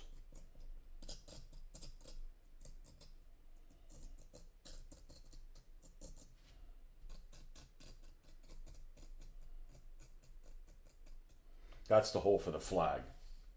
That's right, because they've got this like flag system going on for this game, Art of Tactica or whatever it's called. Art of Tactic. I don't know. I don't care if the guy's name's Art or Frank. I'm not playing his game.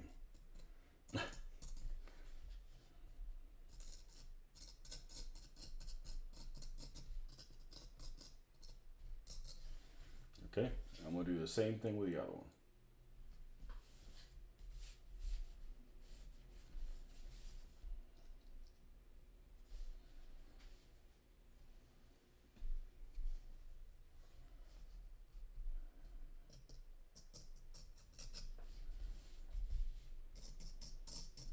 was on the fence about whether or not I was going to put the guys in the hole here, but I prefer to have the name on the figure.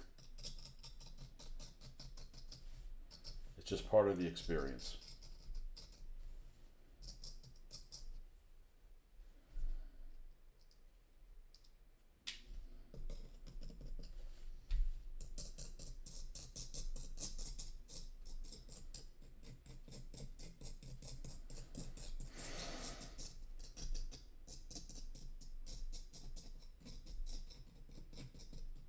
And this should dry relatively quick because it's not very thick.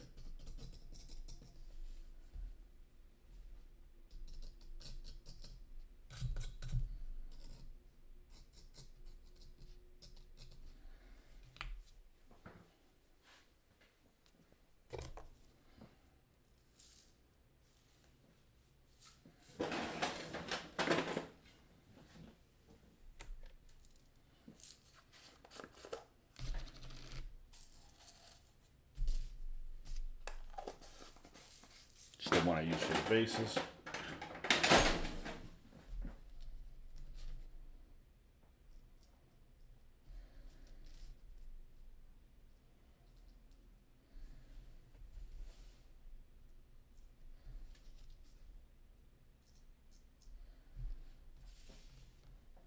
And then this one over here.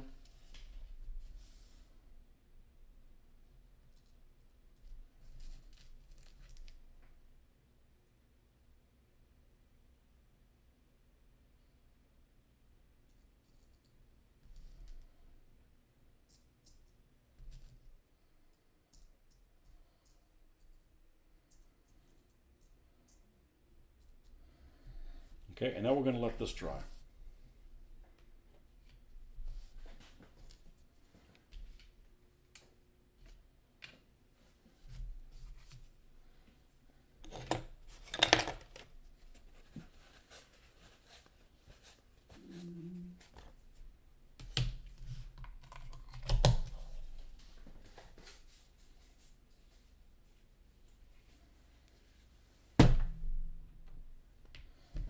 Ramsey.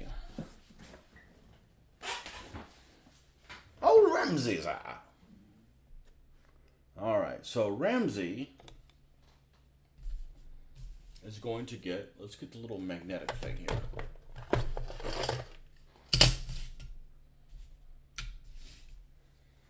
And green ochre, dark sand is the other color. And pale sand, which I thought I was going to buy a new one of these. I'm not. I'm going to run this thing out. It's thick. It's falling apart. The label on it's falling apart, but the paint's pretty solid. It just takes a little bit of a messing with it.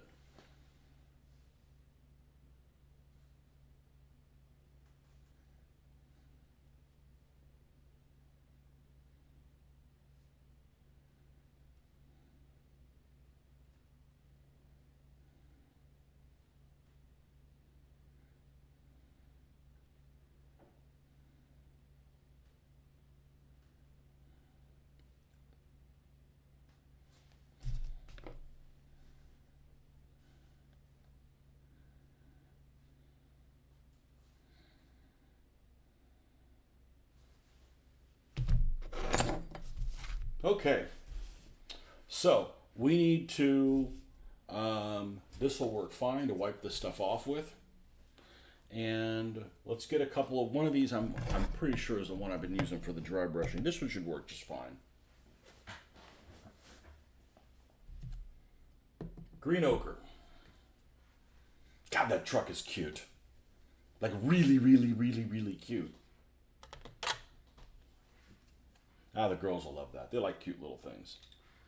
It's all fun and games till you get shot at by a Panzer II. That's what Panzer IIs are really good at. Destroying light vehicles.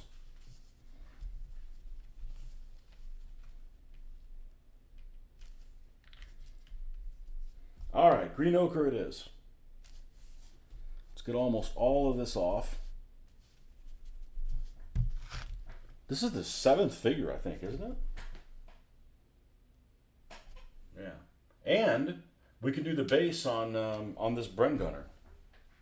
So we haven't painted the figure yet. I wanted to get in and get the base color done so that you don't want to dry brush and end up like having a mess on your hands. So we want to actually do part of the base first before we get in there and mix it up with this Airfix Bren gunner.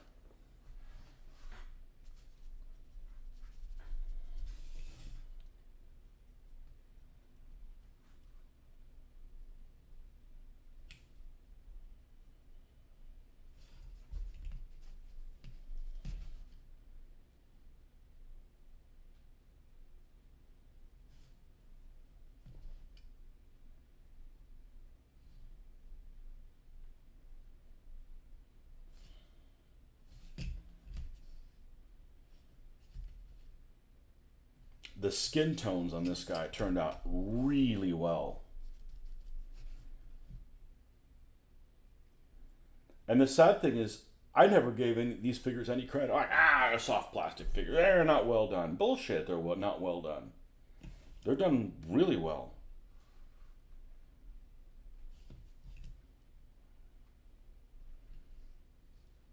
And they're proportioned well.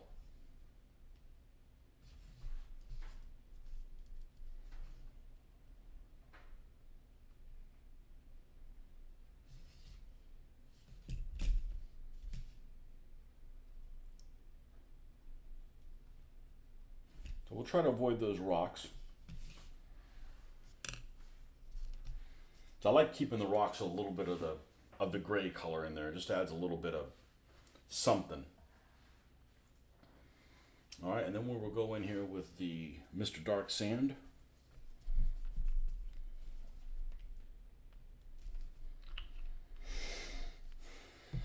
And I'm a paint each figure as I go kind of guy. Other people are like, oh, why aren't you batch painting? Because I get bored and I lose interest and I'll walk away from it.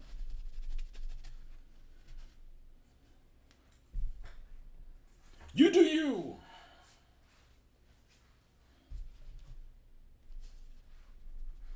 It reminds me of like writing sentences.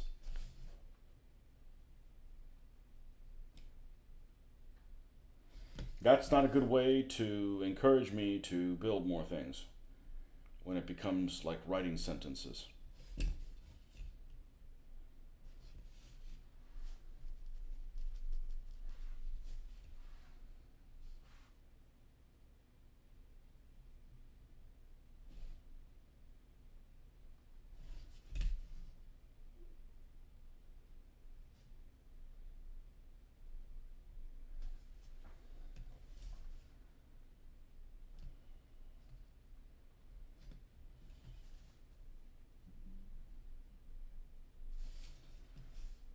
Okay, rinse that off.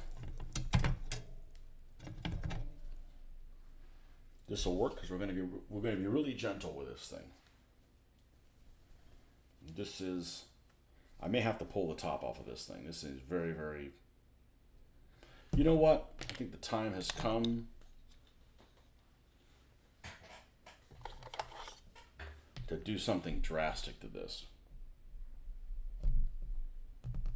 This thing keeps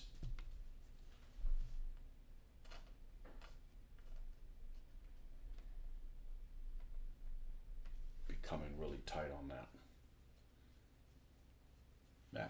Still going, I see. Yeah, what else am I going to do? I got to fuck that only having one weekend day. Screw you, I'm doing this all day. I just finished. I mean, I mean, this little vehicle took forever in a day. I mean, it's fine. It looks grand. It's gonna look even better painted, but just proof these things take time. Sangars still aren't done yet. They'll probably be done in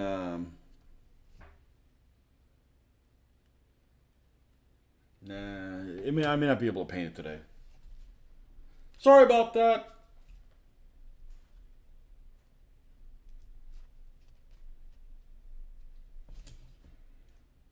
Look, I'm doing this show, right? So I'm using the things I paid for. I'm not eating the house. if I'm like, let me go play some video games, man, next thing I have a snack and another snack and a snack first. I'm like, this keeps me busy. Unfortunately, my day off's going by really fast, but I feel great.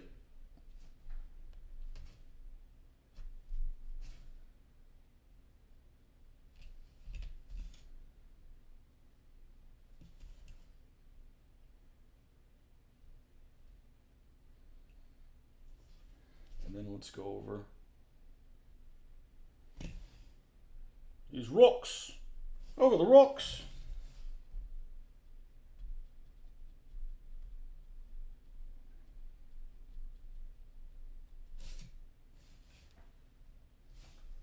A little bit more.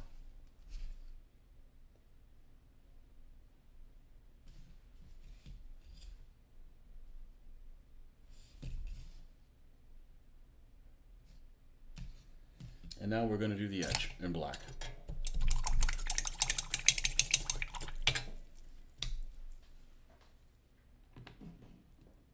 I actually didn't think I was going to be on this long today, but I'm really enjoying this, and this is what I should be doing.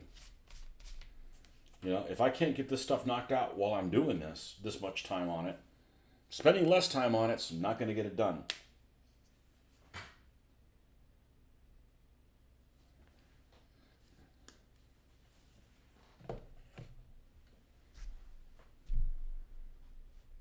And I like using the craft paint for the edge of the stand because the craft paint is flatter. And I don't plan on sealing this.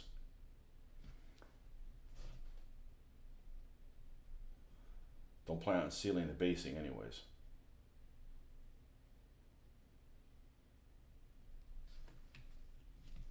This is number 7.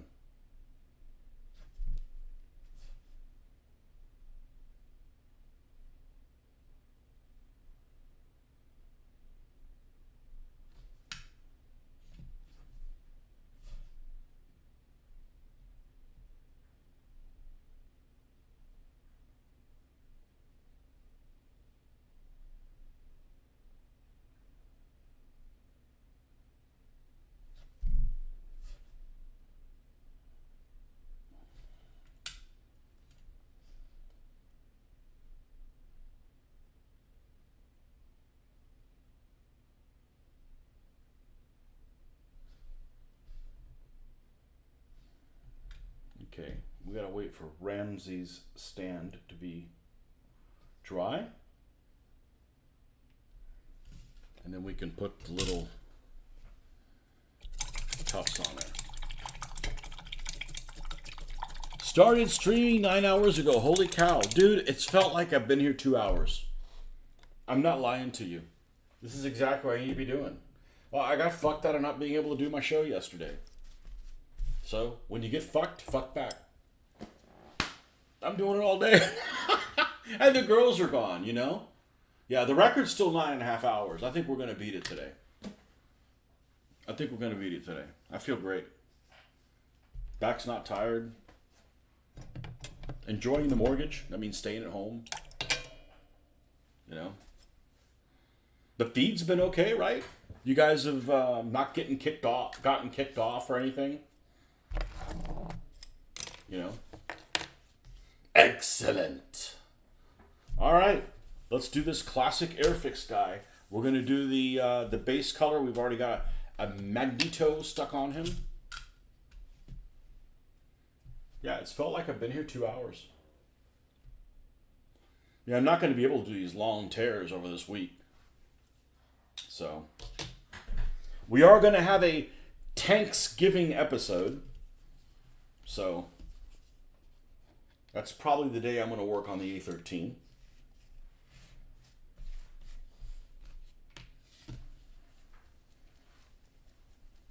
How's the Sanger? Is it done yet? Is it ready yet? Boss, can I do it? Yeah, can I do it?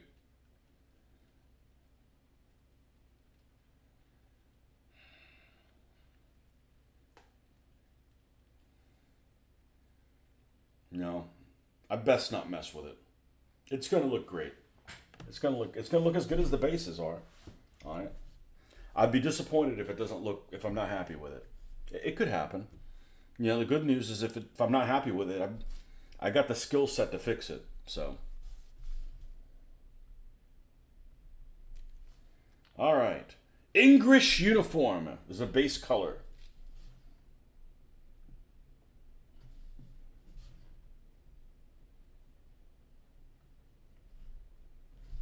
So now if we go over the figure, it's not a big deal. I don't want to, but that way when we actually paint him, we don't go over him after he's painted.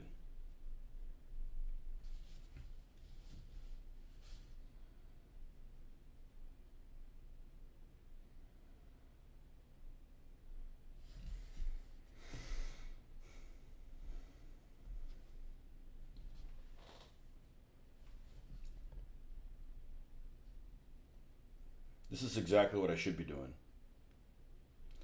Because the girls are coming back, and I'm not gonna want to spend, a 9-hour tear while they're here.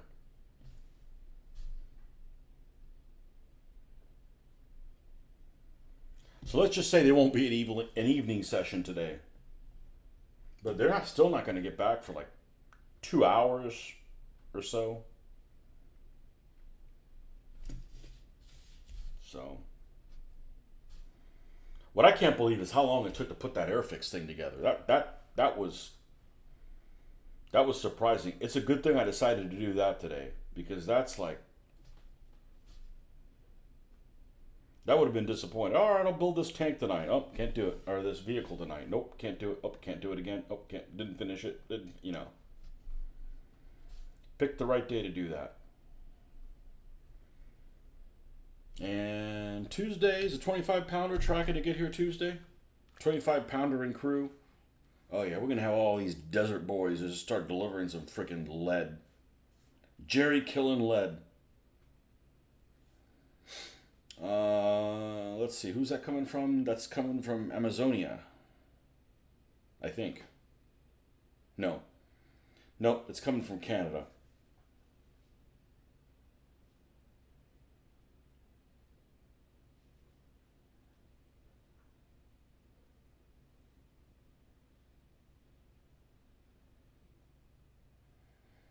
It arrived in Jacksonville today. So it might deliver tomorrow. Can't wait. Put a little cute little Morris trucks. Some Morris action.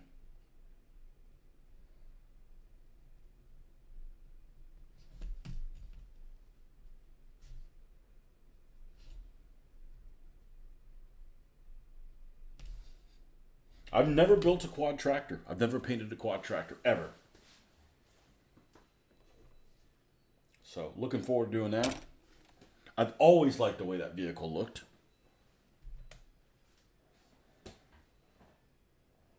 Donde está el brusho? I guess this one will work.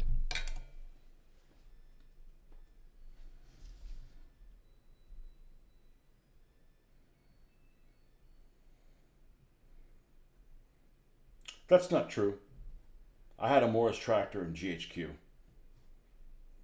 with a set with the 25-pounders. The 25-pounders didn't look very good in that scale. I think they were an older casting that I had.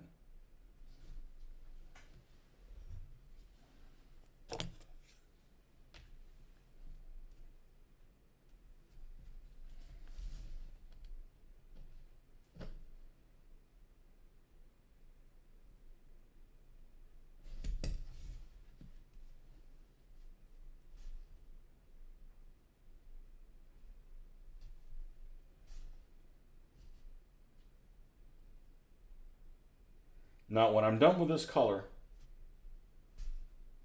I'm going to check the laundry that I don't need to do a switch. I don't hear it, but I don't hear well, so.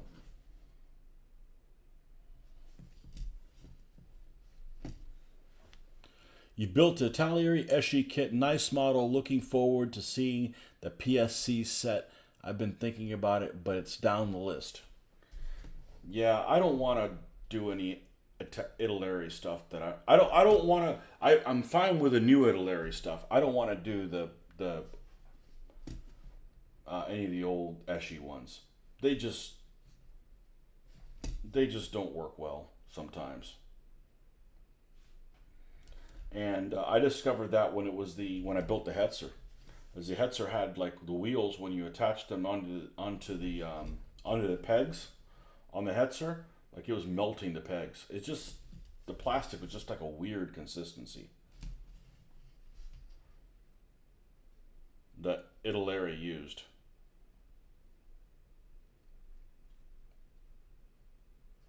So I expect the PSC one will be better. It'll have a lot less pieces.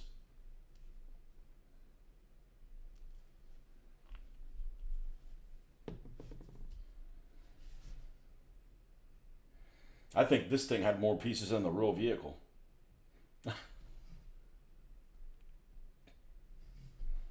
You know, the only good thing about having a lot of pieces is it makes a better wreck. Meaning, if you need to turn this into a wreck, there's like the whole undercarriage and everything showing. So, like, you know, that's nice.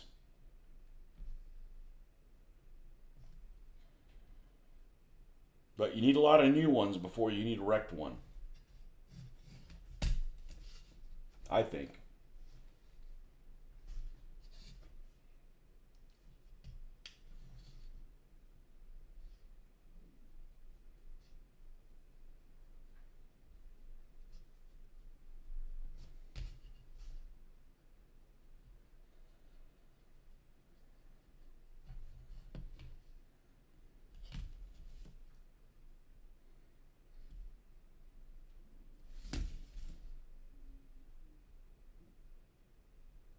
So I'm doing this so when I paint the figure, I don't have to try to get into these recesses. Because this is kind of an extreme position for this guy.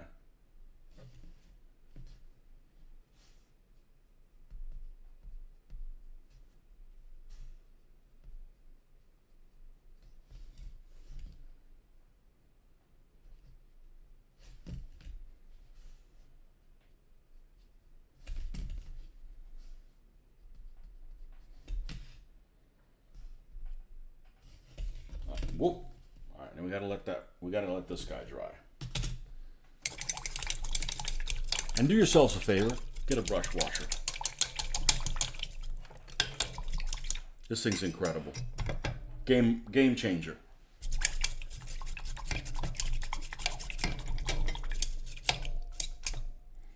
Especially for us nearsighted people, so you can see, you know, what condition the water's in. It's right there. All right. Let's check the laundry, and I'll be right back.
Okay. Agua.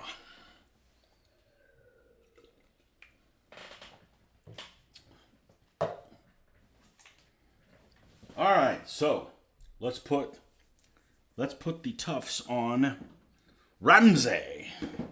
So Ramsey.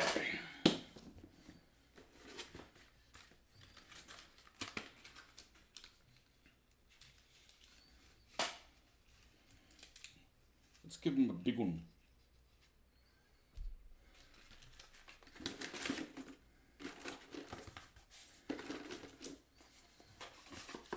And an Australian tuft as well, from Lead Bears. You know who those are, Jared?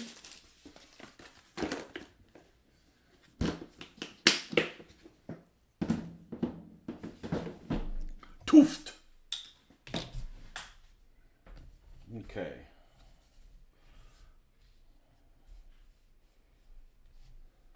Let's get the tweezers. Where the hell did they go? There we go.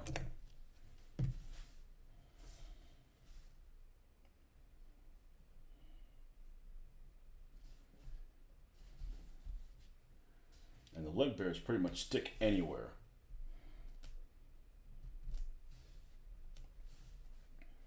Even when you don't want it to.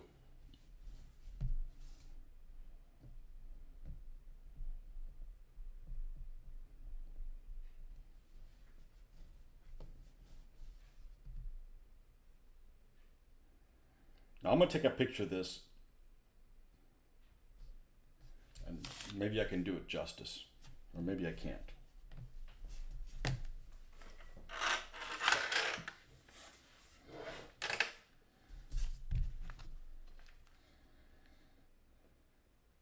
Oh, screensaver.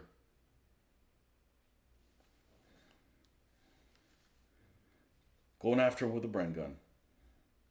All right.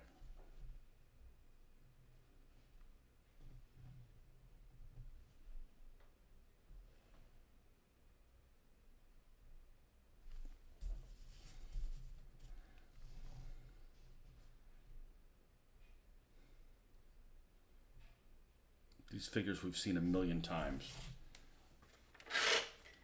actually paint up really, really well.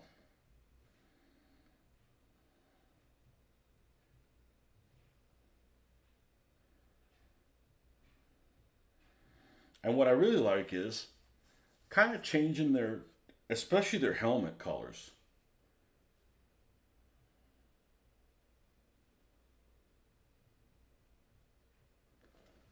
All right. Check it out, man.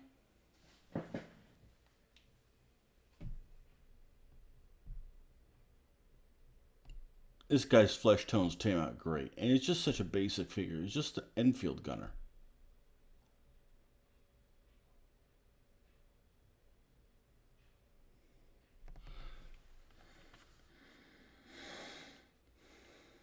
And the other photo.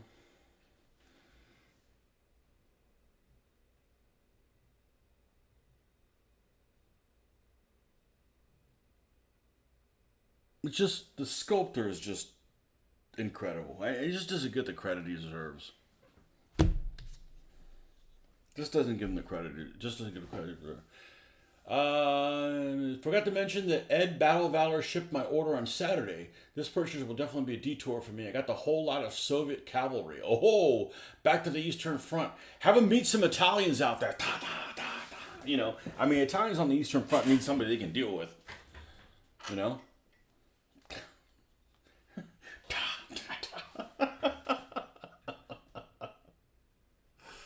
Oh, man. All right, so we got 1, 2, 3, 4,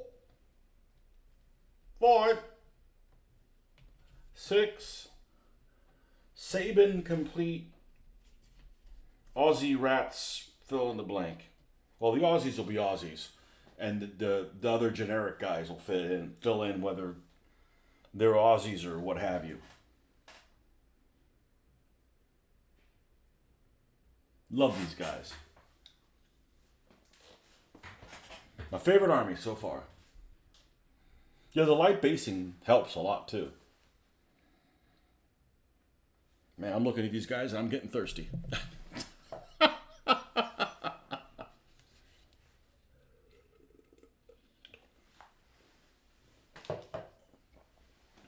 Italian cavalry did some damage on the Eastern Front too. Did they? Who is it? Is it Waterloo? Is Waterloo 1815 that the guys that do the Italian cavalry? I think they do. I think they do. I think they're the ones. And this isn't complete. It's nearly complete. This guy's not complete. It's nearly complete.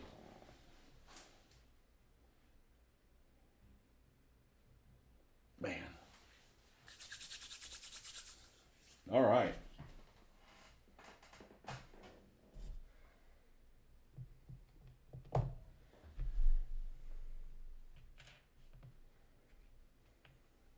I'm being really careful with these. I still don't have an idea how durable they are. I don't want to find out. If I find out they're starting to get undurable, I'll have to.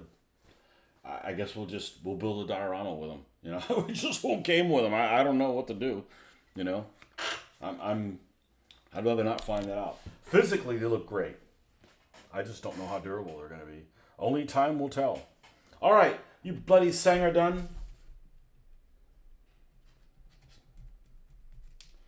Sanger, bloody Sanger. Okay, nope. Nah, still. Best not mess with that. All right, where are we going next?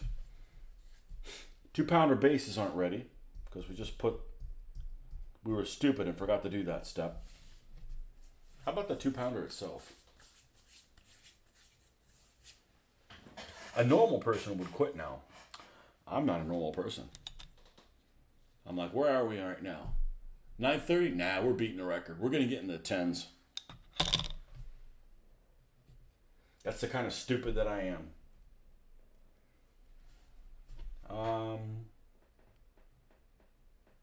I do have the guy with a Tommy gun to paint. Let's finish some figures. Let's finish the figures. Yes, I want to do the base on this. The base of this will look just like this. And so will the Sanger.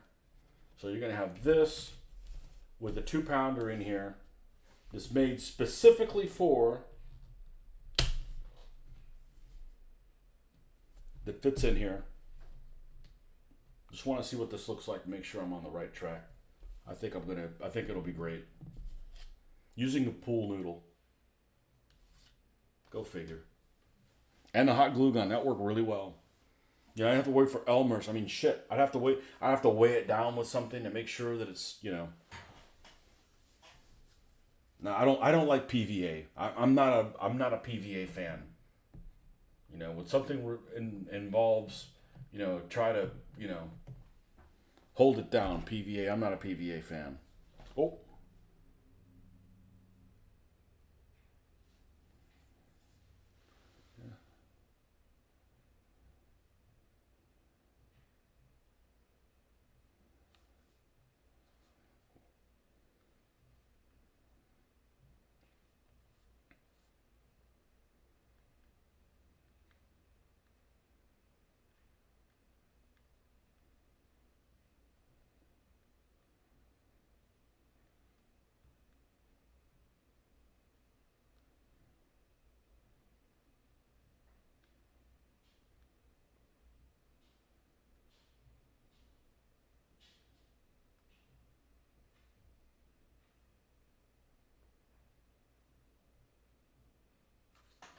Okay.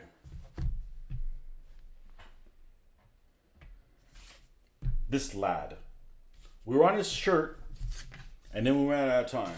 So, let's do them.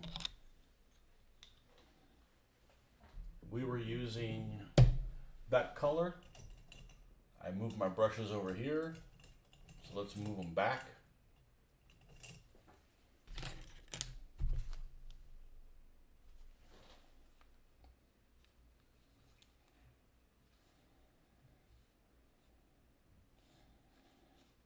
Keep the text thing open.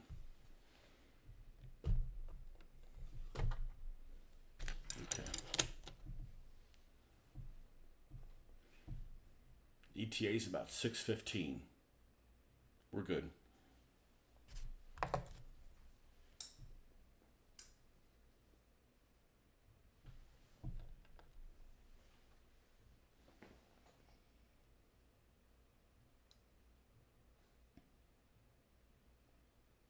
Yeah, at this point, I'm gonna run this as long as I can. We're on a record streak here. The internet's behaving well. Some of you guys have been interested in being here. You're keeping me company. It's a win-win-win-win-win. I mean, I only got a 1-day weekend this day, so might as well make the most of it. All right, let's get. And I'm not really upset about it because I kind of knew it was going to happen. Now, like, I'm not even I'm upset that I basically worked from 7:30 until like what time did I leave? 3, something like that. Like I knew it was going to happen. I knew it wasn't going to be like, oh, it'll just be a short day. I said, nope, somebody's going to be dragging ass and we're going to be waiting on them. Bingo. Not my first rodeo.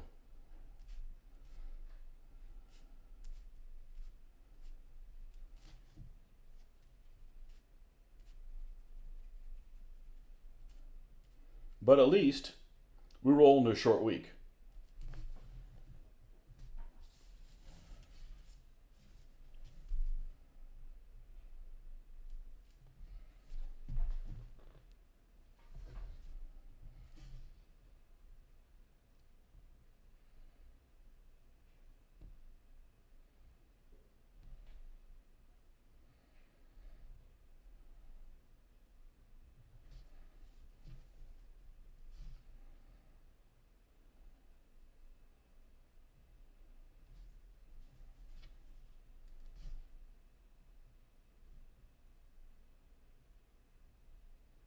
Besides, if I stay on, as soon as I have an opportunity to paint that Sanger in the shell in the foxholes, I will.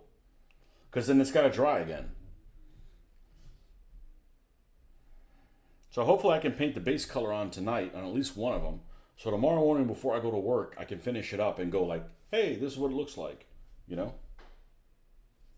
Because it's only the initial color that takes a while to dry. The other ones is just, it's dry brushing.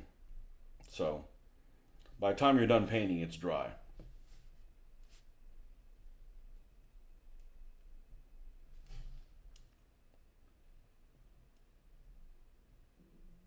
Whoa, too much of a dramatic step from one color to the next.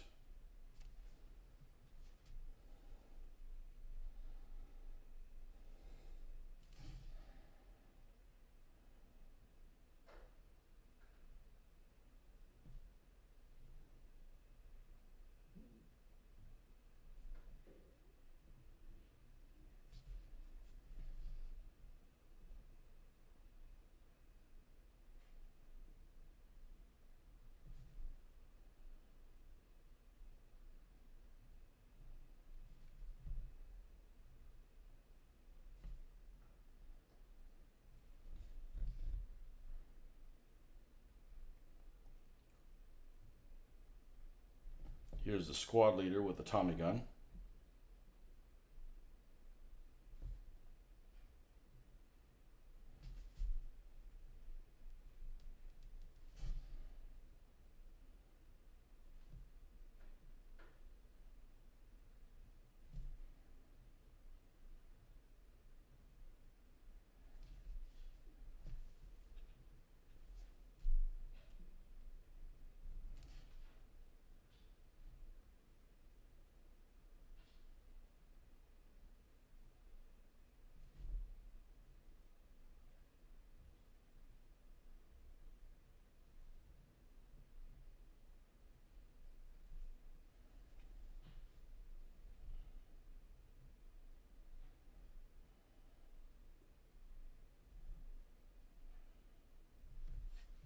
Did you get all the dismounts too for the cavalry?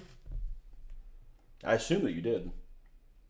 The only thing I didn't like about those cavalry figures is like there's like a lack of horse poses. I think there's like 2 different horse poses or something like that.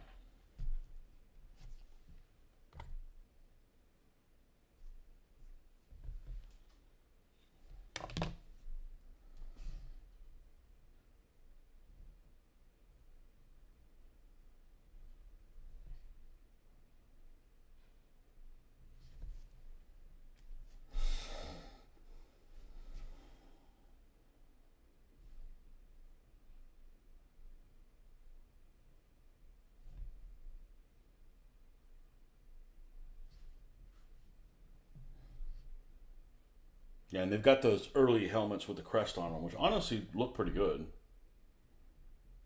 My buddy bought those, and he had them all painted up, and we never used them. I mean, he wasn't available every week. So,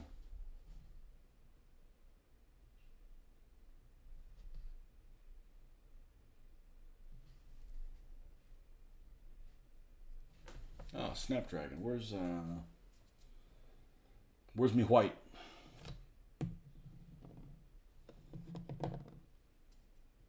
That's matte varnish. Here we go.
All right. So after we do the shirt, we would normally do the rifle. He doesn't have a rifle. He has a submachine gun. So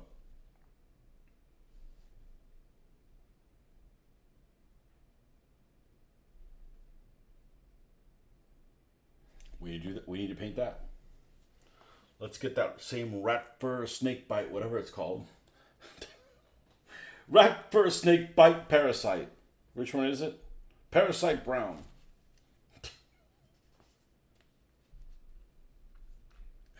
Rat fur cordite parasite.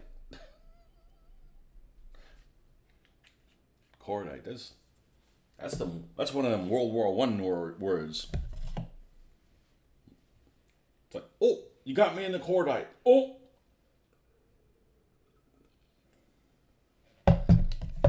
that blows.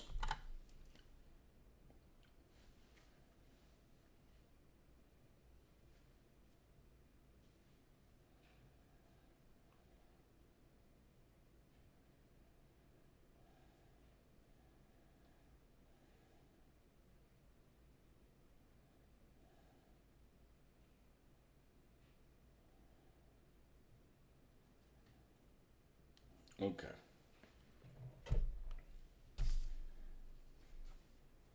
So on this Thompson, I only worry about the wooden bits.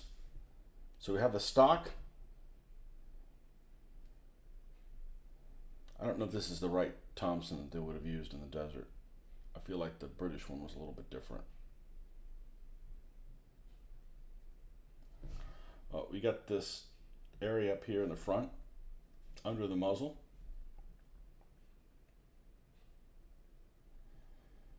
And back here, that's the only part that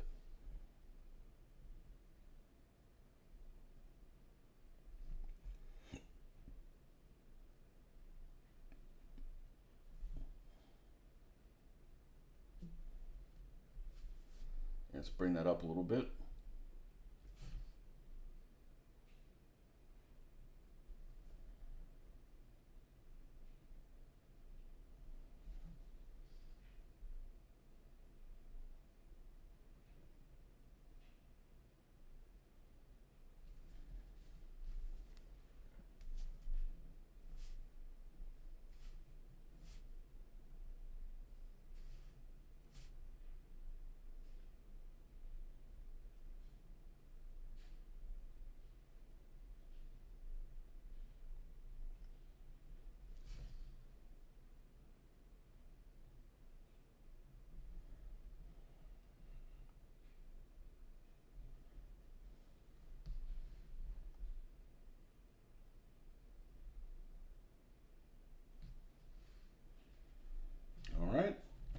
Now we'll do is fleshy bits.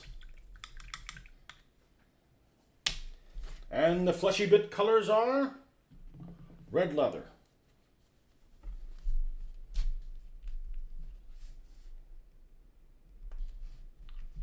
And I specifically do shoes. I do shoes and I'm gonna go ahead and trim the bottom of this while I'm thinking about it.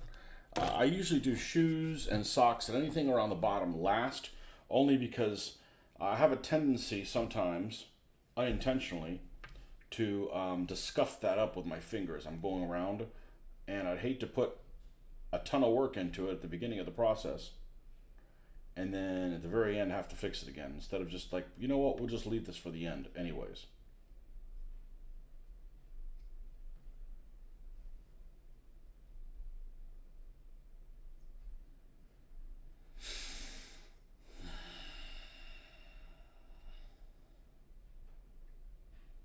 This is a Strelitz figure from the Australians, by the way. But he can double as a regular old Tommy.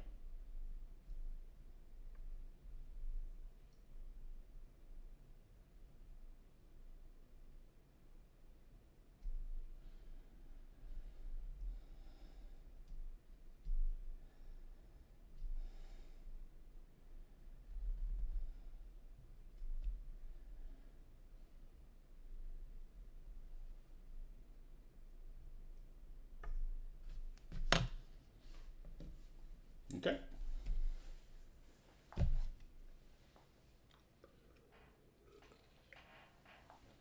All right. Fleshy bits. That's not. Yeah, it is the red leather. Okay. The red leather. Black's there. Sunny skin tone. All right, I said it correctly. Now, that won't happen again. Scunny skin tone. Scuzzy skin tone. Take a shower, for God's sakes, man. Scuzzy skin tone. Fuzzy Wuzzy was a scuzzy.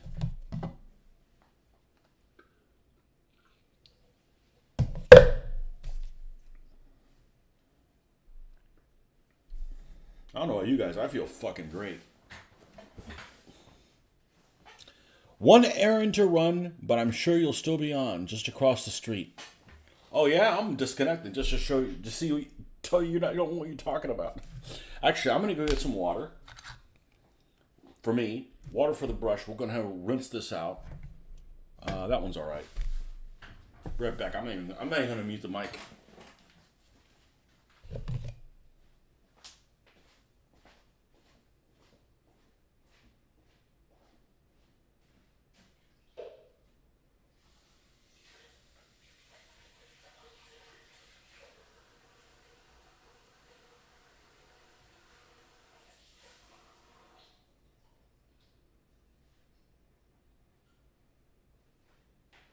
Another thing that works pretty good to clean brushes is Dawn dish soap. Boy, let's talk about things I can't say correctly. Dawn dish soap. I mean, it's not hand sanitizer, but it works pretty well.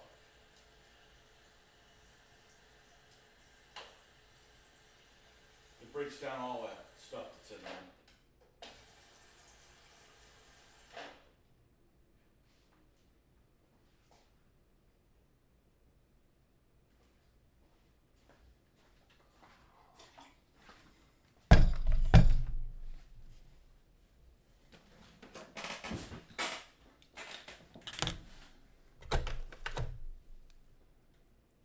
Oh, what do we got here?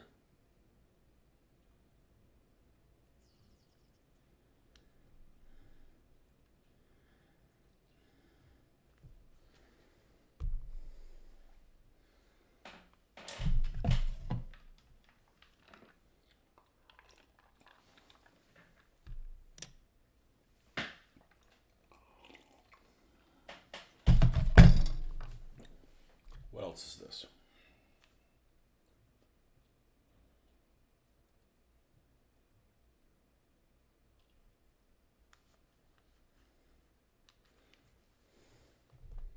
You know, there's some people I never want to meet in person.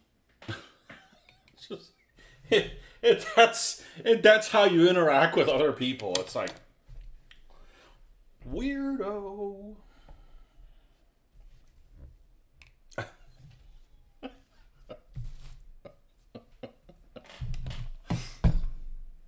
Weirdo.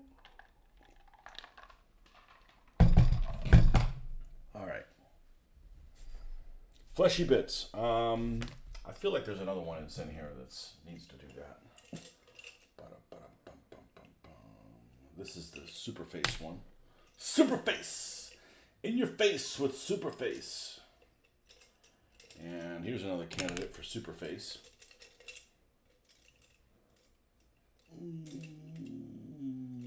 Yes, no, that's the one we're using. Okay.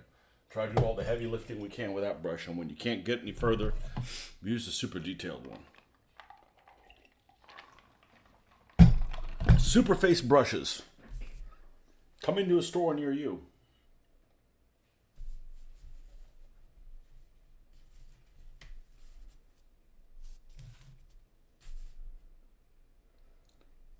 Well, we got the Craft Black. We'll use the Craft Black. Doesn't have to be the Vallejo one.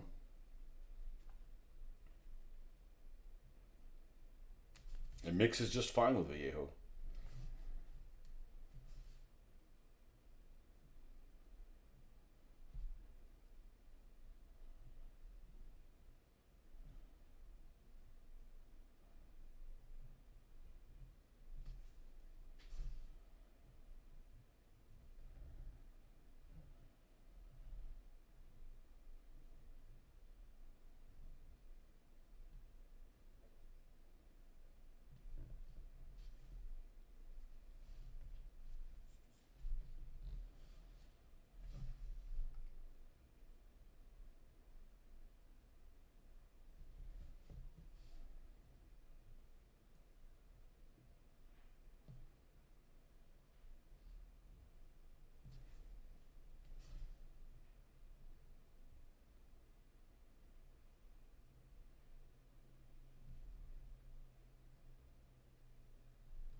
I think we could pretty much paint his whole face in this color.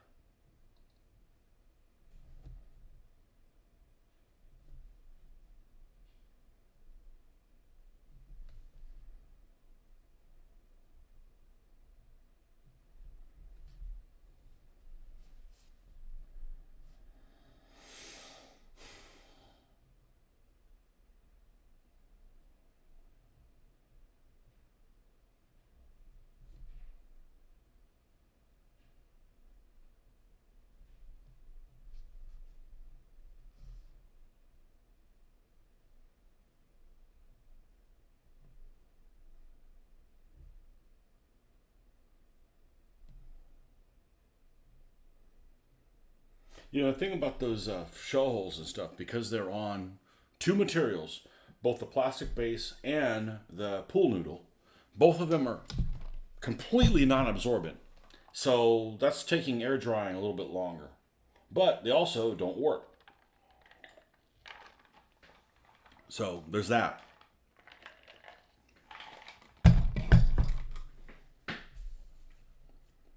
Nothing like that model of Bismarck, though, that I had when I was 13 or 14 years old, maybe even 12. Might have been 11. I had no paint. I had a paint by number set. There was like, I don't know, some people used to give those things to each other in the early 80s, 70s. Here, have a paint by number set for your birthday. Great, it's oil paints. I don't know what the fuck I'm doing. And it's like, it's not like I get an oil paint set now. Like, I'd be able to do okay maybe with it or get frustrated. But I at least have these brushes to use. Not that I want one. I'm just saying, you know. But when you're like 11 and you don't have any paint experience, that's not what you start with. But anyways, I had one, so I'd paint. And I'm like, all right, I'll find the thing that was the closest to deck tan. Ended up painting all the deck on deck tan in that color. And then, of course, it was wet and tacky. You know, because it's oil paints that on a completely non-absorbent material like this. It took 3 weeks for it to dry. And I wish I would take a picture of it because it was like probably something like this. You know, yellow is all get out.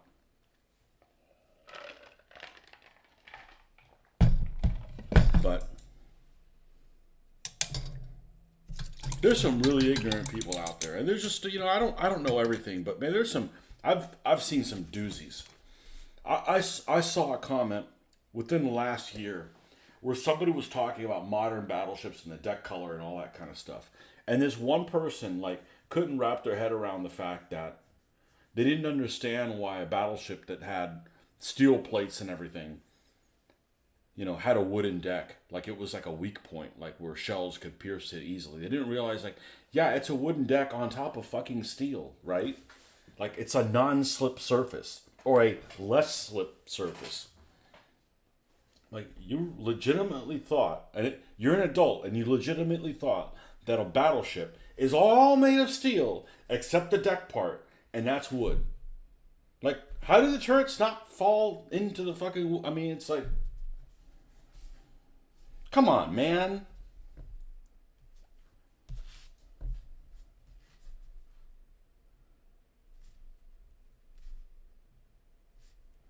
And it wasn't like it was one of those things on one of those sites that I guess there's some sites that for whatever reason they like putting pictures of whatever it might be, military hardware labeled incorrectly, just to get people to comment on it for algorithm purposes. I don't know how that benefits them at all, unless somehow they're able to monetize a Facebook site or something like that. But I've kind of been on the lookout for that stuff, and once I see a site that has obviously mislabeled, because I'm a member of quite a lot of them, because there's some good pictures that get posted, black and white pictures of like World War II stuff and things like that are cool, right? But then they'll have things obviously labeled that somebody who's 10 years old will be able to figure out it's the wrong picture.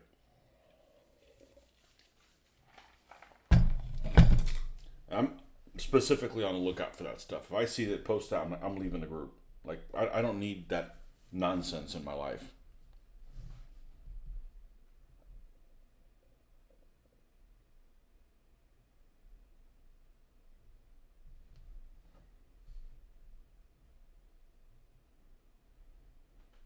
It's exhausting going on the internet and seeing wrong information. Like, it's like,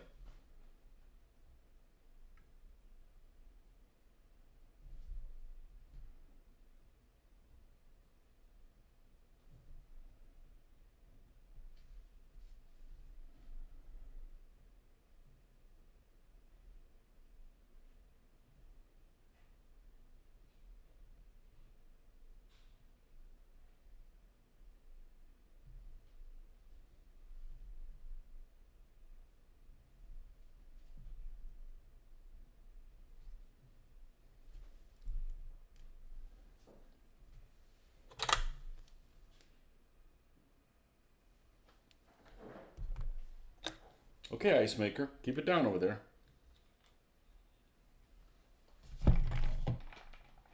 3 more minutes.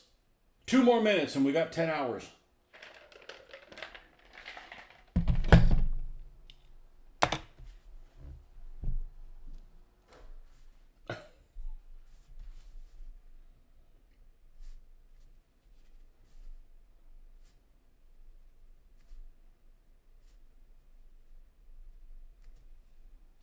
You guys done a good job today, man.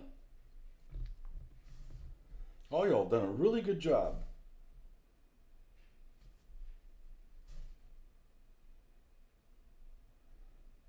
The sooner I get these guys painted, the sooner we can have some bloodshed.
It's kind of nice that these guys have a minimum of equipment on them. It certainly speeds up the process.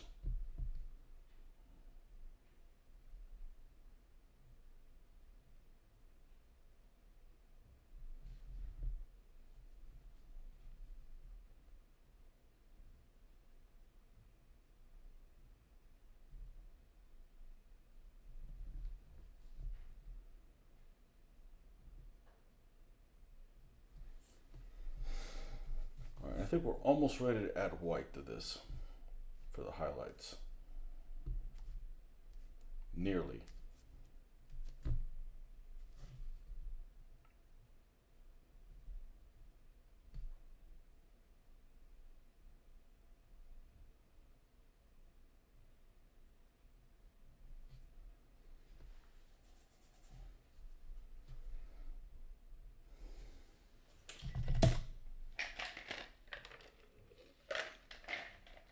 Well, I'm getting my water fill today. That's good. That's unusual.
Back on.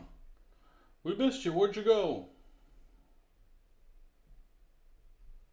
Do you have to go far in the city to do like your errands and shopping and stuff like that, or is it just a matter of like a few blocks?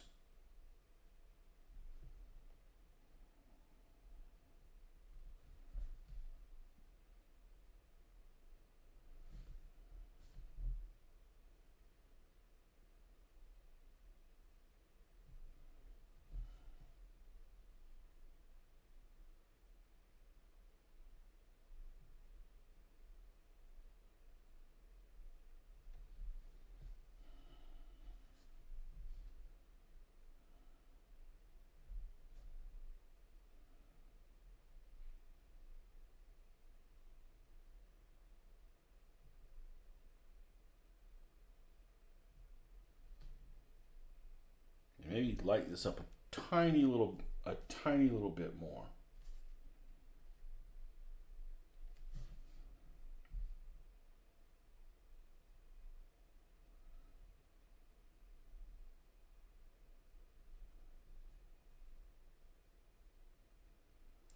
When we stayed in New York that one time in that condo near Columbus Circle, um, I remember looking out the window. I want to say we were on the 12th or 13th or something like that floor, maybe 16th, something like that. And there was this building across the way. Looking at Central Park. Columbus is what, like 61st? So we were like on 63rd and on the west side. I don't know if that's considered the Upper West Side, whatever. Um, Probably 2 or 3 blocks up from the end of Central Park. And there's a building like a block away, closer to Central Park, that had I think it was a YMCA. I'm sure it's still there. And it had this playground on the top of the building, which was like a 10-story building, that had like, fences and stuff so, kids wouldn't like, commit suicide or throw their other friends off or whatever. And I was like, man, that is just not an environment for a small child. you know? The farthest walk is Trader Joe's, about 10 minutes away. Okay. That's fine. That's good for you to be walking, you know. There's a wine shop on your block. Needed some provisions for the holidays. Sometimes we shop at Whole Foods at Columbus Circle. I live on 68th Street and Riverside. All right, map time. It didn't take long to motivate me to do the map. Let's see. 68th. I don't like plugging addresses in. I like to zoom in and snoop around. That's my preferred. Unless I can't find something. Okay, here's Central Park. Okay, Columbus 60. ¿Dónde? 68th Riverside. Okay, 68th. 68th. Okay. And what road is this? This is Columbus Avenue. Okay, let's go 68th. Amsterdam. Freedom. I must be. You must be on the other side. Where the hell's Riverside? 68th Park. What road is this? Lexington. 2nd. York. No. I thought you were on the west side. Central Park. Columbus. Broadway. What road is this? It's a teeny little road. Amsterdam. You're just inventing names. There's no damn Riverside here. Oh, here it is. All the way all the way over there. Okay, so you're near the, let's see, are you near the Carrier? No, the Carrier is further south. The Intrepid is further south. Okay. Okay, I see where you're at. We stayed at, let's see if I could find it. 62nd. It definitely wasn't. There's a Sesame Street in New York? Hot damn, I didn't know that.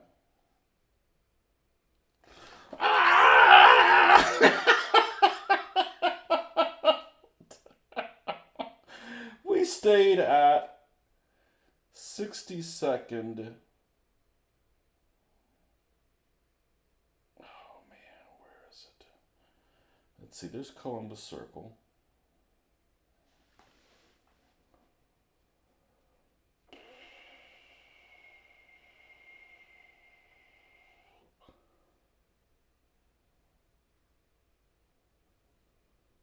This is a long time ago. This was 2002. So it's probably changed. Where the hell is that YMCA? There it is. West Side YMCA. Okay. I want to say we stayed at 63rd. It was near 63rd and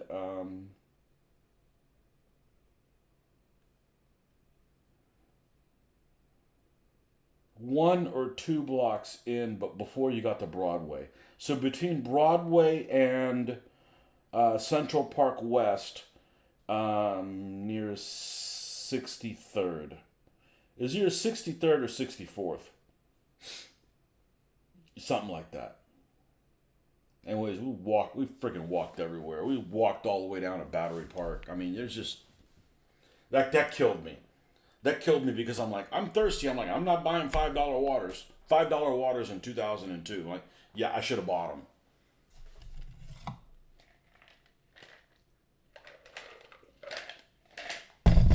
Yeah. Yeah, I think New York's super cool. In the daytime. At night, I don't want to be out. Sorry. I'm from the South, and I don't like lots of people coming up to you at night for anything. And I don't mean night like midnight. I'm talking like at 8. Like when it's dark, don't come up to me. You know, like nightfall, the zombies come out like. I'm like, no. No. Daytime, no problem. And I'm not even talking about any questionable parts. Like in that area, like at night, nope. You don't come up to me in the middle of the night, boy. But at daytime, super cool. I like skyscrapers. It's fascinating.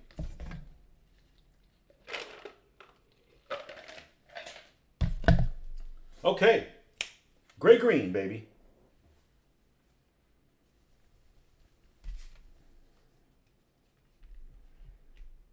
That was the first time I went to New York.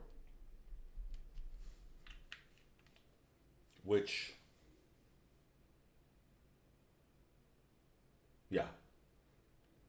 That's the first time I stayed in New York. I've only stayed twice. And then a couple years ago, we stayed over at Times Square. I like that better because we were more central to other things, you know?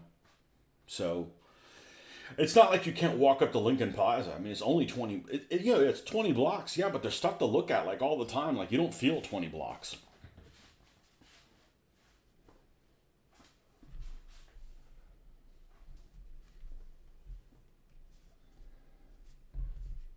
You don't feel 20 blocks until you're done with your trip. Like, why are my shins on fire?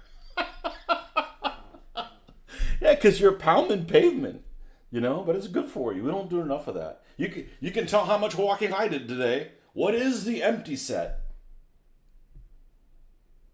And like I said, that's good for you, except that it must be miserable to be there when it's like raining. Like, okay, I gotta go get provisions. Oh shit. It's a rainstorm for the next 3 days.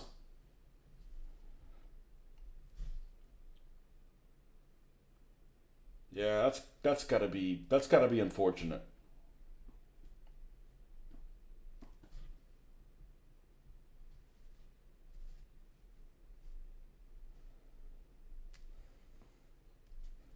Provisions. Oh, I love it. Man, I've had a really good day today. I appreciate all y'all. You really made my day. That's what, I don't need a Patreon. I don't need none of that shit. Just come on, hang out if you want to, if you can, if you're able to. We're here to motivate each other, get shit done. Get her done.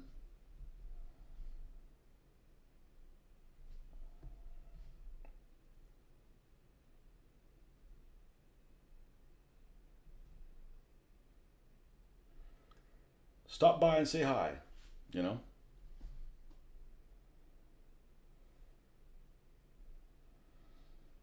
Ask questions.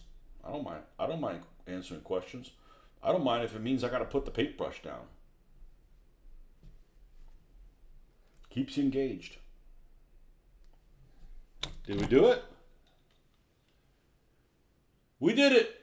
Almost 10 hours and 15 minutes. Yeah, buddy. Keep it going.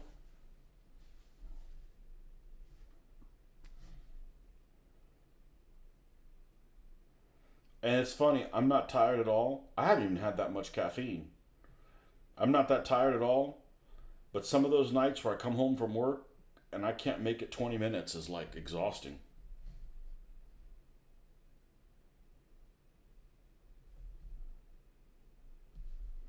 And I have to paint this guy anyways.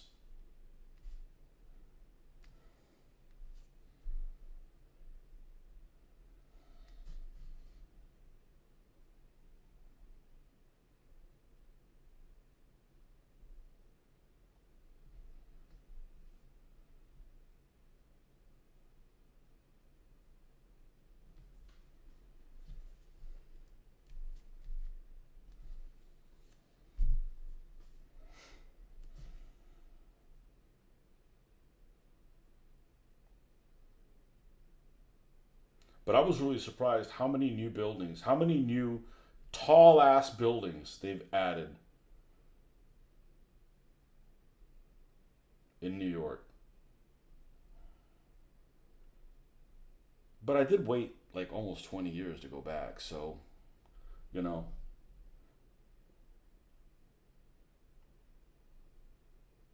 got that one building that's near Central Park on the south side that is like, you look at it and you're like, it looks like it's the size of this room, but it's like, you know, 115 stories tall. And I'm like, I wouldn't want to be in that. I wouldn't want to be in that swaying ass building. Like, nope. Yeah, I'm sure it's probably the footprint of this house or something like that, and probably even bigger than the footprint of this house. But you look at it, it looks like a broom closet, you know. 1,500 feet in the air like a broom closet. I'm like, that's gonna sway like a mofo.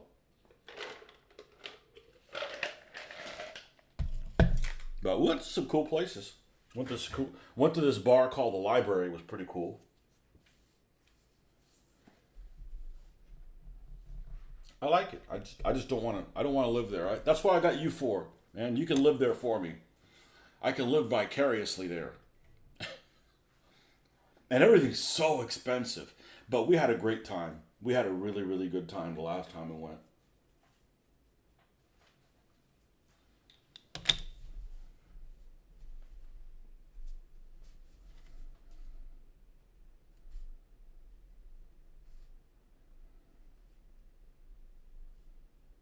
But the good thing about New York is if you don't live there, you can get around and not have to rent a car. And the people that live there don't have a car. So you feel like, okay, I don't have a vehicle, and you don't feel disadvantaged. You're like in the same boat as everybody else. 4 more years and you're out.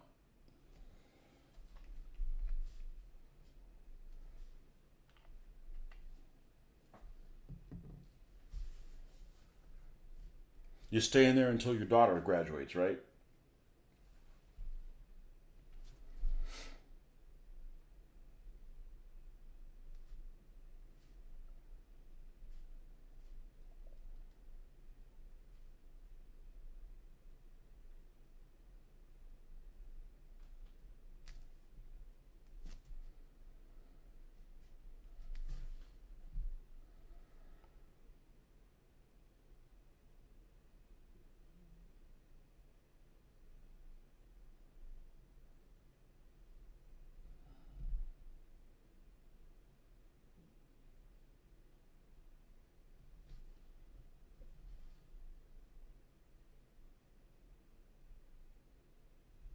Weren't you telling me the other day that you saw people you see people filming all the time in New York? You ever been asked to be an extra? No.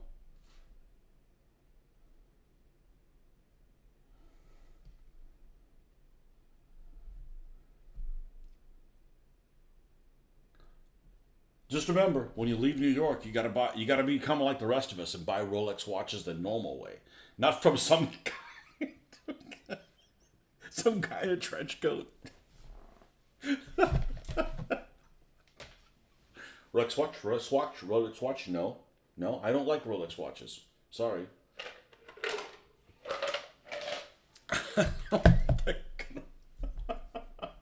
The Battery Park invasion of Rolex watches. I don't know. That was 20 years ago. Who knows? Who knows what it is now? I tell you what, though, we went down to the 9/11 memorial last time we went, and my daughter was flabbergasted that people were taking pictures there, smiling like of each other, like at the thing. Like I didn't have to tell my daughter, like, you don't do that. I mean, it's just like, that's kind of a solemn place. I personally wouldn't have built a building there. I wouldn't have like. I would have been like, okay, we'll leave this space here. You can build a building like 3 times taller than the other ones. There's a big FU, okay? But I just wouldn't have done it on that site. Interesting enough, but I was not in New York. There was a film made when I was at University of Virginia, and it was in the background. It was called True Colors. Is that the one with Travolta in it, where he plays Clinton, a Clinton-ish type character? Why does that sound familiar? No, that's Primary. It's got colors in it. Thing. True Colors movie.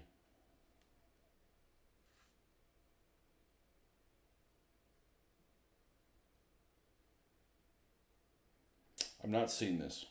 Cusack and Spader. Okay.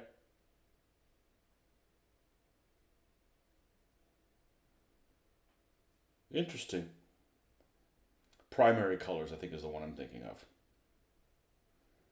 Colors movie. I'm gonna do Colors movie Travolta. I bet that's what it is.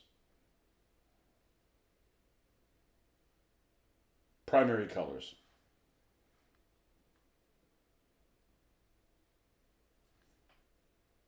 Oh, he actually plays Clinton. Okay, I thought it was a Clinton type character.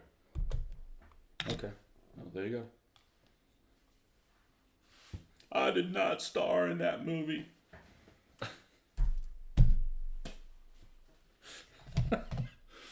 Oh man.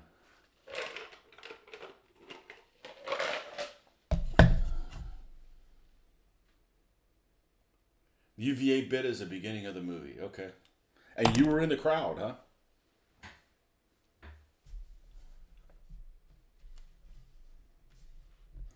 You went to Grape?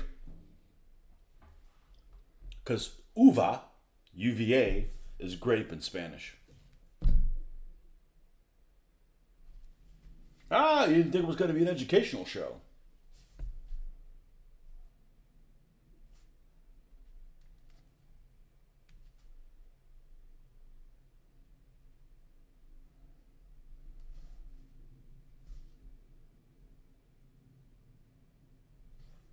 Another low flying plane? And they got to stop it. Get out the Bofors! Da, da, da, da, da, da. Actually, that's a really thirsty weapon.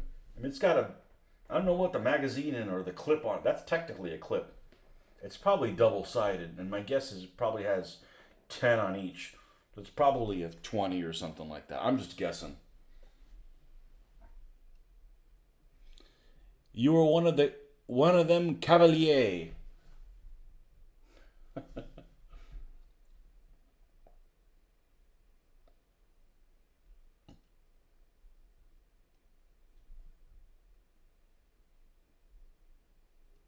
Uva, the great grape school.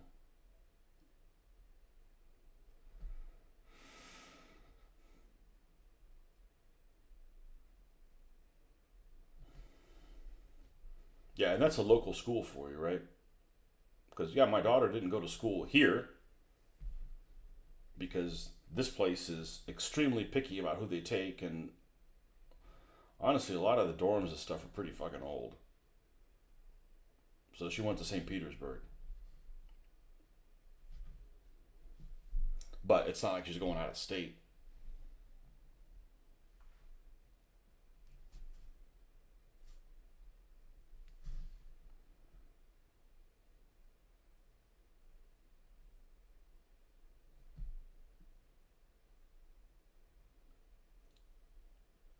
I'm gonna need some war movie recommendations right quick because she'll be here in a few hours, and I'm gonna make best use of that. Like, let's go see some killing. My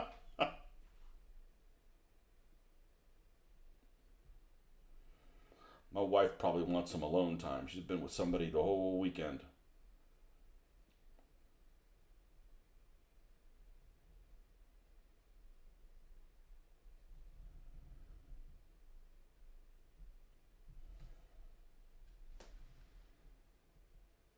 Great day, this guy looks good.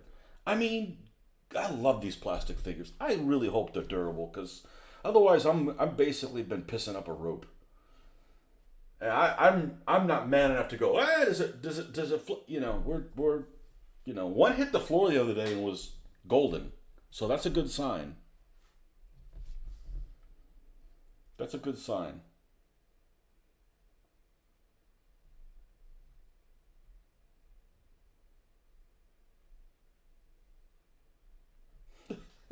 Is that an Olympic sport? What sport? Vertical rope pissing. Oh man. The Hoffman! The Hoffman entereth. Welcome, sir. Me? Well, let's see. We are almost 10 and a half hours into this paint session. Oh, I should have warned you. Please sit down first before you hear that. It honestly, it's felt like I've been here 2 hours. You know,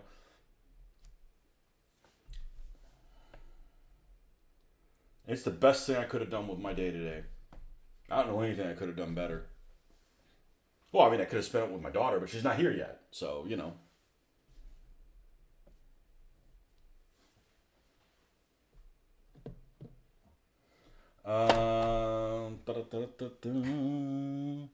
What's the occasion? Um, what the hell? Really? Yep. So, I didn't get a weekend yesterday. I worked a full day, and and I'm still working tomorrow. So I got a 1 day weekend.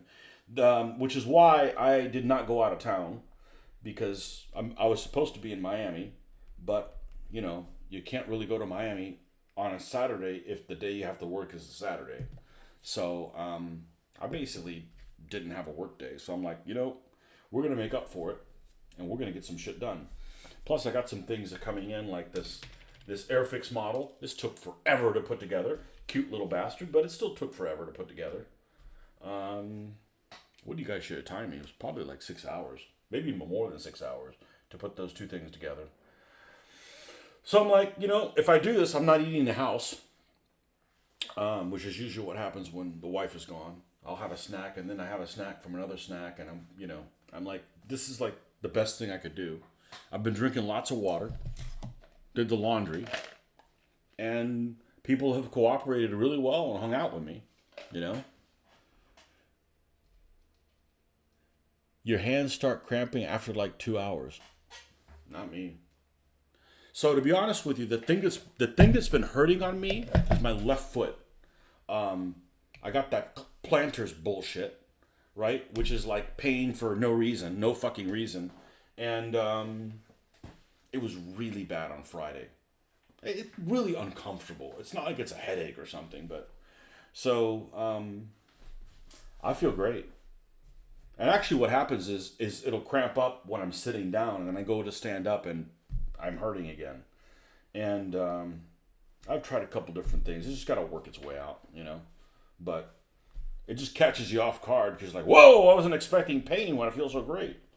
But yeah, I was hurting on Friday. And I've been pretty bummed out lately trying to get painting done, and I can't because I'm either too tired or for whatever reason. So I've been on a roll. It's like, let's make the most of it. There's no one else here for the next couple hours still. So let's get on a roll. The lighting's good. The temperature's comfortable. I mean, shit, I got a long sleeve shirt and I'm comfortable. Don't even have the fan on. It's been a good freaking day. I went and took care of some stuff, some visits that I needed to do this weekend last night. So I'd be free all day. We're on terror, man. Let's make it happen. I got to get these guys painted anyways. So, working on some foxholes that I made. Still not dry. And some defenses here for the 2-pounder gun. Yeah. Things are going well. Oblivious to the outside world. I mean, we could be in a nuclear war and I wouldn't know about it. Yeah, I've heard of plantar fasciitis. I thought I had it, but it ended up being rheumatoid arthritis. Ooh, I think that's worse. Yeah, plantars is just dumb. It's not that big of a deal, but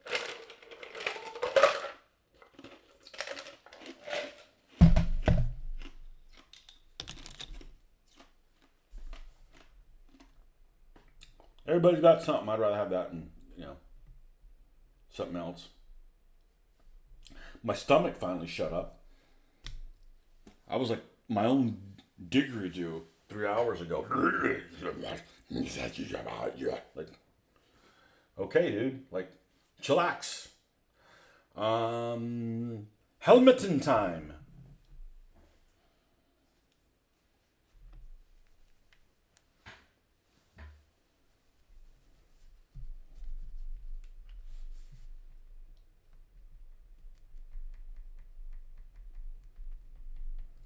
It's funny because the thing that actually felt the best was going out for a bike ride. Like I there was a couple weeks ago, I was like out like 7 hours on a bike ride.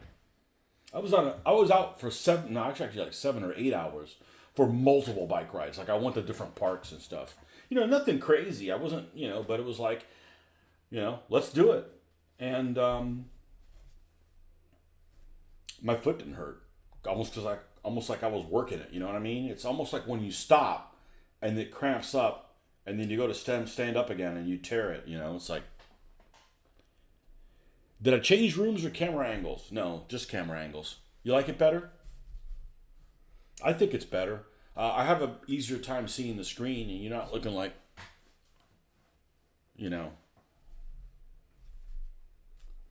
Just the camera angle.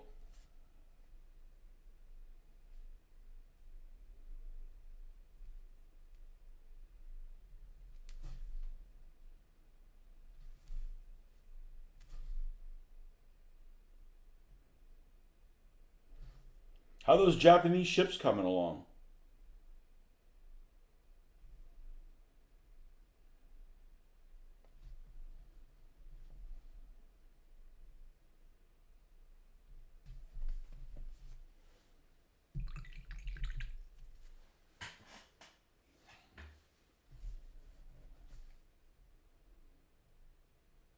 I remember way back in the day when I first saw the waterline, these people were making waterline ships. Like when I grew up, I was always into ships.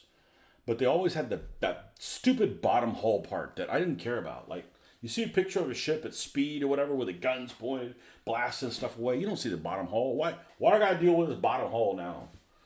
And then when I first saw in the mid '80s that they had these mid late '80s that they had these ships made by Aoshima, I think it was the first one that I saw that had that, and Skywave, and all those, and they're all like waterline ships, and I'm like, cool, but they would have, just like there's a Panzer fetish, the Japanese have like a Panzer fetish for all their tanks.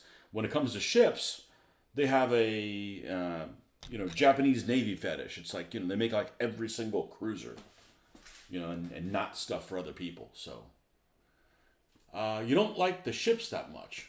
There's so many tiny little parts, and it gets so frustrating. I finished a Gato class sub, but not the medic ship. It's almost the original camera angle from years ago. Huh. Well, I wish I still had two cameras, but that was I almost stopped filming because of it. It's just like, this shouldn't be so difficult. Like, if the camera, let's use the camera the other. No, you got to go through another program, and the program is glitchy and all that stuff, and then the views back assward. It's no. I have to hire somebody. Get me a producer that can do that kind of shit. I'm just a painter. I make this stuff look easy, not the other thing. The other is like,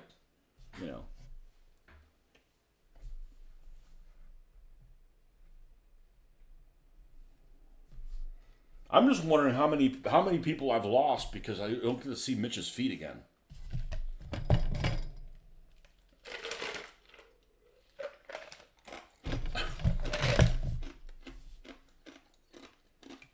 And there's nothing wrong with being into feet, but Mitch's feet.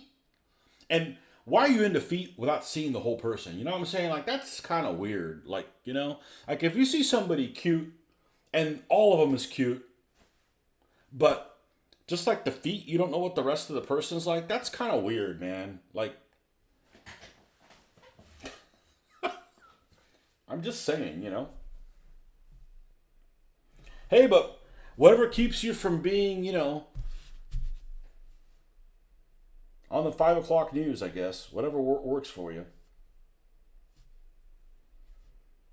6 o'clock news or the news. I don't know. I don't listen. The news at 5 or 6. I don't care.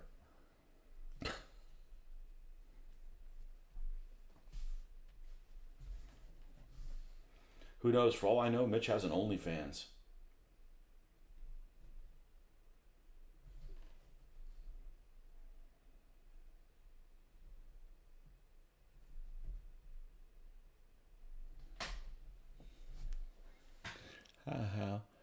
How did this get to feet? Camera angle. So we were doing some video a long time ago, and somebody made a comment. It was a live video that Mitch and I were playing, and he made a comment about his feet. And I'm like, I don't pay attention to Mitch's feet, And it just went from there. It kept coming up. I'm sure it's done in jest. I hope. I hope for the sake of the person that said that.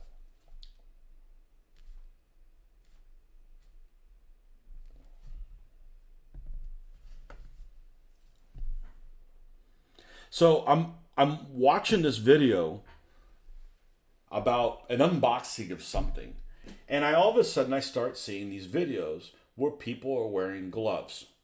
They're wearing gloves to do maybe what I'm doing, but like not talking and not showing their face. Like, why are you wearing like gloves? Like, do you have like swastika tattoos or something like that? Like, that's a good reason to wear gloves, right? But no, it's just so they wouldn't be recognized. Like, what are you hiding? Like, what kind of inappropriate videos are you doing where you need to people don't you don't want people to know who you are, you know? I haven't been doing much on the hobby activities. I wrote a short story for a competition, which took a while, and then the New Age of Empires 2 download came out, and that had me hooked. I did order me some 1/700 buildings and some little construction vehicles. Um, if you told me I had to write a story, I would probably commit a hate crime, so I'd get locked up and wouldn't be able to. I just don't want. Oh my god, just writing a story, like, I absolutely hate it. I I talk about writer's block. You know, I the idea of doing something that involves doing a rough draft I mean, I can't imagine doing anything less pleasurable than that. Good for you to be able to write. That's not me.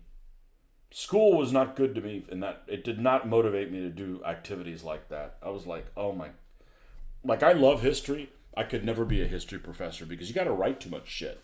And I absolutely hate writing. I love discovering things and like maybe do it in an informal manner, like taking notes and stuff, but actually like putting things to get. Mm-mm. I'm not your guy for that. But good for you. You know, we're not all made the same. And you go to school, they want to turn everybody into the same person. Like, some people are just aren't good writers, you know, or are interested in it. Just like some people aren't interested in history.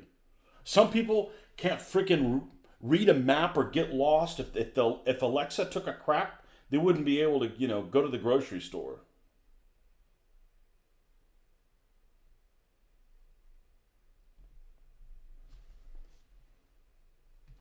I don't have the writing gene.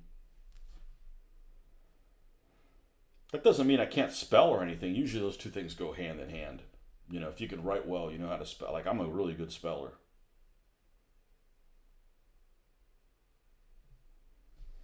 But I wish I would have learned to type. And I told my wife this. I said, go find a program that I can go and learn how to, because I don't type slow, but I can't look at the screen and type, and I can't not look at the keys and type. I still type faster than I write by hand, but I don't make any mistakes when I write by hand, like spelling errors and stuff. Like, there's got to be something that's like easy. I mean, I'm not that old. Like, so that I can, because I do a fair amount of writing and stuff at work. But it's frustrating having to go back and like proofread everything to make sure you don't, you meant to put there what you wanted to put there, you know. But I never took a typing class or anything. There's typing games. Okay, you recommend any? Because that's something that I feel like it would benefit me, you know.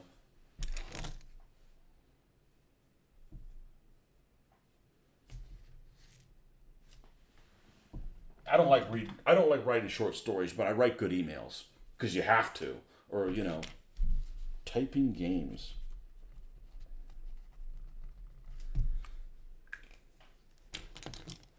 You look at the keyboard. Yeah, what I'm famous for is transposing the letters.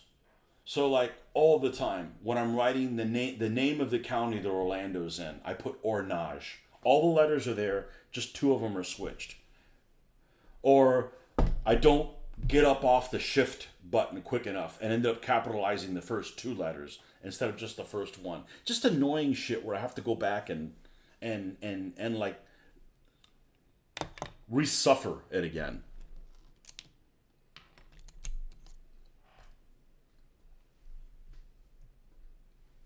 I wish I would have. I wish I was better at that. I really do.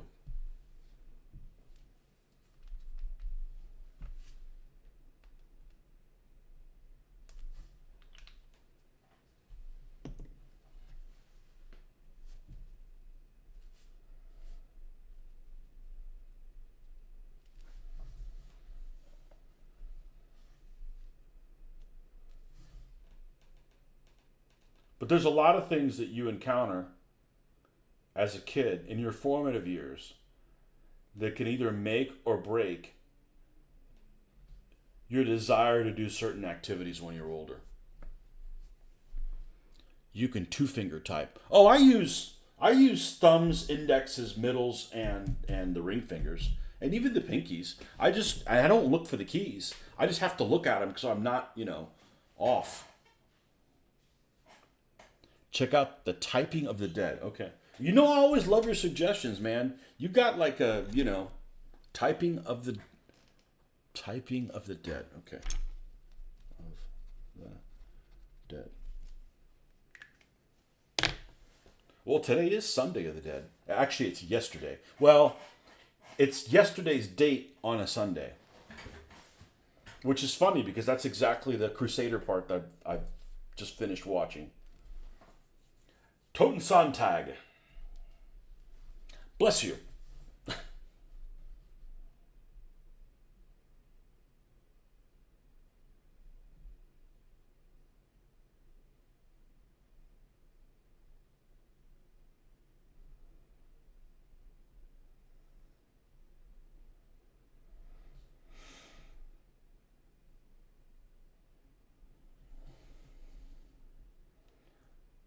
But anyways, writing papers, just, my daughter's really good at it.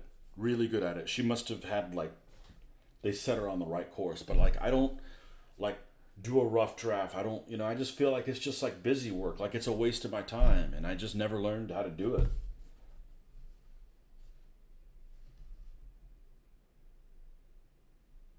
And, life experiences change, each person's perception or anything. I've said it before. If I catch even a glimpse, even the whiff of the tiniest fart from someone 3 blocks away that what I'm doing is busy work, I'm like, I'm not doing it. I'm not gonna do fucking busy work. I'm not gonna do busy work.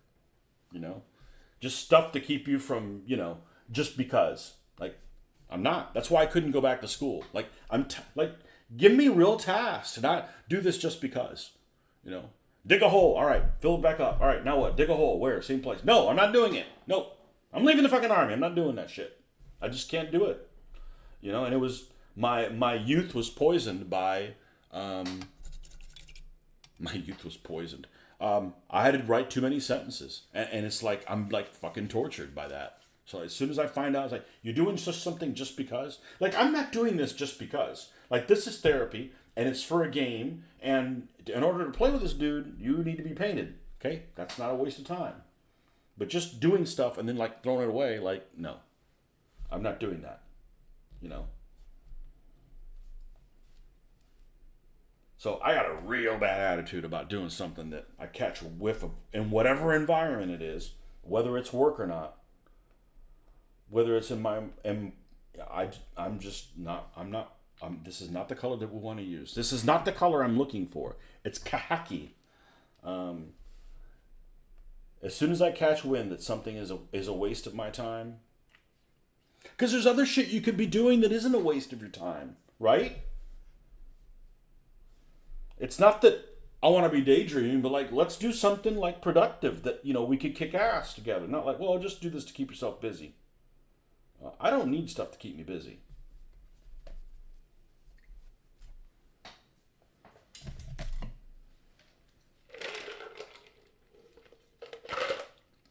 I remember one English class in college. You got to keep a journal. Fuck you, keeping a journal. What the hell for? Oh, it's just to do it. Nope, not doing it. Not going to do it. Screw you, teacher. I think I dropped her.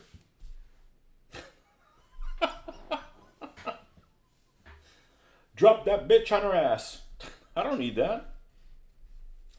What's the purpose of keeping a journal? So when you go and do a job you're used to, when you have a conversation and write things down, I'm I do that anyways because you freaking learn that. If you have a conversation with somebody about when things are going to happen, send them an email that describes what you agreed on. That's common sense, I'm trying to get myself to write a journal. Yeah.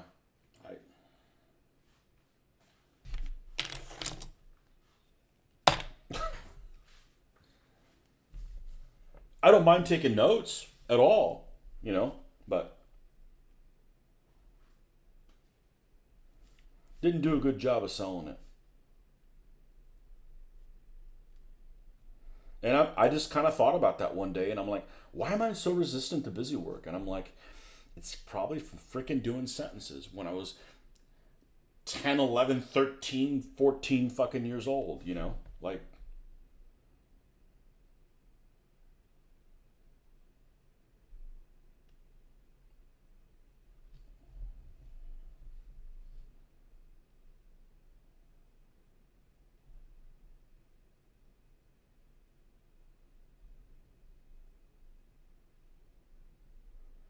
so I didn't have any of those cool parents like, go to your room. I said, oh, you're going to send me to my room where all my toys are and your yappy mouth isn't. Yeah, I'm good there. No, that's all right. I had to do shit I didn't want to fucking do.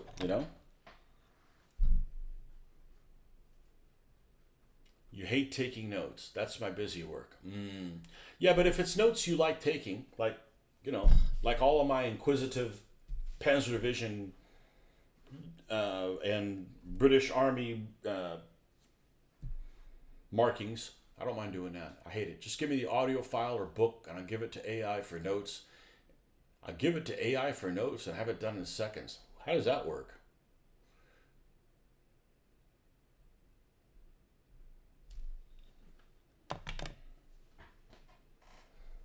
I need to find a program where I can just talk to it, because obviously I don't have a problem talking, in case you haven't noticed. I might say the wrong things, like I mean to say blue and I say red, but that's just being a damn human. But yeah, that'd be much better. Take notes while talking.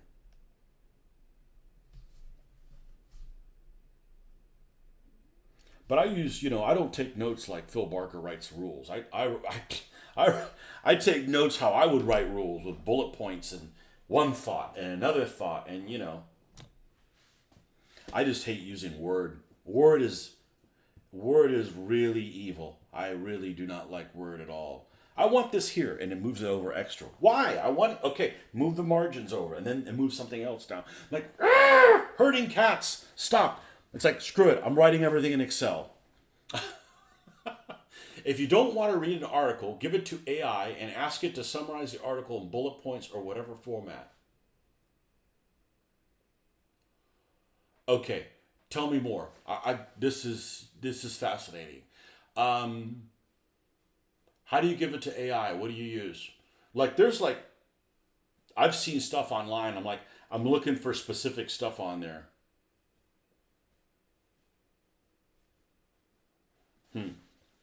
Interesting. I don't want AI to write shit for me, but cutting through and I don't want to. I don't want this for work. I want this for like personal shit. You can do that with books? I don't know. I guess I'm just stupid with that. I don't know. I don't know what it takes to do that, but that sounds pretty cool.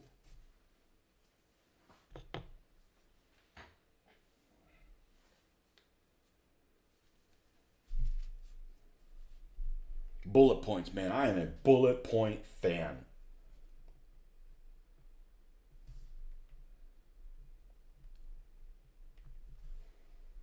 I should try that. Like, give me an idea of like what program to use, because I could go and say, here's an example I could use. Okay, let's say I go to my model meeting next month. All right, and it's not, but let's say the theme is like cruiser tanks.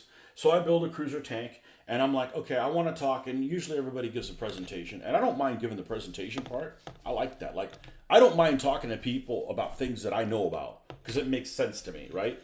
If I'm like, hey, talk about something that you don't believe in or something, yeah, that's a problem. But if it's like something I'm interested in, no problem. But take a Wikipedia article, for instance, about the A13 tank, and like, okay, AI, summarize this. And then I can go through that summary and go, I want that, I don't want that thing. That's not important to me. That would be kind of cool to be able to do something like that. Okay, just copy and paste the text or GIC it a doc.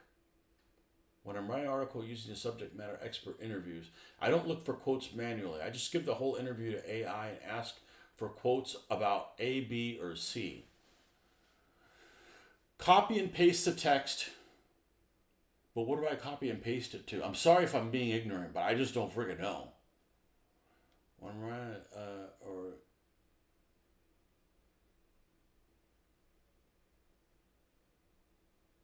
like, what AI program do you use? Or is it built into your computer? And if so, what is it? I basically just use my computer for this. And you know what? If this computer died, I'd turn around and buy another $3,000 computer, $2,500, just to do this, because I don't care. You know, that's what I do. Chat GPT on your phone will do exactly what you were talking about. Okay. Yeah, I don't chat. Okay, I'm gonna write that down. My wife's mentioned that a million times. Chat GPT. Fuck it. We're gonna try it right now. Okay. We're gonna do it right now, and we're going to do. Let's see what format this is. Chat GPT. Introducing. Okay, that's nice. Try. Sure. What can I help you with? Okay, help me write, surprise me, summarize text. So I got a paperclip here. Let's go to the paperclip. Paperclip, nope. Summarize text, let's click that. Summarize, what is this? Create image, help me write. What about this? Chat, no. Brainstorm, nope. How about more? Surprise me, code, no.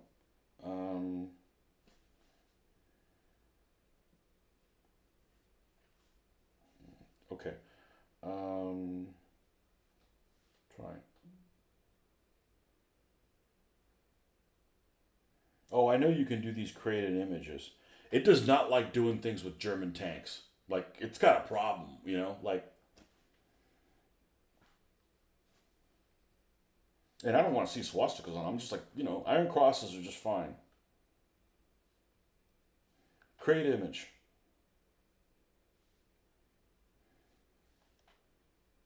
But that's not. Create image of German tanks in Operation Winter Gewitter.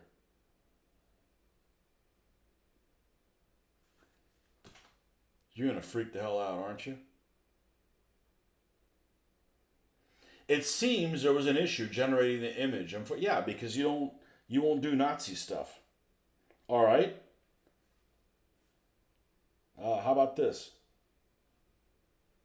And just to prove my point, create an image of Soviet tanks in Operation Winter Gewitter. Maybe Winter Gewitter is the problem.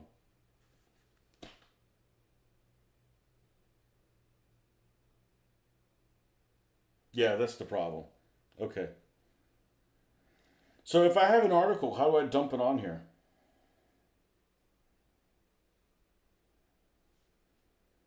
Yeah, I gotta fool around with this. I just haven't. I don't really want it to write stuff for me. I want it to, like, you know, get to the meat and potatoes.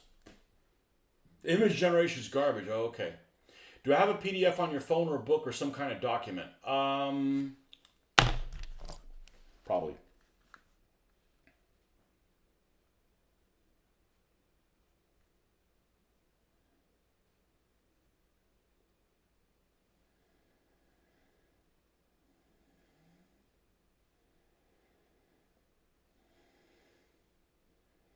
Videos, favorites, location, trying. I gotta organize stuff on my. I'm just famous for.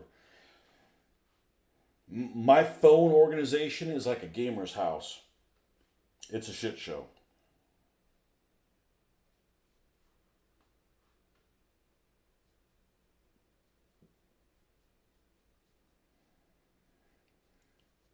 Maybe I don't.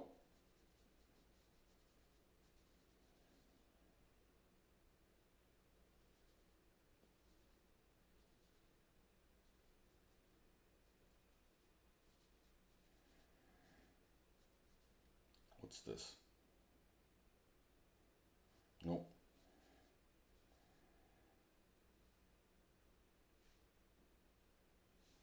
Okay, so let's say I go to Wikipedia, A13 tank. Okay. All right, so here's this article. So I'm going to go ahead and I don't want to edit it.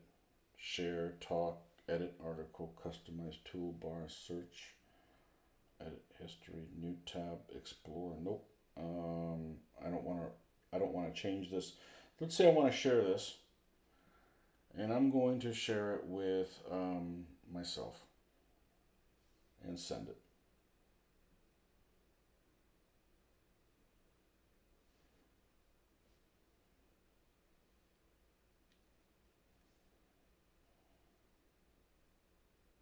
Oh, here it is. Oh, I don't want to add to a list.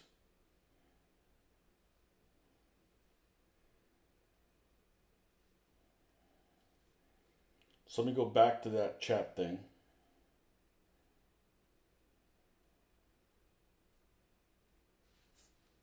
Good Lord, I had a million things open.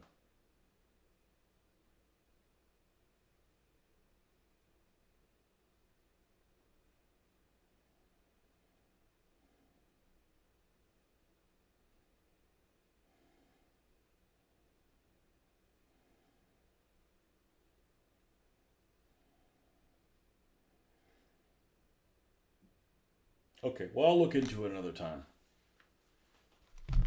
Copy and paste all of the text. Okay.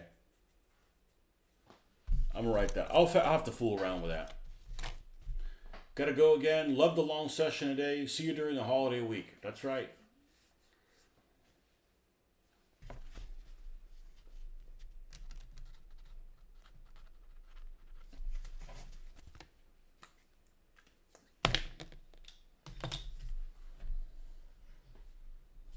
Okay. Socks, shoes, and we're done with this lad. And we're probably going to stop at that point.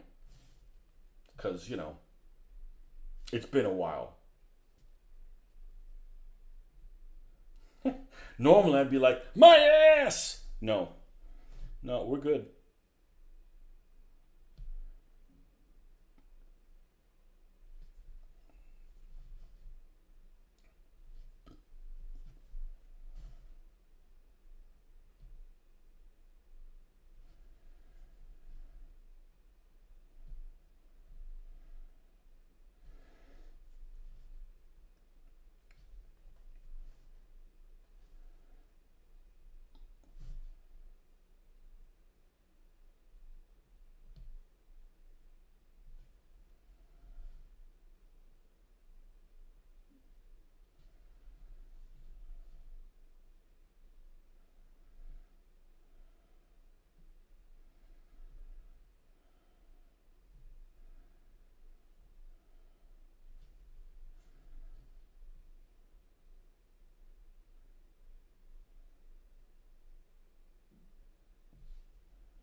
If I sat 10 hours in a chair, well, I got up to, do laundry.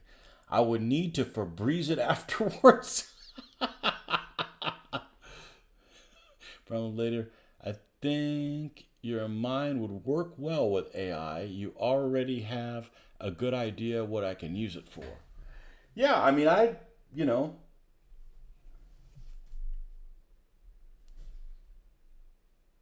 so you're saying you could basically turn anything into Cliff Notes. Well, that's pretty handy, you know?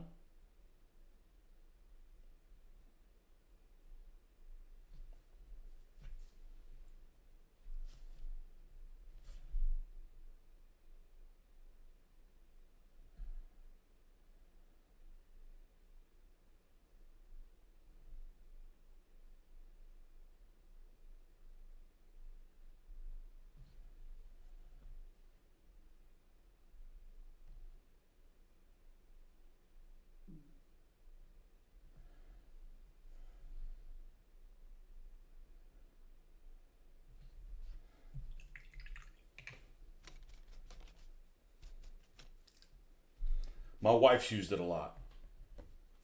I don't know what the hell she's used it for, but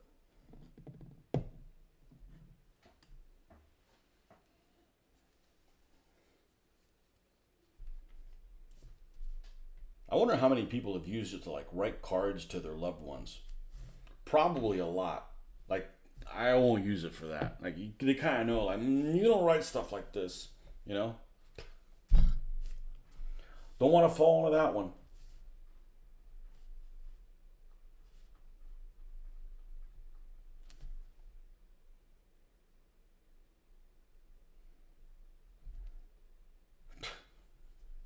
Here's a bad revelation. What do you use Chat GPT for? Write anniversary cards to my wife. What? That would be bad. That would be very, very bad.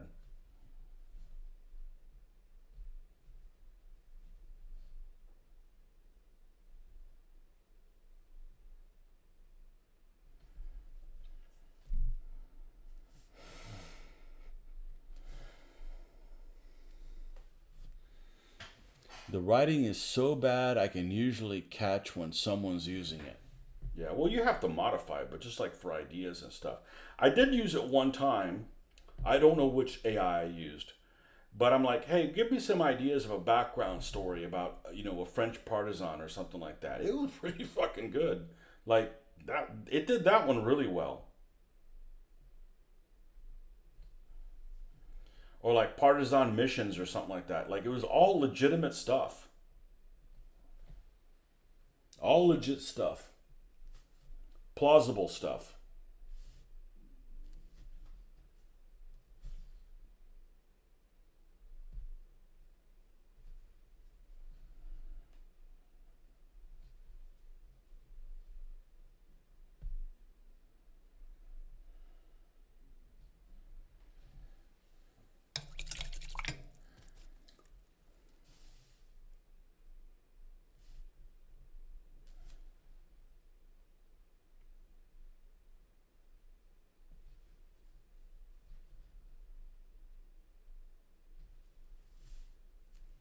Crap, I needed a, a tiny dot of white.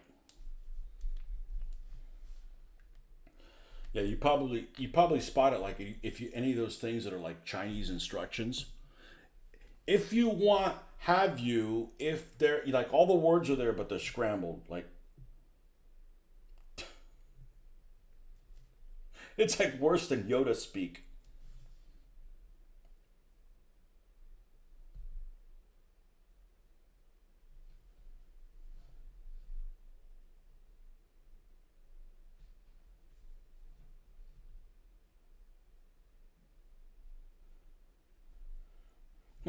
Must you look up your ass you will find. Like what are you saying, man? what what what are you trying to get at? Have I done something wrong?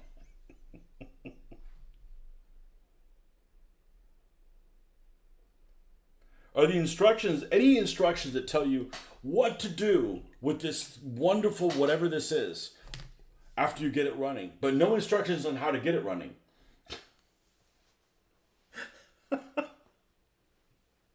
Thanks. Thanks for the aneurysm. Chinese instructions are still bad. They could use AI for some help. I saw one on a maze that just said scorpion for like an air filter or something. Oh yeah. Oh yeah. Those are funny.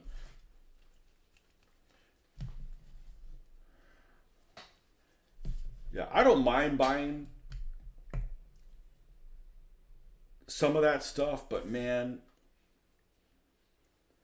I know someone who is and it's not Mitch, that is it's nobody I've talked about before, that is a Temu nut. And I saw somebody the other day. It's like, oh well, I should get one of these. On my wife's always ordering weekly from. I'm like, what? I mean, they're gonna take all your freaking and I'm not a personal information worrywart, but yeah, that doesn't bode well. I'm not giving them that kind of power.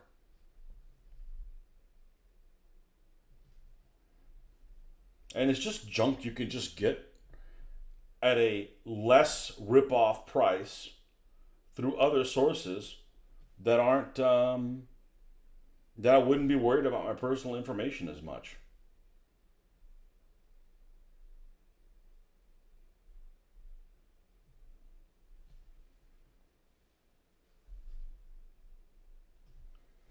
All right, and there is the Tommy gun. And we need a little strap that goes on his helmet to keep that thing from flying.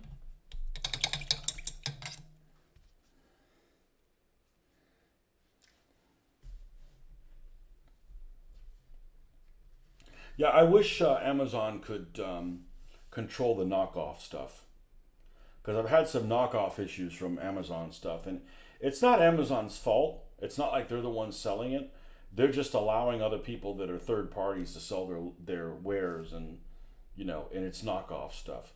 Like, I'm like, okay, I got to find a cheaper way to get razors. You know, this was a couple of years ago, maybe even more than a couple of years ago. I'm like, well, they have them on Amazon, and they have the brand that the razors are. It's not like I'm trying to get some crappy, you know, am I painting Americas? Oh no, I'm painting Brits. I'm bringing Brits and Commonwealth folks for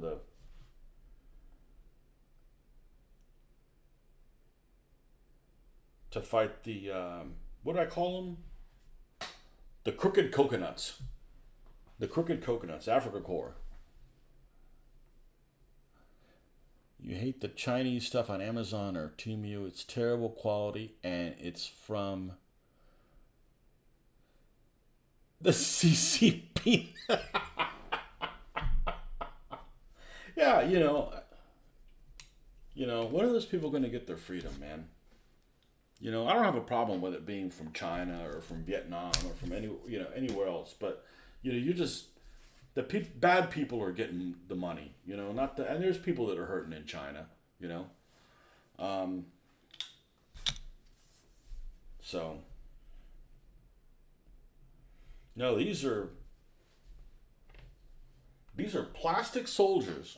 These are old school. Some of these are old school plastic soldiers. From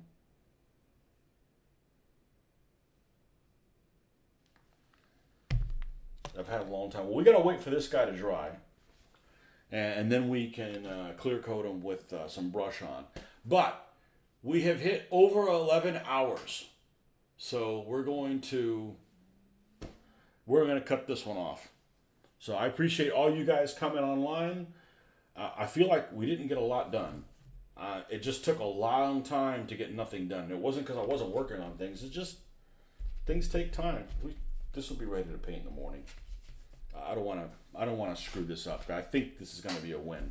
So this is a foxhole that I created with cards. These cards that you have for check in at a hotel. I'm notorious for keeping them.